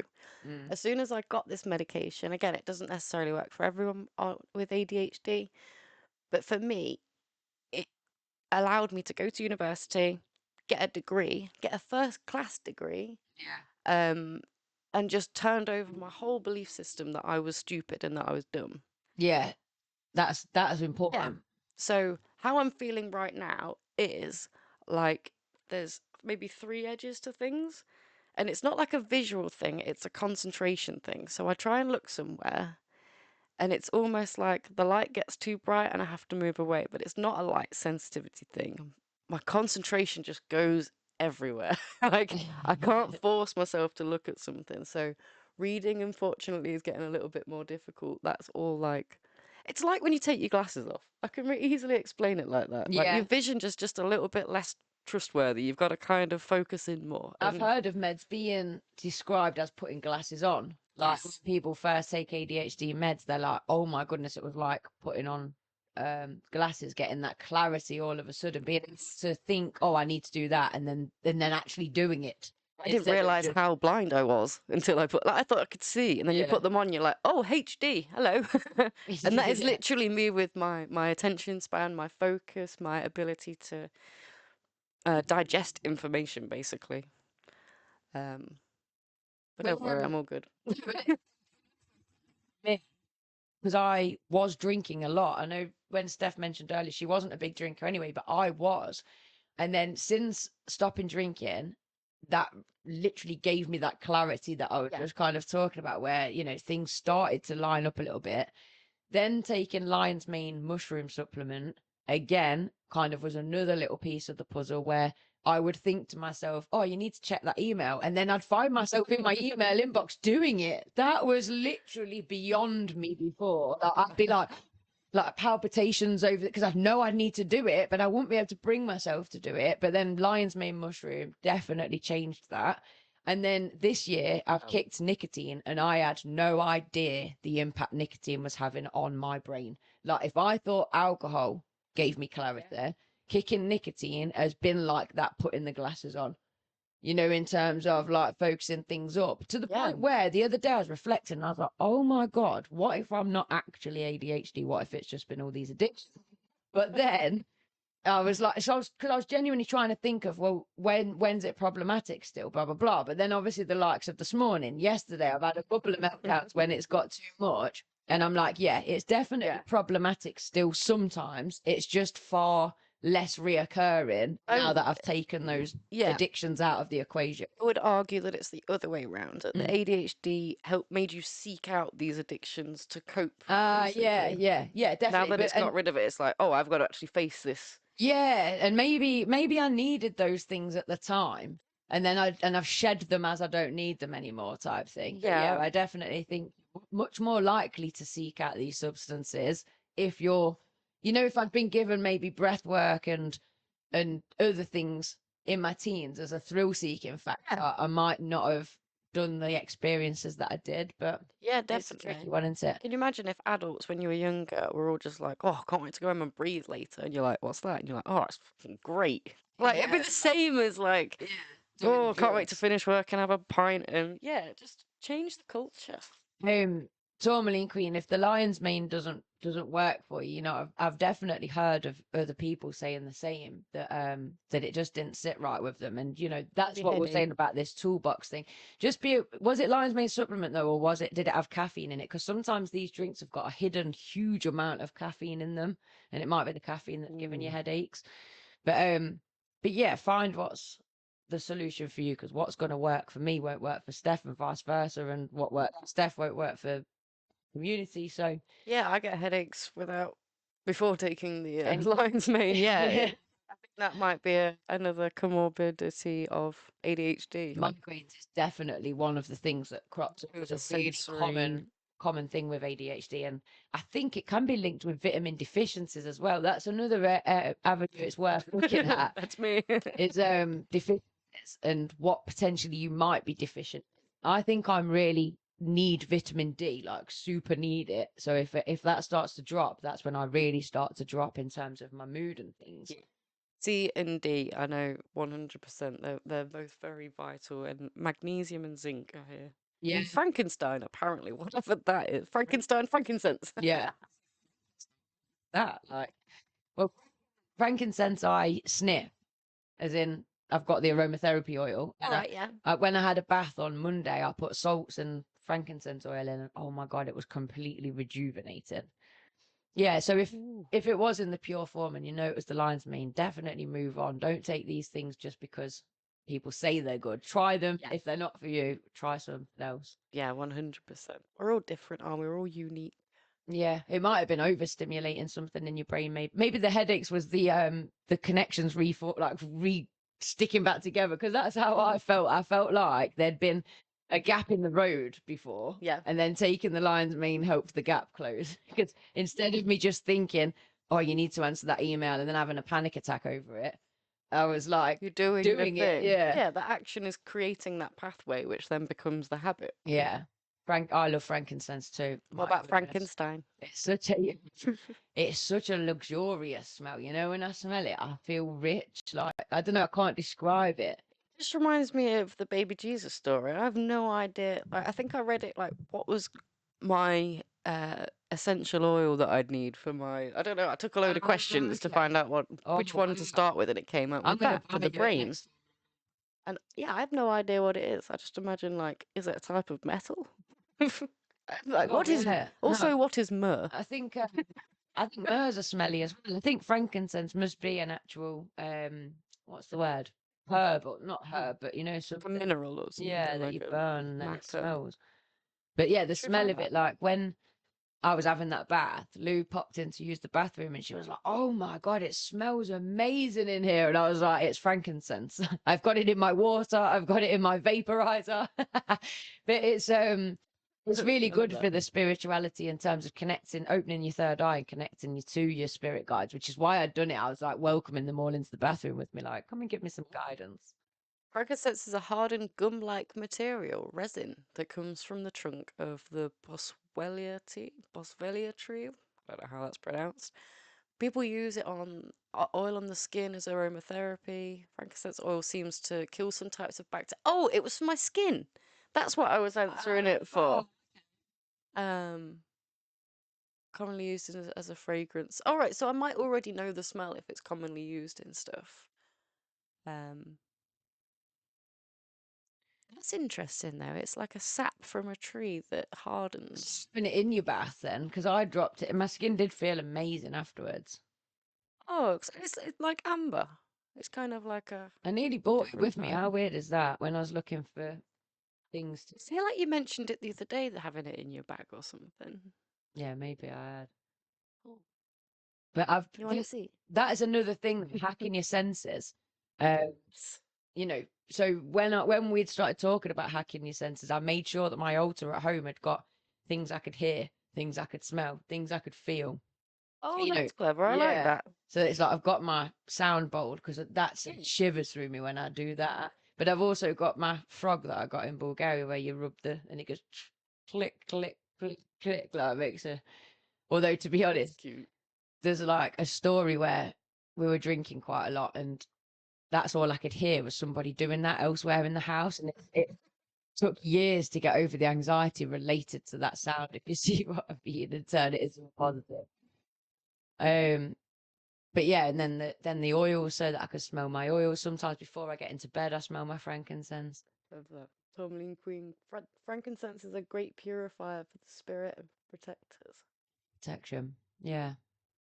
Yeah, well, I can't see shit. Yeah, like salt bath and frankincense oil, and I woke up feeling genuinely the most refreshed I'd felt this year, you know, where you're like, oh, I feel like a new person. Like, what was that? I'm going to do it again tomorrow. That is my plan for tomorrow. Because obviously all the big plans will be over. It's like, right, have a bath tomorrow, like purify yourself. Mine is going swimming. The last time I went, all my hip and everything just felt so good for like 3 days after. It just loosens all your joints up and stuff. So, but I've just like, I haven't got time to swim right now. Where didn't you go to the Hilton or something? You went somewhere quite. Yeah, not to be. It was like, it wasn't like Paris would never be there. Oh, the one in Leicester. It was a nice pool. It was taken over by the local community. We'd gone all the way to Leicester to go into it, and I feel like there was a lot of families that all knew each other and they'd go there regularly, and it was very much like the space was taken up. You couldn't do a lap or anything because there's just people stood or taking. So you're gonna try it different. I think that definitely. Yeah, since COVID, you just can't go swimming. I don't know if you've ever tried or if this is part of your. But me and my partner used to go it every single week. Yeah. And since COVID, it's all like limited spaces, and I think they allow like 20 people at the pool at once, and they get every. I'm gonna try and do it online. You can look at Loughborough Leisure Centre because I don't actually live anywhere near that. So in the chat, I used to work in a hospice, and we used to take it to use it for end of life patients, that's something that I've got another kind of curious interest in, is around the people that are at end of life and they start to be visited by their family that have passed, and it's like they're prepping them ready for the person. Do you know what? Yeah, that does ring a bell. Yeah, having that, it's sort of that like experience. a lubricant. Is that even a word for it? It like helps facilitate. Yeah, I don't know what I'm trying to say. There's basically a doctor that was interviewed, and when he was a young doctor and he was first out of university, he'd done all the checks on this young guy, and then he'd gone over to the nurse and said, he's all his like checks are fine, blah blah blah, and the nurse was like, he's not going to make it through the night. And this doctor looked up and was like, he's fine, I've just checked all his vitals, blah blah blah. And she went, he's been being visited by his mum for the past 3 days, he's not going to make it through the night. And he looked up and he went, oh, and in what class did you learn that? Like, I just poo-pooed it, like, and just walked off, and then came back the next day to find he'd not made it through the night. And that was his first kind of, hold on a minute, what was that all about then? But the nurse who had worked there for years had come to know that when they started to get visited, that they were coming to the end of their life, and that was, quite a normal experience. So she was just taking it through experience, whereas he was like, well, that's not what I learned in doctor school, so I'm not going to listen to it. But then I'd love to appear over his shoulder and like, so where did you go? Where's your medical degree from? Because apparently you missed that. Then it sent him down this whole rabbit hole, and that's what he like now advocates for, and like he kind of it was obviously, I firmly believe it's like what Andy was saying in the chat earlier, that these little experiences happen because they are our path that we're meant to take, kind of thing. So and yeah, it was a really interesting program and very kind of soothing in that respect, that you've got that to come. Yeah one I mean yes, yeah, definitely. Anyone that listens to the podcast regularly might have heard that me and my housemate have got plans to start up our own funeral parlor called Over My Dead Body. We want to do workshops to reduce that anxiety and reduce that fear. So watch this space. Funky funerals. Yes, indeed. I love that. What we got up? Yeah, I was just trying to show you, like, say I wanted to go swimming tomorrow at Loughborough Leisure Centre. Like, space is nearly gone 8 till 9. Okay, it's a bit early because I'm only going to bed. Space is nearly gone 8 till 9. Full. And if you try and book the day before, it's just ridiculous. I assume it's the same at this one down here at the bottom of this road, because I used to go. Yeah, this is the one down there is also another. I think it's the same. Yeah, don't get it up there. It's a similar branch, but yeah, they run exactly the same policy. I had no idea. It's become ridiculous, but a hack is a lot of like hotels and spas. They have these like spas attached to them. You don't have to stay at the hotel to use them. They're generally quite usable if you're just going once or twice. But again, to be doing it every week, it's not like, it's like a tenner each. Just need to get that cold water swimming going, and then we can just swim anywhere. Get down in the canal. I used to swim in this canal when I was younger, when I was at school. I'd just make myself ill with like Veal's disease and stuff. Be like, I can't go to school now. Yeah, we used to go to a place that we called White Bridge because there was a white bridge up there. So that's very original name. Yeah, White Bridge, and jump in and swim. And funnily enough, that was where my granddad learnt to swim. In terms of his brother just chucked him in, and he had to learn. One of them stories, has he? But obviously back then, like, there wasn't the concerns about catching rat disease. That's what they did was, whereas my mum and dad would be like, you better not be going up that White Bridge. If you come that way, I'm mad. And, like, or honestly, yeah, my parents catch me 2 minutes later. That's really funny. Yeah, my mum was exactly the same. And you just like, I need to do it earlier in the day and dry off. And then like the sun will go and you're like, no. I need to dry. Yeah, I cannot go back there. Just quickly share the screen while we've got that back up then, because yes, ma'am. As always, just a quick shout out. We have got a Patreon. I need to find a word that rhymes with so that I remember how to say it. Patron. Patron. Matron, and then I'll remember it's Patreon. Yeah, we have got a Patreon. Are you doing .co.uk at the end of it? Because that would bring it up. Oh, it's because I see. So it's when you put in a different human design, it comes up on Google. That's quite exciting. For some reason, it just thinks I'm Spanish. If you go in the top bar, has it got / a different human design? Or? Yeah. Oh, .com.co.uk. Yeah, Maybe that. change.com to .co.uk, and that should bring up the UK version.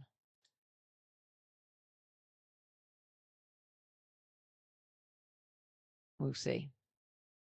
She says. This is Spanish again. It's Rolling. not loaded. Oh, okay. It sees it. It's on its way. Yeah, we are on Patreon. That is currently our only form funding, and we have got 15 active subscribers, I think, that cover the cost of our website now. So it is powered by the people. Yeah, it's not doing many things, but it's doing great things right now. And with your help and support, you can ensure that we'll be able to carry on these. Yes, and I just awesome wanted to, all I wanted to point out is that there is just the £1 a month one on there. So if anyone can afford to support us for £1 a month, we are very much appreciated. Not sure why it's coming up as the Spanish one. But we will get the English one up there eventually, I'm sure. Quite like non-alcoholic gin. The tag. When you literally, I just followed the link on your Facebook, and it still brings me to the Spanish one. Maybe you've got some kind of Spanish setting from when you were in Portugal. I've never taken. To be honest, it might be on my Facebook as the Spanish one then. But I've just seen a different human design written in English and just assumed that it is in English. No wonder I've had no subscribers. They're all saying, hola. Yeah, nobody can read it. Easy Spanish. So no one's got this problem. If I, let me see what it says on my phone, because I've got it up on my phone. Patreon is suddenly Italian, so it's not the exact same problem, but it's a very similar one. Oh, and it's written in Italian, so why would I want to? Yeah, mine's English, and it's calm, weirdly enough. Same happened to me. Same for a few days. I'm using it on my PC. Patreon. Oh, okay. Maybe it's Patreon-ish. I remember this being a problem, not a problem, but I remember it being a thing a while ago. When I was showing my mum, I remember trying to show her and I'd been like, this is the different categories.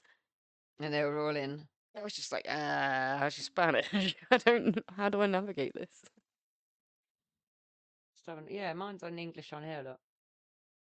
Membership tiers. Okay. Computer Spanish. ¿Cómo estás? Maybe, do you want to, well, you know a bit of Spanish, don't you? I was going to say, you're trying to learn or something, it's just trying to help you. It's like... Portuguese is not Spanish, I don't know. Yeah, I haven't got a clue. Yeah, it's not even Spanish. Yeah, strange. Oh well, shout out to Spain. Strange because 17 total members, 15 paid members, so I don't know how I can have 2 members that aren't paying. But anyway. How'd you do that? It's absolutely fine though. The more members, the better. If you figured it out, go for it. That's kind of interesting. Show us how we can do it. Indeed. So it's 10 past, it's 13 minutes past 10. How are you feeling? Hey up. James in the chat. Hey. Jam. How long have you been on so far? I only just got the chance to join. Yeah, we assumed that. I'm guessing you've been busy working all day. Oh, yeah. You've got 2 little ones now. Which is definitely going to keep you on your toes. That's insane, right? I'm teaching myself Portuguese. Tudo bem. Cool. I love the Portuguese language. It's so cool. But to answer your question, James, we have been going for it's 10 o'clock, so 8 hours. 8 hours and 15 minutes. Oh, I thought it was 9 something, and it's not at all, is it? Yeah, 10:15. How long have we got to go? 4. My God. So we're 2/3 of the way through and 1/3 to go. Yeah, I realised at the point that I thought we'd gone halfway. I was like, we've gone halfway, and then we hadn't. And I was like, oh, and it set me back. Like, it's It's late. Not late. So we're gonna finish off the rest of Sedge's conversation. Yes, that's what I was doing. Yeah, I just wanted to check what time. We didn't want to overrun into what times. What times that guest due? Sorry, did you say 11? 11. Yeah. So we've got plenty of time to finish off the interview with Sedge. We just kind of got to the point where she's giving Steph some advice on getting back to people. But what we were actually saying whilst they couldn't hear any of that anyway. So whilst it was playing, that's all right, is that the whole point is like the advice is great in terms of tackling the issue of not getting back to people, but the point is not being able to implement that advice in the first place. I know all the things I have to do. They get a little bit jumbling, and it's very helpful when Sedge puts them in order for me. But it's still that point of being left to my own devices. And she just asked something a little bit further in, like, would this be helpful? And it helped me reflect a little bit, but it's still not the answer. You'll see. I think it's not, you're not going to find a sudden magic solution because this is a long-term thing that's been a problem. But as you keep working towards it, eventually you're going to just naturally start to do it. Do you see what I mean? I think trying to tackle it as a problem, as it were, is perhaps the wrong approach. Yeah. But as you're, tackling mindset and working on focusing on this and prioritizing that, naturally you're going to get to the point where you start to feel whatever it is, whether it's a demand or the pressure, but that's going to reduce elsewhere. Maybe it's shame, but as you start to heal in other areas. The other thing that I just thought is maybe it would help during, do we meet up 15 minutes before the podcast and sit in silence and both of us respond to things that we should be, do we put aside like the 15 minutes before we go live to do that, and you just tackle one message each. That's all it. No, definitely. Like slowly but surely get through it, and then it becomes a habit. Yeah, definitely. And I think we ended up, I don't know if we'd already gone past it yet, where she was like, just set yourself the challenge to contact one person. I feel like maybe she hadn't got to it yet, but a very similar, just kind of like, rather than a mountain. The other thing is when we do the Thursday odd jobs task force. Yes. On the next one. Yeah. Mine's admin. Yeah, do it as admin, but the thing is you'll have to set it up on this camera so that you've got your phone. Yeah. And that's the kind of point of that, isn't it? To do something that usually you find it hard to be accountable for. The doom room had to come first, but close second is all my emails and texts and just unorganized. Yeah, that's what needs to be done. Great. I remember thinking, like, is digital anxiety a thing years ago, way before it happened, because I could feel this kind of invisible weight on my shoulders of all these unanswered, undeleted, accidentally subscribed to a million things, and I need to unsubscribe so I stop getting those emails coming through. And now I think we do talk about it more, and it is more well known that actually, it will be a thing. Yeah, it's like that elephant in the room. Yeah, I totally agree. Where's the time? Is there a crossover with? Let's see what that says because it's behind the heart. Something coping mechanisms. Is there a crossover with pre-game stuff?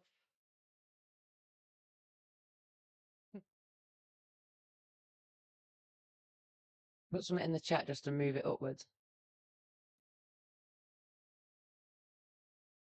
Is there a crossover with pre-game coping mechanism and rituals, as in pre-game?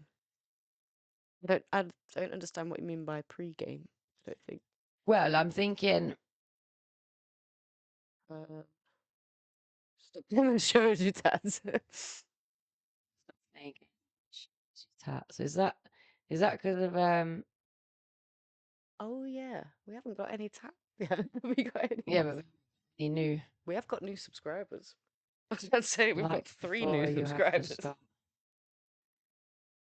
We technically have 3 tattoos. Like before you have to start something like task or job. Oh, like before you have to start a task or job. Is there a crossover with? Does he mean like as in, do you have the same issue when it comes to starting a task or job, and then you could apply the same thing? Yeah, I suppose it's exactly the same. The only thing that makes me really, makes the task get done is it becoming interesting. And unfortunately, that interest is normally arrived by you're late, get it done. Yeah. So, okay, suddenly my brain is interested But in again, this. it's that accountability, isn't it? There's nobody there saying reply to that message. Yes. So that's what I mean by if we did make it a part of our routine, it's almost like, right, you need to reply to your messages, and somebody telling you to do it, you would do it then because it's like part of the plan. Yeah, definitely. Whereas at the minute, other things are part of the plan, and those things aren't part of the plan, so they just get sidelined, and then it gets too late to reply. Other things take over.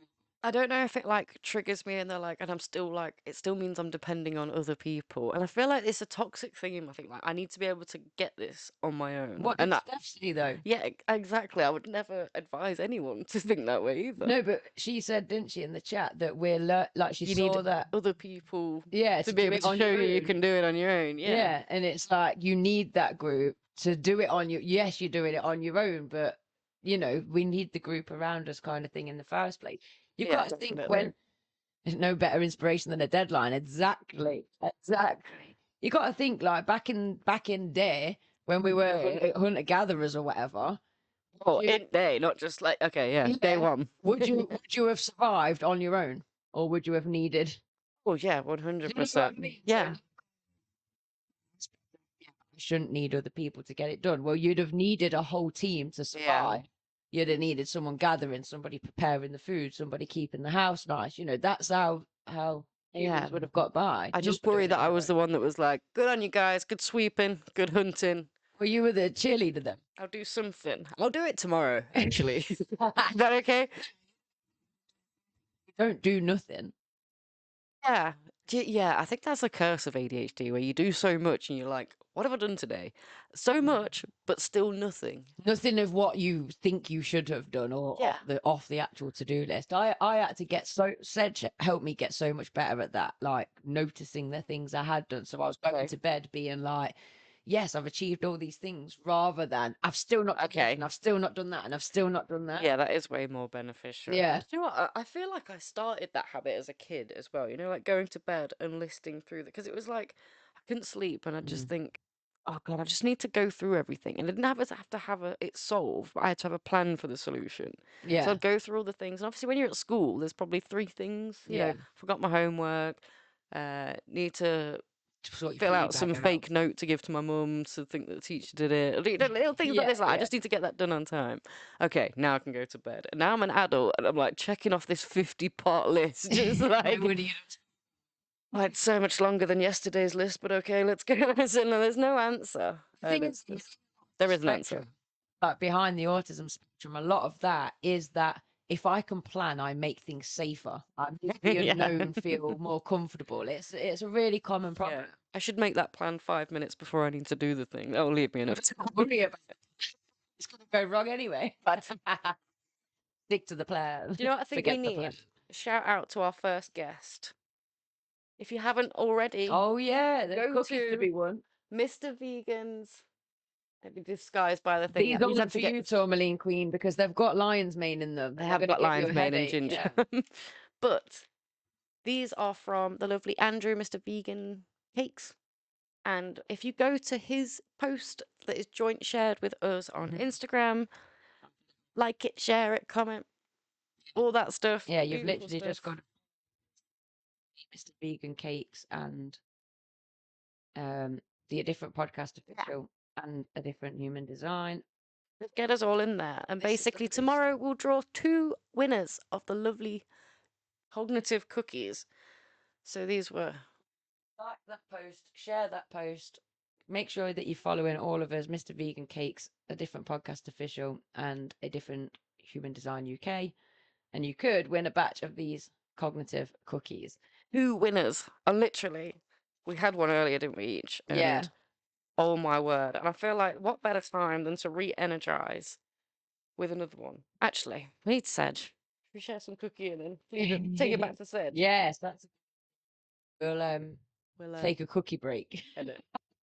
So we'll leave you with Sedge. We'll eat a bit of this cookie, and you might see us like just scoot off for a few minutes or 2. But we'll be back for hours now. You're not getting rid of us. Not quite that easy.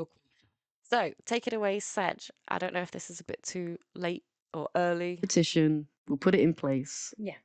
Okay. Because now what you're doing is creating new habits. Okay. And you're then getting rid of the old habits that were holding you back.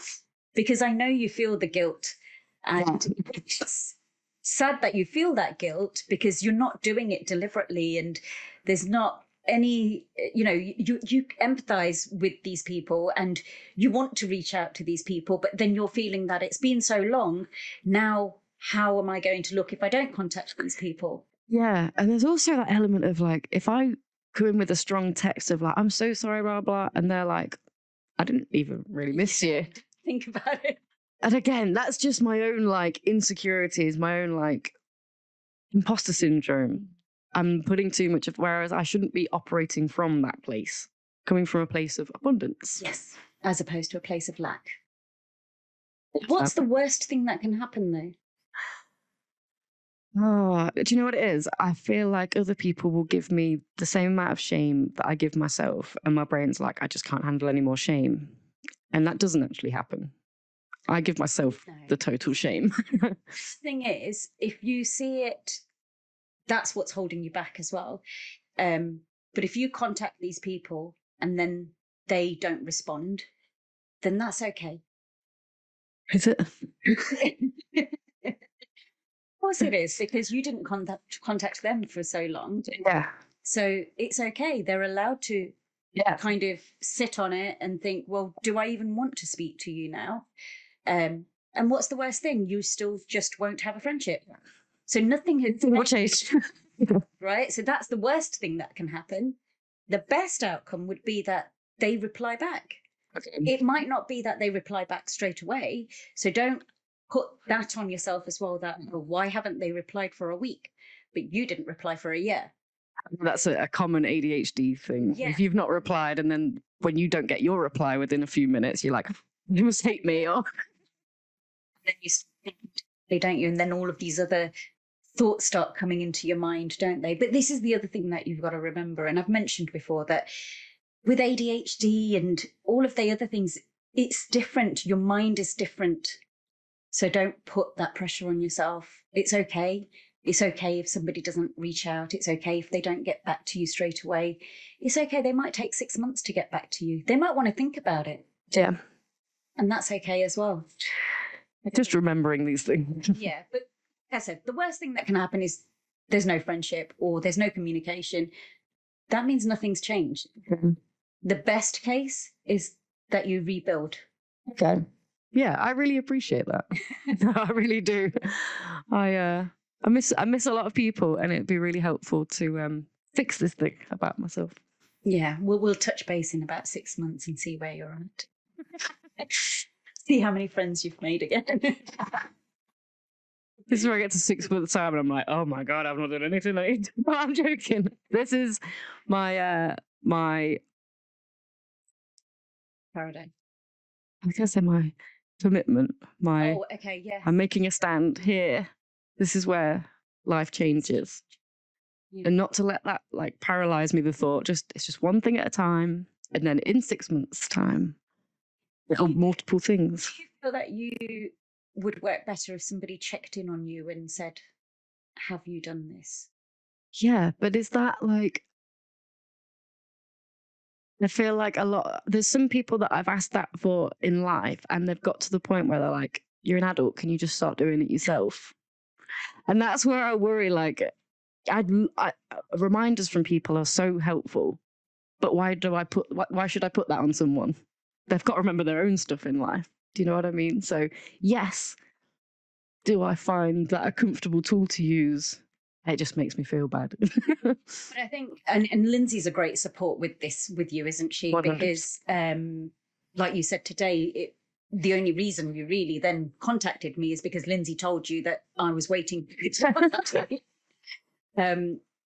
But sometimes it is just that you just need somebody to remind you. And even though you've set the alarm and you've got your planner and everything else in place, you just need a physical person to remind you that this needs to be done. And it might just be temporary. It might just be so that you can create those habits. And then after that, you're okay. You're good to go. Maybe I employ a personal assistant. I was saying earlier, I want a PA. She's got a PA now. I want a PA. But Yeah. It's great, yes. that's what I need. I need an admin person for my brain. Yeah. Be a great job, I think. I'm sure you could advertise it. Work experience. Well, I feel like I've gone on about my own problems way too long now, but I also feel like you've given me some really helpful advice, some good tools to use. And I appreciate you coming from this from a point of, like you said, a victim of my own actions. You could have easily been like, help yourself. Do you know what I mean? Yeah. But yeah, I'm really thankful of this, because I feel like this might be the catalyst to me getting back my friendships. Anyone that wants to reply. So I'm really thankful that you came to talk to us, especially from a very selfish point of view.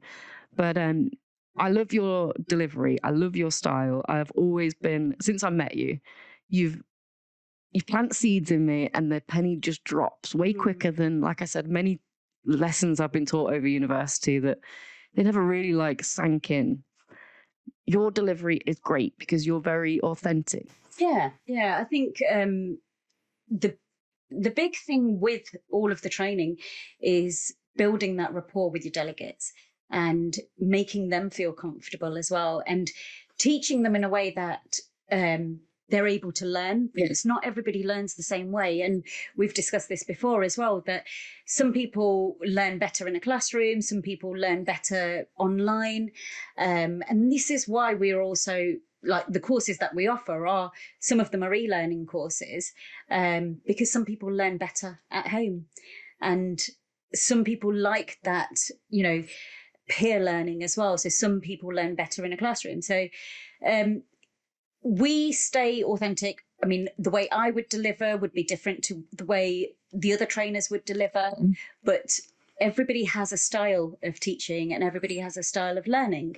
So it's just a matter of kind of finding the way that your learners want to learn. Okay, so there's going to be certain students, learners that are more geared up to receive your style of teaching than one of your colleagues, for example. Yeah. That's really good, because I feel like we were talking earlier, the reason counselling always felt a little bit disconnected from me is because I'm not that. Yes. Okay. And how does that feel? I want to say, hey, why are you thinking that? What are you doing with that? And that's very much like your approach. If something's not serving you, get rid of it. And that's giving people advice, which counselling, they say, don't give people advice. Then why did I come to you? It's the same, isn't it? When you're working with somebody and it's, the whole therapy side of things, they expect, or they kind of imply, that the answer's within you. And sometimes you go to somebody, a professional, because you want them to tell you how it is and you want them to give you that advice. And I think you've got a really niche style as well, and you're super intelligent and you've got a lot of knowledge. I've learned a lot from you as well. And I think you need to share it. I think you really need to and like I said, you don't need to fit into that box. You don't need to fit into a box of that psychotherapist like all the others are.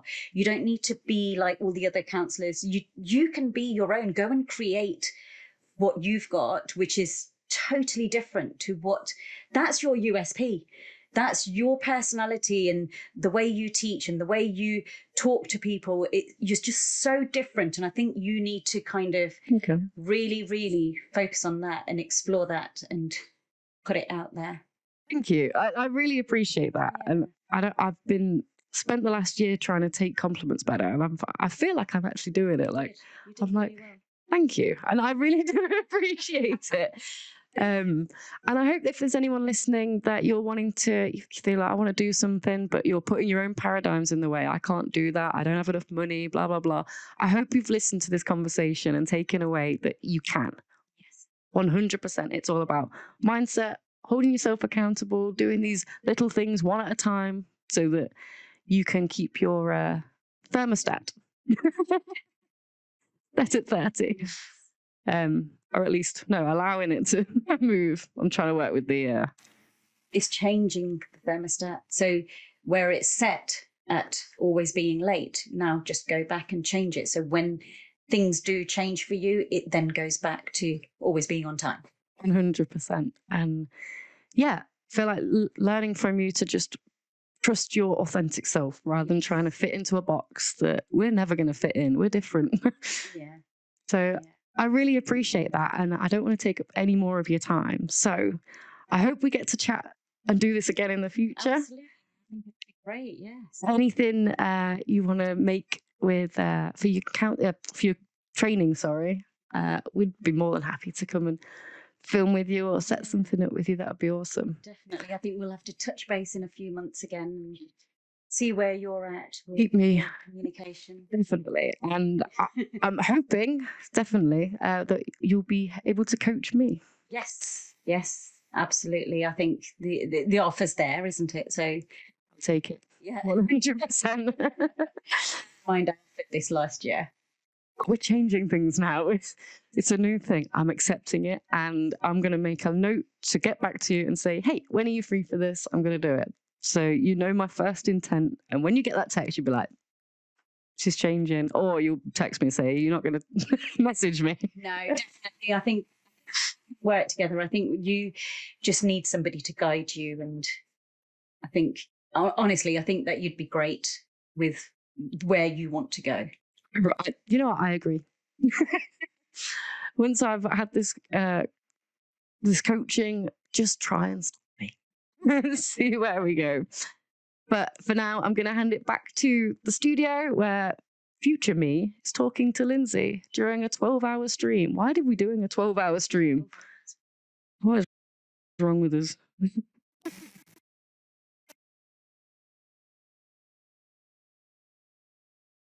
What is wrong with us? What was the state of that? That is so funny. Yeah, James, that link that doesn't work is the link that I sent, was the last link I sent to Steph, thinking I'd got everything under control. Clicked on it myself. That's when I realized that the whole site had been taken down. And I was like, well, in fact, I didn't realize. I was like, oh, stupid Wix, like the new feature doesn't even work. And then I was like, I'd have to do it a different way. Went to do it a different way, realized the whole site had been taken down. Cue massive meltdown, because I've been on the phone and on the live chat and on the email all week trying to make sure that this site stayed up and that it, that it was sorted. So actually the PayPal link is going to be put into the chat right now. That is the link for donations, the PayPal link. The only thing was that we were assured that anybody could pay on PayPal, even if they hadn't got PayPal. But when I went to put a donation on there, because we got a £15 cash donation, it was like log in? Yeah, it was like log in or sign up. So that was, again, just another kind of hiccup when all we wanted was a link that anybody could access and anybody could donate to. So that's what Steph's doing right now, is just putting the PayPal link into the chat. And into the it's in the description. In the description. But yeah, like I say, we were meant to have a nice, neat link that was to our site that we could have had a running total on show. Yeah. And then they decided to suspend my site today.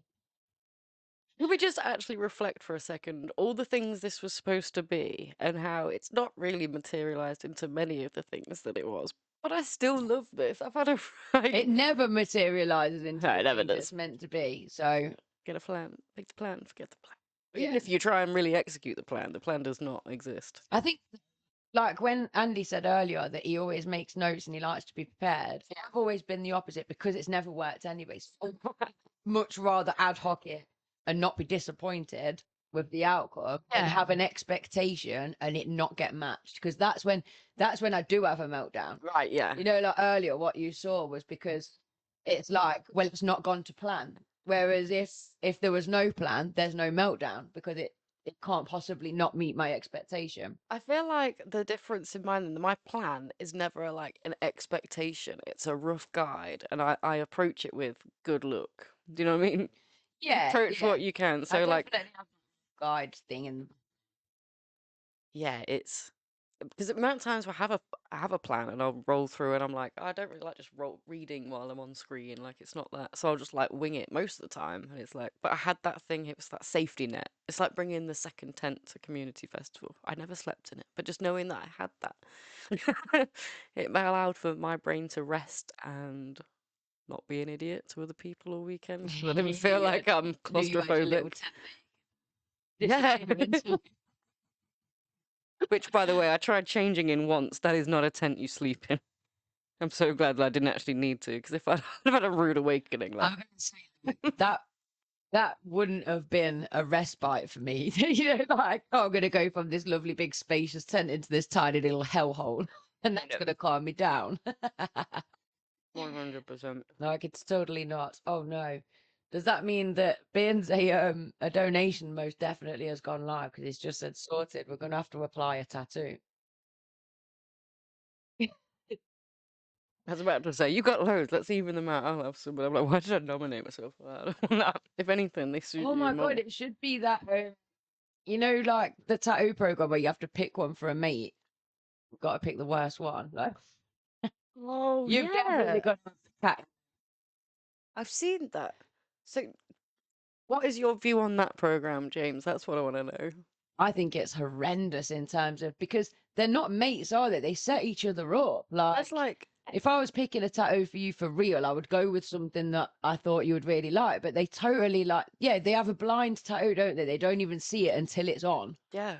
And then they end up crying and I've seen them do like couple.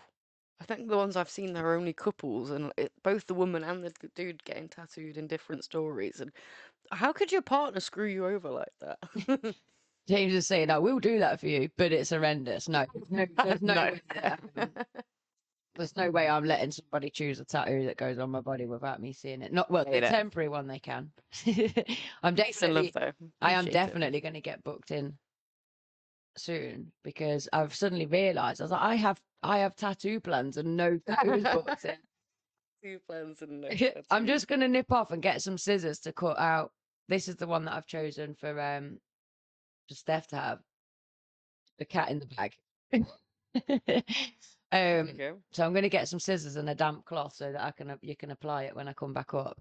Scissors will be in that pink Oh, cool. jar. Awesome. There is plastic cups somewhere and bottled water. Oh, Unless you wanted to escape for a little bit. I'm going you're to more nip than them welcome through at the same time. But yeah, while I'm gone, you can have a look through and decide what tattoo I'm having. James, you can help me. Where yeah, how about I choose? I think James should choose, and I think you should choose where we have it as well. Okay, I'm down. These ones are just a load of little horoscopy reflective ones. I feel like that's too generic. We've got some nice thick skull and crossbones. Tell him tell him he's got to pick yours as well, actually, yeah. So like you might want us to get matching ones because it's like, you know, like Let's slow down. So the one I already saw was the cat in the, well, whatever you want it to be. I like the imagery though, but it's a Inception pussy. Fun. Then we've got some really nice tribal tattoos, very reminiscent sort of art you provide. James, I'm joking. Quite nice. Traditional Chinese dragon. That's kind of cool. Japanese.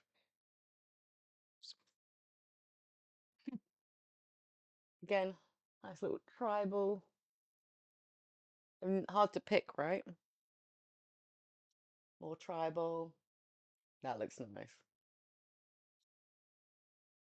On my hairline.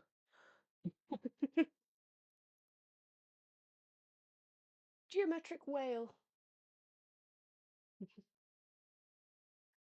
Tribal's back in, so I've been hearing. What do you think of tribal? Are you agreeing, or is it just the clientele that you're noticing? Some Gothic crosses and Gothic type crosses.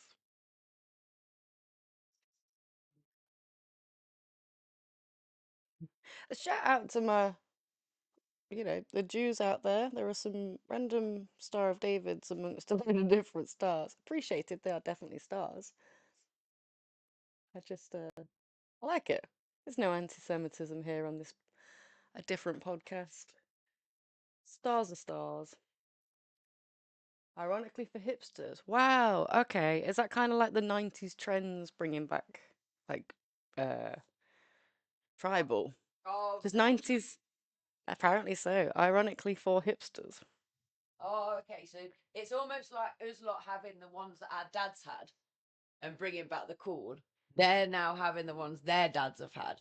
My So dad's tattoos are awful. He's got a snake coming out of his arm like it's been like it's coming out. But the Oh yeah. side that's coming out is its tail end. You can't see the head. It's a really strange. Like, The where did you head's get that? borrowed. There's a swallow on his inside arm that has its tail is not of a swallow. It's like a sparrow. Don't know. Something embarrassing for me and Steph. Is this where we're going with it, or something nice? Hey, let's take. What are we saying? I'm just kind of going through quite that. like- That's a quite nice like that one. Geometric deer. Yeah, I quite like that. These remind me of like what people would have around their belly button when they got Oh like henna yeah. or like these kind of things. See, when I was on holiday, I don't know whether Lou's perhaps gone off and gone to bed now, but I was on holiday and the bar that we were drinking in had loads of these tattoos, and they encouraged me to put some on before I went to the airport. We were flying home that night, and I had one here, and one on my neck, like right here. And I'd like the minute they were on, I looked like a right bruiser, like immediate. And I kept forgetting that I'd got them on, and I was like walking through the airport, and people were literally backing off and like avoiding eye contact, just behaving so weird. I was like, "What? Why is all these people behaving like that?" And my two friends that I was, Lou being one of them, just kept looking at me and just dying because they were just like, "You've got this huge tattoo across your." Yeah, Lou's doing look at the airport. Yeah, like, oh my god. It's kind of like people thinking like, is that an actual chola? An actual like cartel female boss or whatever. Yeah. So if you ever kind of boss something, how early do you think ADHD is exhibited in children? Literally from the minute they can exhibit signs, because you're born with it, so it will be there. 100% and differently as well. Like I'm sure you have heard that male and female it presents very differently. Yeah. But if we're growing up in a society where some households aren't assigning gender, then again, it's not a gender role thing. You just notice that some people are team inattentive. Yeah, some are hyperactive. Some are team hyperactive. And a lot of ways that you can kind of identify this is how quickly are they picking certain things up, mixing with friends, how is it regulating emotions when Yeah, you're with regulating friends. emotions is definitely what I was going to say. And I mean, obviously, you expect tantrums in toddlers; it's going to happen. Yeah. But you, as the parent, are going to notice if it's kind of already extreme or already problematic, or however. Definitely. And it's like, do they make it's a horrible word, but careless mistakes?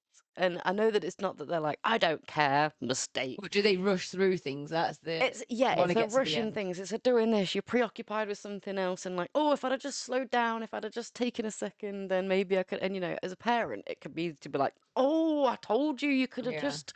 If they keep repeating these same patterns of mistakes, there's two sides. There's the gifted side as well. So for me, there was never going to be she's got something wrong with her element, because I was bright, I was forward, and that was kind of half of the problem. But why would you diagnose a neuroscientist or whatever with autism, for example? Why would they that's not? But it's like at 2 years old, I was sitting on the doorstep talking to absolutely everybody who came down the street. We was in a terrace house, and there'd be a you know, the kids' guard thing, and I'd be there, blah, blah, blah, blah, blah, blah. Like from the minute they came into view, I would start talking until they were like, Mum said people would cross the road, you know, like, oh my God, there's that mad child. I love that. I was super excitable. I used to have nosebleeds because I was so excited, but I get so excited about stuff. Super energetic, super emotional, super in touch. So yeah, it's just those extremes. Yeah, definitely. I do think we need a better language, is that? Yeah. Is that language as in how we describe these things, or a better language in general? Yeah, I'm intrigued. Alaska 13. Yeah. Alaska view. Alaska. I was saying the other day to a student, like, because he was saying about babies and what they're thinking. I was like, yeah, but what language are they thinking in? I feel we do need better language to help us recognize this. Yeah, definitely. I say all the time, I failed at that, and people will often go, "Oh no, you're not a failure," and I have to say, "No, I like failing." Is that because you mean that we're too quick to say that that's a negative thing, or maybe you're just a what's the word? A nonconformist, where it's like, I don't want to be a success. I don't know what's happening. Like, and the last thing, I like learning. Yeah, 100%. You know, yeah. it's good to have that perspective, you know. And I'm laughing just because I was thrown off there. I literally thought you were my partner playing a prank on me. And I'm going to explain why. Because you were explaining things, and I'm pulling a face like, wait. And you must have thought, why is she looking at me like that? Why is she looking at my messages like that? You have got KAV in your name. Cav is that Hollywood director who is known through the H3. Just they targeted him. Yeah. He's just not a very nice dude. So my favorite podcast, hold him accountable for the horrible things he does in and outside of Hollywood. Yeah. He has recently put his own podcast out to try and rival H3, and it is called Failure Podcast, where he talks about how each failure is not a bad thing. It's actually an opportunity to try again, to learn, and then succeed. All his failure, and it's a very good statement. I like it. He's having trouble convincing his guests. So the two guests that he's had so far are just like, I hate that word. Will you stop using it? And it's like this guy's podcast that he's trying to be like, it's failure, but it's not. It's actually turning into a little bit of a failure. And I just assumed this is something my partner would do. Come in here and talk about something very faintly about liking the term failure, and it is just a coincidence, and I love that. The world connects like that. We covered this earlier though, about the fact that to learn to walk we had to fail over and over and over again, and that we wouldn't have learned to walk without those fails. And that perspective is great. I fully subscribe and to it's it. like my students saying, you know, I don't like, well, they don't want to do it because they're worried about failure, and it's like, but you have to fail to learn. You can't physically get anything without failing. Definitely. What's the alternative word though? It's really funny how negative it is. The alternative word of, yeah, you're right. I don't I think it's perfectly put. Yeah. It's the failure is learning, isn't it? If you fail, then you learn how to try again. Yeah, definitely. Opportunities to reflect, learn. I think failure is a great word for it. That you know, like we've done with different, we take that word, we reclaim it. It's a good word now. Yeah. I'm proud of that. You've tried harder, now try different. Yeah, definitely. The master has failed more times than the student has tried. 100%. Oh, yes. I like that. I'm going to write that on my board for sure. I like that. That sounds very well, I like the master was an amateur once type view of it, you know. It's like you couldn't have got to master status without going through this I'm an amateur element. Like, you know, I don't know why anybody thinks that we're just like computers and you can just put in a program and then you'll suddenly know how to do it. You can just program. It's just not how it works. Yeah, unfortunately, I think the cognitive model for the brain, for psychology, really doesn't help that. It literally sees the brain as a computer, which is a great analogy sometimes. If your brain works like a computer, or if you're comparing me to my old computer from the 90s, that's how it feels like my brain works sometimes, and it doesn't make you feel that great to compare yourself to that. We've got 5 minutes till we've got our next guest, so are we going to get a tattoo on us to thank? Yeah, I'm down. Did you see any you liked? I'll flash through some more now. We've got a palm tree. There's quite a lot of double up or Some similar ones more. as well, so we can go for the same one. Where do we go? All seeing eye. Some more deer. Oh my god, the anchors. Load of random imagery. Just let us know in 5 minutes' time. Yes. Janice, Parenting in Recovery, will be joining us. I absolutely love that, James. I don't fear the man who knows 1,000 kicks. I fear the man who's practiced one kick 1,000 times. Like, yeah, Bruce Lee, Ooh. absolutely. Yeah, I feel like martial arts kind of has a lot of really spot on points Yeah. Oh, like yeah. that It was resonate with you. Saw the one that said a master was an amateur once, or a master was a novice once. The eye is sweet. What we're not sure if James wants us to get an embarrassing one or a good one. It's kind of like, Oh, and maybe where. this might be a bit stupid, but shall we peace in the Middle East it? Star of David and some no? God, oh no. End the war. Oh no! What about the? Oh, he's saying no, get cool ones. That's very nice. I was just gonna say, what about going with the tribal? Being tribals back in, like I'm down. we Let's could go. get a tribal on the old arm somewhere, literally. Oh my god! Then I can pretend to Lee that I've had a tattoo live on here. Can I get it down the Or side? swords. Oh, can I get a sword down the side of my head? That sounds quite Oh fun. my god, should we do that? Get a sword down the side of our heads. Yeah, let's do it. And then I'm gonna wake up tomorrow and be like, "What's on my face?" Yeah, Janice is going to join the call in 4 minutes' time and be like, "What's happening?" You should get matching tattoos. Ah, yeah, we've joined a gang now. You were too late in joining us. You've not been able to save us on this 12-hour stream.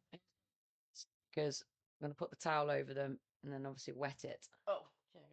I'll check it over as well. Do you want to place it on? Can do, yeah. This side. Put it on the wrong side then. This is hilarious.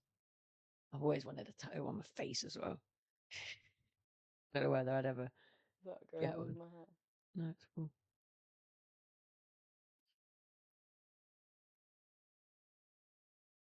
Just take all my makeup off on. That's fine. So no, it's got to get like super wet to actually come off. If you say, yeah, grab the towel.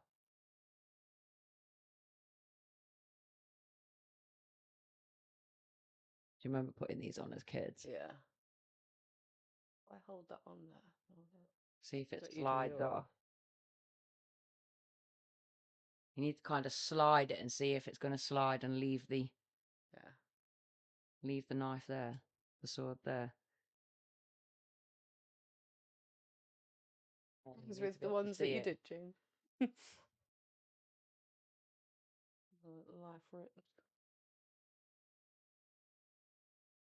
Oh my god, I can't work backwards.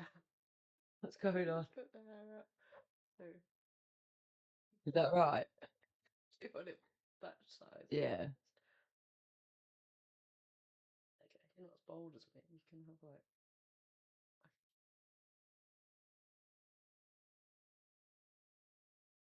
If only it was this easy to like bang a tattoo on. I would love a face tattoo with gotta get super rich so we don't have to work anymore. Yeah, that is it. Yes, I agree. So I almost went for like the neck and the ears, and my dad was like, I hate, well, he hated hand tattoos, and I did that. I haven't seen my dad since I got a neck. He's interested. Plastic bit off before I did this. So I've just tattooed it straight onto the plastic part. Oh my god, that looks so cool. James, I want to do tattoo. Oh my god. That looks sick.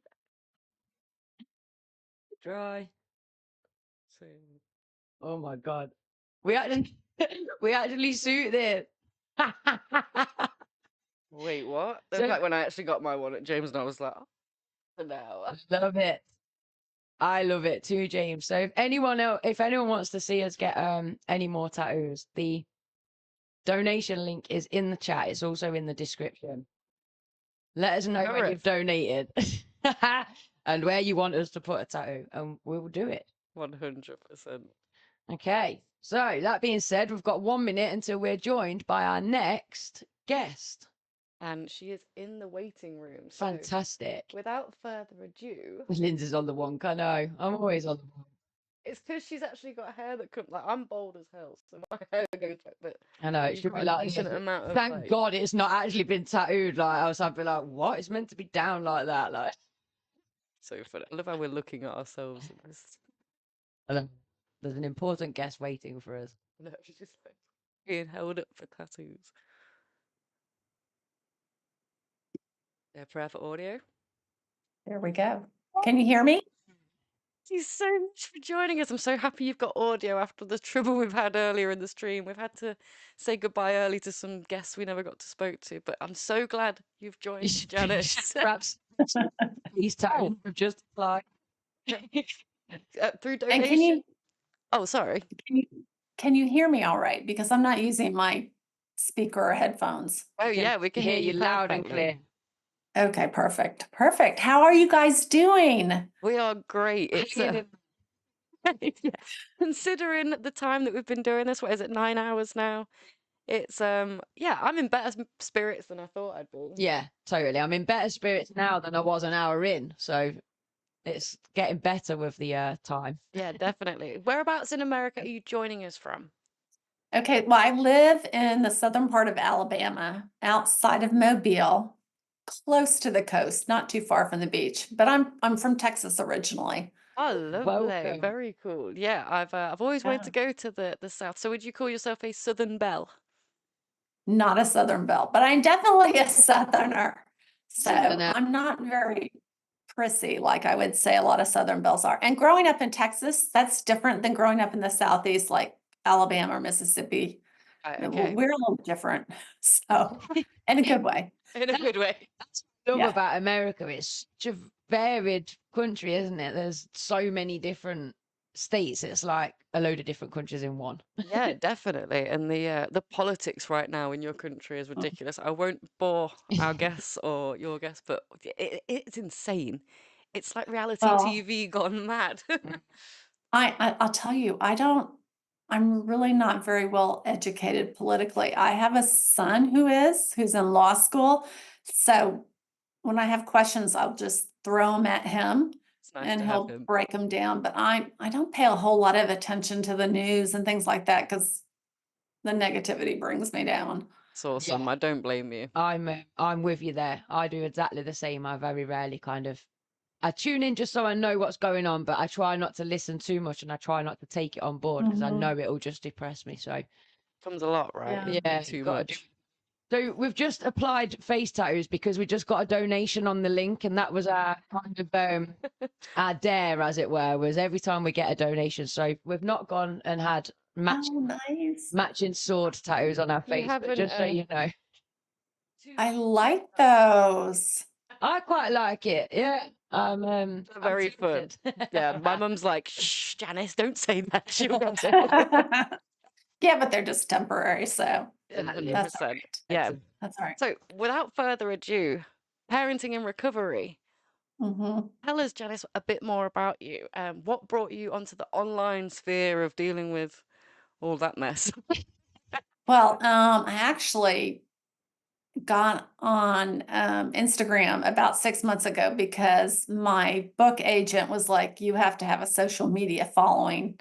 And I have Facebook, but it's really more like my high school friends and family and all of that. So I jumped in. I actually have 2.5 accounts because the first account I made like in my name and started adding pictures, and my daughter, who's a 30-something, was like, oh, no, this won't do. You have to make a much more professional one.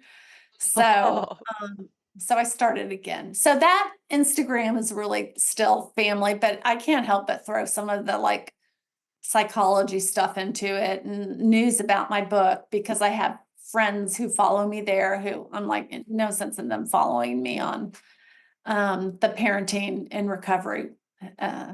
Always But ends anyhow, up like that, doesn't it? It's like I've got a personal account and a different human design account, and I'm like, oh, what am I doing? I'm putting one message on one on the other, but you can't really kind of split. You can't say where one message ends and personal you begins, if you see what I mean. yeah, they roll over. And I followed you guys from the other account today so that I could post some stuff on my stories. But I have people who follow me on both accounts, and that's just nice. Yeah. You know, I like that. So, but I've really enjoyed, I mentioned this the other day, I've enjoyed social media. I mean Instagram. It's been a positive influence for me because most of the people I follow are in psychology, social work, or in some kind of mental health field. And so they're posting information that's really valuable. Yeah. Or it's quotes and mindset things and reminders. So I kind of enjoy it. I mean, I have to say, I'm much older than you guys. And so I was like, maybe I'm too old for this. Maybe it's, a younger too thing. old. So, and you hear the horror stories, like, am I going to be upset by that model? But yeah. I'm over that in my life now for the most part. I'm really glad that you're having a positive experience. I think that, there is a lot of value in social media, but we do hear a lot of the horror stories. We've just had a guest on here that was saying that she's, had people making comments about how she looks, and luckily her confidence is at a point where it's, water off a duck's back. But yeah, it's not the case for everyone, right? But I love that you've got the positive aspect, because it does overshadow it sometimes. We often forget that there is really good positives to having the internet, this connectivity across the world. And I feel like, if we focus on those success stories, the actual benefits, the value of social media. Yeah, definitely. And we can move in people, a better, from the other side of the world. Yes. Yeah, that's true. I mean, it's kind of amazing how I'm talking to you guys in the United Kingdom. So, right? Yeah, the world gets smaller and smaller. So I think that's nice. I like that. Yeah, but it's been a good experience. I'm happy for it. Both my daughter and my daughter-in-law coached me a little bit on what I post and got me started to make sure that my posts look, I mean, they're still all generated from me in Canva, but it's also kind of fun. It's very creative, but I love that. I'm rambling now. Says, no, you're all right. James is asking what's your account name. So somebody in the chat is very interested to know what your account name is. So Steph's going to put that in now. Put in the parenting _ recovery, right? And then that's correct. There was another one, did you say? Well, the other one is Janice Johnson Dowd. It's just my full name. So you can find it through that one. And my website, I'll just say it now in case I forget later, is also janicejonsondowd.com. It needs some polishing. I heard you guys had problems with your website today. Yeah. So I need to add like my podcast links and some things too and expand upon it. But I've been really busy. So exactly. I haven't had time. Life takes over, right? It becomes right. It's busy. So tell us about this book. You mentioned about a book. Well, I am a recovering alcoholic. And when I got into recovery, I realized how badly I damaged my relationships with my kids.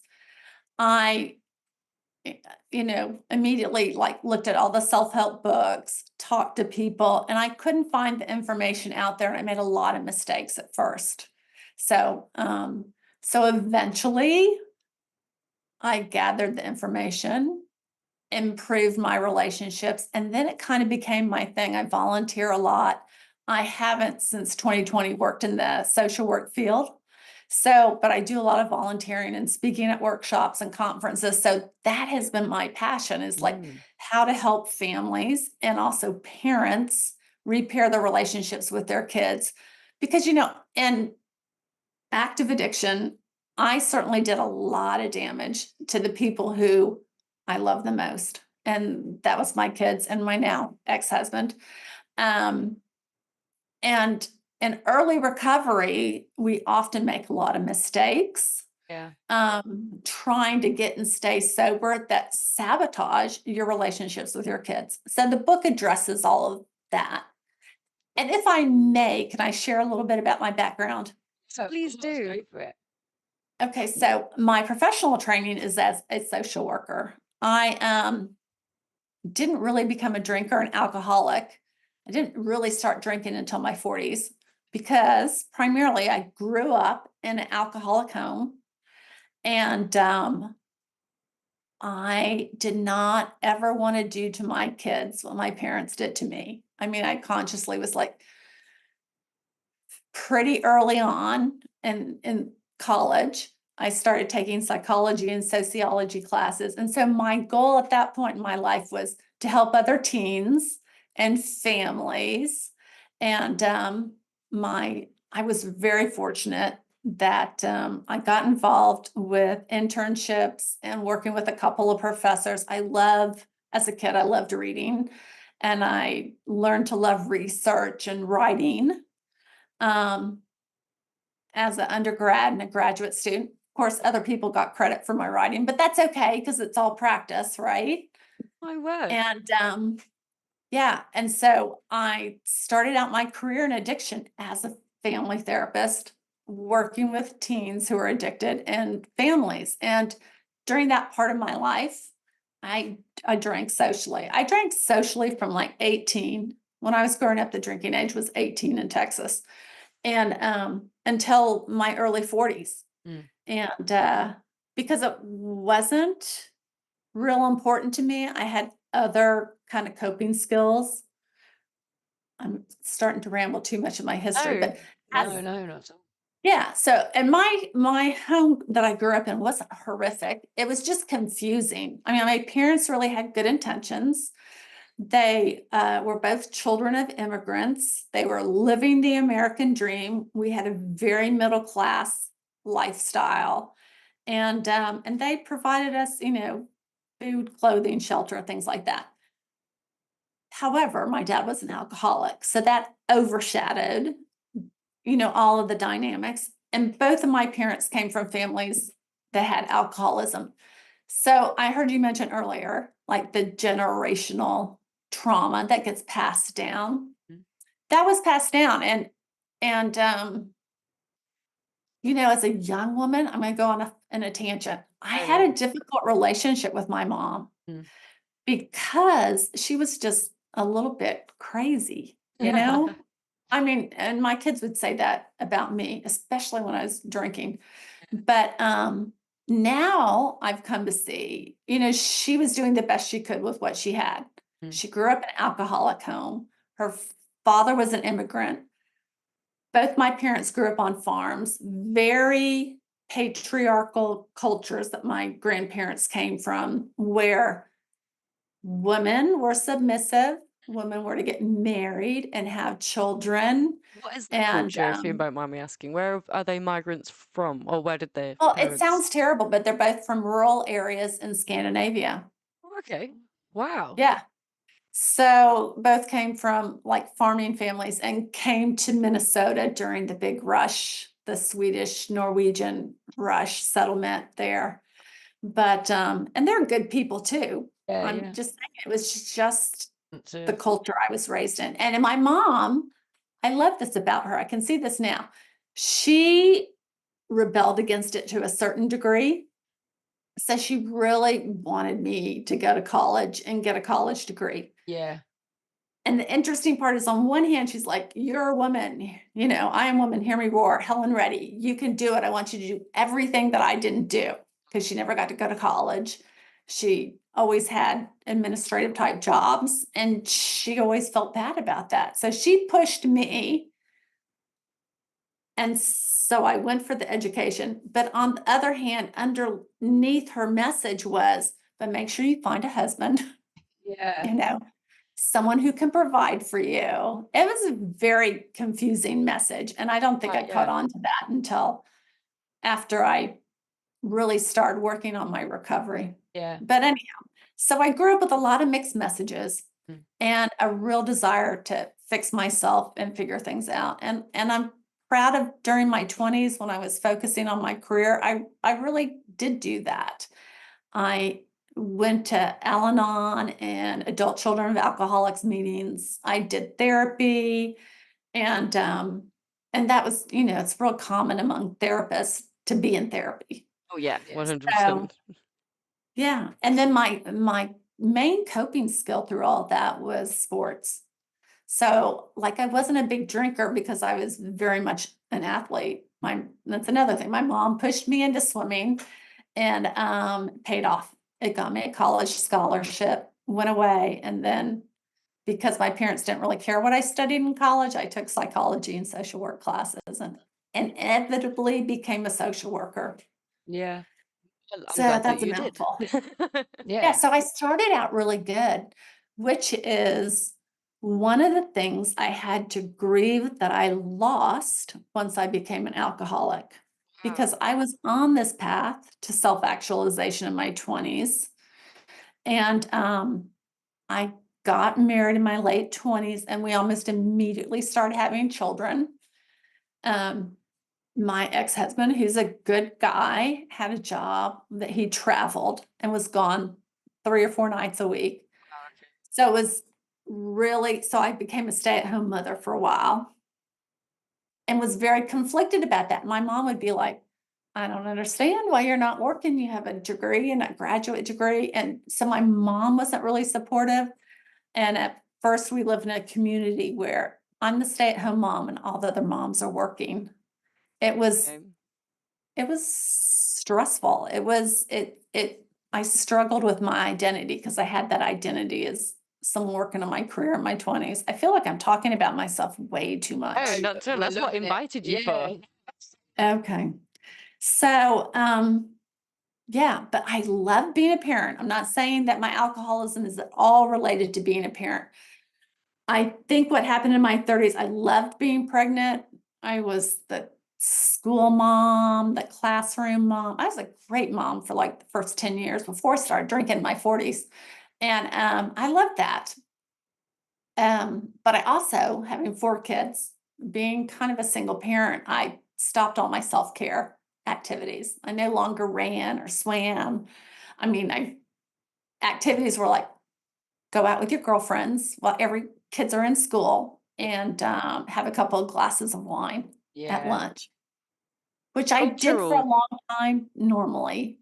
Would you say that housewives experience that quite a lot, that kind of lifestyle of having to, I don't know, your duties are when husband comes home and when the kids need you, but for those hours in the day, how much washing is there to fold? How much washing up is there to do?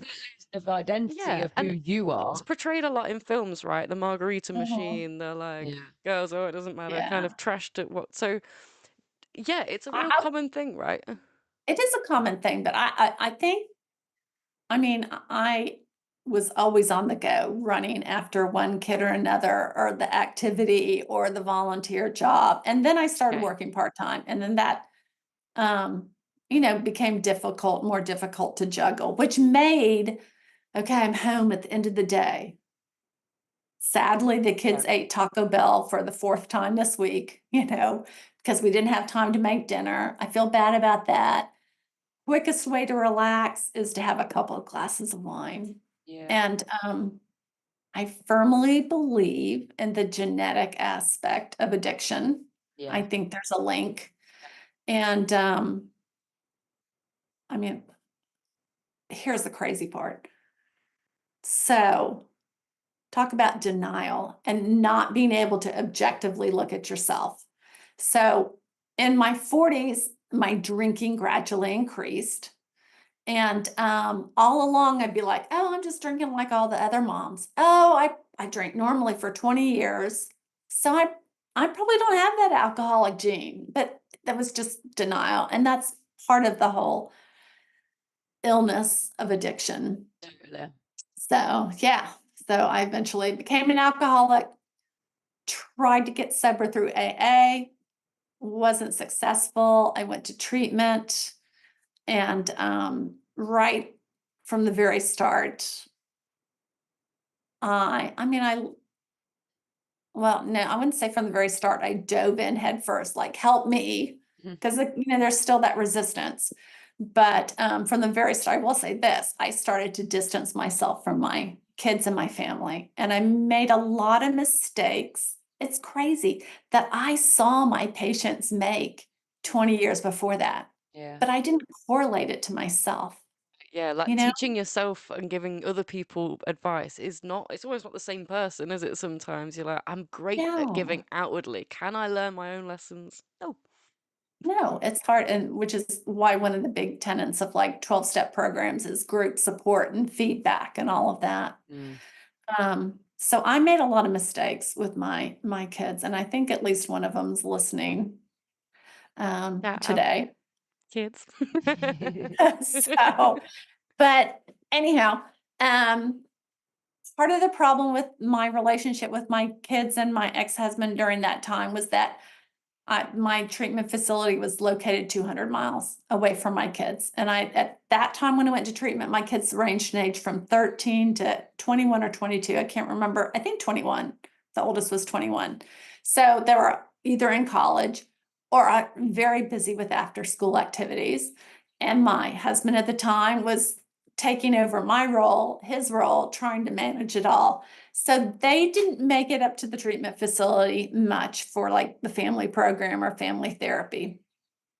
And I didn't do a good job of asking for that, of sharing with them what was going on with me. And I'll be a little more specific. So the family I grew up in, the role that I had as a kid, I was the only girl, the youngest child. My role was to be happy and sweet and make everyone happy and help keep the peace. This is Lindsay also. Yeah. And my family moved around a lot due to my dad's drinking. So I learned very quickly how to make friends easily, how to people please, how to be superficial. And I could make myself be what you wanted me to be. You know what I mean? In order to make friends. Yeah. And so when you go to treatment, the only thing that really changes is that your coping mechanism of using alcohol, drugs, or behaviors removed. So all of those feelings come gushing back. It's an opportunity to work on them, which eventually, and I did, and I did embrace that. But it also is your coping skills are gone too. So those coping skills that I met and used as a child, and some of my parents do, which, my parents are like big fight inside the house. Some phone rings. I'm sure you can relate this. And your mom answers. She goes, "Hello. Oh, hi, Jude. How are you? So, and that's exactly what I did back to my kids in early recovery and to my family. And I definitely cut myself off from all of my friends and my more extended social network. The women who probably would have, who eventually did support me more, but it was like, okay, I'm shutting it down. Because at first I felt this tremendous shame and guilt. Partially because, I'm a social worker. I should know better. I worked in addiction for years and years, and here I am, an alcoholic. It's embarrassing, Yeah, I can imagine that's hard internal conflict to kind of wrestle. Oh, yeah. Yeah. And then when I realized that, I absolutely had done to my kids what my parents did to me, that was heartbreaking. But my defense mechanism was to put up a wall of it and use some of the principles of the 12-step program in treatment, the principles of you got to get yourself sober, first things first, build a foundation of sobriety. I kind of hid behind some of those principles and kind of deepen. No, I didn't I did. I hid behind those principles. I used them to justify why I wasn't reaching out to my kids more. I saw my friends and peers in the program make calls every night, and I called maybe once a week. I sent letters home, but they were the same superficial letters. And there were a lot of focus on, this is what I'm doing, da, da, da, da, da, or I earned a 30-day chip, da, da, da, da, da. Never like, I'm really struggling with, I'm processing, going through the grief I have over losing my dad. I'm working on that, or I really see that I've hurt you and I want to repair that. I mean, all my communication was superficial. You just wanted to make sure everyone was happy. You didn't want to bring bad news to people. Yeah. Burden, And yeah, they really, 100%. they wanted more.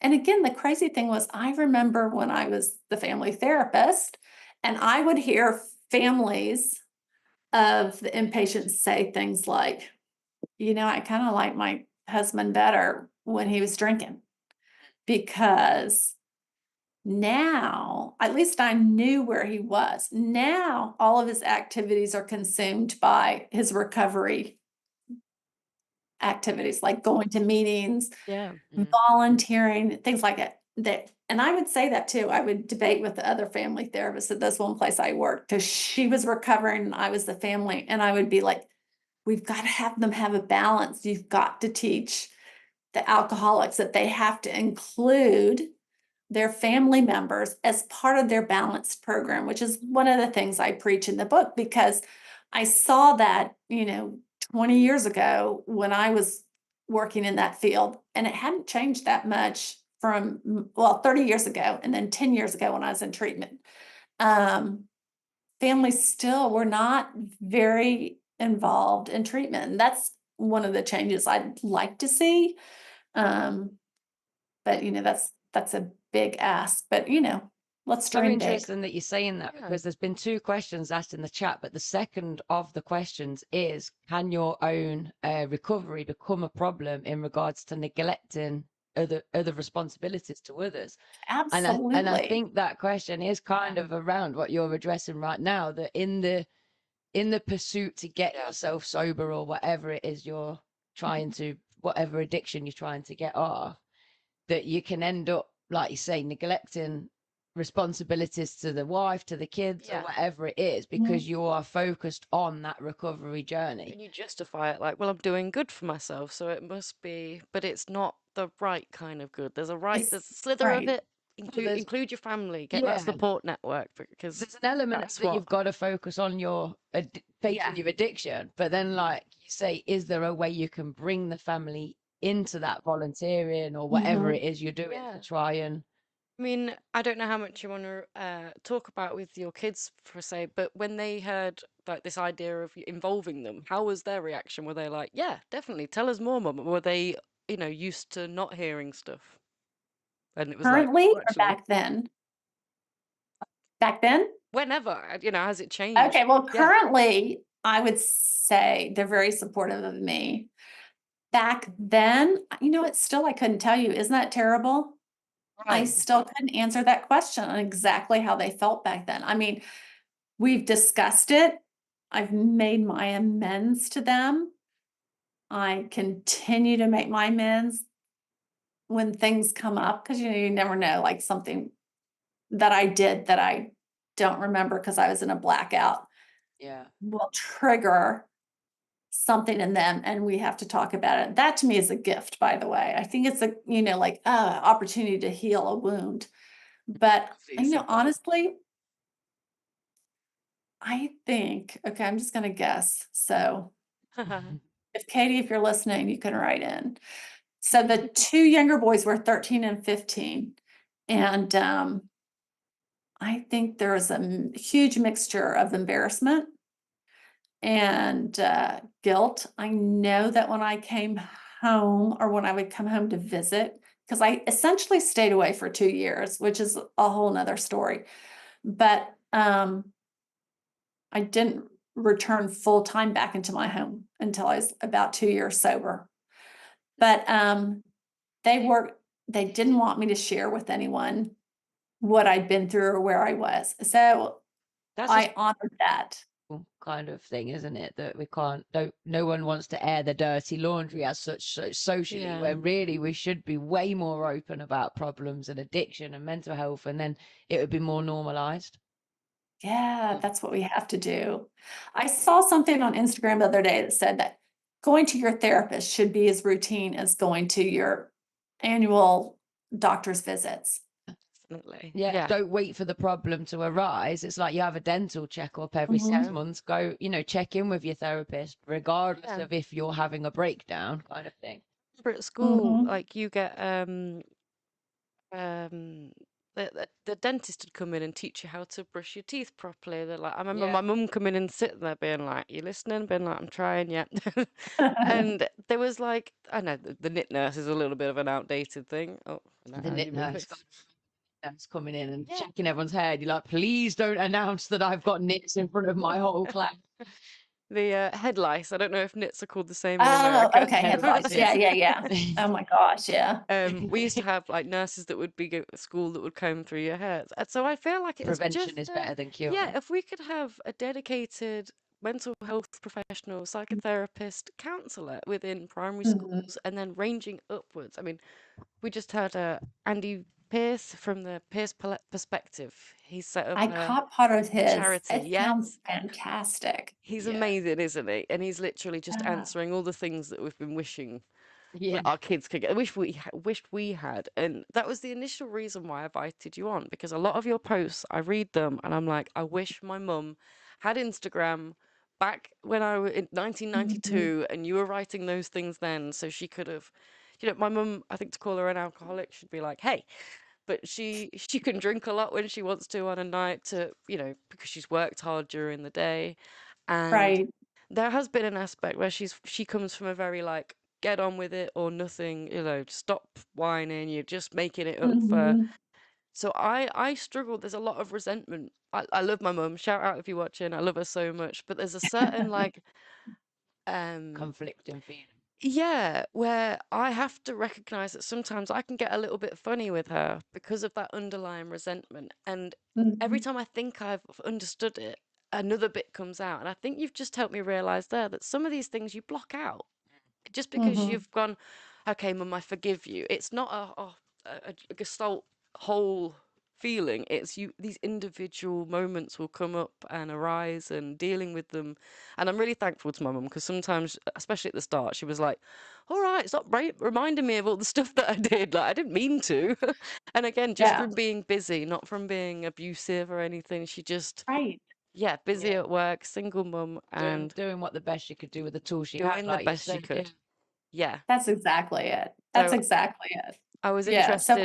What are your kids? Yeah, so I like that. That's an insight. Yeah. And before I started drinking, I was kind of a helicopter mom. And floppy leather sandal social worker type, in terms of like, oh, okay, I want you to be balanced and it's okay if you don't win and all that kind of stuff. But also during that time, I also had my moments of like, oh, I can't take this anymore, and saying mean things or, things I wish I could take back. I mean, we all make mistakes as parents, which is one of the things that I want to say. My next book, I'm debating whether or not to write a book specifically about parenting and recovery, because there's so much good parenting information out there, and that's not, I think it's a lot crossover. But anyhow, if you're on my side of the thing and you're trying to repair relationships, one of the first things you have to do is give yourself some compassion and forgive yourself. We all make mistakes. I still make mistakes.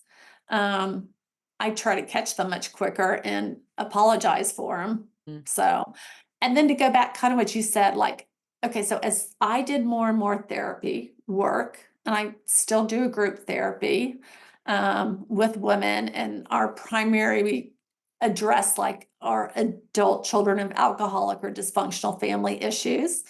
And by being in that group, I've come to really understand my mom so much more. And I recognize that some of the dysfunction in my life, my dysfunctional parenting, is absolutely handed down from my parents. But again, like you said, they did the best job they could. That's what my mom knew. And which leads me to like probably my most important point to parents is to know, to recognize that you don't know what you don't know. Yes. Yeah. You know? Yeah. So like I have no idea how my parents were disciplined, but my parents spanked my brothers and myself with either flight swatter or a yardstick. Okay, Took yeah. me a second to remember that, which in retrospect, I don't ever recall getting any bruises. Doesn't seem like she could do that much damage with that. And my point is this. So as a young mother myself, I spanked my first two children. And even though I'd been in psychology classes and child development classes and knew that there were alternatives, it still was my go-to when they run out in the street and put themselves in danger, which makes no sense. Like, you're in danger, so I'm going to punish you for that. But it took a while. So I didn't even really recognize what I didn't know until I got involved in this therapy group. That there's so much that I see as normal, and I address this to a certain point in the book. Things that I see as normal that aren't really, they're still dysfunctional. Yeah. Yeah, I just love because that, yeah. if you're normal, it's You're worthwhile kind of normalized it, questioning it you still. know? 100%. I love that. I'm a little bit worried that you're gonna get kicked off. Okay. But, so what is the name of the book and when is it coming out? Because you recently got your I got my publishing. publishing deal. Ah, Yes. The name of congratulations. the book is currently it's Sober Mom, A Guide to Repairing Relationships and Recovery. However, it could be changed. We're throwing out a lot of different ideas. At first, the title was I'm sober, but my family's destroyed. Now what? Oh, I like that. I like it. I Okay. like the other one as well, though. Sober Mom, A Guide to Repairing. Yeah, because it really defines what the book is about. Like, Yeah. it's for recovering people who've hurt their relationships, continue to hurt them, or need help repairing them. And it's written in a not like a textbook, very easy to read. I share some of my story, but not, a whole lot. It has a little bit of the tough love language of chapter 12, and my editor right now has been telling me I have to soften that I'm too mean. But Maybe that's not, kind of how though, it's a hard one because it's going to work for somebody, isn't it? That kind of It's hard. But I suppose if your publisher's giving you an editor or whatever and that they know what's best, and it's kind of, I'll trust you, we'll see what we can do with the writing process. But when will it be out? Well, it won't be out till next spring, which is the surprise that it takes so long. Yes. Yeah. Well, got your Instagram account that's sharing so much good stuff in the meantime. Definitely. Make sure that we're signposting everyone until then, and hopefully we'll get to chat to you a little bit before then, maybe a bit before the book reveal. Yes, well, when it comes out, I'd love to come back, or any other time. I mean, I have really strong opinions about how to prevent relapse and how to do a good amends. How, lots of little pieces. That'd be amazing. I definitely want to hear more. That'd be amazing. If you're happy to join us. It's great perspective, isn't it? Having a perspective. Oh God, yeah. My mum's gonna watch this part. Do you know what I mean? Out of this whole thing, this is where my mum's gonna be like, "Oh, yes, this is the bit that," and she's gonna be like, "Oh, did you hear what she said?" Like, I'm a psychotherapist too. I've said these similar things, and she's like, "Yeah."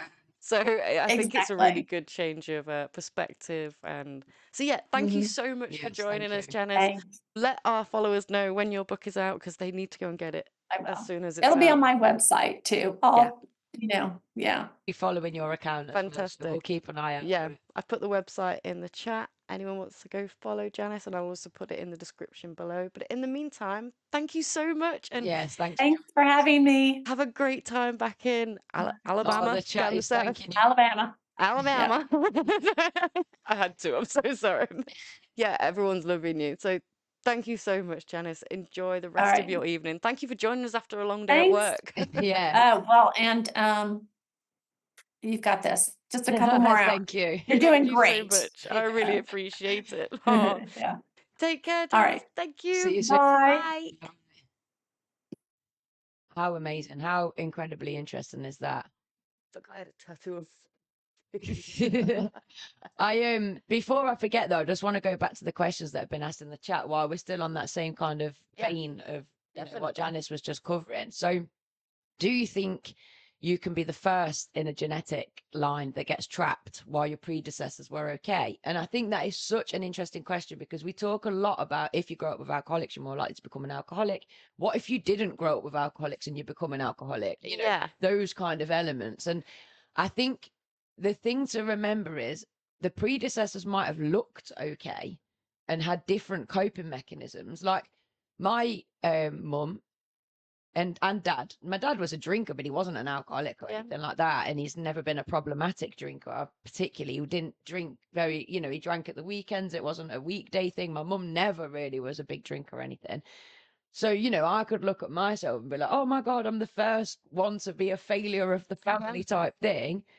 But it's that generational trauma of there might be trauma somewhere along the line that you've picked up on. You know, there might be for something. whatever reason, maybe it led you down a certain path and it meant you're hanging around with someone, and that is what leading you towards addiction. But understanding that maybe there was something all in you the whole time, that all you had to do is pick that thing up and realize, you know, like if I don't eat mushrooms and I don't know I'm necessarily allergic to them, but the one time I do eat them and it's like, oh, okay. And suddenly, I don't. Well, it's like with my grandma, for example. She was a good Christian, so she masked all of her. She was very kind naturally, obviously, but she also followed a faith and wouldn't have done certain things because of that faith. Okay, yeah. And then my mum was brought up the same, but then I went a bit wild. And, you know, it can be that case of, was it always in the genes? It's just that they, in a way, it's braver for you to be the first one to break that cycle and be the different one, because everybody else has kind of held it in and not cracked, if you see what I mean. Yeah, definitely. By cracking, then you can be the first one to reform and do the changes. Yeah, I don't think a lot of generations before us understood this breaking the cycle thing. So there's a lot that did it off their own backs. There's a certain modality, the inner child work, where they see that, say you grow up with alcoholic parents, you can go one of other way. Yeah. And either way, you're responding to that hurt child in you. What you Yeah. need to be doing is soothing the child, reconnecting with the adult self, and being like, all right, I need to parent from this place now, not from either side of I need to, because, you know, that's how you end up with kids that just run your whole life. But And what you're if like, you've not got the alcohol? That is the thing. And then you then have kids and you're the alcoholic, but you're looking back to see where it came from, but there isn't an obvious source. Yeah, I mean, like trauma, all these certain things that can make, you know, life is hard, you know, there's certain people. I feel kind of, I relate to that, because I've just said to Flamingo AF, I'm not really a drinker, it's not really been a problem.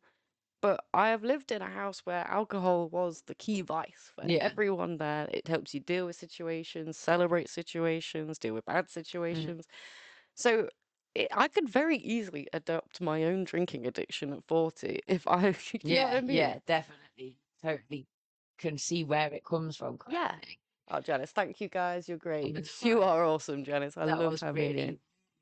The thing is, you know, when the guests say, am I talking too much? I'm like, no, I'm literally enthralled by it. Like, I'm interested by people, by human nature, by their stories. It's like, no, if you've got a story to tell me, I am more than happy to sit here and listen to it. But kind of going back to if the predecessors haven't got a problem, but then you feel like you're the first one, I think it's just that they are finding different ways to cope. They have been in different situations. Maybe they've got exactly the same kind of genetic makeup as you, but they didn't have the stress. They didn't have those social situations. So they didn't end up turning to booze, but then you do. Do you see what I mean? Like, definitely. My grandma grew up, for example, I know I keep going back to that, but although she would have had her own pressures, she wouldn't have had the same pressures that I then had as a teenager. So whereas it was easier for her to cope with, because when I look back, we're very similar. You know, she was very into everything. She was always busy. She always had hobbies. She was like, apparently she was always complaining that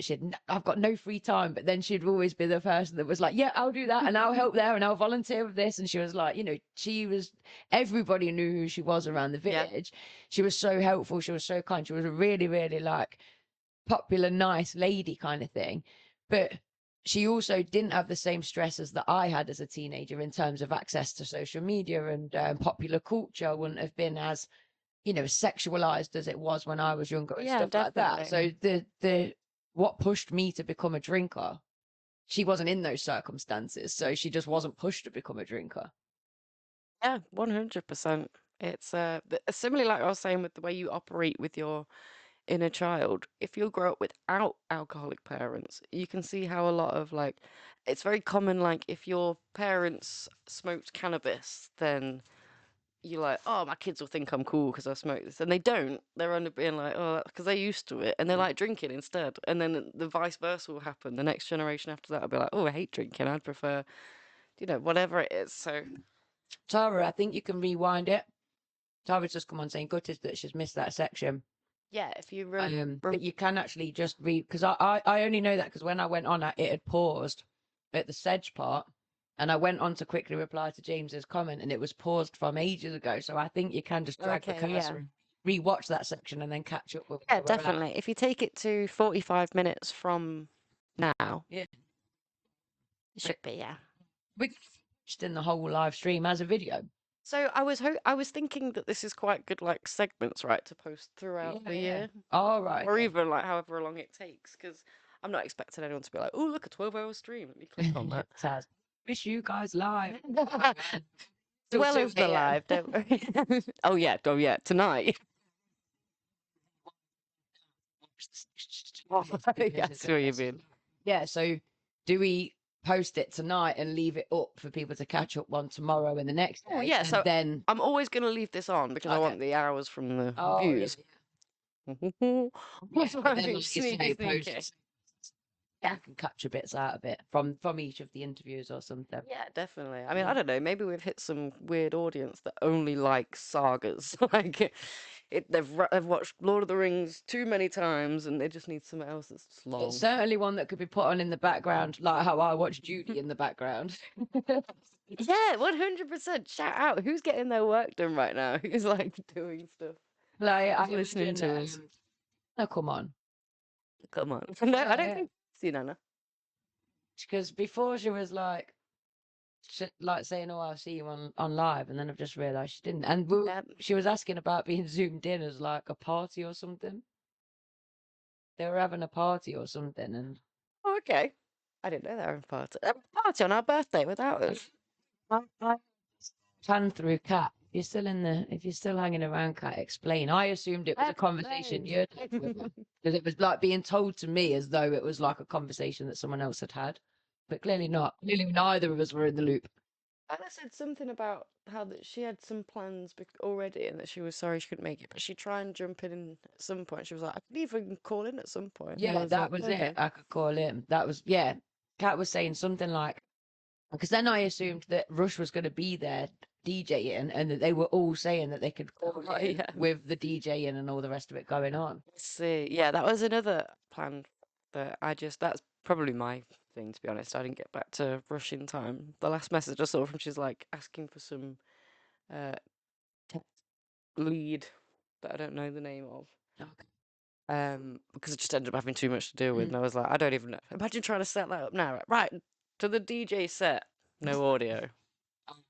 Yeah, if there wasn't an audio, that like if we were getting an hour break and then some weren't, oh no, that'd be slightly different. I've been like, oh, but isn't this weird? It's coming up to 12 o'clock. Yeah, 2 hours to go.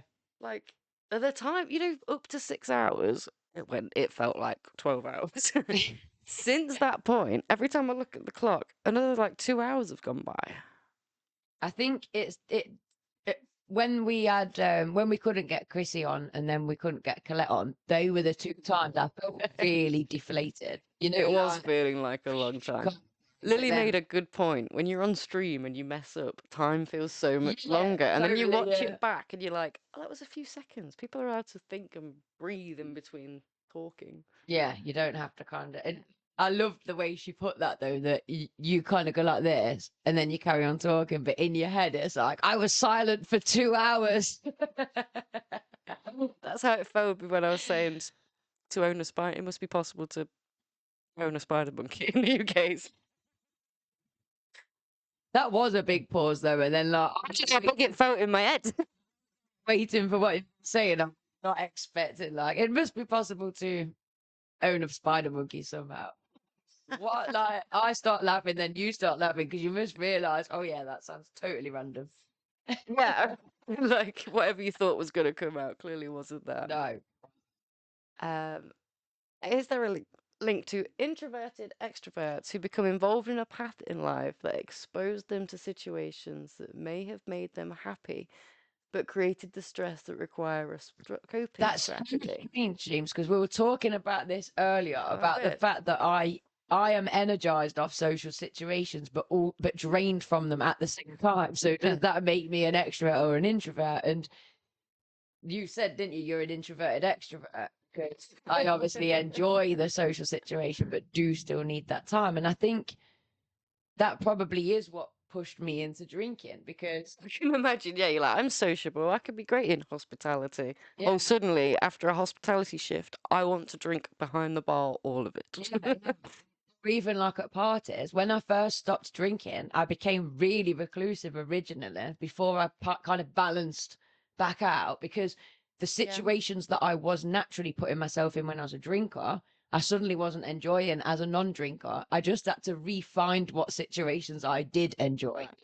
Because those kitchen party situations that I thought I liked with certain people, I realized are actually truly boring, and the conversations are boring. But because I was like drinking to occupy myself, or putting myself in that situation so I could drink for so long, when I stopped drinking, it was like, oh, I don't even like doing that anymore. Who am I? Am I an introvert? Actually, have I never enjoyed socializing, blah, blah, blah. But now I realize I love like a Thursday night, for example, when you guys are all around and we've got food and everybody's kind of chilled chatting and there's a bit of music on, and, and it's even going to get lively, or it's quite like a calm.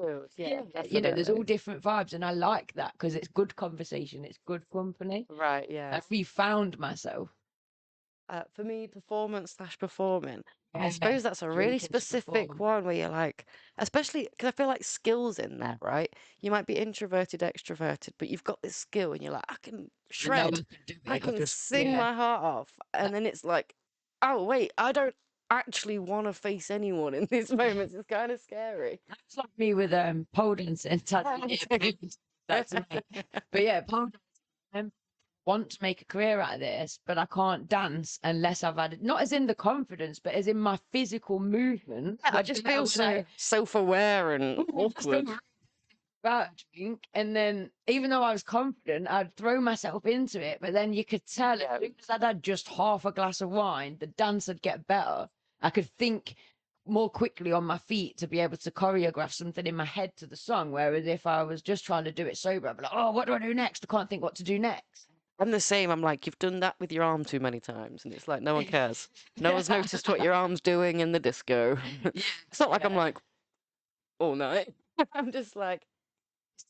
I'd be interested, James, have you performed recently? Have you performed, because. And not invited us. I mean, like, as in, it's that sober confidence element that we're talking about of Lily and Steph. A year down the line of not drinking, I'm more confident than I ever was. But it took that whole cycle and to get there. Yeah, I think the whole I'm kind of bossing this was one level, and the actual reflection, I'm like, oh, what has this done for me? That actually happened a little bit later. Yeah, which it would do. You need time to experience what it's like to be alcohol free. I'll be going on a karaoke night in April, and it's going to be my first sober karaoke. Sounds hilarious. Yeah, wait, the thing is, when you're drunk, you think you sound amazing. So that's probably going to be the learning curve. I'm probably going to belt a few songs out and think, oh my God, they're horrendous. That's hilarious. Like, usually I sound great when I sing this song. What's happening? Don't worry, guys. I'll follow along. I'll get some footage. You won't know. I'll be getting. You just see a smart car like spinning off. I was like, hold on. Last time we went years ago, me and Lou, for I think it was her mum's hen do, and we were stood outside having a fag, and somebody drove by in a car and lobbed a bottle at us. It's like in a really rough area. So I'm like a little bit like, oh God, I hope the area's picked itself up. What, me and this face Actually, tattoo, yeah, they I'll wouldn't do make it. sure I've got my face. Ain't no one We messing. need to take a photo of his face tattoos.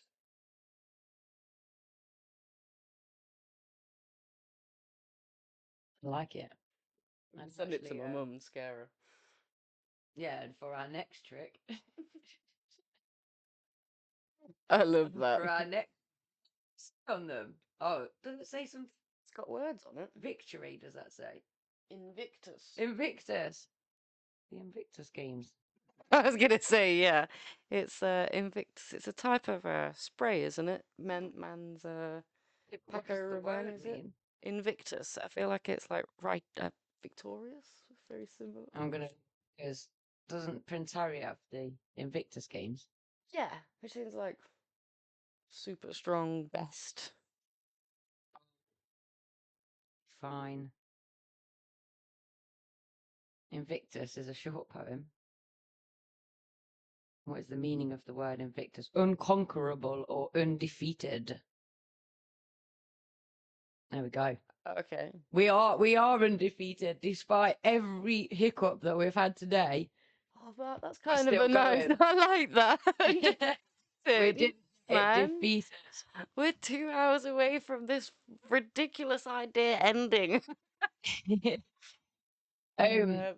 Just going back to the chat. So in the writing process at the minute, and there's this association with creativity and performing that now involves substance. And I totally relate there. Do you know when I gave up drinking and then when I gave up smoking, I was convinced that I was no longer going to be able to create content, that I was no longer going to be able to write articles.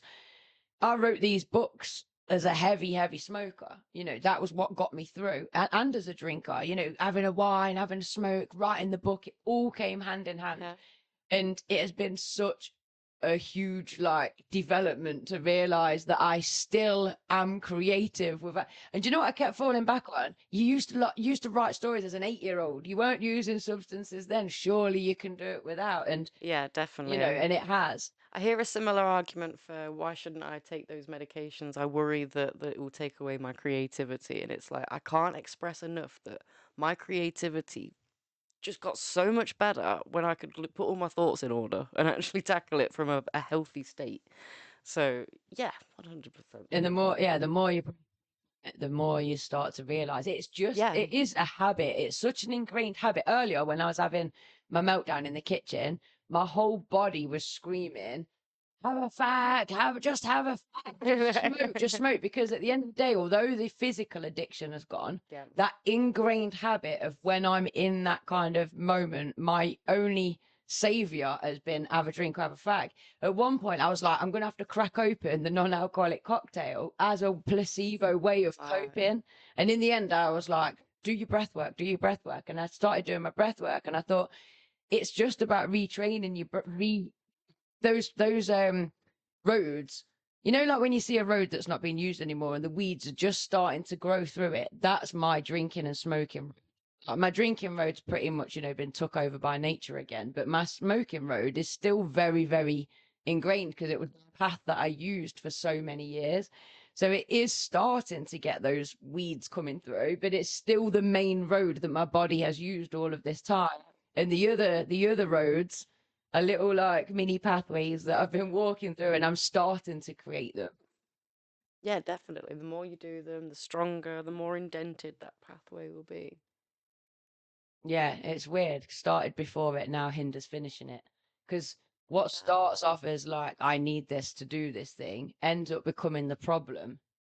Yeah, definitely. Do you know one of the hardest things with me was it's with smoking weed actually. I convinced myself, how will I enjoy TV again?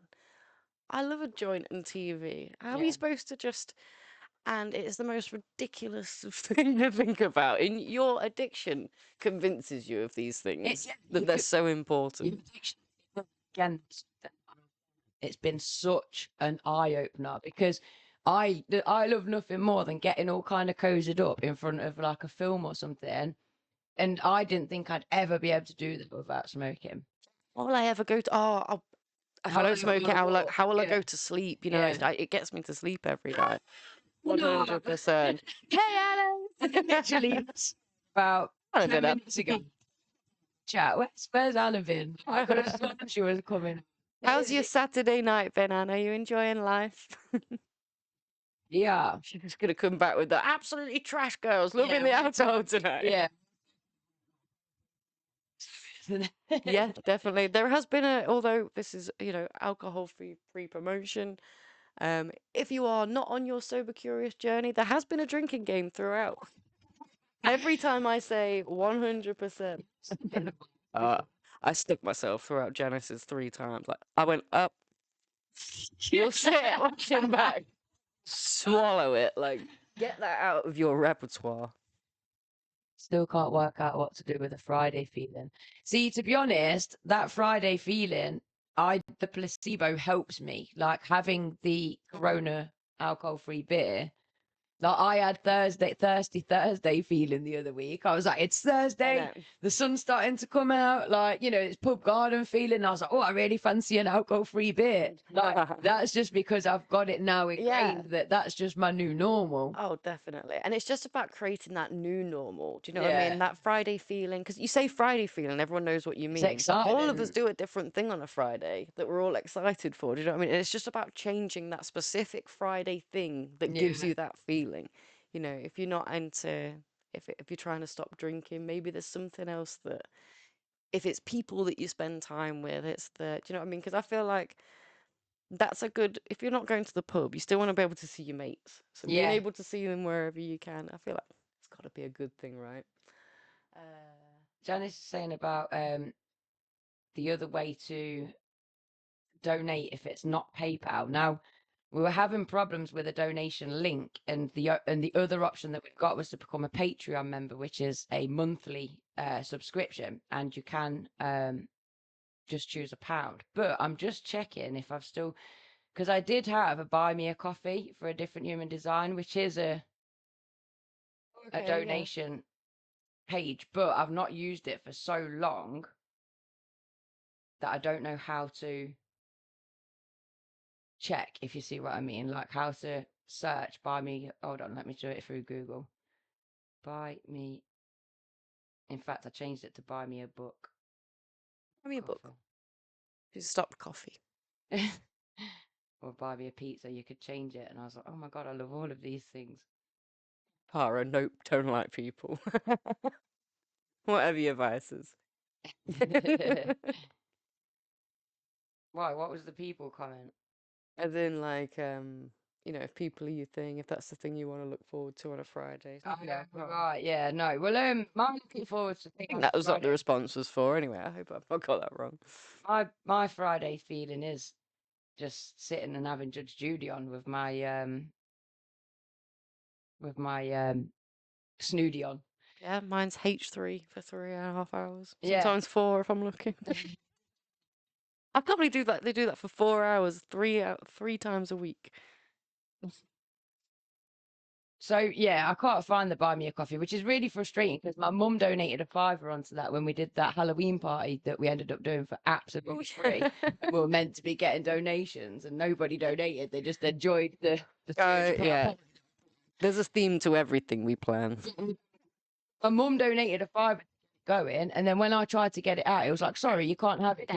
Yeah, you need to get £20 before you can get it. So I'm hoping that I'm sure when I read somewhere it said it'd just refund it to the people that gave it. But when I mentioned that to her the other day, she was like, what? No, I'm pretty sure it didn't. So I'll just keep that one for yourselves.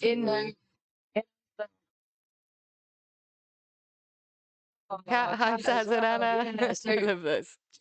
And have got Patreons that you can do as an ongoing thing, or you can hang on until we get our website back up and running, which unfortunately is not running on the day we needed it to be. Hence my huge meltdown. But Steph's just going to show you the Patreon right now. Who knows? Maybe it will turn up in English. Nope, never mind. Our Spanish. Goes away. Just pop the Espanol. So yeah. Oh, actually, maybe your Spanish is a lot better, Janice. Yeah. Being so close to different designers yet. No, it's not. But yeah, if you go to a different human design, I'm gonna put the link in the chat. yeah, don't worry about the website. That currently doesn't exist. Don't worry about the other ways of donating. It's through this Spanish site. Yeah. It's so crazy. Select the subscription. I know that means Subscription. posts recent. Oh, recent a different human design post. Be in the chat, so you'll have to put the link in there, I'm afraid. Post the description. It's just a comment. Oh, okay. Awesome. Just gonna comment it. What have you write? Oh, I love this. This is all your with all the posts. Yeah, so they'll be blurred if you're not a member. Okay. So there'll be some that are just members only, and Oh, then this is some that are cute. for everybody. I'll stop. I love this post that you did. Oh, for our first birthday. It's just cool looking back at them. Do you know what I'm gutted though? The one with James on it, I missed it out accidentally. So I do apologise. Wasn't a purposeful thing. It was only once I'd published it that I know. I was like, "Where's the one with James on it?" And then I was like, I had to stop myself again. You know, getting like, I'm just gonna take it down because like by then I'm sweating. It's 1 a.m. I've still got a massive list of things I wanted to do. I think this is the thing in my mind. The job's never going to be done, and it's never going to be good enough. So I have to just, you know, go with it. Like, oh yeah, this is going to have to be enough. 100%. But for anyone who hasn't seen, oh, there's my crush. You're always like, who has a crush? There's my crush right there, Mr. Hassan. Anyway, just ADHD subscriptions. Where's the people I follow? Okay, we'll just go through there. I wanted to find the thumbnail with James. There we are. It's an awesome thumbnail. Not offended much. I'm gonna have to take the whole post down and start again. Do you know the only thing that stopped me from taking the post down, to be fair, was offended. We'll watch the whole thing. We've got time, James. But I had done when I started doing I did a little TikTok video of, well, the idea was to do of shout outs to different episodes, but this is the only one that's had those level of shout outs. So I was like, well, do you know what? I've probably shouted out the tattoo episode more than any of the others. So that was the only thing that calmed me down and stopped me definitely having a mad anyone who's not see it, enjoy. I loved making this. Getting it. I wake up every minute with the fever dreams. I push my mind to a limit where it needs to be. I work blind, got vision I don't need to see. I'm picking mind over matter, I believe in me. I need to find more hours in the day to breathe. Need to find more power in the way I be. And when my mind turns sour with the painful scenes, I need to scream out loud, I can't stop me. I wanna be the greatest like Rocky. You know I leave them all hates like a hobby. I'm out here making moves like a lobby. And if you ain't with me, it's your loss. See, I got my mind on the facts. I'm a python, grab what I like real fast. Choke until I have everything I attack, everything that I lack, everything that I want, and I see, matter of fact.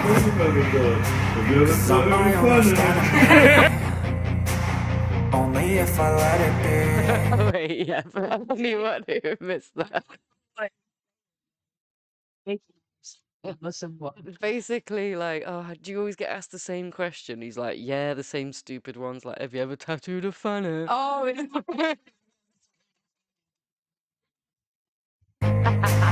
I can control anything if I can just think carefully. I control my destiny. Deep up in my mind, I manifest it. Every morning I wake up consistent. Everything I do the best. And deep within my mind, you know I'll always manifest it.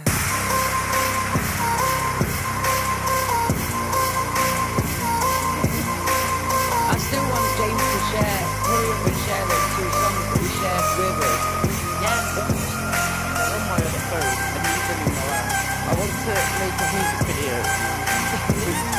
Where are my phone? I don't know what to do. Want to be in the video? Bitch, I better love me. Look what I'm becoming. In my mind I'm running all around circles. Bad thoughts are coming. In my mind it's like a reflex.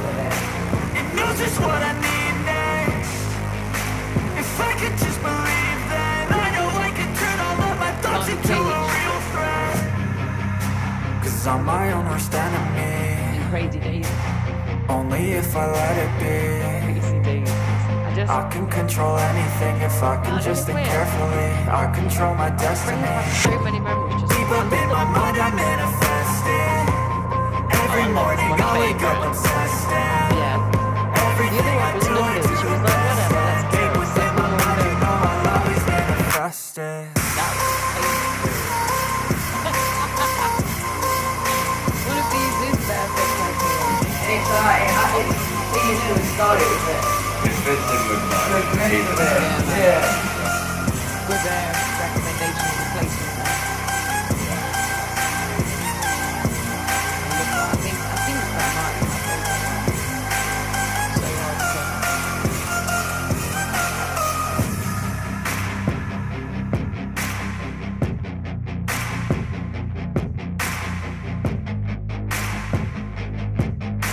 awesome shot.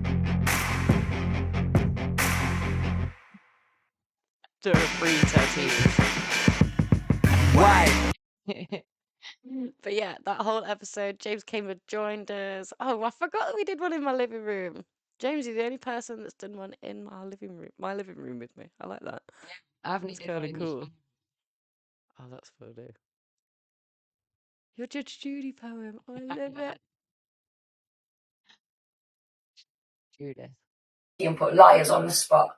If it walks like a duck and quacks like a duck, then, my dear, it's a duck. I've ever looked. If the hairs on the neck are raising, you're running out of luck. Don't pee on my leg and tell me it's raining. Everyone should fear that frown. Millions of people are watching this and you're choosing to act a clown. Fools get a dressing down. You know, you're making your parents proud. And if her lips are moving, better not make a sound. And don't talk to the judge while seated. Always display respect. And if there's sushi for lunch, best say less and not digress. A wise guy is despised, as is a case involving drinking. Plus those signing contracts and getting pets without thinking. Unafraid to tell it how it is, a moron gets called a moron. Judy might sound harsh at times, but you know when she was last wrong? When she was 5. She's a human lie detector and she will not be deceived. If it doesn't make sense, it isn't true and not to be believed. I have more intelligence in my little finger. Don't try to think where I'm going with this.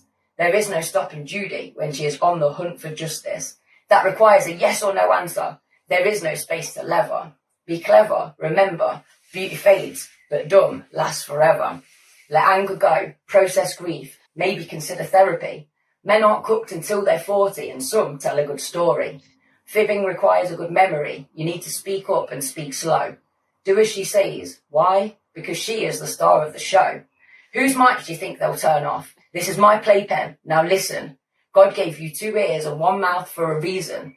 The doctrine of clean hands understands that when you come to court, that you're following the law and there's nothing out of sort.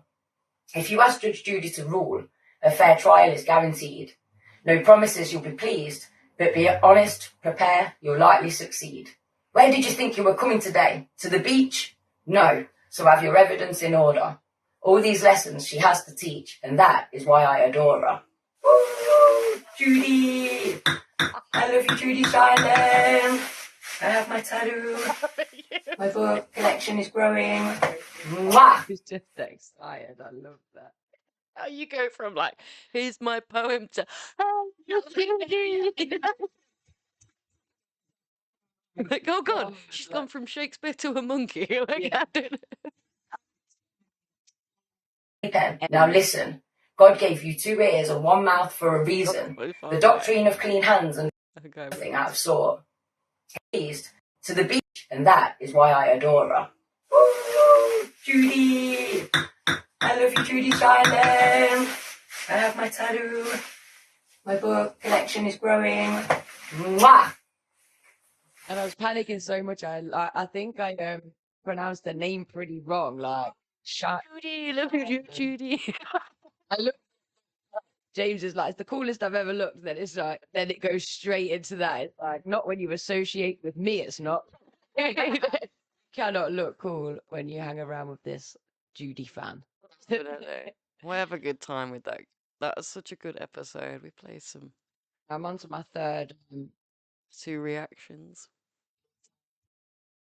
Non-alcoholic cocktail tonight. Oh, careful. I know. My third final. bear in mind, anybody out there that tries to drink in moderation will know that moderating an addictive drug is impossible. So don't feel. Yeah, definitely. Oh, I love that sound. I love it. Sounds like an alien abduction. Breathing in the nitrogen. Hold on. Yeah, I've just conquered all my addictions for no reason. I bought this along as well. The point where you're like, I need motivation. Look, it was one of my Christmas presents from my brother and his fiance. A little box of motivational shit because we all need a kick in the ass sometimes. I'm actually wrote this. It's interesting because there was clearly a similar thing Yeah. to my pocket rockets. You know what? Yes, don't let one asshole ruin your day. You know how much I'd let that happen? Maybe take that one then. That should be yours. You can pin that up above your mirror. Don't let one asshole ruin your day. Last one there. Yeah. Just lost several hours with no ADHD medication.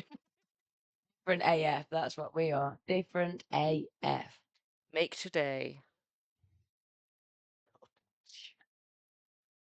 Make today. Get on its ass. Well, life is a bitch. Just do your best. Make today your bitch. It's different approaches to the bitch. Yeah. To stop saying. Funny. I actually really like that. You see, you got that for Christmas. Yeah. I love that. You should take one though and pin it on your mirror, especially like whichever one you think is going to be the most motivational. Yeah, don't let one a-hole ruin your day, or 500 a-holes, because sometimes it's not just one, is it? It's like continual. Yeah, definitely. Each of them individually only makes up one asshole. So, hey, if you're all coming together like an army, then maybe I've got to. There's at some point where you do ruin my day. It's beyond my control. You're all coming at me. That's what we need. One of you. Don't let continual issues ruin your day. Like, really? That's toxic positivity. I'm pretty sure of it. Just don't get stressed. Yeah, why are you letting that ruin your day? It's only 500 issues. Well, bro, yeah, realistic. Thank you. I love that. That's going in my diary. Yes, excellent. So that's the thing. It's like I'm definitely going to keep taking them to U Club because I'm like, if and when somebody picks one, they're like, oh my God, that's so true. I'm like, yes, Cool. take it. Take it with you. Some dopamine cookie. I've unveiled some dopamine cookie. Do you want to share the last of this dopamine cookie with me? Oh, then I feel like we're having edibles. Edibles. Get it. Lines made move for me. I was like, if you haven't entered the giveaway yet, go to our joint post with Mr. Vegan Cakes. There are 2 lots of cookies to be given. And trust me, these ginger and limeade. I don't know what limeade tastes like, but the ginger's perfect. That's all that can really taste. It's lovely. They're like Subway cookies, but softer. If you can imagine. They are, and they are. I love those kind of gooey type, where they're so close to being like cookie dough, but it's not. It's like just the softest. So judging by this, there's 15 people that have entered so far, just judging by how many people have liked the post. So, very cool. You've got a very good chance of winning. There's 2 prizes. Yeah. So definitely get over. The post is this one.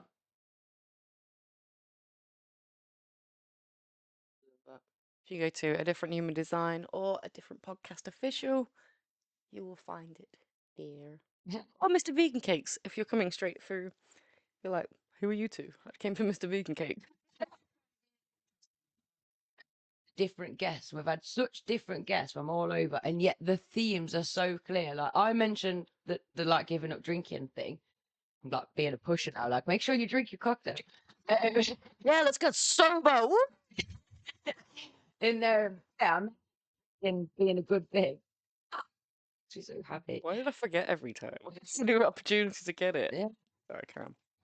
And Mr. Vegan Cake straight away was like, "Oh yeah, I've not drank for 12 years or whatever." And it's such this theme, isn't it? Like in our community of people that it was problematic for then decided Definitely. that they're never going to do it ever again. So we were the first groups of people to be like, actually, I don't want to be like everyone else at school. I am kind of like a little more unique than that. Like, I will join the emos. And now it's like, you know what? I'll join the sobers. Subscribing.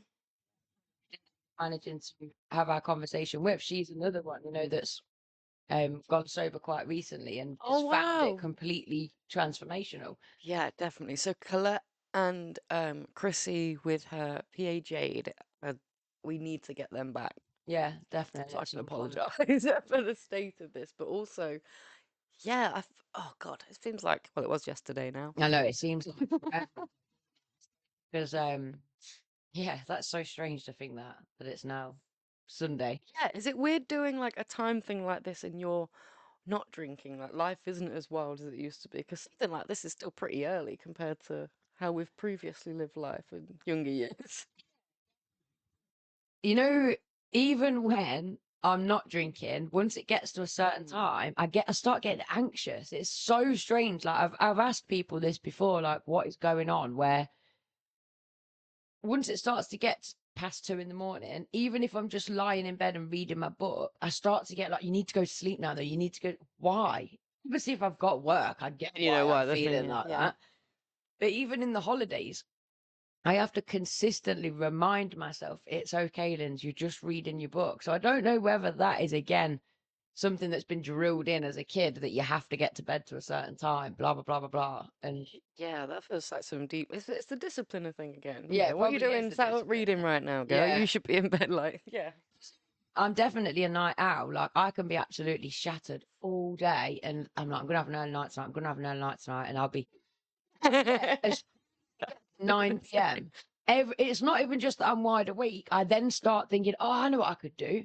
I'm motivated after 9 o'clock as well. So then I'm like, I'll get stuck into a task, and I'm doing another task. Then before you know it, it's midnight. That's strange. But I'm tired still. Like, well, I should be. And then it's like the next day, hey, Hope's in the chat. Hey. Coming to see us. Another little night owl out there for sure. That's why it's so shout out to the fellow night owls. Yeah. And this morning, because I had to get up about 6:30, 7 o'clock, and I woke up here. I had to go back to go make sure that I was in receipt of Mr. Vegan's cookies, because if I missed them, I didn't know when I was going to be able to get them again. So I needed them for the first thing. But I thought, I'll go over there, I'll sort some things out, and I'll come back. Nick was like, why don't we get a Mackey's breakfast? Because we're up early. We don't have to necessarily. And I was like, oh, I need to get back for the cookies. You and get the Mackey's breakfast. After we ate the Mackey's, he went off to work. I went off to do this. And it was just like, I love that moment in the morning. Where, and I saw Steph, Flamingo AF, shout out. She posted something similar where she loves those mornings on her own with a coffee. And she posted a picture of somewhere in Times Square, which at any other point in the night or day, it would have been see the rammed. Christmas tree. Yes. Get there at 4 a.m. They turn like you can, and you can see it all turn on. And I fully agree with her. There's something like, if you're struggling with sobriety because you're like, oh, but I love that Friday night feeling. I actually think Saturday morning feeling is a whole new feeling. 100%. That time is yours, and it feels so special because especially like the light is kind of different at that time, right? You've got like the golden hour, but you've got that like special time where there's no shadows necessarily. It's very like mellow. There's no traffic yet. You can hear birds still. It's lovely. I just want to Hope, why are you staying up all night? Is this like, because I used to do that when I was in my teens, do all nighters for the fun of it. It was an exciting thing to do, wasn't it? She says, I'm staying up all night, so I'll watch your live, which is wicked. You can keep us company till 2 a.m. for sure.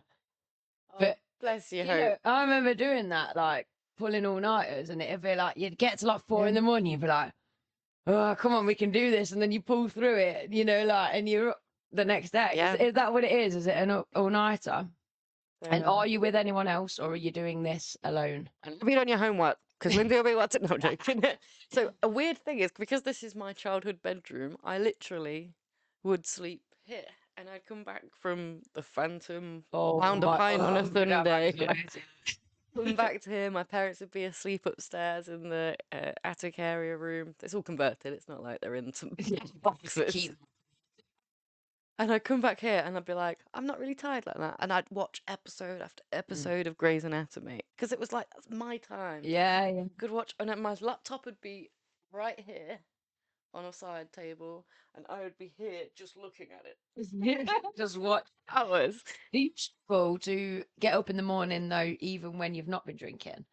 Because just going back to the morning, I love being up in the morning, but getting out of bed, once I'm up, I'm all good. Like on Monday morning, I've already got anxiety about the fact that I've got to be at my training thing 7 in the morning. So I know I've got to leave the house to be there like 6:15 in the morning. So that is giving me, that kind of level of anxiety. It has been all week. I'm not bothered about the training. I'm bothered about getting up. Yeah. But when I'm up and in the car, I'll be loving life. I know exactly what I'll you be mean. getting to see the sunrise, and there's so many elements about that I'm going to enjoy. And yet, the transition when I wake up, under the weighted blanket, oh my God. Have you ever you're like, oh, I'm just gonna ring in sick, I can't be asked. By the time you rang in or sent in the message or whatever, you're like, I'm wide awake, I could have proper done that. And then you spend all day like guilty as hell. Like just like, oh, you idiot, why did you do that? It's just so I'm thankful I got that out of my system a long time ago. I'm like, just get that. With Matthew and Jack, do we know Matthew and Jack? Jack's. Oh, very cool. Matthew is must be a friend. Shout out. That's awesome. And yeah, I love that you're doing it. It's a challenge. Gonna stay up. See, you can watch us chat. Hey, do you like the tattoos? Have you noticed that we're James came into the studio and gave us tattoos. No, joking. Oh, okay. Vape as well, so that'll keep them all occupied. And that funny, all these vapes, I've just never. I tried. It gave me a worse throat than when I actually started smoking. Got our 10 deck of Embassy, and we would, be so excited that we're going to do an all-nighter and we're going to smoke these 10 fags. Yeah, that's so funny. Twos me. You twos me? Nah, I ain't twosing you. Someone's already got twos. I'll give you like dirties. Do you do dirties? Is that a thing anymore? Like the dirty burns, right? Let's call it freeze. Oh, my mum used to call it your doubts. Yeah. And it was like, there was a saying for it, like, something for your doubts. I'll give you like, a penny for your thoughts. Yeah, basically it just meant like, give us the last bit of it. Yeah, the last bit of drugs. Well, I'm wondering, maybe she could be mentioning the vape just to send me off on a tirade. Because sometimes I lose it in class and I'm like, right. Like, nobody's feeding their Nicky Monster in my classroom. That's what, look, yeah. Nicky Monster. Yeah, and I'm like, I call it the nicotine monster, just to kind of get them to understand that it's just this monster that they've instilled in their body that now needs feeding, and you're going to have to feed it forever. But I'll say, like, you're not feeding the Nicky Monster in here. If you all want to go outside and feed the monster, come on then. We'll all go out together and we'll march to the back door. That's your point. Not that no smoking around me. It's like, we go outside. Come on, class. Field trip. To the bus. Yeah, the minute you do it in my classroom, when there's not much I ask for. It's like instant disrespect. And it's like, and also life is all about compromise. So I'm always trying to instill the fact that, there's always going to be expectations placed upon you. And if you can meet those expectations, your whole life will, just that little bit of discipline in amid yourself to be able to go without for 45 minutes or whatever it is. And it's like, I know it might seem pointless, but those little tasks will eventually, you can turn those skills to other things and they're going to be useful. Yeah, 100%. What are you going to do? Like argue with them like, nah, and then get nothing done? Exactly. It's not, and the thing is, it's like, come back. Say, no, just set me off on a tirade now. But I know that I was doing it at their age, so I'm not going to be that person that's like, oh, it's bad for you. It's like, yeah, but they know that. Give them a bit of information. And I hope that when they're ready for that, the information is there stored. Wish someone said to me, like, look, addiction isn't like one day you're fine, and then the next day you're like, oh, like it's a gradual thing, and it takes you without realizing. So I spent a lot of time in denial, like I could stop smoking if I want to. I just enjoy it. It's fun with my friends. It's fun when I'm doing this. And then it got to the point where it was like I'd have a word with myself. Money or something. No, just really secretly, just like, why don't I just stop? And instantly I'd get that drop, that feeling. Yeah. And that is addiction. When you start to convince your body, like, could just question it. Maybe I don't. Your body's like, wait a second. Because we survive on that thing. Yeah. We do that a lot. What do you mean? And that's when you start going, oh, yeah. How could I? Because after a meal, I love that cigarette after a meal. I don't know if vapes do the same, but it's almost like pudding that time of the day. Oh, I'm driving somewhere. It's just easier to have that. You convince yourself you need them at these times, and you don't. And you're right. You work hard to create an addiction because for these guys with the vaping, it tastes nice. It's slightly different, but with banned soon. The disposable ones are. So oh, you can still buy a like refillable things. Yeah, and refill it. And it's going to make it slightly harder. But the thing is, they've already created a nation of addicts, so they think that everyone's just going to go, oh, okay, I'm just going to stop then. You know what we've seen is our kids already saying, I need help stopping. And they're in this two minds of, oh my God, I want to stop and I know I should, but it's all around them and all the rest of it. And then if they can't get hold of a vape, some of them are like, trashing their rooms, like having all sorts of breakdown. This isn't aimed at you. Just waiting for it to go, hey, I don't do that. Some of the other students have had real bad meltdowns when they can't get hold of a vape, and it's like, have you met an adult that's not had a fag for a long time? Exactly, but this is the thing: the government have allowed this to happen. Yeah, they've allowed it to happen. They've created this nation of nicotine addicts, and then they expect they can just whip it away again, and then they've done their bit. But actually, that bit is not going to be done. There's going to be a black market. There's going to be all sorts of fallout from this. Yeah, definitely. So it's going to be a good old fun ride. Policies and law doesn't stop us doing stuff, right? Yeah. Alan Carr's.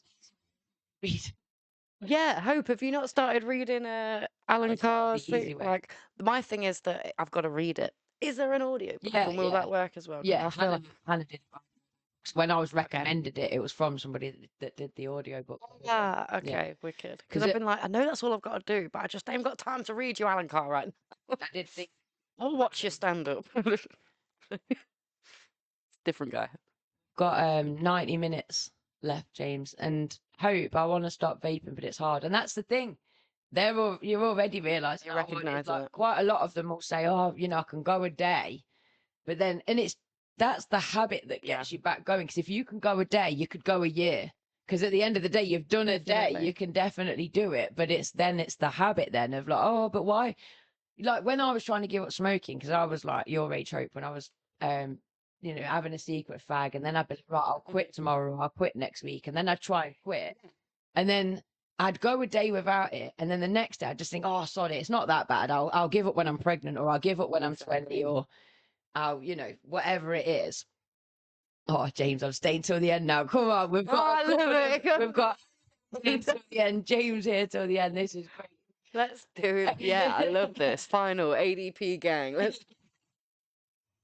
But yeah, and I'd convince myself that, oh, it's okay. I'll just carry on smoking until the next milestone in my life, and then I'll stop. And that's when you realise, my God, I am addicted because I'm making up these kind of. Mine was always, when I have kids, I'll stop, and then eventually I decided I wasn't kids. Convenient. It was like, well, now you're gonna have to just stop me. But I think a lot of the girls that I've spoken to that have given up because they were pregnant. Because they've given up because they were pregnant, it's crept back in after pregnancy anyway, because the reason for giving up is different. Yeah, definitely. I know people that have had, like, one woman in particular, a friend of mine that I used to work with. I think she had about 7 children, and she was like, I've got such an addictive personality, hence all these children. She was like, but having these kids stopped me smoking. She was like, now that I'm not in the, like, I won't be having any more kids. She was like, I don't know if I'm ever going to, And she was like, I'm almost thankful that I had those, like, several years of my life. Because she was like, I would have smoked the entire time. My lungs would be 10 times worse. James says, every time I quit something for real, I just stopped, was totally random, just got, oh, right, okay. Yeah. It's something that's just like, you just have to and stop. That's the thing. I think that's almost, you're in this catch-22 situation of thinking, well, hopefully that's going to, say if it's smoking that you now want to give up, it's like, well, hopefully I'm going to just stop smoking one day the same way I just stopped taking cocaine or whatever it is. Yeah, it's a little bit different, isn't it? Yeah, well, there's different habits involved, but I kind of relate on the other hand, because the minute I decided, right, I'm going to quit alcohol for a year, I thought I was going to find it harder than I did, and I didn't. And then when I was like, right, I'm going to quit smoking, I thought I was going to find it harder. So making the decision to stop, it's definitely, if you're that way inclined, you just make the decision and that's it, it's done. Yeah, definitely. It's a real strange. I mean, everyone. If you're not doing as well as Lindsay, please don't make yourself feel bad. It took me till 35 to give up smoking, 36 to give up smoking. This is why I say to the kids, I'm not going to preach to you, because when I was your age, if an adult was preaching to me, I'd be like, yeah, whatever, I'll give up tomorrow. You're just not thinking the same way. You've got to come to the conclusion yourself. Yeah, definitely. Just washed my hands randomly. What? Just washed your hands like literally, or just washed your hands randomly of things? Is that the thing you got sick of it and just stopped one day? Just washing my hands, done with it. Have to wash your hands like they just feel all hot and minging. Yeah, I have that. Yeah, I'm not far from it right now. Yeah, it made me, when I saw, I could really do with a good old hand. But I won't necessarily, I'm not one of these people that's like, I've used the toilet, now I've got to wash my hands. I don't necessarily think like that, but then randomly throughout the day, it's like I can sense, okay, you ought to give your hands a wash now, you've not done it for a while. I mean, stick your hands in it. No, you don't let them go to full sticky, but I know what you mean. You feel them. They're not sticky, but I can sense a feeling of like germs on them. Oh, I definitely know what you mean. I get this where I'll touch something that I don't know. And a good example is picking up cat poo. Yeah, bag. You know. And say, for example, I don't know, my pinky or something has just brushed some actual poop or some toilet paper that has the poop on. Yeah. I can feel that on my finger until, I don't know, my brain lets me forget about it. Yeah. It's like, I've washed my fingers, I'll be getting a drink and I'm like, don't go anywhere near the drink though. I'm just fully keep that finger away from stuff. You washed your finger, what's the problem? Oh, caffeine, yeah. So, sorry, I was listening to that. I was thinking, that's a sensory need. And then I was like, we'll talk about sensory issues. But now I'm like, let's talk about caffeine. We'll come back to sensory. Let's get caffeine. That's kind of where my next thing I want to give up is caffeine. And do you know what the thing with caffeine for me at the minute is purely that it's just everywhere and in everything. So it's like, I'll think, I'll give up caffeine, but then it's like, yeah, but then you've got to replace your tea bags, you've got to replace your Coke, like as in Coca-Cola, the whole thing. Yeah, your Colombian white's fine, it's got no caffeine in the worst stuff. I just wash my hands. Two autistics you just washed what right now? Yeah, I need to wash my hands with soap. Did you need to? Was there a bathroom before that, or Thing is that I work with kids on the spectrum. That the germaphobe thing is such a normal thing in my classroom. It's like if they see something that looks a bit icky, or that some of them can be physically sick just thinking about that thing, and we're all such a bunch of strange ones. It's brilliant. I love it. So giving up the caffeine then, did you find a difference in it? Because I'd love to, because I definitely, when I gave up drinking, was like, oh, I'm going to have a coffee, because my brain was kind of thinking along the lines of, I need something. Right, yeah, again, the thing that you tell yourself, isn't it? Yeah, yeah. Do you? It's the go button in the morning. What do you mean? So I just have to what was that? Swan along. Yeah, swan until along. Maybe something puts, it's like Tetris in your brain. You just got to try and make that first bloop. But I have stopped the coffee in the morning thing, because somebody said about not drinking coffee until after, or caffeine, sorry, till after 10 o'clock in the morning, because you produce your own natural caffeine, but if you drink caffeine, then your body will stop. You'll be wanting a second cup, which ends up making you feel worse. So it's like I'd wake up, I'd have a glass of, if I try to do this, it's not a set in habit yet, but I try to have a glass of water as the first thing that I have. Then I have my little probiotic yogurt. And then I've been buying green teas and all sorts, which I know some of them have got caffeine in. I'm, probably not all. I'm probably not being as caffeine free as what I think. But I have got to the point where I don't wake up needing a coffee. Right. I used to be like, I just need a coffee. I just need a coffee. I don't think like that anymore. So I think a lot of this addiction work is understanding that these things you tell yourself are not true. It is your addiction making you feel like, oh God, well, why would I give up drinking? I'm not going to have any fun then. And it's like that. I hear that. So, what's the point? Yeah, it's all lies. It's just lies by your brain that's panicking that you're going to give up a substance that it has become addicted to. And imagine if that addiction was another friend, and they were like, "Don't go and do that fun thing. Come and spend a load of money on this thing that's really unhelpful to you." You'd be like, "That person's an idiot." Yeah. But you give yourself this like, "Oh, but I need it." Yeah, and that's the thing now. When I talk to people about that I've gave up alcohol, that I've gave up smoking, their first response is, "But I enjoy it," or "But I need," and I'm like, I used to think that as well. It's not you talking, it's not you. Ain't it? Definitely. But the not waking up and needing a coffee thing has been revolutionary, and that has come hand in hand with not smoking. So I think I was kind of waking up needing something to get myself going, and now I just don't need that. But what's this then? Been eating. Well, no, I slept better. Stays in your system way longer than you think. Yeah, I bet. And then and like I say, you do produce a natural level of it. Yeah. And then been eating dark chocolate since I stopped drinking.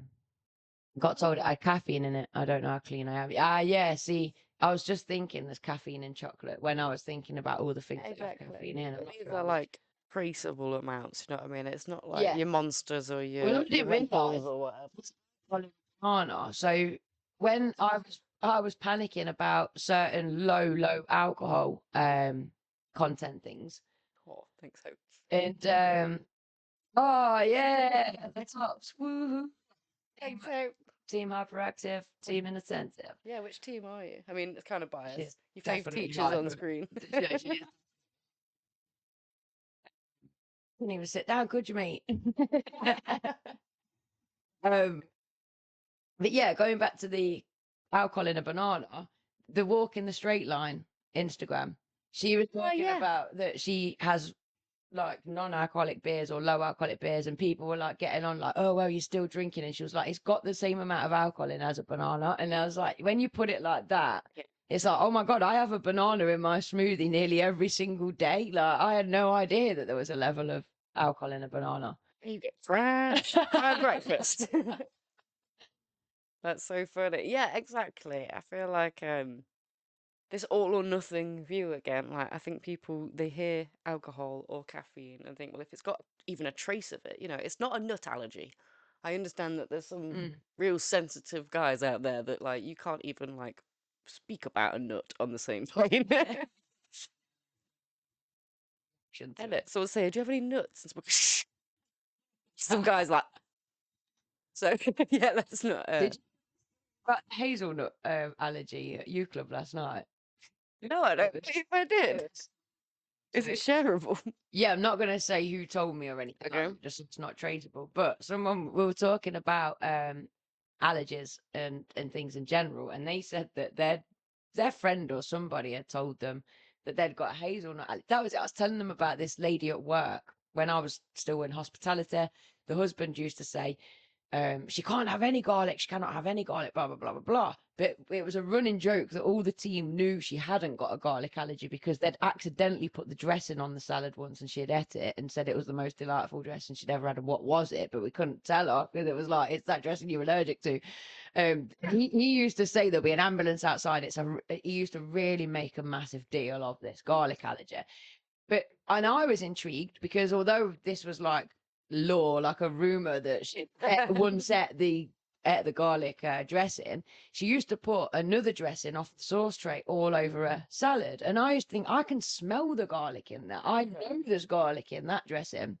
So I went and checked the ingredients once, and there was garlic in there. And I'm thinking, well, she's not got a garlic allergy then. Certainly not a severe one that's going to the ambulance turn up.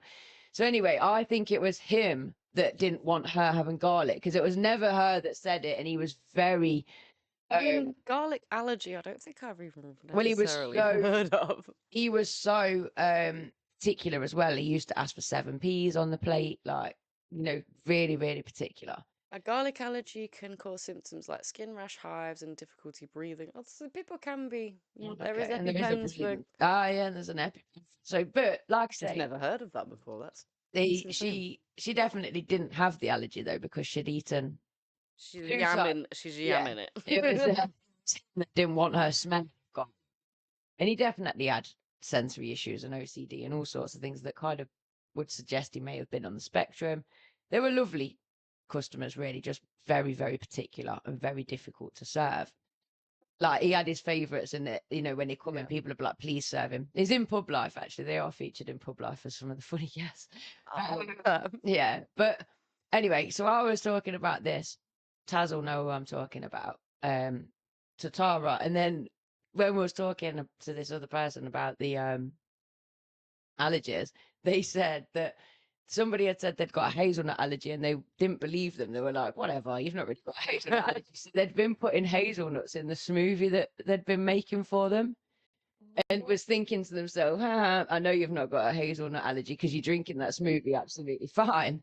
But then this person said to them, I really like that spicy smoothie that you've been making me this whole time. Well, obviously it wasn't spicy, but it was causing a prickly, like a heat sensation. She was like, oh, that's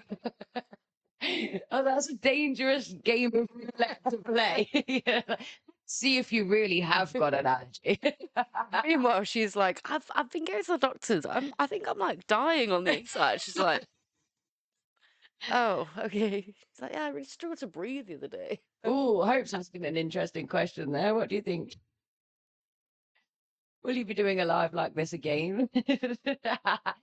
If you'd have asked us 6 hours ago, we'd have said no. But now, probably yes at some point, maybe next year. Yeah, to celebrate the birthday. It's me in a month, Hope. Yeah, I forgot the pain. It's been a very up and down. Yeah, definitely. You've got brothers and sisters.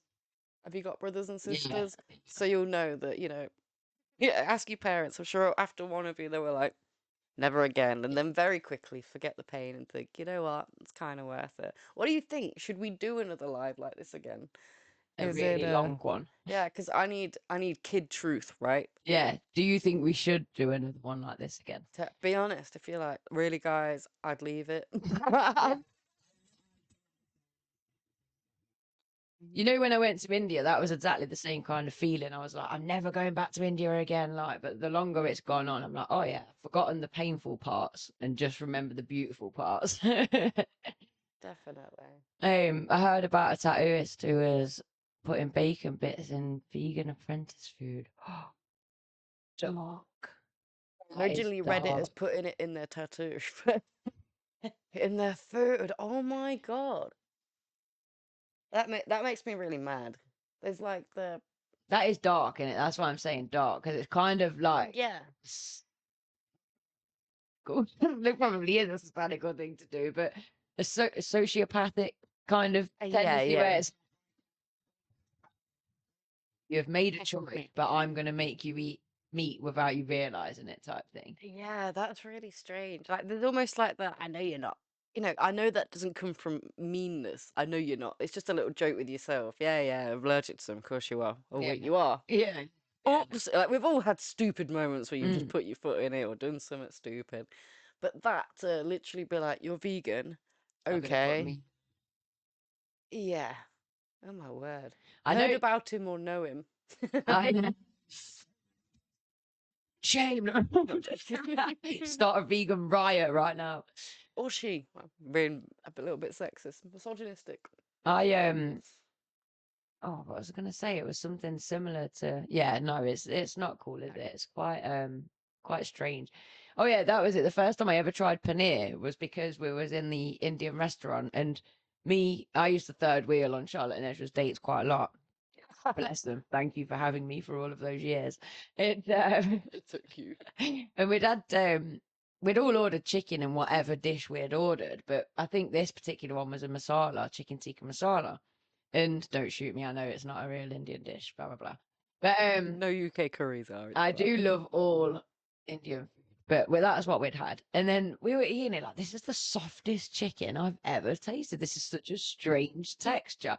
And then we heard the table next to us call the waiter over and go, excuse me, we're vegetarian and we think you've given us chicken. And they'd got our order and we'd got theirs. Oh, wow. So they unfortunately had tucked into chicken when they wanted paneer. But we, on the other hand, happy accident, I was like, oh my God, this is amazing. I love paneer. So ever since, I'll go between either lamb or paneer cheese. I've never tried paneer. Is it anything like halloumi? No, it's nowhere near as tough. It's more like mozzarella, I'd say. It's very mild and very soft. Okay. Although, to be honest, it has, when you eat chunks, it perhaps has got the same squeaky kind of thing. So, yeah, if halloumi is warm and when it goes nice and soft, it's like that. Okay. Yeah, that sounds lovely. Yeah. I'll give that a go. I always see it. And then during like Ramadan and stuff, they always have it like in the maybe part. Remember when we went for that Indian meal in, was it Camden?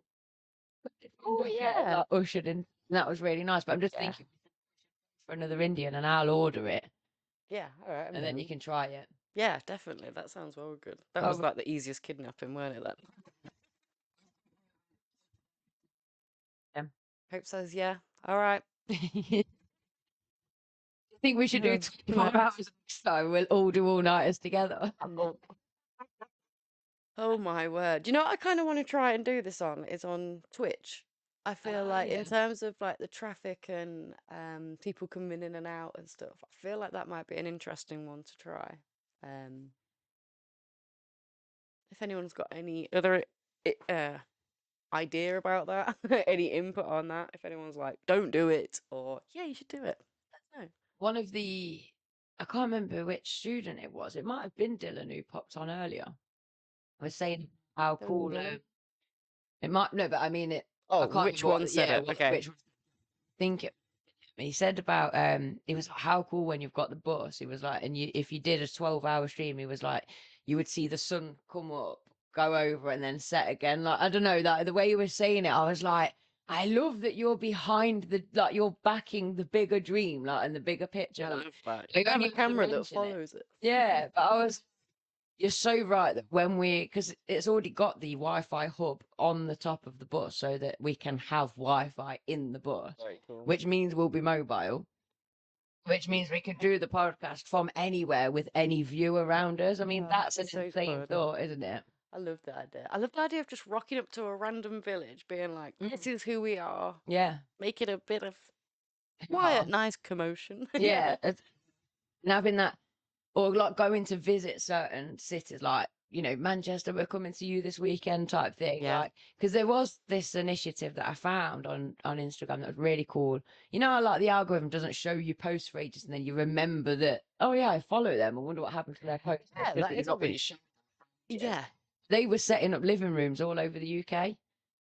You know what? Yes, I did see them. Yeah, I think I tagged you and you were like, I've already tagged you. But that's kind of the element, like that feeling of having that space, that community space. We've got people online that can't make it in person, people that can come in person. Definitely. What's got a real one, so my eyelids were sweating. I got the guy behind me's meal. He warned me it was as hot. Oh, it was warned me it was hot on the way out as it was going in. Oh my God, meal was free. It was horrible. Yeah, that's some like fall or it's some real harder. I used to quite spicy food, and now I can't have even like a popcorn chicken without it burning my mouth, which is a side effect of catching COVID all those years ago. About the hot sauce chicken challenge. Oh, thank God. I'm not doing that. To be fair, who's got the most points? All of them. Didn't even have in. Not properly. Who's gonna win? Okay. The fact that we won. We all it was. We're We won today. We are the winners. Yeah, we are the winners. 100%. Mum was saying when I was explaining about the clouds and the sun, and then it's like, yeah, and then combined you make a rainbow and all that. Like, it's just saying with the weather elements that there's so much there. I was like, I know I it. know exactly what she means. I got off on a right tangent. I was just like, going through all the different types of weather and assigning mental health conditions to them, and they do kind of work. James, I'm doing my license next week, so on Monday I start my training for it. So hopefully this time next week I'll be a licensed bus driver, which is good. 100%. And I know the picture you're getting of. Well, I was trying to find it. I don't know where it is. Good. Yeah. But and yeah, it's okay. Upstairs, I've got a bed frame. I've got some seating area, thanks to Steph's partner, who did an absolutely beautiful job making those for me. So it's like you can almost kind of pull them around into like make it all into a bed or have them separate. I think it's called like modular. Yeah, modular design. I don't know. Yeah, move it about, and then the toilet is up there. The electrics are very almost done. They just need one kind of final day of wiring everything up. Although the solar panels are working to some of the temporary lights, so I've got lights. The stove is here and it needs fitting. So me and my mum put the stand together last time we were there, so the stand is there, and it's just a case of kind of working out the distance from the wall to where it's got to be. Once we've worked out that distance, then we can start working. Okay, now we can install it, type thing. So installing the stove is going to be another massive job. Okay. And then the leak, I've had constant leaks. That's been such a nightmare because it's like, we need to fix another leak. We need to fix another leak. We need to fix another leak. We spent like 2 hours the other afternoon. Mum just filled the whole of the whole bus. Yeah, like we went from doing like watering it. Oh, okay, we found the leak. Let's fill that little bit. Let it dry. Let's do all of it. Yeah, let's just do it all. And then I went in that week when it was smashing it down with rain, and it was still leaking. And at that point, I was like, I'm going to sell the thing over a leak. That's the frustrating thing. It's like the smallest in terms of the issues and the problems and the things I've had to learn, and it's the smallest, most petty thing, and yet it's just getting to the point where it's like, what is leaking now? What could possibly be leaking? It is really strange. But my mum said that because she's the one that does a lot of going up the ladder, and I just hold the ladder and fight the invasive thoughts to collapse the ladder while she's up. Shout out, Ali. She said that there's vents up there that are open to the elements, and all she can think now is that they've got to be letting water in, right? Because they are open, they face upwards, the holes face upwards. So if it is raining, water will go in them. Well, where's that water going? Is that what's now the leak, if you see what I mean? Because it's all channeling down to the same corner of the bus, and that's where it drips. It's like, so it could be anywhere on the roof that's leaking, and it's all going down to this one corner where there's like this opening, and it's running down one of the metal rivets and then just dripping down. So we went up there Friday afternoon when I was like got caught in the traffic jam and had my third meltdown of the week. That was only a minor meltdown. Standard practice. But yeah, we went up there with some plastic lids and stuck them over every single one of the vents.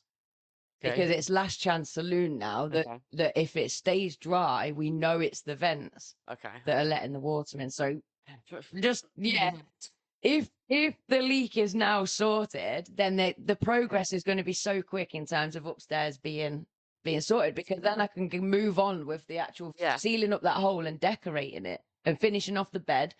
But it's there's so many things hanging on this goddamn leak. But there's progress. That's the main point. It's not as fast as I wanted it to be. I mean, what point were you at this time last year? Had you bought it yet? No. What month are we in? February. Beginning of February. No, I hadn't, because the house I'd put the offer in and had the offer accepted, but not yet. Not yet. Before I'd sold the house, I had done that, but not yet. I'm not even sure if Jay had announced we're selling the house yet. I think it was a few episodes in, wasn't it? So we're still a bit early. Yeah. So I think it was about now that Jay mentioned selling the house, because I'd renovated the shed to make it the podcast studio, and he'd thought, oh God, I want to sell the house, and Lindsay's just spent all the time renovating this shed. But actually, we would have had to have renovated the shed to put the house on the market anyway. So it didn't matter to me. I was just like, brilliant, you know, this means I'm going to buy a bus. Because previous to that, I wanted to buy the bus, as you heard in the Sedge interview, but wasn't quite sure what for or why you wanted the bus. Is that right? I originally wanted it as a cafe, then I wanted it as a book bus. But then even with the book bus, people were saying, just buy a bus and do it up as your house. You know, like you haven't always got to be pursuing a kind of business. So it had got to the point where I want a bus. I'm just not sure what business I'm going to run out of it, or whether I'm going to run out a business out of it. I want to be able to work from wherever and live in my bus. So, but definitely. And yeah, like said, don't worry about how it's going to be possible. And then the next thing you know, my brother's saying, "Oh, can we sell the house?" And then my brain's like, "I'm going to have money to buy this bus." That's awesome. Oh, cheers, Hope. I love that. Will you need any help with the bus? Certainly. Once, because at the minute the jobs that I have to do are so small. Yeah. That it's kind of, I can turn up with the help of my mum, get on with it, and it's like doing each step as it comes. But once this leak is sorted, and I can kind of get on with, say, cladding the whole of the upstairs or something like that, then, you know. Yeah, let's get as many hands on deck. Yeah. It'd be cool. Because if you ever see her, you'll be like, oh, that's my old teacher, Miss Linda. Yeah. Cool, you miss doing that. They see the podcast running in the background on the laptop and stuff like that, and they're like, oh, the podcast, how was it this week? What was it on? And sometimes, like, someone will say, oh, I came in the chat and then I dip back out again. But I'm like, no, that's great. Yeah, Come in, give it like, you know, like, and that's what they'll do. They'll hit the like button and they go off and do whatever they're doing, playing Fortnite or whatever. But yeah, Fortnite. But who knows that? But I think it's great that in a few years you're going to have been here at the start of the podcast, and it's going to be so much bigger and so much, like, you know, it'll be a household name, and you'll be going, I remember when she was teaching, she's absolutely nuts, and it'll be playing in the background and blah blah blah. So yeah, definitely. They'll have been there from the start. I like to think that because these young minds have come through with you, they've been given that alternative thing that they need. Yeah, definitely. Look, stuff might not feel that easy right now. If anything, it might feel real hard, but you've been shown that you just keep going. Well, a lot of people just say going. You're farting, teaching you about, and so that's a definite blueprint differentiation. And they'll say, "Are you married? You know, do you live with your boyfriend?" No, I don't live with my boyfriend. And there's so many alternatives that I bring to the table that I'm glad. Yeah. And when they filled in, I did this thing a while ago, and it was like, oh, what are your aspirations for when you're older? Because when I used to write diaries, I used to write, I want a big house, and I want to be married, and I want to have 4 kids. And, you know, I had these dreams, even if they've changed, I did have them. And a few of them wrote, I want to live in a bus. And I was like, oh, I love that, because it's rubbing off on you. Yeah, regardless. It's just the fact they're thinking outside of the box. Yeah, some of them right now, like, that's well cool. Yeah. I want to do that. Yeah, definitely. Ever going to get on the interest rates are at an all-time high. I'm never going to be able to save up a deposit. It's just giving them that alternative. Yeah, 100%. What's I want to come back for another, and we'll talk into the mic and not mumble. Hey. Yeah, definitely. It must have been intimidating. Came to, you know, you're in our territory. It's almost on the spot, isn't it? Yeah. And then I'm like, let's play Pictionary. I tried it with her earlier. She's like, no, until we do it. This is like, okay, I'll play it. So super nervous that, you know, I've not been able to check all my messages whilst we've been online, but where I've had the opportunity, I've kind of either dropped a comment on the post that they've done or whatever, saying thank you so much, blah blah blah, and everybody's like, oh, I was so nervous, I was worried I was rambling, or, you know, whatever it might have been. And people do, God, when we went on that radio show before, we were doing this week in, week out, the nerves are real, aren't they? They're there. You have to overcome them. You know. 100%. It's a drink. At Pictionary. Yeah, definitely. the word Pictionary that we played. It was the it was celebrity, because Lindsay doesn't know any film actor celebrity person is unless it's like Graham Hancock or Judy. Judge Judy. Yeah, she's like I like the old people. Yeah, definitely. So I was putting like, I can't remember who was on the list now. There was Travis Barker, there was Lisa Vanderpump, a load of Chris Jenner, a load of like pop cultural relevant people right now. And you did quite well. But instead of guess them, James had to draw them or draw through Pictionary, you know, with Jared Leto. Yeah, that's hilarious. I'm like, it just makes me laugh. Who doesn't know who? Shout out in the chat, yes or no, real quickly, out of everyone that's here. Do you know who Jared Leto is? Just got James. It's not going to know who Jared Leto is, I don't think. I'm intrigued. She might be like, yeah, I do. Leto. Jarhead. Oh, yeah. That was so clipped. How do you get someone to say a name that they don't know who they are before? Oh, because he didn't have that was yeah. And I'm sat in the middle being like, that is kind of it, yeah. That's the creative mind. It's like thinking outside of the box. Like, how am I going to get the result that I need? Yeah, 100%. But taking a different route to get it. You're not nuts, you're crazy. I am crazy as a daisy, baby. Just to remind myself that I'm crazy. Forgotten at any point. Yeah, look down like, oh yeah, that'll make sense. I know. A wonky sword on my face. Wonky sword. You know what though? I've got a funny feeling that these tattoos, they don't come off very easily. You know, like they're like a week long or something. So I am going to be like driving my truck either with a huge red welt where I've scrubbed it up. It's quite funny. Yeah, I like the way yours kind of goes like this, like to the side. It looks like, you know, it looks more like flowers or a pattern kind of thing on that screen, and maybe because of the positioning, whereas because yours going straight down, it does look like a sword. Do you see what I mean? Sword. Yeah.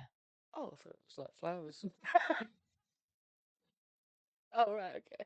What? Really? Were you teasing me? Yeah, no, I thought it was just like, it just looks like. Look, see mine. It's a sword, isn't it? Same one. Yeah. Oh. We're matching. I had a sword and I had like roses in the same pattern. Oh, I'm sure we're matching. Yeah, they're exactly the same. I'm so. Hold on, look. Yeah, look. Bold. I love that. That's your Med's wearing off. Right, ain't it? You're acting more and more drunk as it goes on. Not gonna lie, I'm literally like, what time is it? 1:07. Right, let's do this. Oh, got more viewers. Hello. Yeah. Just kidding, I'm great. Fine, might do till 3. No, no. We are doing fantastic. We are literally in the last hour. I mean, how crazy cool is that? It's baffled me. I knew we were going to get here, but this morning, the idea of like actually getting there was like, I'm amazed. DJ. No. Big up. Oh, love that. Yeah. So they've just come in from their night out and joined in. Oh, I love that. Yeah, you said you'd be. Oh, God. We did say to do that, didn't we? It was like right at the start of the stream as well. You guys have been busy. Yes. Big up, guys. Yeah, man. Thank you. Multi G's. Yeah, multi G. Like.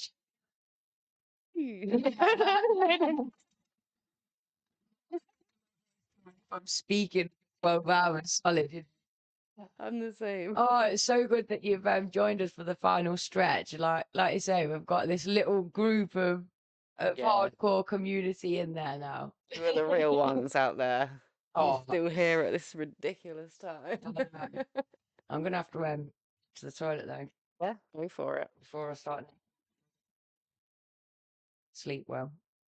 Coming to meet you next month with Loz, hopefully. Oh, Coming to you club, definitely. Come feel the.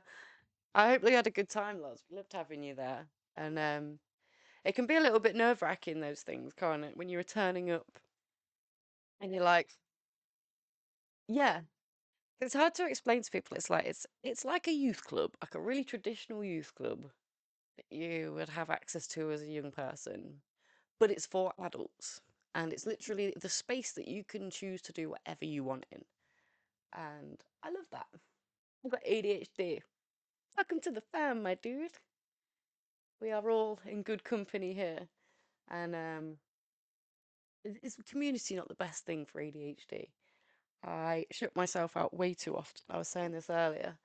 And the key to ADHD is get your mates help. Talk to them about your problems. Be like, yo, I'm struggling with this. I know it's something silly like brushing my teeth, remembering to do certain things, whatever your experience is. But we got you, dude. That's what we're here for. I've got ADHD too. Do you think so, Hope? Hope's saying I should get this tattooed.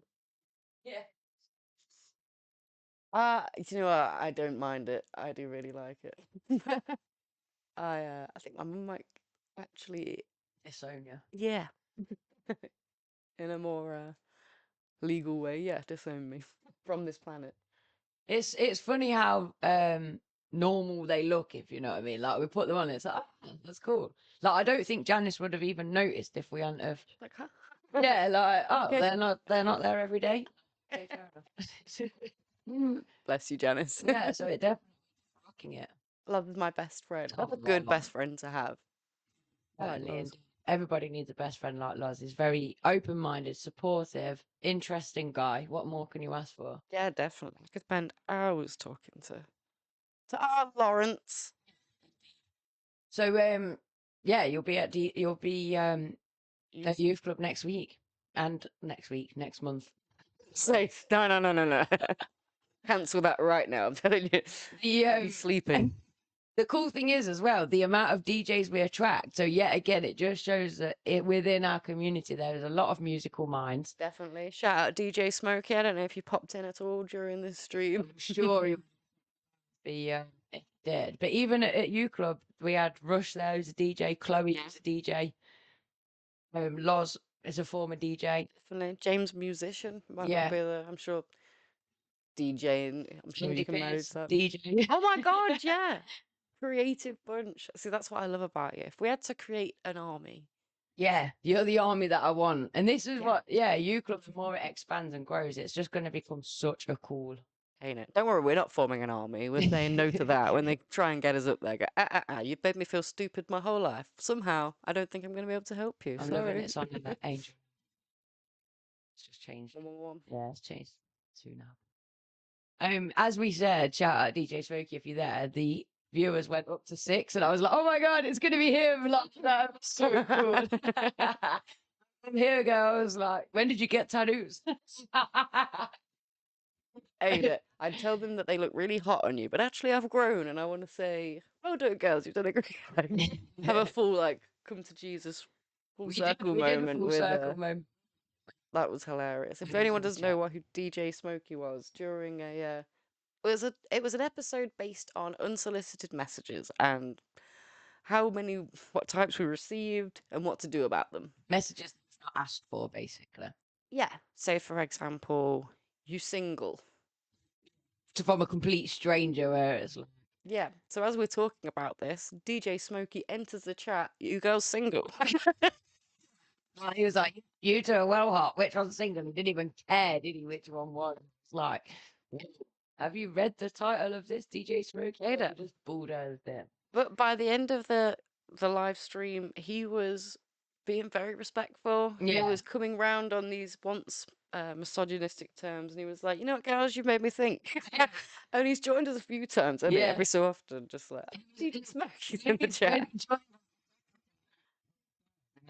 Talking about sea glass, and it turned out that he was going to the beach Billy was, or like there was something, wasn't there? And it was like this guy has also got all of these hobbies and these interests. And once we scratch the surface, away from just the you're single, or you're hot, or whatever, Became an enigma. Yeah. And now we're together, married. James, viewership. Thank you. I appreciate that sentiment. I love that. We love how we will have a bigger viewership. Yeah, 100%. But you 6 right now mean the world to us. Yeah, indeed. And you know, you're gonna be the absolute day ones. That's what you've got to remember. We will never forget who our day ones are. When we're hosting big massive events and stuff, you'll be the VIPs that are getting the the tickets to be straight in there. Yeah, definitely. I will remember each and every one of you. Do you know what I mean? You ain't paying anything. Exactly. Oh.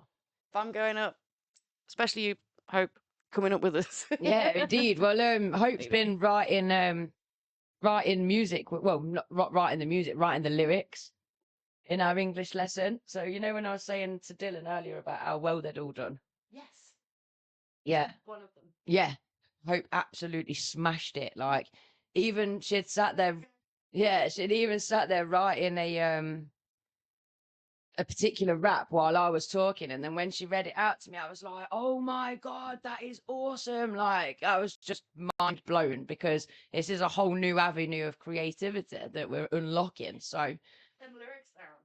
Write them bars. oh, thank you. So we've got DJ what's the name there, Multi G's, saying big up yourself and keep doing what you're doing. We definitely are going to keep. This morning we was thinking about quitting. This evening, definitely not going to quit. And James, definitely, you do miss 100% of the shots that you don't take. So, and that was the thing actually when it came to Smokey. We kind of wanted to go in on him because of because of the timing, and it just seemed like, oh man, this is exactly what we're trying to tackle. But there was an element of kind of innocence about him, and also that we wanted to tackle it in a way that it's actually going to be beneficial, rather than just, this isn't how you should approach women, blah, blah, blah. So I took on the same kind of vibes that I do with my teaching, where it's like, come on, we can talk this out, we can lead this conversation in a way that's going to be far more beneficial in the long run. Thank you. So we're getting, no, don't quit. Keep pushing the movement. Yes, indeed. And it is a movement. You are so right. This level of representation did not exist when I was younger. So Hope, when I was your age, there was no one out there talking about ADHD. There was no famous people that were ADHD. There was no females out there for me to look at and think, that's me, hyper, big personality, covered in tattoos, wearing bright clothes. There wasn't that representation. So we are trying to, this movement that we are pushing is for the younger generation. Hopefully you guys are going to embrace it. And then eventually you won't need it, because it will be the norm. Yeah, definitely. If Andy Pierce has anything to do with it as well, it will be integrated. The peers perspective. Yeah, definitely. And then we've got parenting and recovery, helping our parents, our older generation, like the Flamingo AF community that's inspiring confidence, and all of these people that, have been cheated out of thinking that we need booze to be confident, when in actual fact we don't. That was just a quick fix, and it was almost like a cheat sheet type way to get it. I agree. I read The Unexpected Joy of Being Sober, and she talks about it being like a scale of 1 to 10, and that we learn to just go from level 1 anxiety, level 2 anxiety to level 10 by necking a few drinks, and we never learn how to climb that ladder ourselves. And that when you come off booze, you have to reteach yourself how to make conversation, how to overcome cringeness, how to battle through those feelings, and you totally do. Yeah, these neuropathways are at one point second nature. You've got to carve out new ones, like we've been saying. It's make them new. And DJ Multi G's is saying, I'm 31, I get you. No one really understands, but Loz is the same as me. And it means so much, don't it, when you find that other flamingo in the flock of pigeons. Like, oh my god, someone else who's like me. Yeah, it just makes it all worth it. And I feel like people that know us must get annoyed sometimes, just like, we get it, we know what you're doing. It's like, I know you guys know. Yeah, but others Others is haven't a heard whole it yet. community out there that don't. Yeah, definitely. And you know what? For my students, the way they react and respond to me in the classroom shows that there are a lot of neurotypical people out there, because they've only had that. And then they come into my classroom, they're like, oh my God, this adult understands, this adult gets me. So that shows there is a load of people out there that aren't like us. Because I was saying earlier, when I get to the point where I'm like, surely everybody's like us, everybody's vibrant and wild and extremist. No, Linz, no, they're not. Yep, it's very true. You two are fantastic. I'll take it. Thank you, James. Especially at this time, I'm feeling rough. It's so good you're doing this. Don't forget, you promised to help me with my comedy when we first met. Oh yeah, Yes. yeah. So James has got an idea and about for a sitcom type thing. I'm definitely up for helping. Yes. Yeah, 100%. And Comedy. yeah, Fave. yeah. I'm gonna say you're actually really into that whole kind of wanting to write. Yeah. So my thing is, I want to write a musical, but I want it to be like a modern musical with like rapping, rock music, like awesome, more like dance music. Do you know what I mean? Stuff that's like way more current that you'd hear like in the. It's like what I did writing my chick lit, where I broke all the rules. You kind of want to write a musical, but break the rules of the musical. It's not a musical, a different musical. Musical. Just going back to home now. Oh, wicked. Sorry, let me just go back to home. We do go live on Wednesday, every single Wednesday, 7 till 8. So you can find us here every single Wednesday, 7 till 8 o'clock, chatting and here to welcome you. Just like we have today, but we don't keep for 12 hours of your time. Just that one more concise, more simple hour. Multi-G's, I can be a lot sometimes, but it's just the way I am and it's just me. And this is the thing, man. You know, life rips. Keep being you. Yeah, and it's, you know, there's nothing wrong with being aware of it, because I can be a lot sometimes and I have to think, oh, you know, people say, oh, never tone it down, never be, but actually you've got to be aware, else you aren't going to end up with any friends. If I didn't ever tone it down, even my nearest and dearest would be like, oh my God. Yeah, but they do allow me to be hyper at times. That's the difference, isn't it? They're not telling me to be quiet all of the time. Yeah, understanding like other people's boundaries isn't necessarily or shouldn't be seen as a restriction to you and yourself, but it should be, you know, a guideline to help people be in the same world with you. Do you know what I mean? Understanding boundaries. I like the way that you put that. Yeah, because I really like singing at the top of my voice. I don't do it in a supermarket because I don't know, it's a bit self-entitled to think everyone wants to listen to my bad singing right now. But get me in the shower. Mariah Carey, I can't stop. Or at least I think I sound like her. Like what Andy said earlier, we don't let anyone tell you you're not a singer. Yeah, you are a singer. Do you keep on keeping on her? And Loz is come on, Cat's back. Hey, I love this. Cat's back in for the final stretch. You knew that she couldn't let us kind of end the stream without her being. That's really sweet. How long have we got? Oh my God, 1:22 already. So we've got like just over half an hour. Yeah. Those that are in the chat and new to us, please make sure you subscribe and like this video. Hit the bell. What do they say? Smash that like button. Oh no.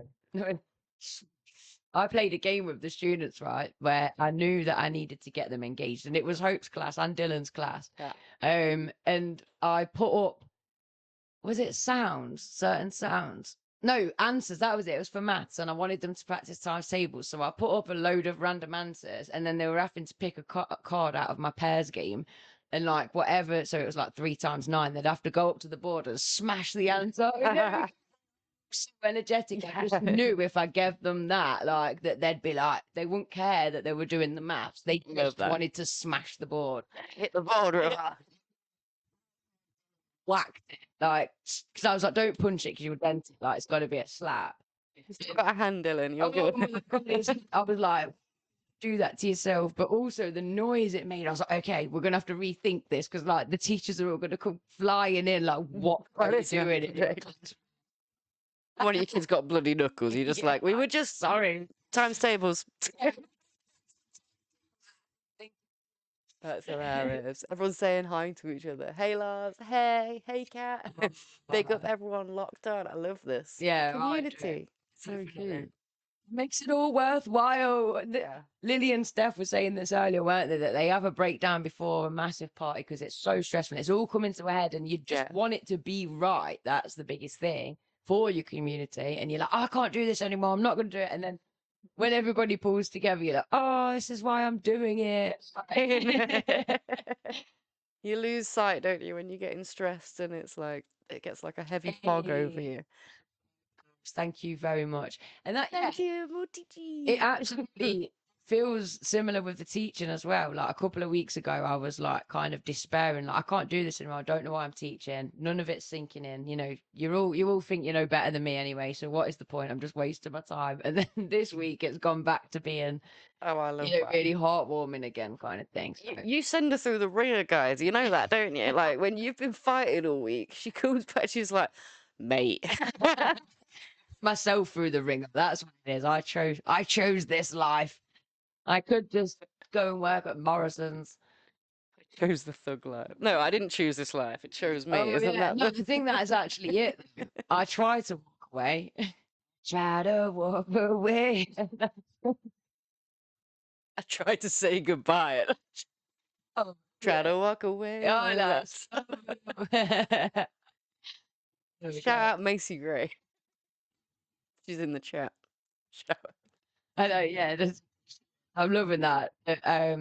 Me and Loz are watching together, but on their separate screens, which we really appreciate. Right, that together. I love Yeah, that. you know, the more views that it kind of gets, more likely on someone else's screen and say, do you want to watch these crazy two girls? Yeah, definitely. At the end of their 12-hour marathon stream. Can you imagine though? Change the title, Last Leg. Yeah. Last Leg. Can you imagine if we had have decided to go 24 hours? I think I would be losing my mind. Yeah, right now I'd have been like, well, Peter and Love, guys, we're coming up to 12 hours, and I feel like, oh, what's that? YouTube's broke. Clicking the, oh, you can't unplugging the mic. Like, can you not? Well, I'm gonna lose reception. The tunnel is me. The tunnel is my brain. The tunnel is all the decisions that I keep making for myself. Like a 12-hour stream. My artist friend did, I can't remember if it was 5 days or 7 days, but in a like a container with a window, and just lived in there and painted all his paintings. He was painting a full set of paintings, and he painted them live. Like he slept in there, ate in there, and he painted in there, and anyone could go at any time and watch him. Okay. Like, yeah, we could do something like that in the bus one time. So there's people that do like this streamathon is like, and we're like, oh, 12 hours. This is a cute little stream compared to some of the things that people do on Twitch. So like Ludwig, really big Twitch streamer, Mogul Mail, I think his YouTube is. He did a subathon where it was on for days. And it basically meant that for every person that subscribed, it added another 10 minutes or an hour or something onto the list. And he'd go to sleep fully on stream. Just leave on in like a race car bed. It was very, very strange. And then he'd wake up, you'd see him look at the camera and be like, oh my God, because another day had been put on. Yeah. Just what amounts. Yeah, and it just got to the point, and they had experienced like the swatting, like I said. His girlfriend had to come in and like turn it off, and like, because people do some crazy stuff online. I mean, the whole kind of, I'm half beating myself up already, thinking you've missed a trick by not going live on Instagram and not going live on XY, but we've just had so much to contend with and think of that the last thing you need to be thinking is, oh, and I'm also live over there, and I'm back just dying. I'm happy with what we've done. Like 8-hour stream might be the usual work day for the average Twitch streamer, but yeah, we're not used to this. Sorry. Well, good. Staying up. Oh, the 8 hours they will stay awake the whole time. They literally just. It's kind of boring though, and it's kind of like cheater. It's just react watching other people's content, so it's a little bit cheaty. But yeah, 8 hours of sat there. And during COVID, they were like 12 hours like this standard, because what else are you going to do? Yeah. But that's the thing, having it on when you just living your life is a bit different, isn't Yeah. it? Performing for the whole time. Definitely. What is your favourite song? That's a interesting question, because I tend to have top fives and it tends to change, and you know, kind of I've got songs like all of it. What sort is it called? All of the Lights, Kanye West and I love that Rihanna. song. Yeah. That was like in my definitely number one of my top five for a long time. So it's definitely in the top five still. So that's my shout out. Oh, Kanye and Rihanna. Oh, I'm gonna go with I absolutely love Verb T, Where You'll Find Me. That's in my top five. Yeah, it's either gonna be something really stupid or really heartfelt, because that's kind of how my music is. I'd say favorite serious song is Hailstorm, Uncomfortable, or I Like It Heavy. No, I'm gonna change it. I Like It Heavy. And the silly one is probably, I don't know, loads of them. I think it's more albums. I'm way better at answering that. So Panic at the Disco's first album. Cat's way more like me. Like fave song right now is, because that's the thing. It's like it's this fave song right now, but Benson Boone, Beautiful Verb Thing. T is definitely my artist at the moment. I love that. Look, James is shouting out how you're so meta aware. This girl is so aware of so much stuff. She's so intelligent. Like the depth. Like when we were doing the conspiracy theory stuff. Oh, yeah. And then you'd brought like, and we was talking about the these people lizard people or whatever, and then you were like, yeah, but isn't this like to do with the racism and I was like, yeah, like it totally is. Like, how do you even know that? Like the level of this girl's like knowledge is unreal. See, that's that stuff to me. And again, it's probably like autism brain, where I'm like, it's obvious. I didn't want to say don't like, get it. it's her autism. She's very classic autistic in that sense of, you know, where they say not every autistic is super intelligent, you know, and you're like, yeah, I know, but in terms of autism and super intelligence, Do you put me in that category? yeah. Oh my God, that makes me want to like dive out that window. Because literally at school, it was like, we haven't done the certain jokes. The quizzes that we had, one of them was countdown, one of them was like, yeah, so the numbers and the letters round. Yeah. You didn't get to see how much of a dumbass I am when it comes to Countdown in class all of the time. think of all the points you could have got. Oh, However, yeah, I you know just what? smashed it. I feel like this is a cool, like, ongoing thing. It's a big old jar. There might be a winner right now, We but it ought ain't the to- winner of the war. I won the battle, not the war. Do you know what? We're ongoing almost as like a swear jar type thing. Every time you say 100%, I'm going to add coins to mine. Whatever, I don't know. Maybe we ought to do like man of the match, like every single podcast episode. One of us gets a Do better. yeah, but not like. No, I'm down. Gotta be did better, but If you set as a challenge, then or like go yeah, to that. who overcame something this week? Oh, I like that. Because yeah, the whole theme of this whole thing is push yourself out of your comfort zone. I love that, and it all will just again, it won't be just me and you. It team inattentive, Yeah. team hyperactive. We're representing. But we can say, you know, is this what's your mini win for this week, and then we can put it out to the chat. Who's gonna? DJ's asking about us singing a song. Now you missed our little segment earlier where we were almost singing songs. Auto glass repair. Auto glass replace. We did a quiz where we were singing one half of it, yeah. The washing machines live longer with cowpole.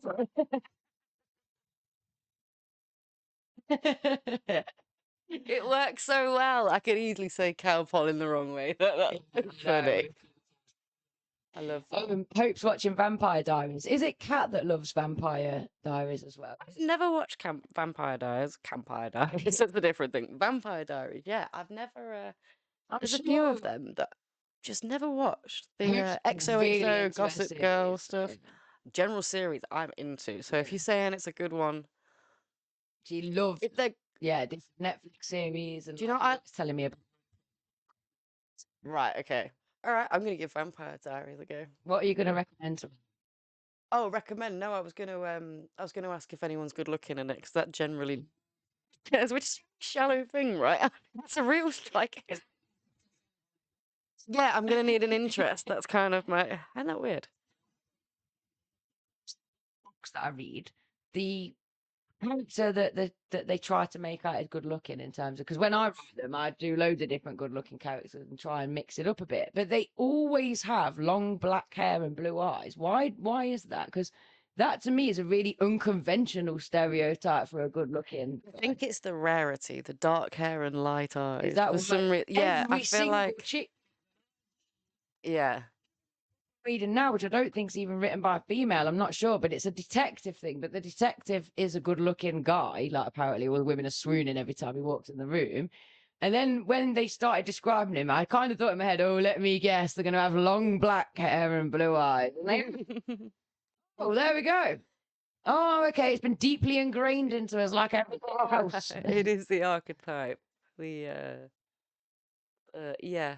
I mean, Sexy man ironically, archetype. my other half has got quite dark hair and really unusually blue eyes. That when we first kind of started dating, we were like, "Oh, does everybody tell you that you've got nice eyes?" And that was the kind of thing we bonded on. Like, it's so dry, right?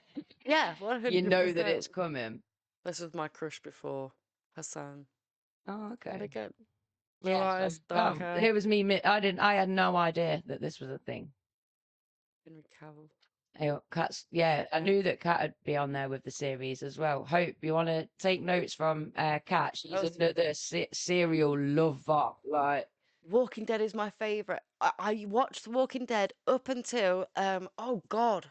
So Rick was with yeah, I think he's hilarious. Oh, He's got such yeah. that deadpan like, and when he like uses his, it's just like just looks at you with that like. And if you seen any of the programs where he travels with his mum? Like she's calling him fat. She's like, "You're ugly. Sort yourself out. Smile a bit more." But she's funny as well. He's Yeah. like, "Oh, Jesus Christ!" He's like, "Imagine what it's like growing up with you." Yes. It's just like, oh, he's got such a strange figure, and it's like quite often he ends up with his trousers down or whatever, and he's like, look at, got like everyone ripping him for having no butt. And him and Rob Beckett, is it? Chat disconnected. What's happening to the chat? Oh, is this it?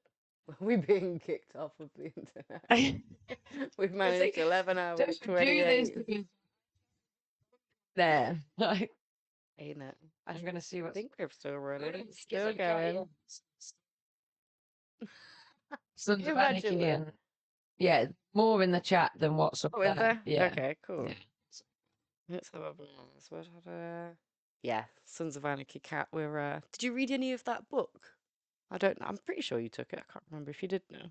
It's like it starts from a certain point and goes in a different direction rather than retail. I don't know. It was like a quid or something. Sons of Anarchy. I watched that 2021. I've rewatched that about 3 times. So it's definitely worth it. Once Were Warriors was one of my films when I was younger because we studied it in film studies. What was that? Once Were Warriors. Okay. And then I'd always wanted to. I knew it was based on a book, and I'd always wanted to read the book. And somebody, I can't remember, must have heard me say it and bought me the book. And that was one of those where it really shocks you because it's so different to the film. Like it followed along exactly to the film, and then suddenly the film continued in one direction, and the book, was a completely different. Yeah, it's weird how you can do that. Like if you get the rights to a film or a book or whatever, you can completely change it. It'd be like if Mega High got made into a film, and I'm like, oh my god, all my dreams have come true. They finally make it to film, and then they did a Happy Ever After, like Jodie finds the guy of her dreams, and I'm like, no. The whole point of the book is that she finds herself, not a relationship. So I actually had a similar thing happen with an anime that I used to watch, sorry. It was called Nejima, and it was about like most weird Japanese stuff like that. It was about a very young boy that had this ability of getting women's clothes off. He was a bit of a sorcerer, but he had uncontrolled magic. He needed to harness his powers a little better. But he was a genius, and he's sent to a girls' school to go and teach them, and he can't get his teaching across because all these girls are like, "Oh, you're so cute," but then he'll get really nervous, and they'll be like, "Oh, leave me alone," sneeze, and then all their clothes come off. It's a very strange. It's just anime. It's not a hentai. It's very strange. Sneeze and then the clothes come off. I might have told you before, just because of how ridiculous the film went with it. or the TV series, I started watching it, and so there's one girl that throughout the whole thing becomes his best mate, but is a little bit like, yeah, whatever, mate, pipsqueak. She dies. Episode 2. And I was like, but she's so it's like someone gets the rights to Maga High educating Jodie, but she dies chapter 2. Yeah, that'd be a suddenly about the memory of Jodie, and you're like, wait, what? Yes. God, can you imagine that she goes out to Magaluf, doesn't even survive? Like, the whole book just goes, like, the whole film just goes on without her. Like, okay, was she too? Like, no, these women can't have casual sex. They can't live like this, I'm afraid. I always admired J.K. Rowling for the way that she killed off certain characters in her book. Ruthlessly, like, off you pop. Well, just didn't expect that, did you? Yeah, exactly that. Because again, you do get used to the narratives in certain films, and that's why, in one respect, films bore me because I just know where they're going. Yeah. But on the other respect, if I am watching something, I kind of rely on that safety net. Like, say if there's a really tense moment, I'm like, don't worry about it. You know they're going to survive. What would be the point of the film? Yeah. So then I'll just disconnect from what's going on for a bit until it gets to a bit that I can emotionally cope with. I know what you mean, yeah. And then, I know that they're going to survive. But if they died, I'd suddenly be like, what? That wasn't meant to happen. wait. Like, the odd time a film does throw me a swerve ball, I really respect it. I'm like, oh my God, wasn't I expecting that? I don't know if anyone's watched Better Call Saul. I finished it recently. But there is towards the end, you're like, I didn't expect him to. And right there and then, it shocked me. I'm like, oh, can we pause this a sec? I wasn't ready for that. And then it's so gory and gross. And it's like, stop being this up front with it. This is hard to deal with. And now you're giving me the worst possible. Like, oh my word. But yeah, Better Call Saul. If you've not watched Breaking Bad, I actually preferred it to Breaking Bad, but obviously it might make us more sense if you watch that saying first. I've watched it. Says I've watched it. And she also says, any of you tired yet? Yeah. How about you, Hope? Are you tired? Is Jack tired? Is Matthew tired? Are you all still going? I'm yes and no. I keep kind of feeling tired, then feeling really wide awake, then it's that sleepover vibe of like when you're with your friends and you're like, you're gonna make it through the night, but you're kind of like, oh, I could just go to sleep right now. I wish you lot weren't here, but then you like realize you're having a great time again and you're all right for a bit. Someone's like, can we have a midnight snack? And you're like, oh, that's going to wake my mum up and that's going to get a bit of thing. And you're like, now I do wish she'd gone home. Gonna do for exactly. I remember having that plan all the time, and then mum would be like, you said to wake you up, and I'd be like, I'll eat him in the morning. My mate would be like, what happened? I was like, I called it off. It wasn't a thing. Plan to go on an adventure, and we'd like make the plan, but we kind of knew neither of us were going to sneak out the house, because behind the shed, if you could go like behind our shed, it was almost like this tunnel of trees that then went behind all the other gardens, and you knew you weren't meant to be there. So it had such a magical feeling about it of A, getting behind the shed in the first place, and then B, this whole world that it opened up once you were behind the shed. And it was like, even because the first time me and my brother went behind there, it was just a chicken wire fence to the fence over the back, and they'd got chickens. Okay, So we came from behind the shed expecting it to, it's going to be more bushes, and it just opened out to the whole garden behind the house, and it was this huge garden. They had chickens. It was like, oh my God. Oh my God. Like a whole new world. Yeah, and it was kind of like mum and dad are like, you're banned from going behind the shed, like stop going behind the shed. Like there's a world out there. Yeah, that. Mum's like, get out the wardrobe. You're like, the lion. Yeah, but it's kind of, we're going to go on these adventures, and this one time we'd decided we're definitely going to do it, but then we'd fell asleep, and then there was this huge thunderstorm in the night, and we both, to this day, we swear it's true, we sat up at either end of the bed, and it's like both of our hairs were like screaming at each other with our hair standing on. I love that childhood memory. Like, that's so like. I think Mum came running in like, oh my God, are you both all right? Because it woke us both up at the same. This huge, it was like bum bum bum bum, like thunder. Those summer storms that you'd get back in childhood days. Whoa, it was loud. I remember a similar thing, but me and my dad were watching Boomerang all night, which is like Cartoon Network cartoons, old cartoons, and oh, what was the coyote Roadrunner? Oh, The noise, if you've not heard it, is meep meep. yeah. And I was at my dad's house. We went to sleep at night. I shared a bed with him.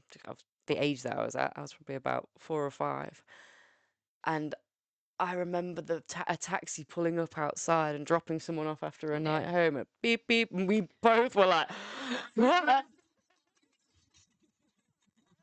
I just remember him going, "Bloody hell, that was weird, wasn't it?" Because the next morning, you know, you look at each other like, "Roadrunner, did he turn up?" What's that? You jumped out of skin. It was insane. There's an interesting comment in the chat now about it's from DJ Multitude, is about not being when I can never sleep, my brain is always going constantly. When I try and sleep, don't know what to do to switch off. Now, what I find at the minute is that it's that transition again. When I'm in my bed, a weighted blanket has really helped me to switch off. It's my next purchase. And reading helps me switch off anyway. I am lucky that as an ADHD, I can hyper focus on reading because it's not the same as screen time. It's like you start reading, and even if you're not tired, I mean, some days I have read and read and read and read, and then it's got light, and I'm like, oh, sugar, it's now getting light, and I'm still reading. And I have done that, like, accidentally. But most times I start reading, and then, a few chapters in, it does tire my eyes out, and it does actually cause me to switch off. Yeah, definitely. But the last few nights, or the last few weeks, I've noticed that transition of getting into bed, I've found really hard. Like, I'm not ready for sleep. I've still got loads of energy. I don't want to go to sleep. You're looking at the clock and you're like, oh, it's like 10 to 11. I should really. And then the next time you look at the clock, it's 12:30, and you're like, hold on. Yeah. And you're like, but I just need to look up again, 1 o'clock. Why? But I know once I get into bed and I'm comfy and I've done because I have like a routine that I'll follow with my face care. So all of these things help my brain know it's sleep time. Once I'm in the bed and I'm under the heavy blanket, it like pins me to the bed because it's so weighted. And I'm pretty cool at actually dropping off. Yeah. But it's that actually getting there. Yeah, I know what you mean. I'm like, oh, but I'm not ready and I don't want it. And it's almost this panic feeling of, but I don't want to switch off and leave the world. I'm kind of panicking about doing that. It's so strange. Do you know what I think I've tied it down to? And I might be absolutely mad, but I think I've worked it out. So when you're an adult, you've got these responsibilities, and all day long, right? Like right now, it's like, I've got to do this. You can't do what you want. You've got work, you've got responsibilities until that point at night where you can sit with a tub of ice cream if you want to, and just do nothing if you want. If that's the time where you work or you like whatever, but either way, it is your time to do what you want. And you're not going to get that time again until tomorrow. So if you go bed early and you miss out on that time, once you go to sleep, that's that day over with, and then it's now I've got to do all the boring adult stuff again until I get to do nothing again at night, or do my thing again at night. Sometimes I get how good it is to lay in bed reading, like, because I knew I needed to get a good book on the go, because I could tell I was burning myself out and I was working too much. And if I'm reading a good book, it will divert my attention. I can just imagine you like, it's too good. You're just like, come on, Jesus. Not fair. Oh God, I'm just no. Well, it's like the last few nights when I've finally gone to bed and finally got myself under the quilt with the book, I've then been like, why have you left it so late now? Because now I want to read. I'm angry at myself. I want to read for an hour or 90 minutes or 2 hours. I want to just read and read and read. This book's so good, and I've forgotten how good it is. And I've worked and worked and worked and worked and worked, and now it is bedtime. It's not reading time. Yeah, I fully understand that. See, not only that, your mind's in the, let's go. You know, the next day you're going to wake up and it's like that morning. Why don't you take some time for yourself in the morning? From person. Yeah, it's not that's me. not me. I won't wake up with energy the same as I've had the energy the night before. You're talking about that sending me into a panicky spin about the fact that Monday I've got to be up at quarter past. I've got to leave the house at 6:15. Right, yeah. So, like, that means I've got to be up at 5:30. Monday, Tuesday, Wednesday, Thursday. And to do the biggest thing of my life so far, it's like, what? I can't function at that time in the morning. Like, why is that the case? I lasted did I just, I feel like I just shot a load of snot or something. Is anyone home? Is anybody paying attention, or did everyone miss it? Where'd it go? Yeah. Maybe I'm going mad. Maybe it was. How do I finish this chat in the most gross way? So 13 minutes. Oh, you put that. He's probably like, how long have you got left? Gas. I think you come in like, when do these girls stop talking? Like, it's husband.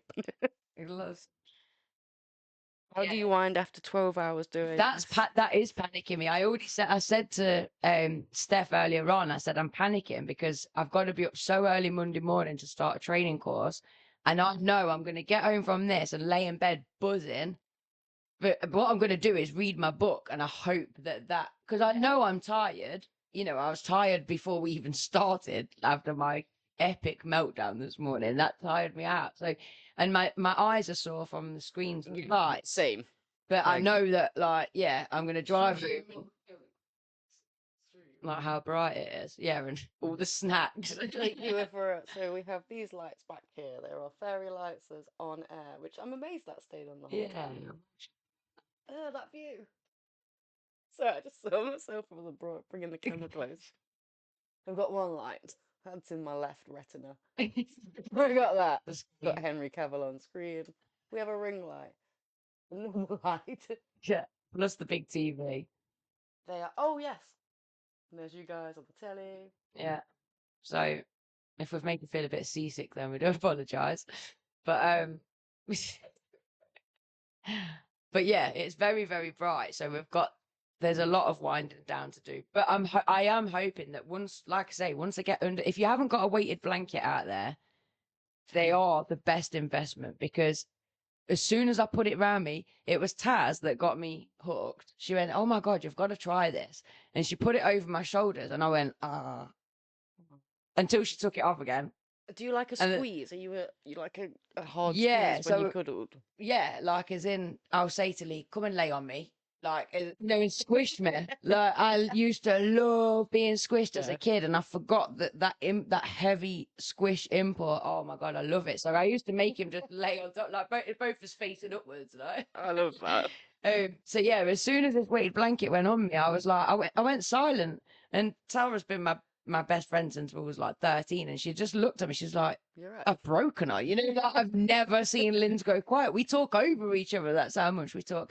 So she like took it off, and I carried on talking, and put it back on. I was like, And so yeah, a weighted blanket in real time. It is immediate though. As soon as I get under it, I'm like, "Oh my God, it's amazing." It's the weight's all on your legs. Oh my God. If you haven't got a weighted blanket, get one, because when it comes to winding down, I do think that has been an absolute godsend.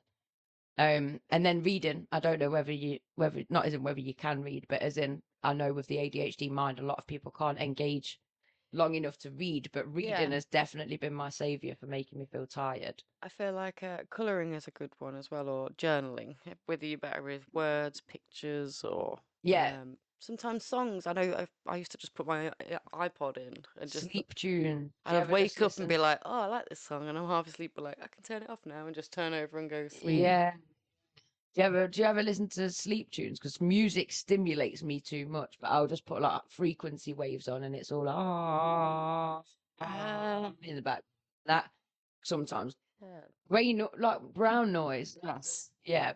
The a good one. What Cat played on the bus that night? That was actually chilling. It was like brown noise and rain and I think it was. That was really comforting. Yeah, I like rain, fire crackling, and brown noise all going. I think that's a really good one for helping your brain to wind down. I used to listen to that Alien Ant Farm album.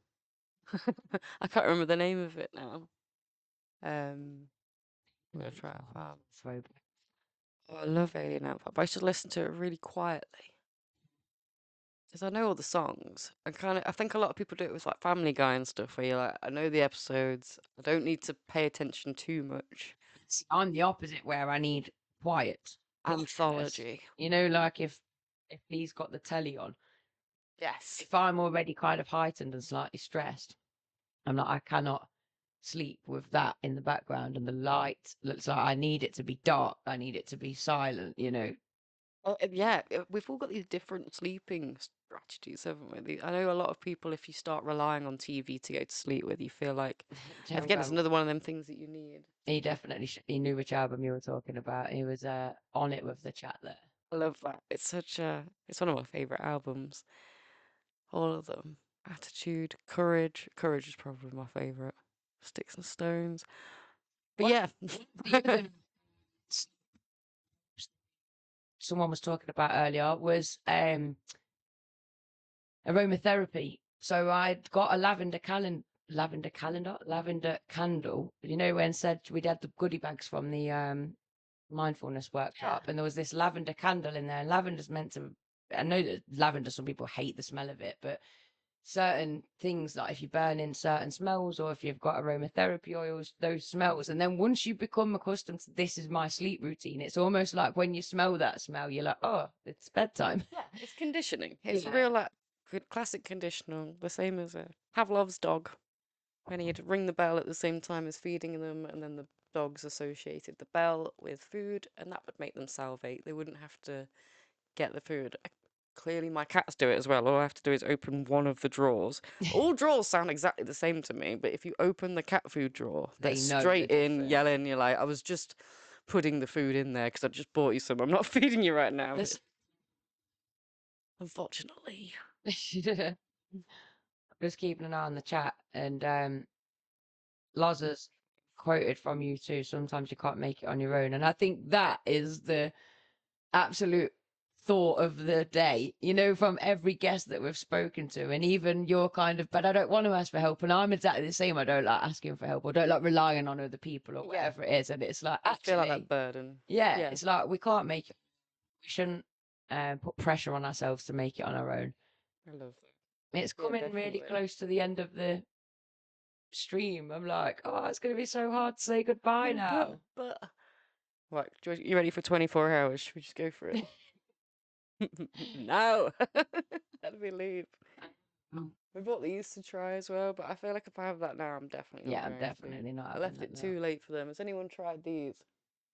They're sugar-free. I think the all-nighter crew, Hope, Matthew, and Jack, shout out to you guys. You'll probably be able to do your all-nighter without. Then again, I bet you are all on the monsters. Yeah, have you had any of these? These are from Home Bargains. I know, Like 99p. It's a massive caffeine fan. Me too, Hope. I remember I used to go and get a big can of Monster just to like be like, you know, the 25p Red Bulls. oh yeah, like the Chargers. Yeah. When she, especially obviously back in her younger days, she'd have been running around after the kids, and you know, like now she's caffeine free, so it just shows you that it's that turnaround kind of thing. Yeah, Kyle as well.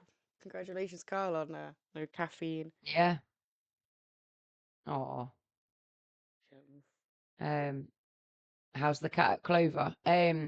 Oh, she came in on Friday night when we were there. Hope so. She's all good.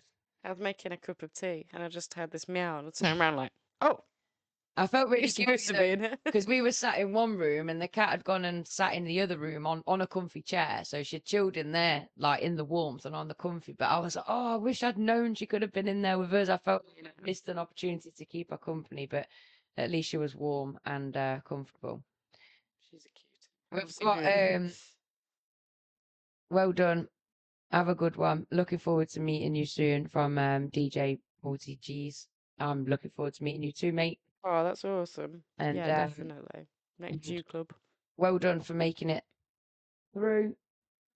James, not have made it through without the chat though, you know, like imagine if this last few hours we hadn't have had the chat going backwards and forwards. I think we'd have genuinely been like, oh, I don't know what else to talk about.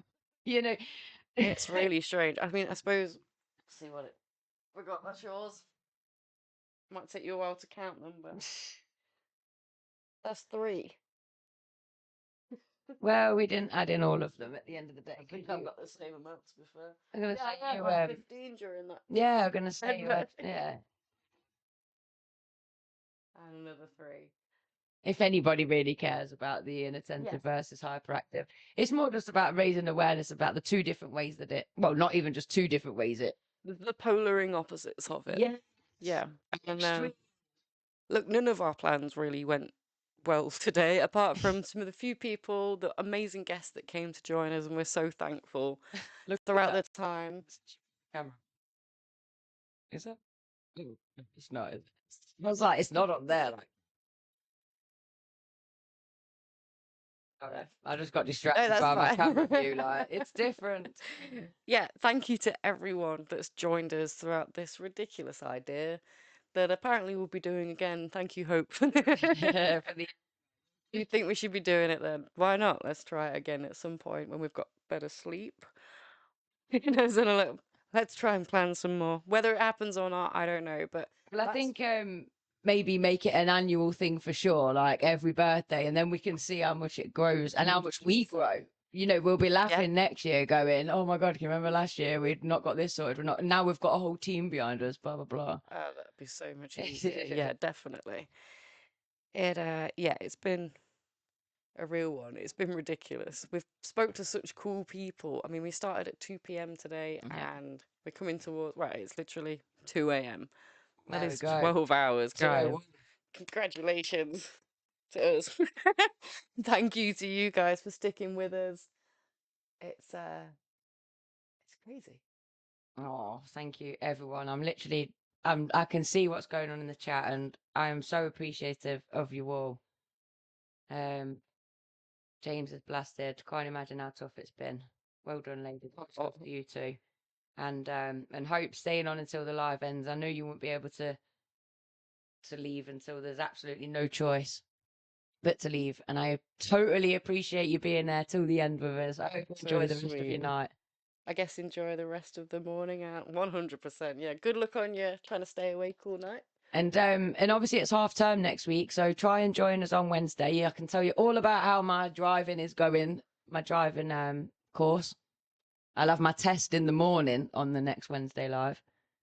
Oh my word! Yeah. Okay, the test is in the morning. Is it really? The test is Wednesday, so.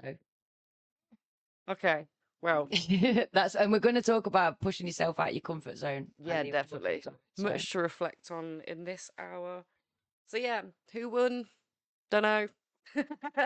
But we won after this. We definitely won. Yeah. We won as a team, and I think that is such an important thing to take away from it. That, you know, if it wasn't for you, I wasn't coming on the street, and I'm here till the end. So there we go. You mean? Kept each other going. Literally, I didn't think to buy any food, and halfway through, it's like, "Do you want some apples?" I'm like, "Oh my God, that's exactly what I need. Thank you." And normally I'd be terrified without my medication, like, fueling me, and you've really helped me feel a lot more calm and like I can do it. But I need to stop wasting people's time and get to bed. Night. God bless. Stay safe. Look after each other. All the love. This is Lindsay. And this is... We're a Different Human Design. And this is podcast. Night night. Good night. Why is it like this? Instead of hate, it should be love, be invited. You don't agree, then you're the problem that we're fighting. Open up your mind, stand up, become righteous. Why is it like this?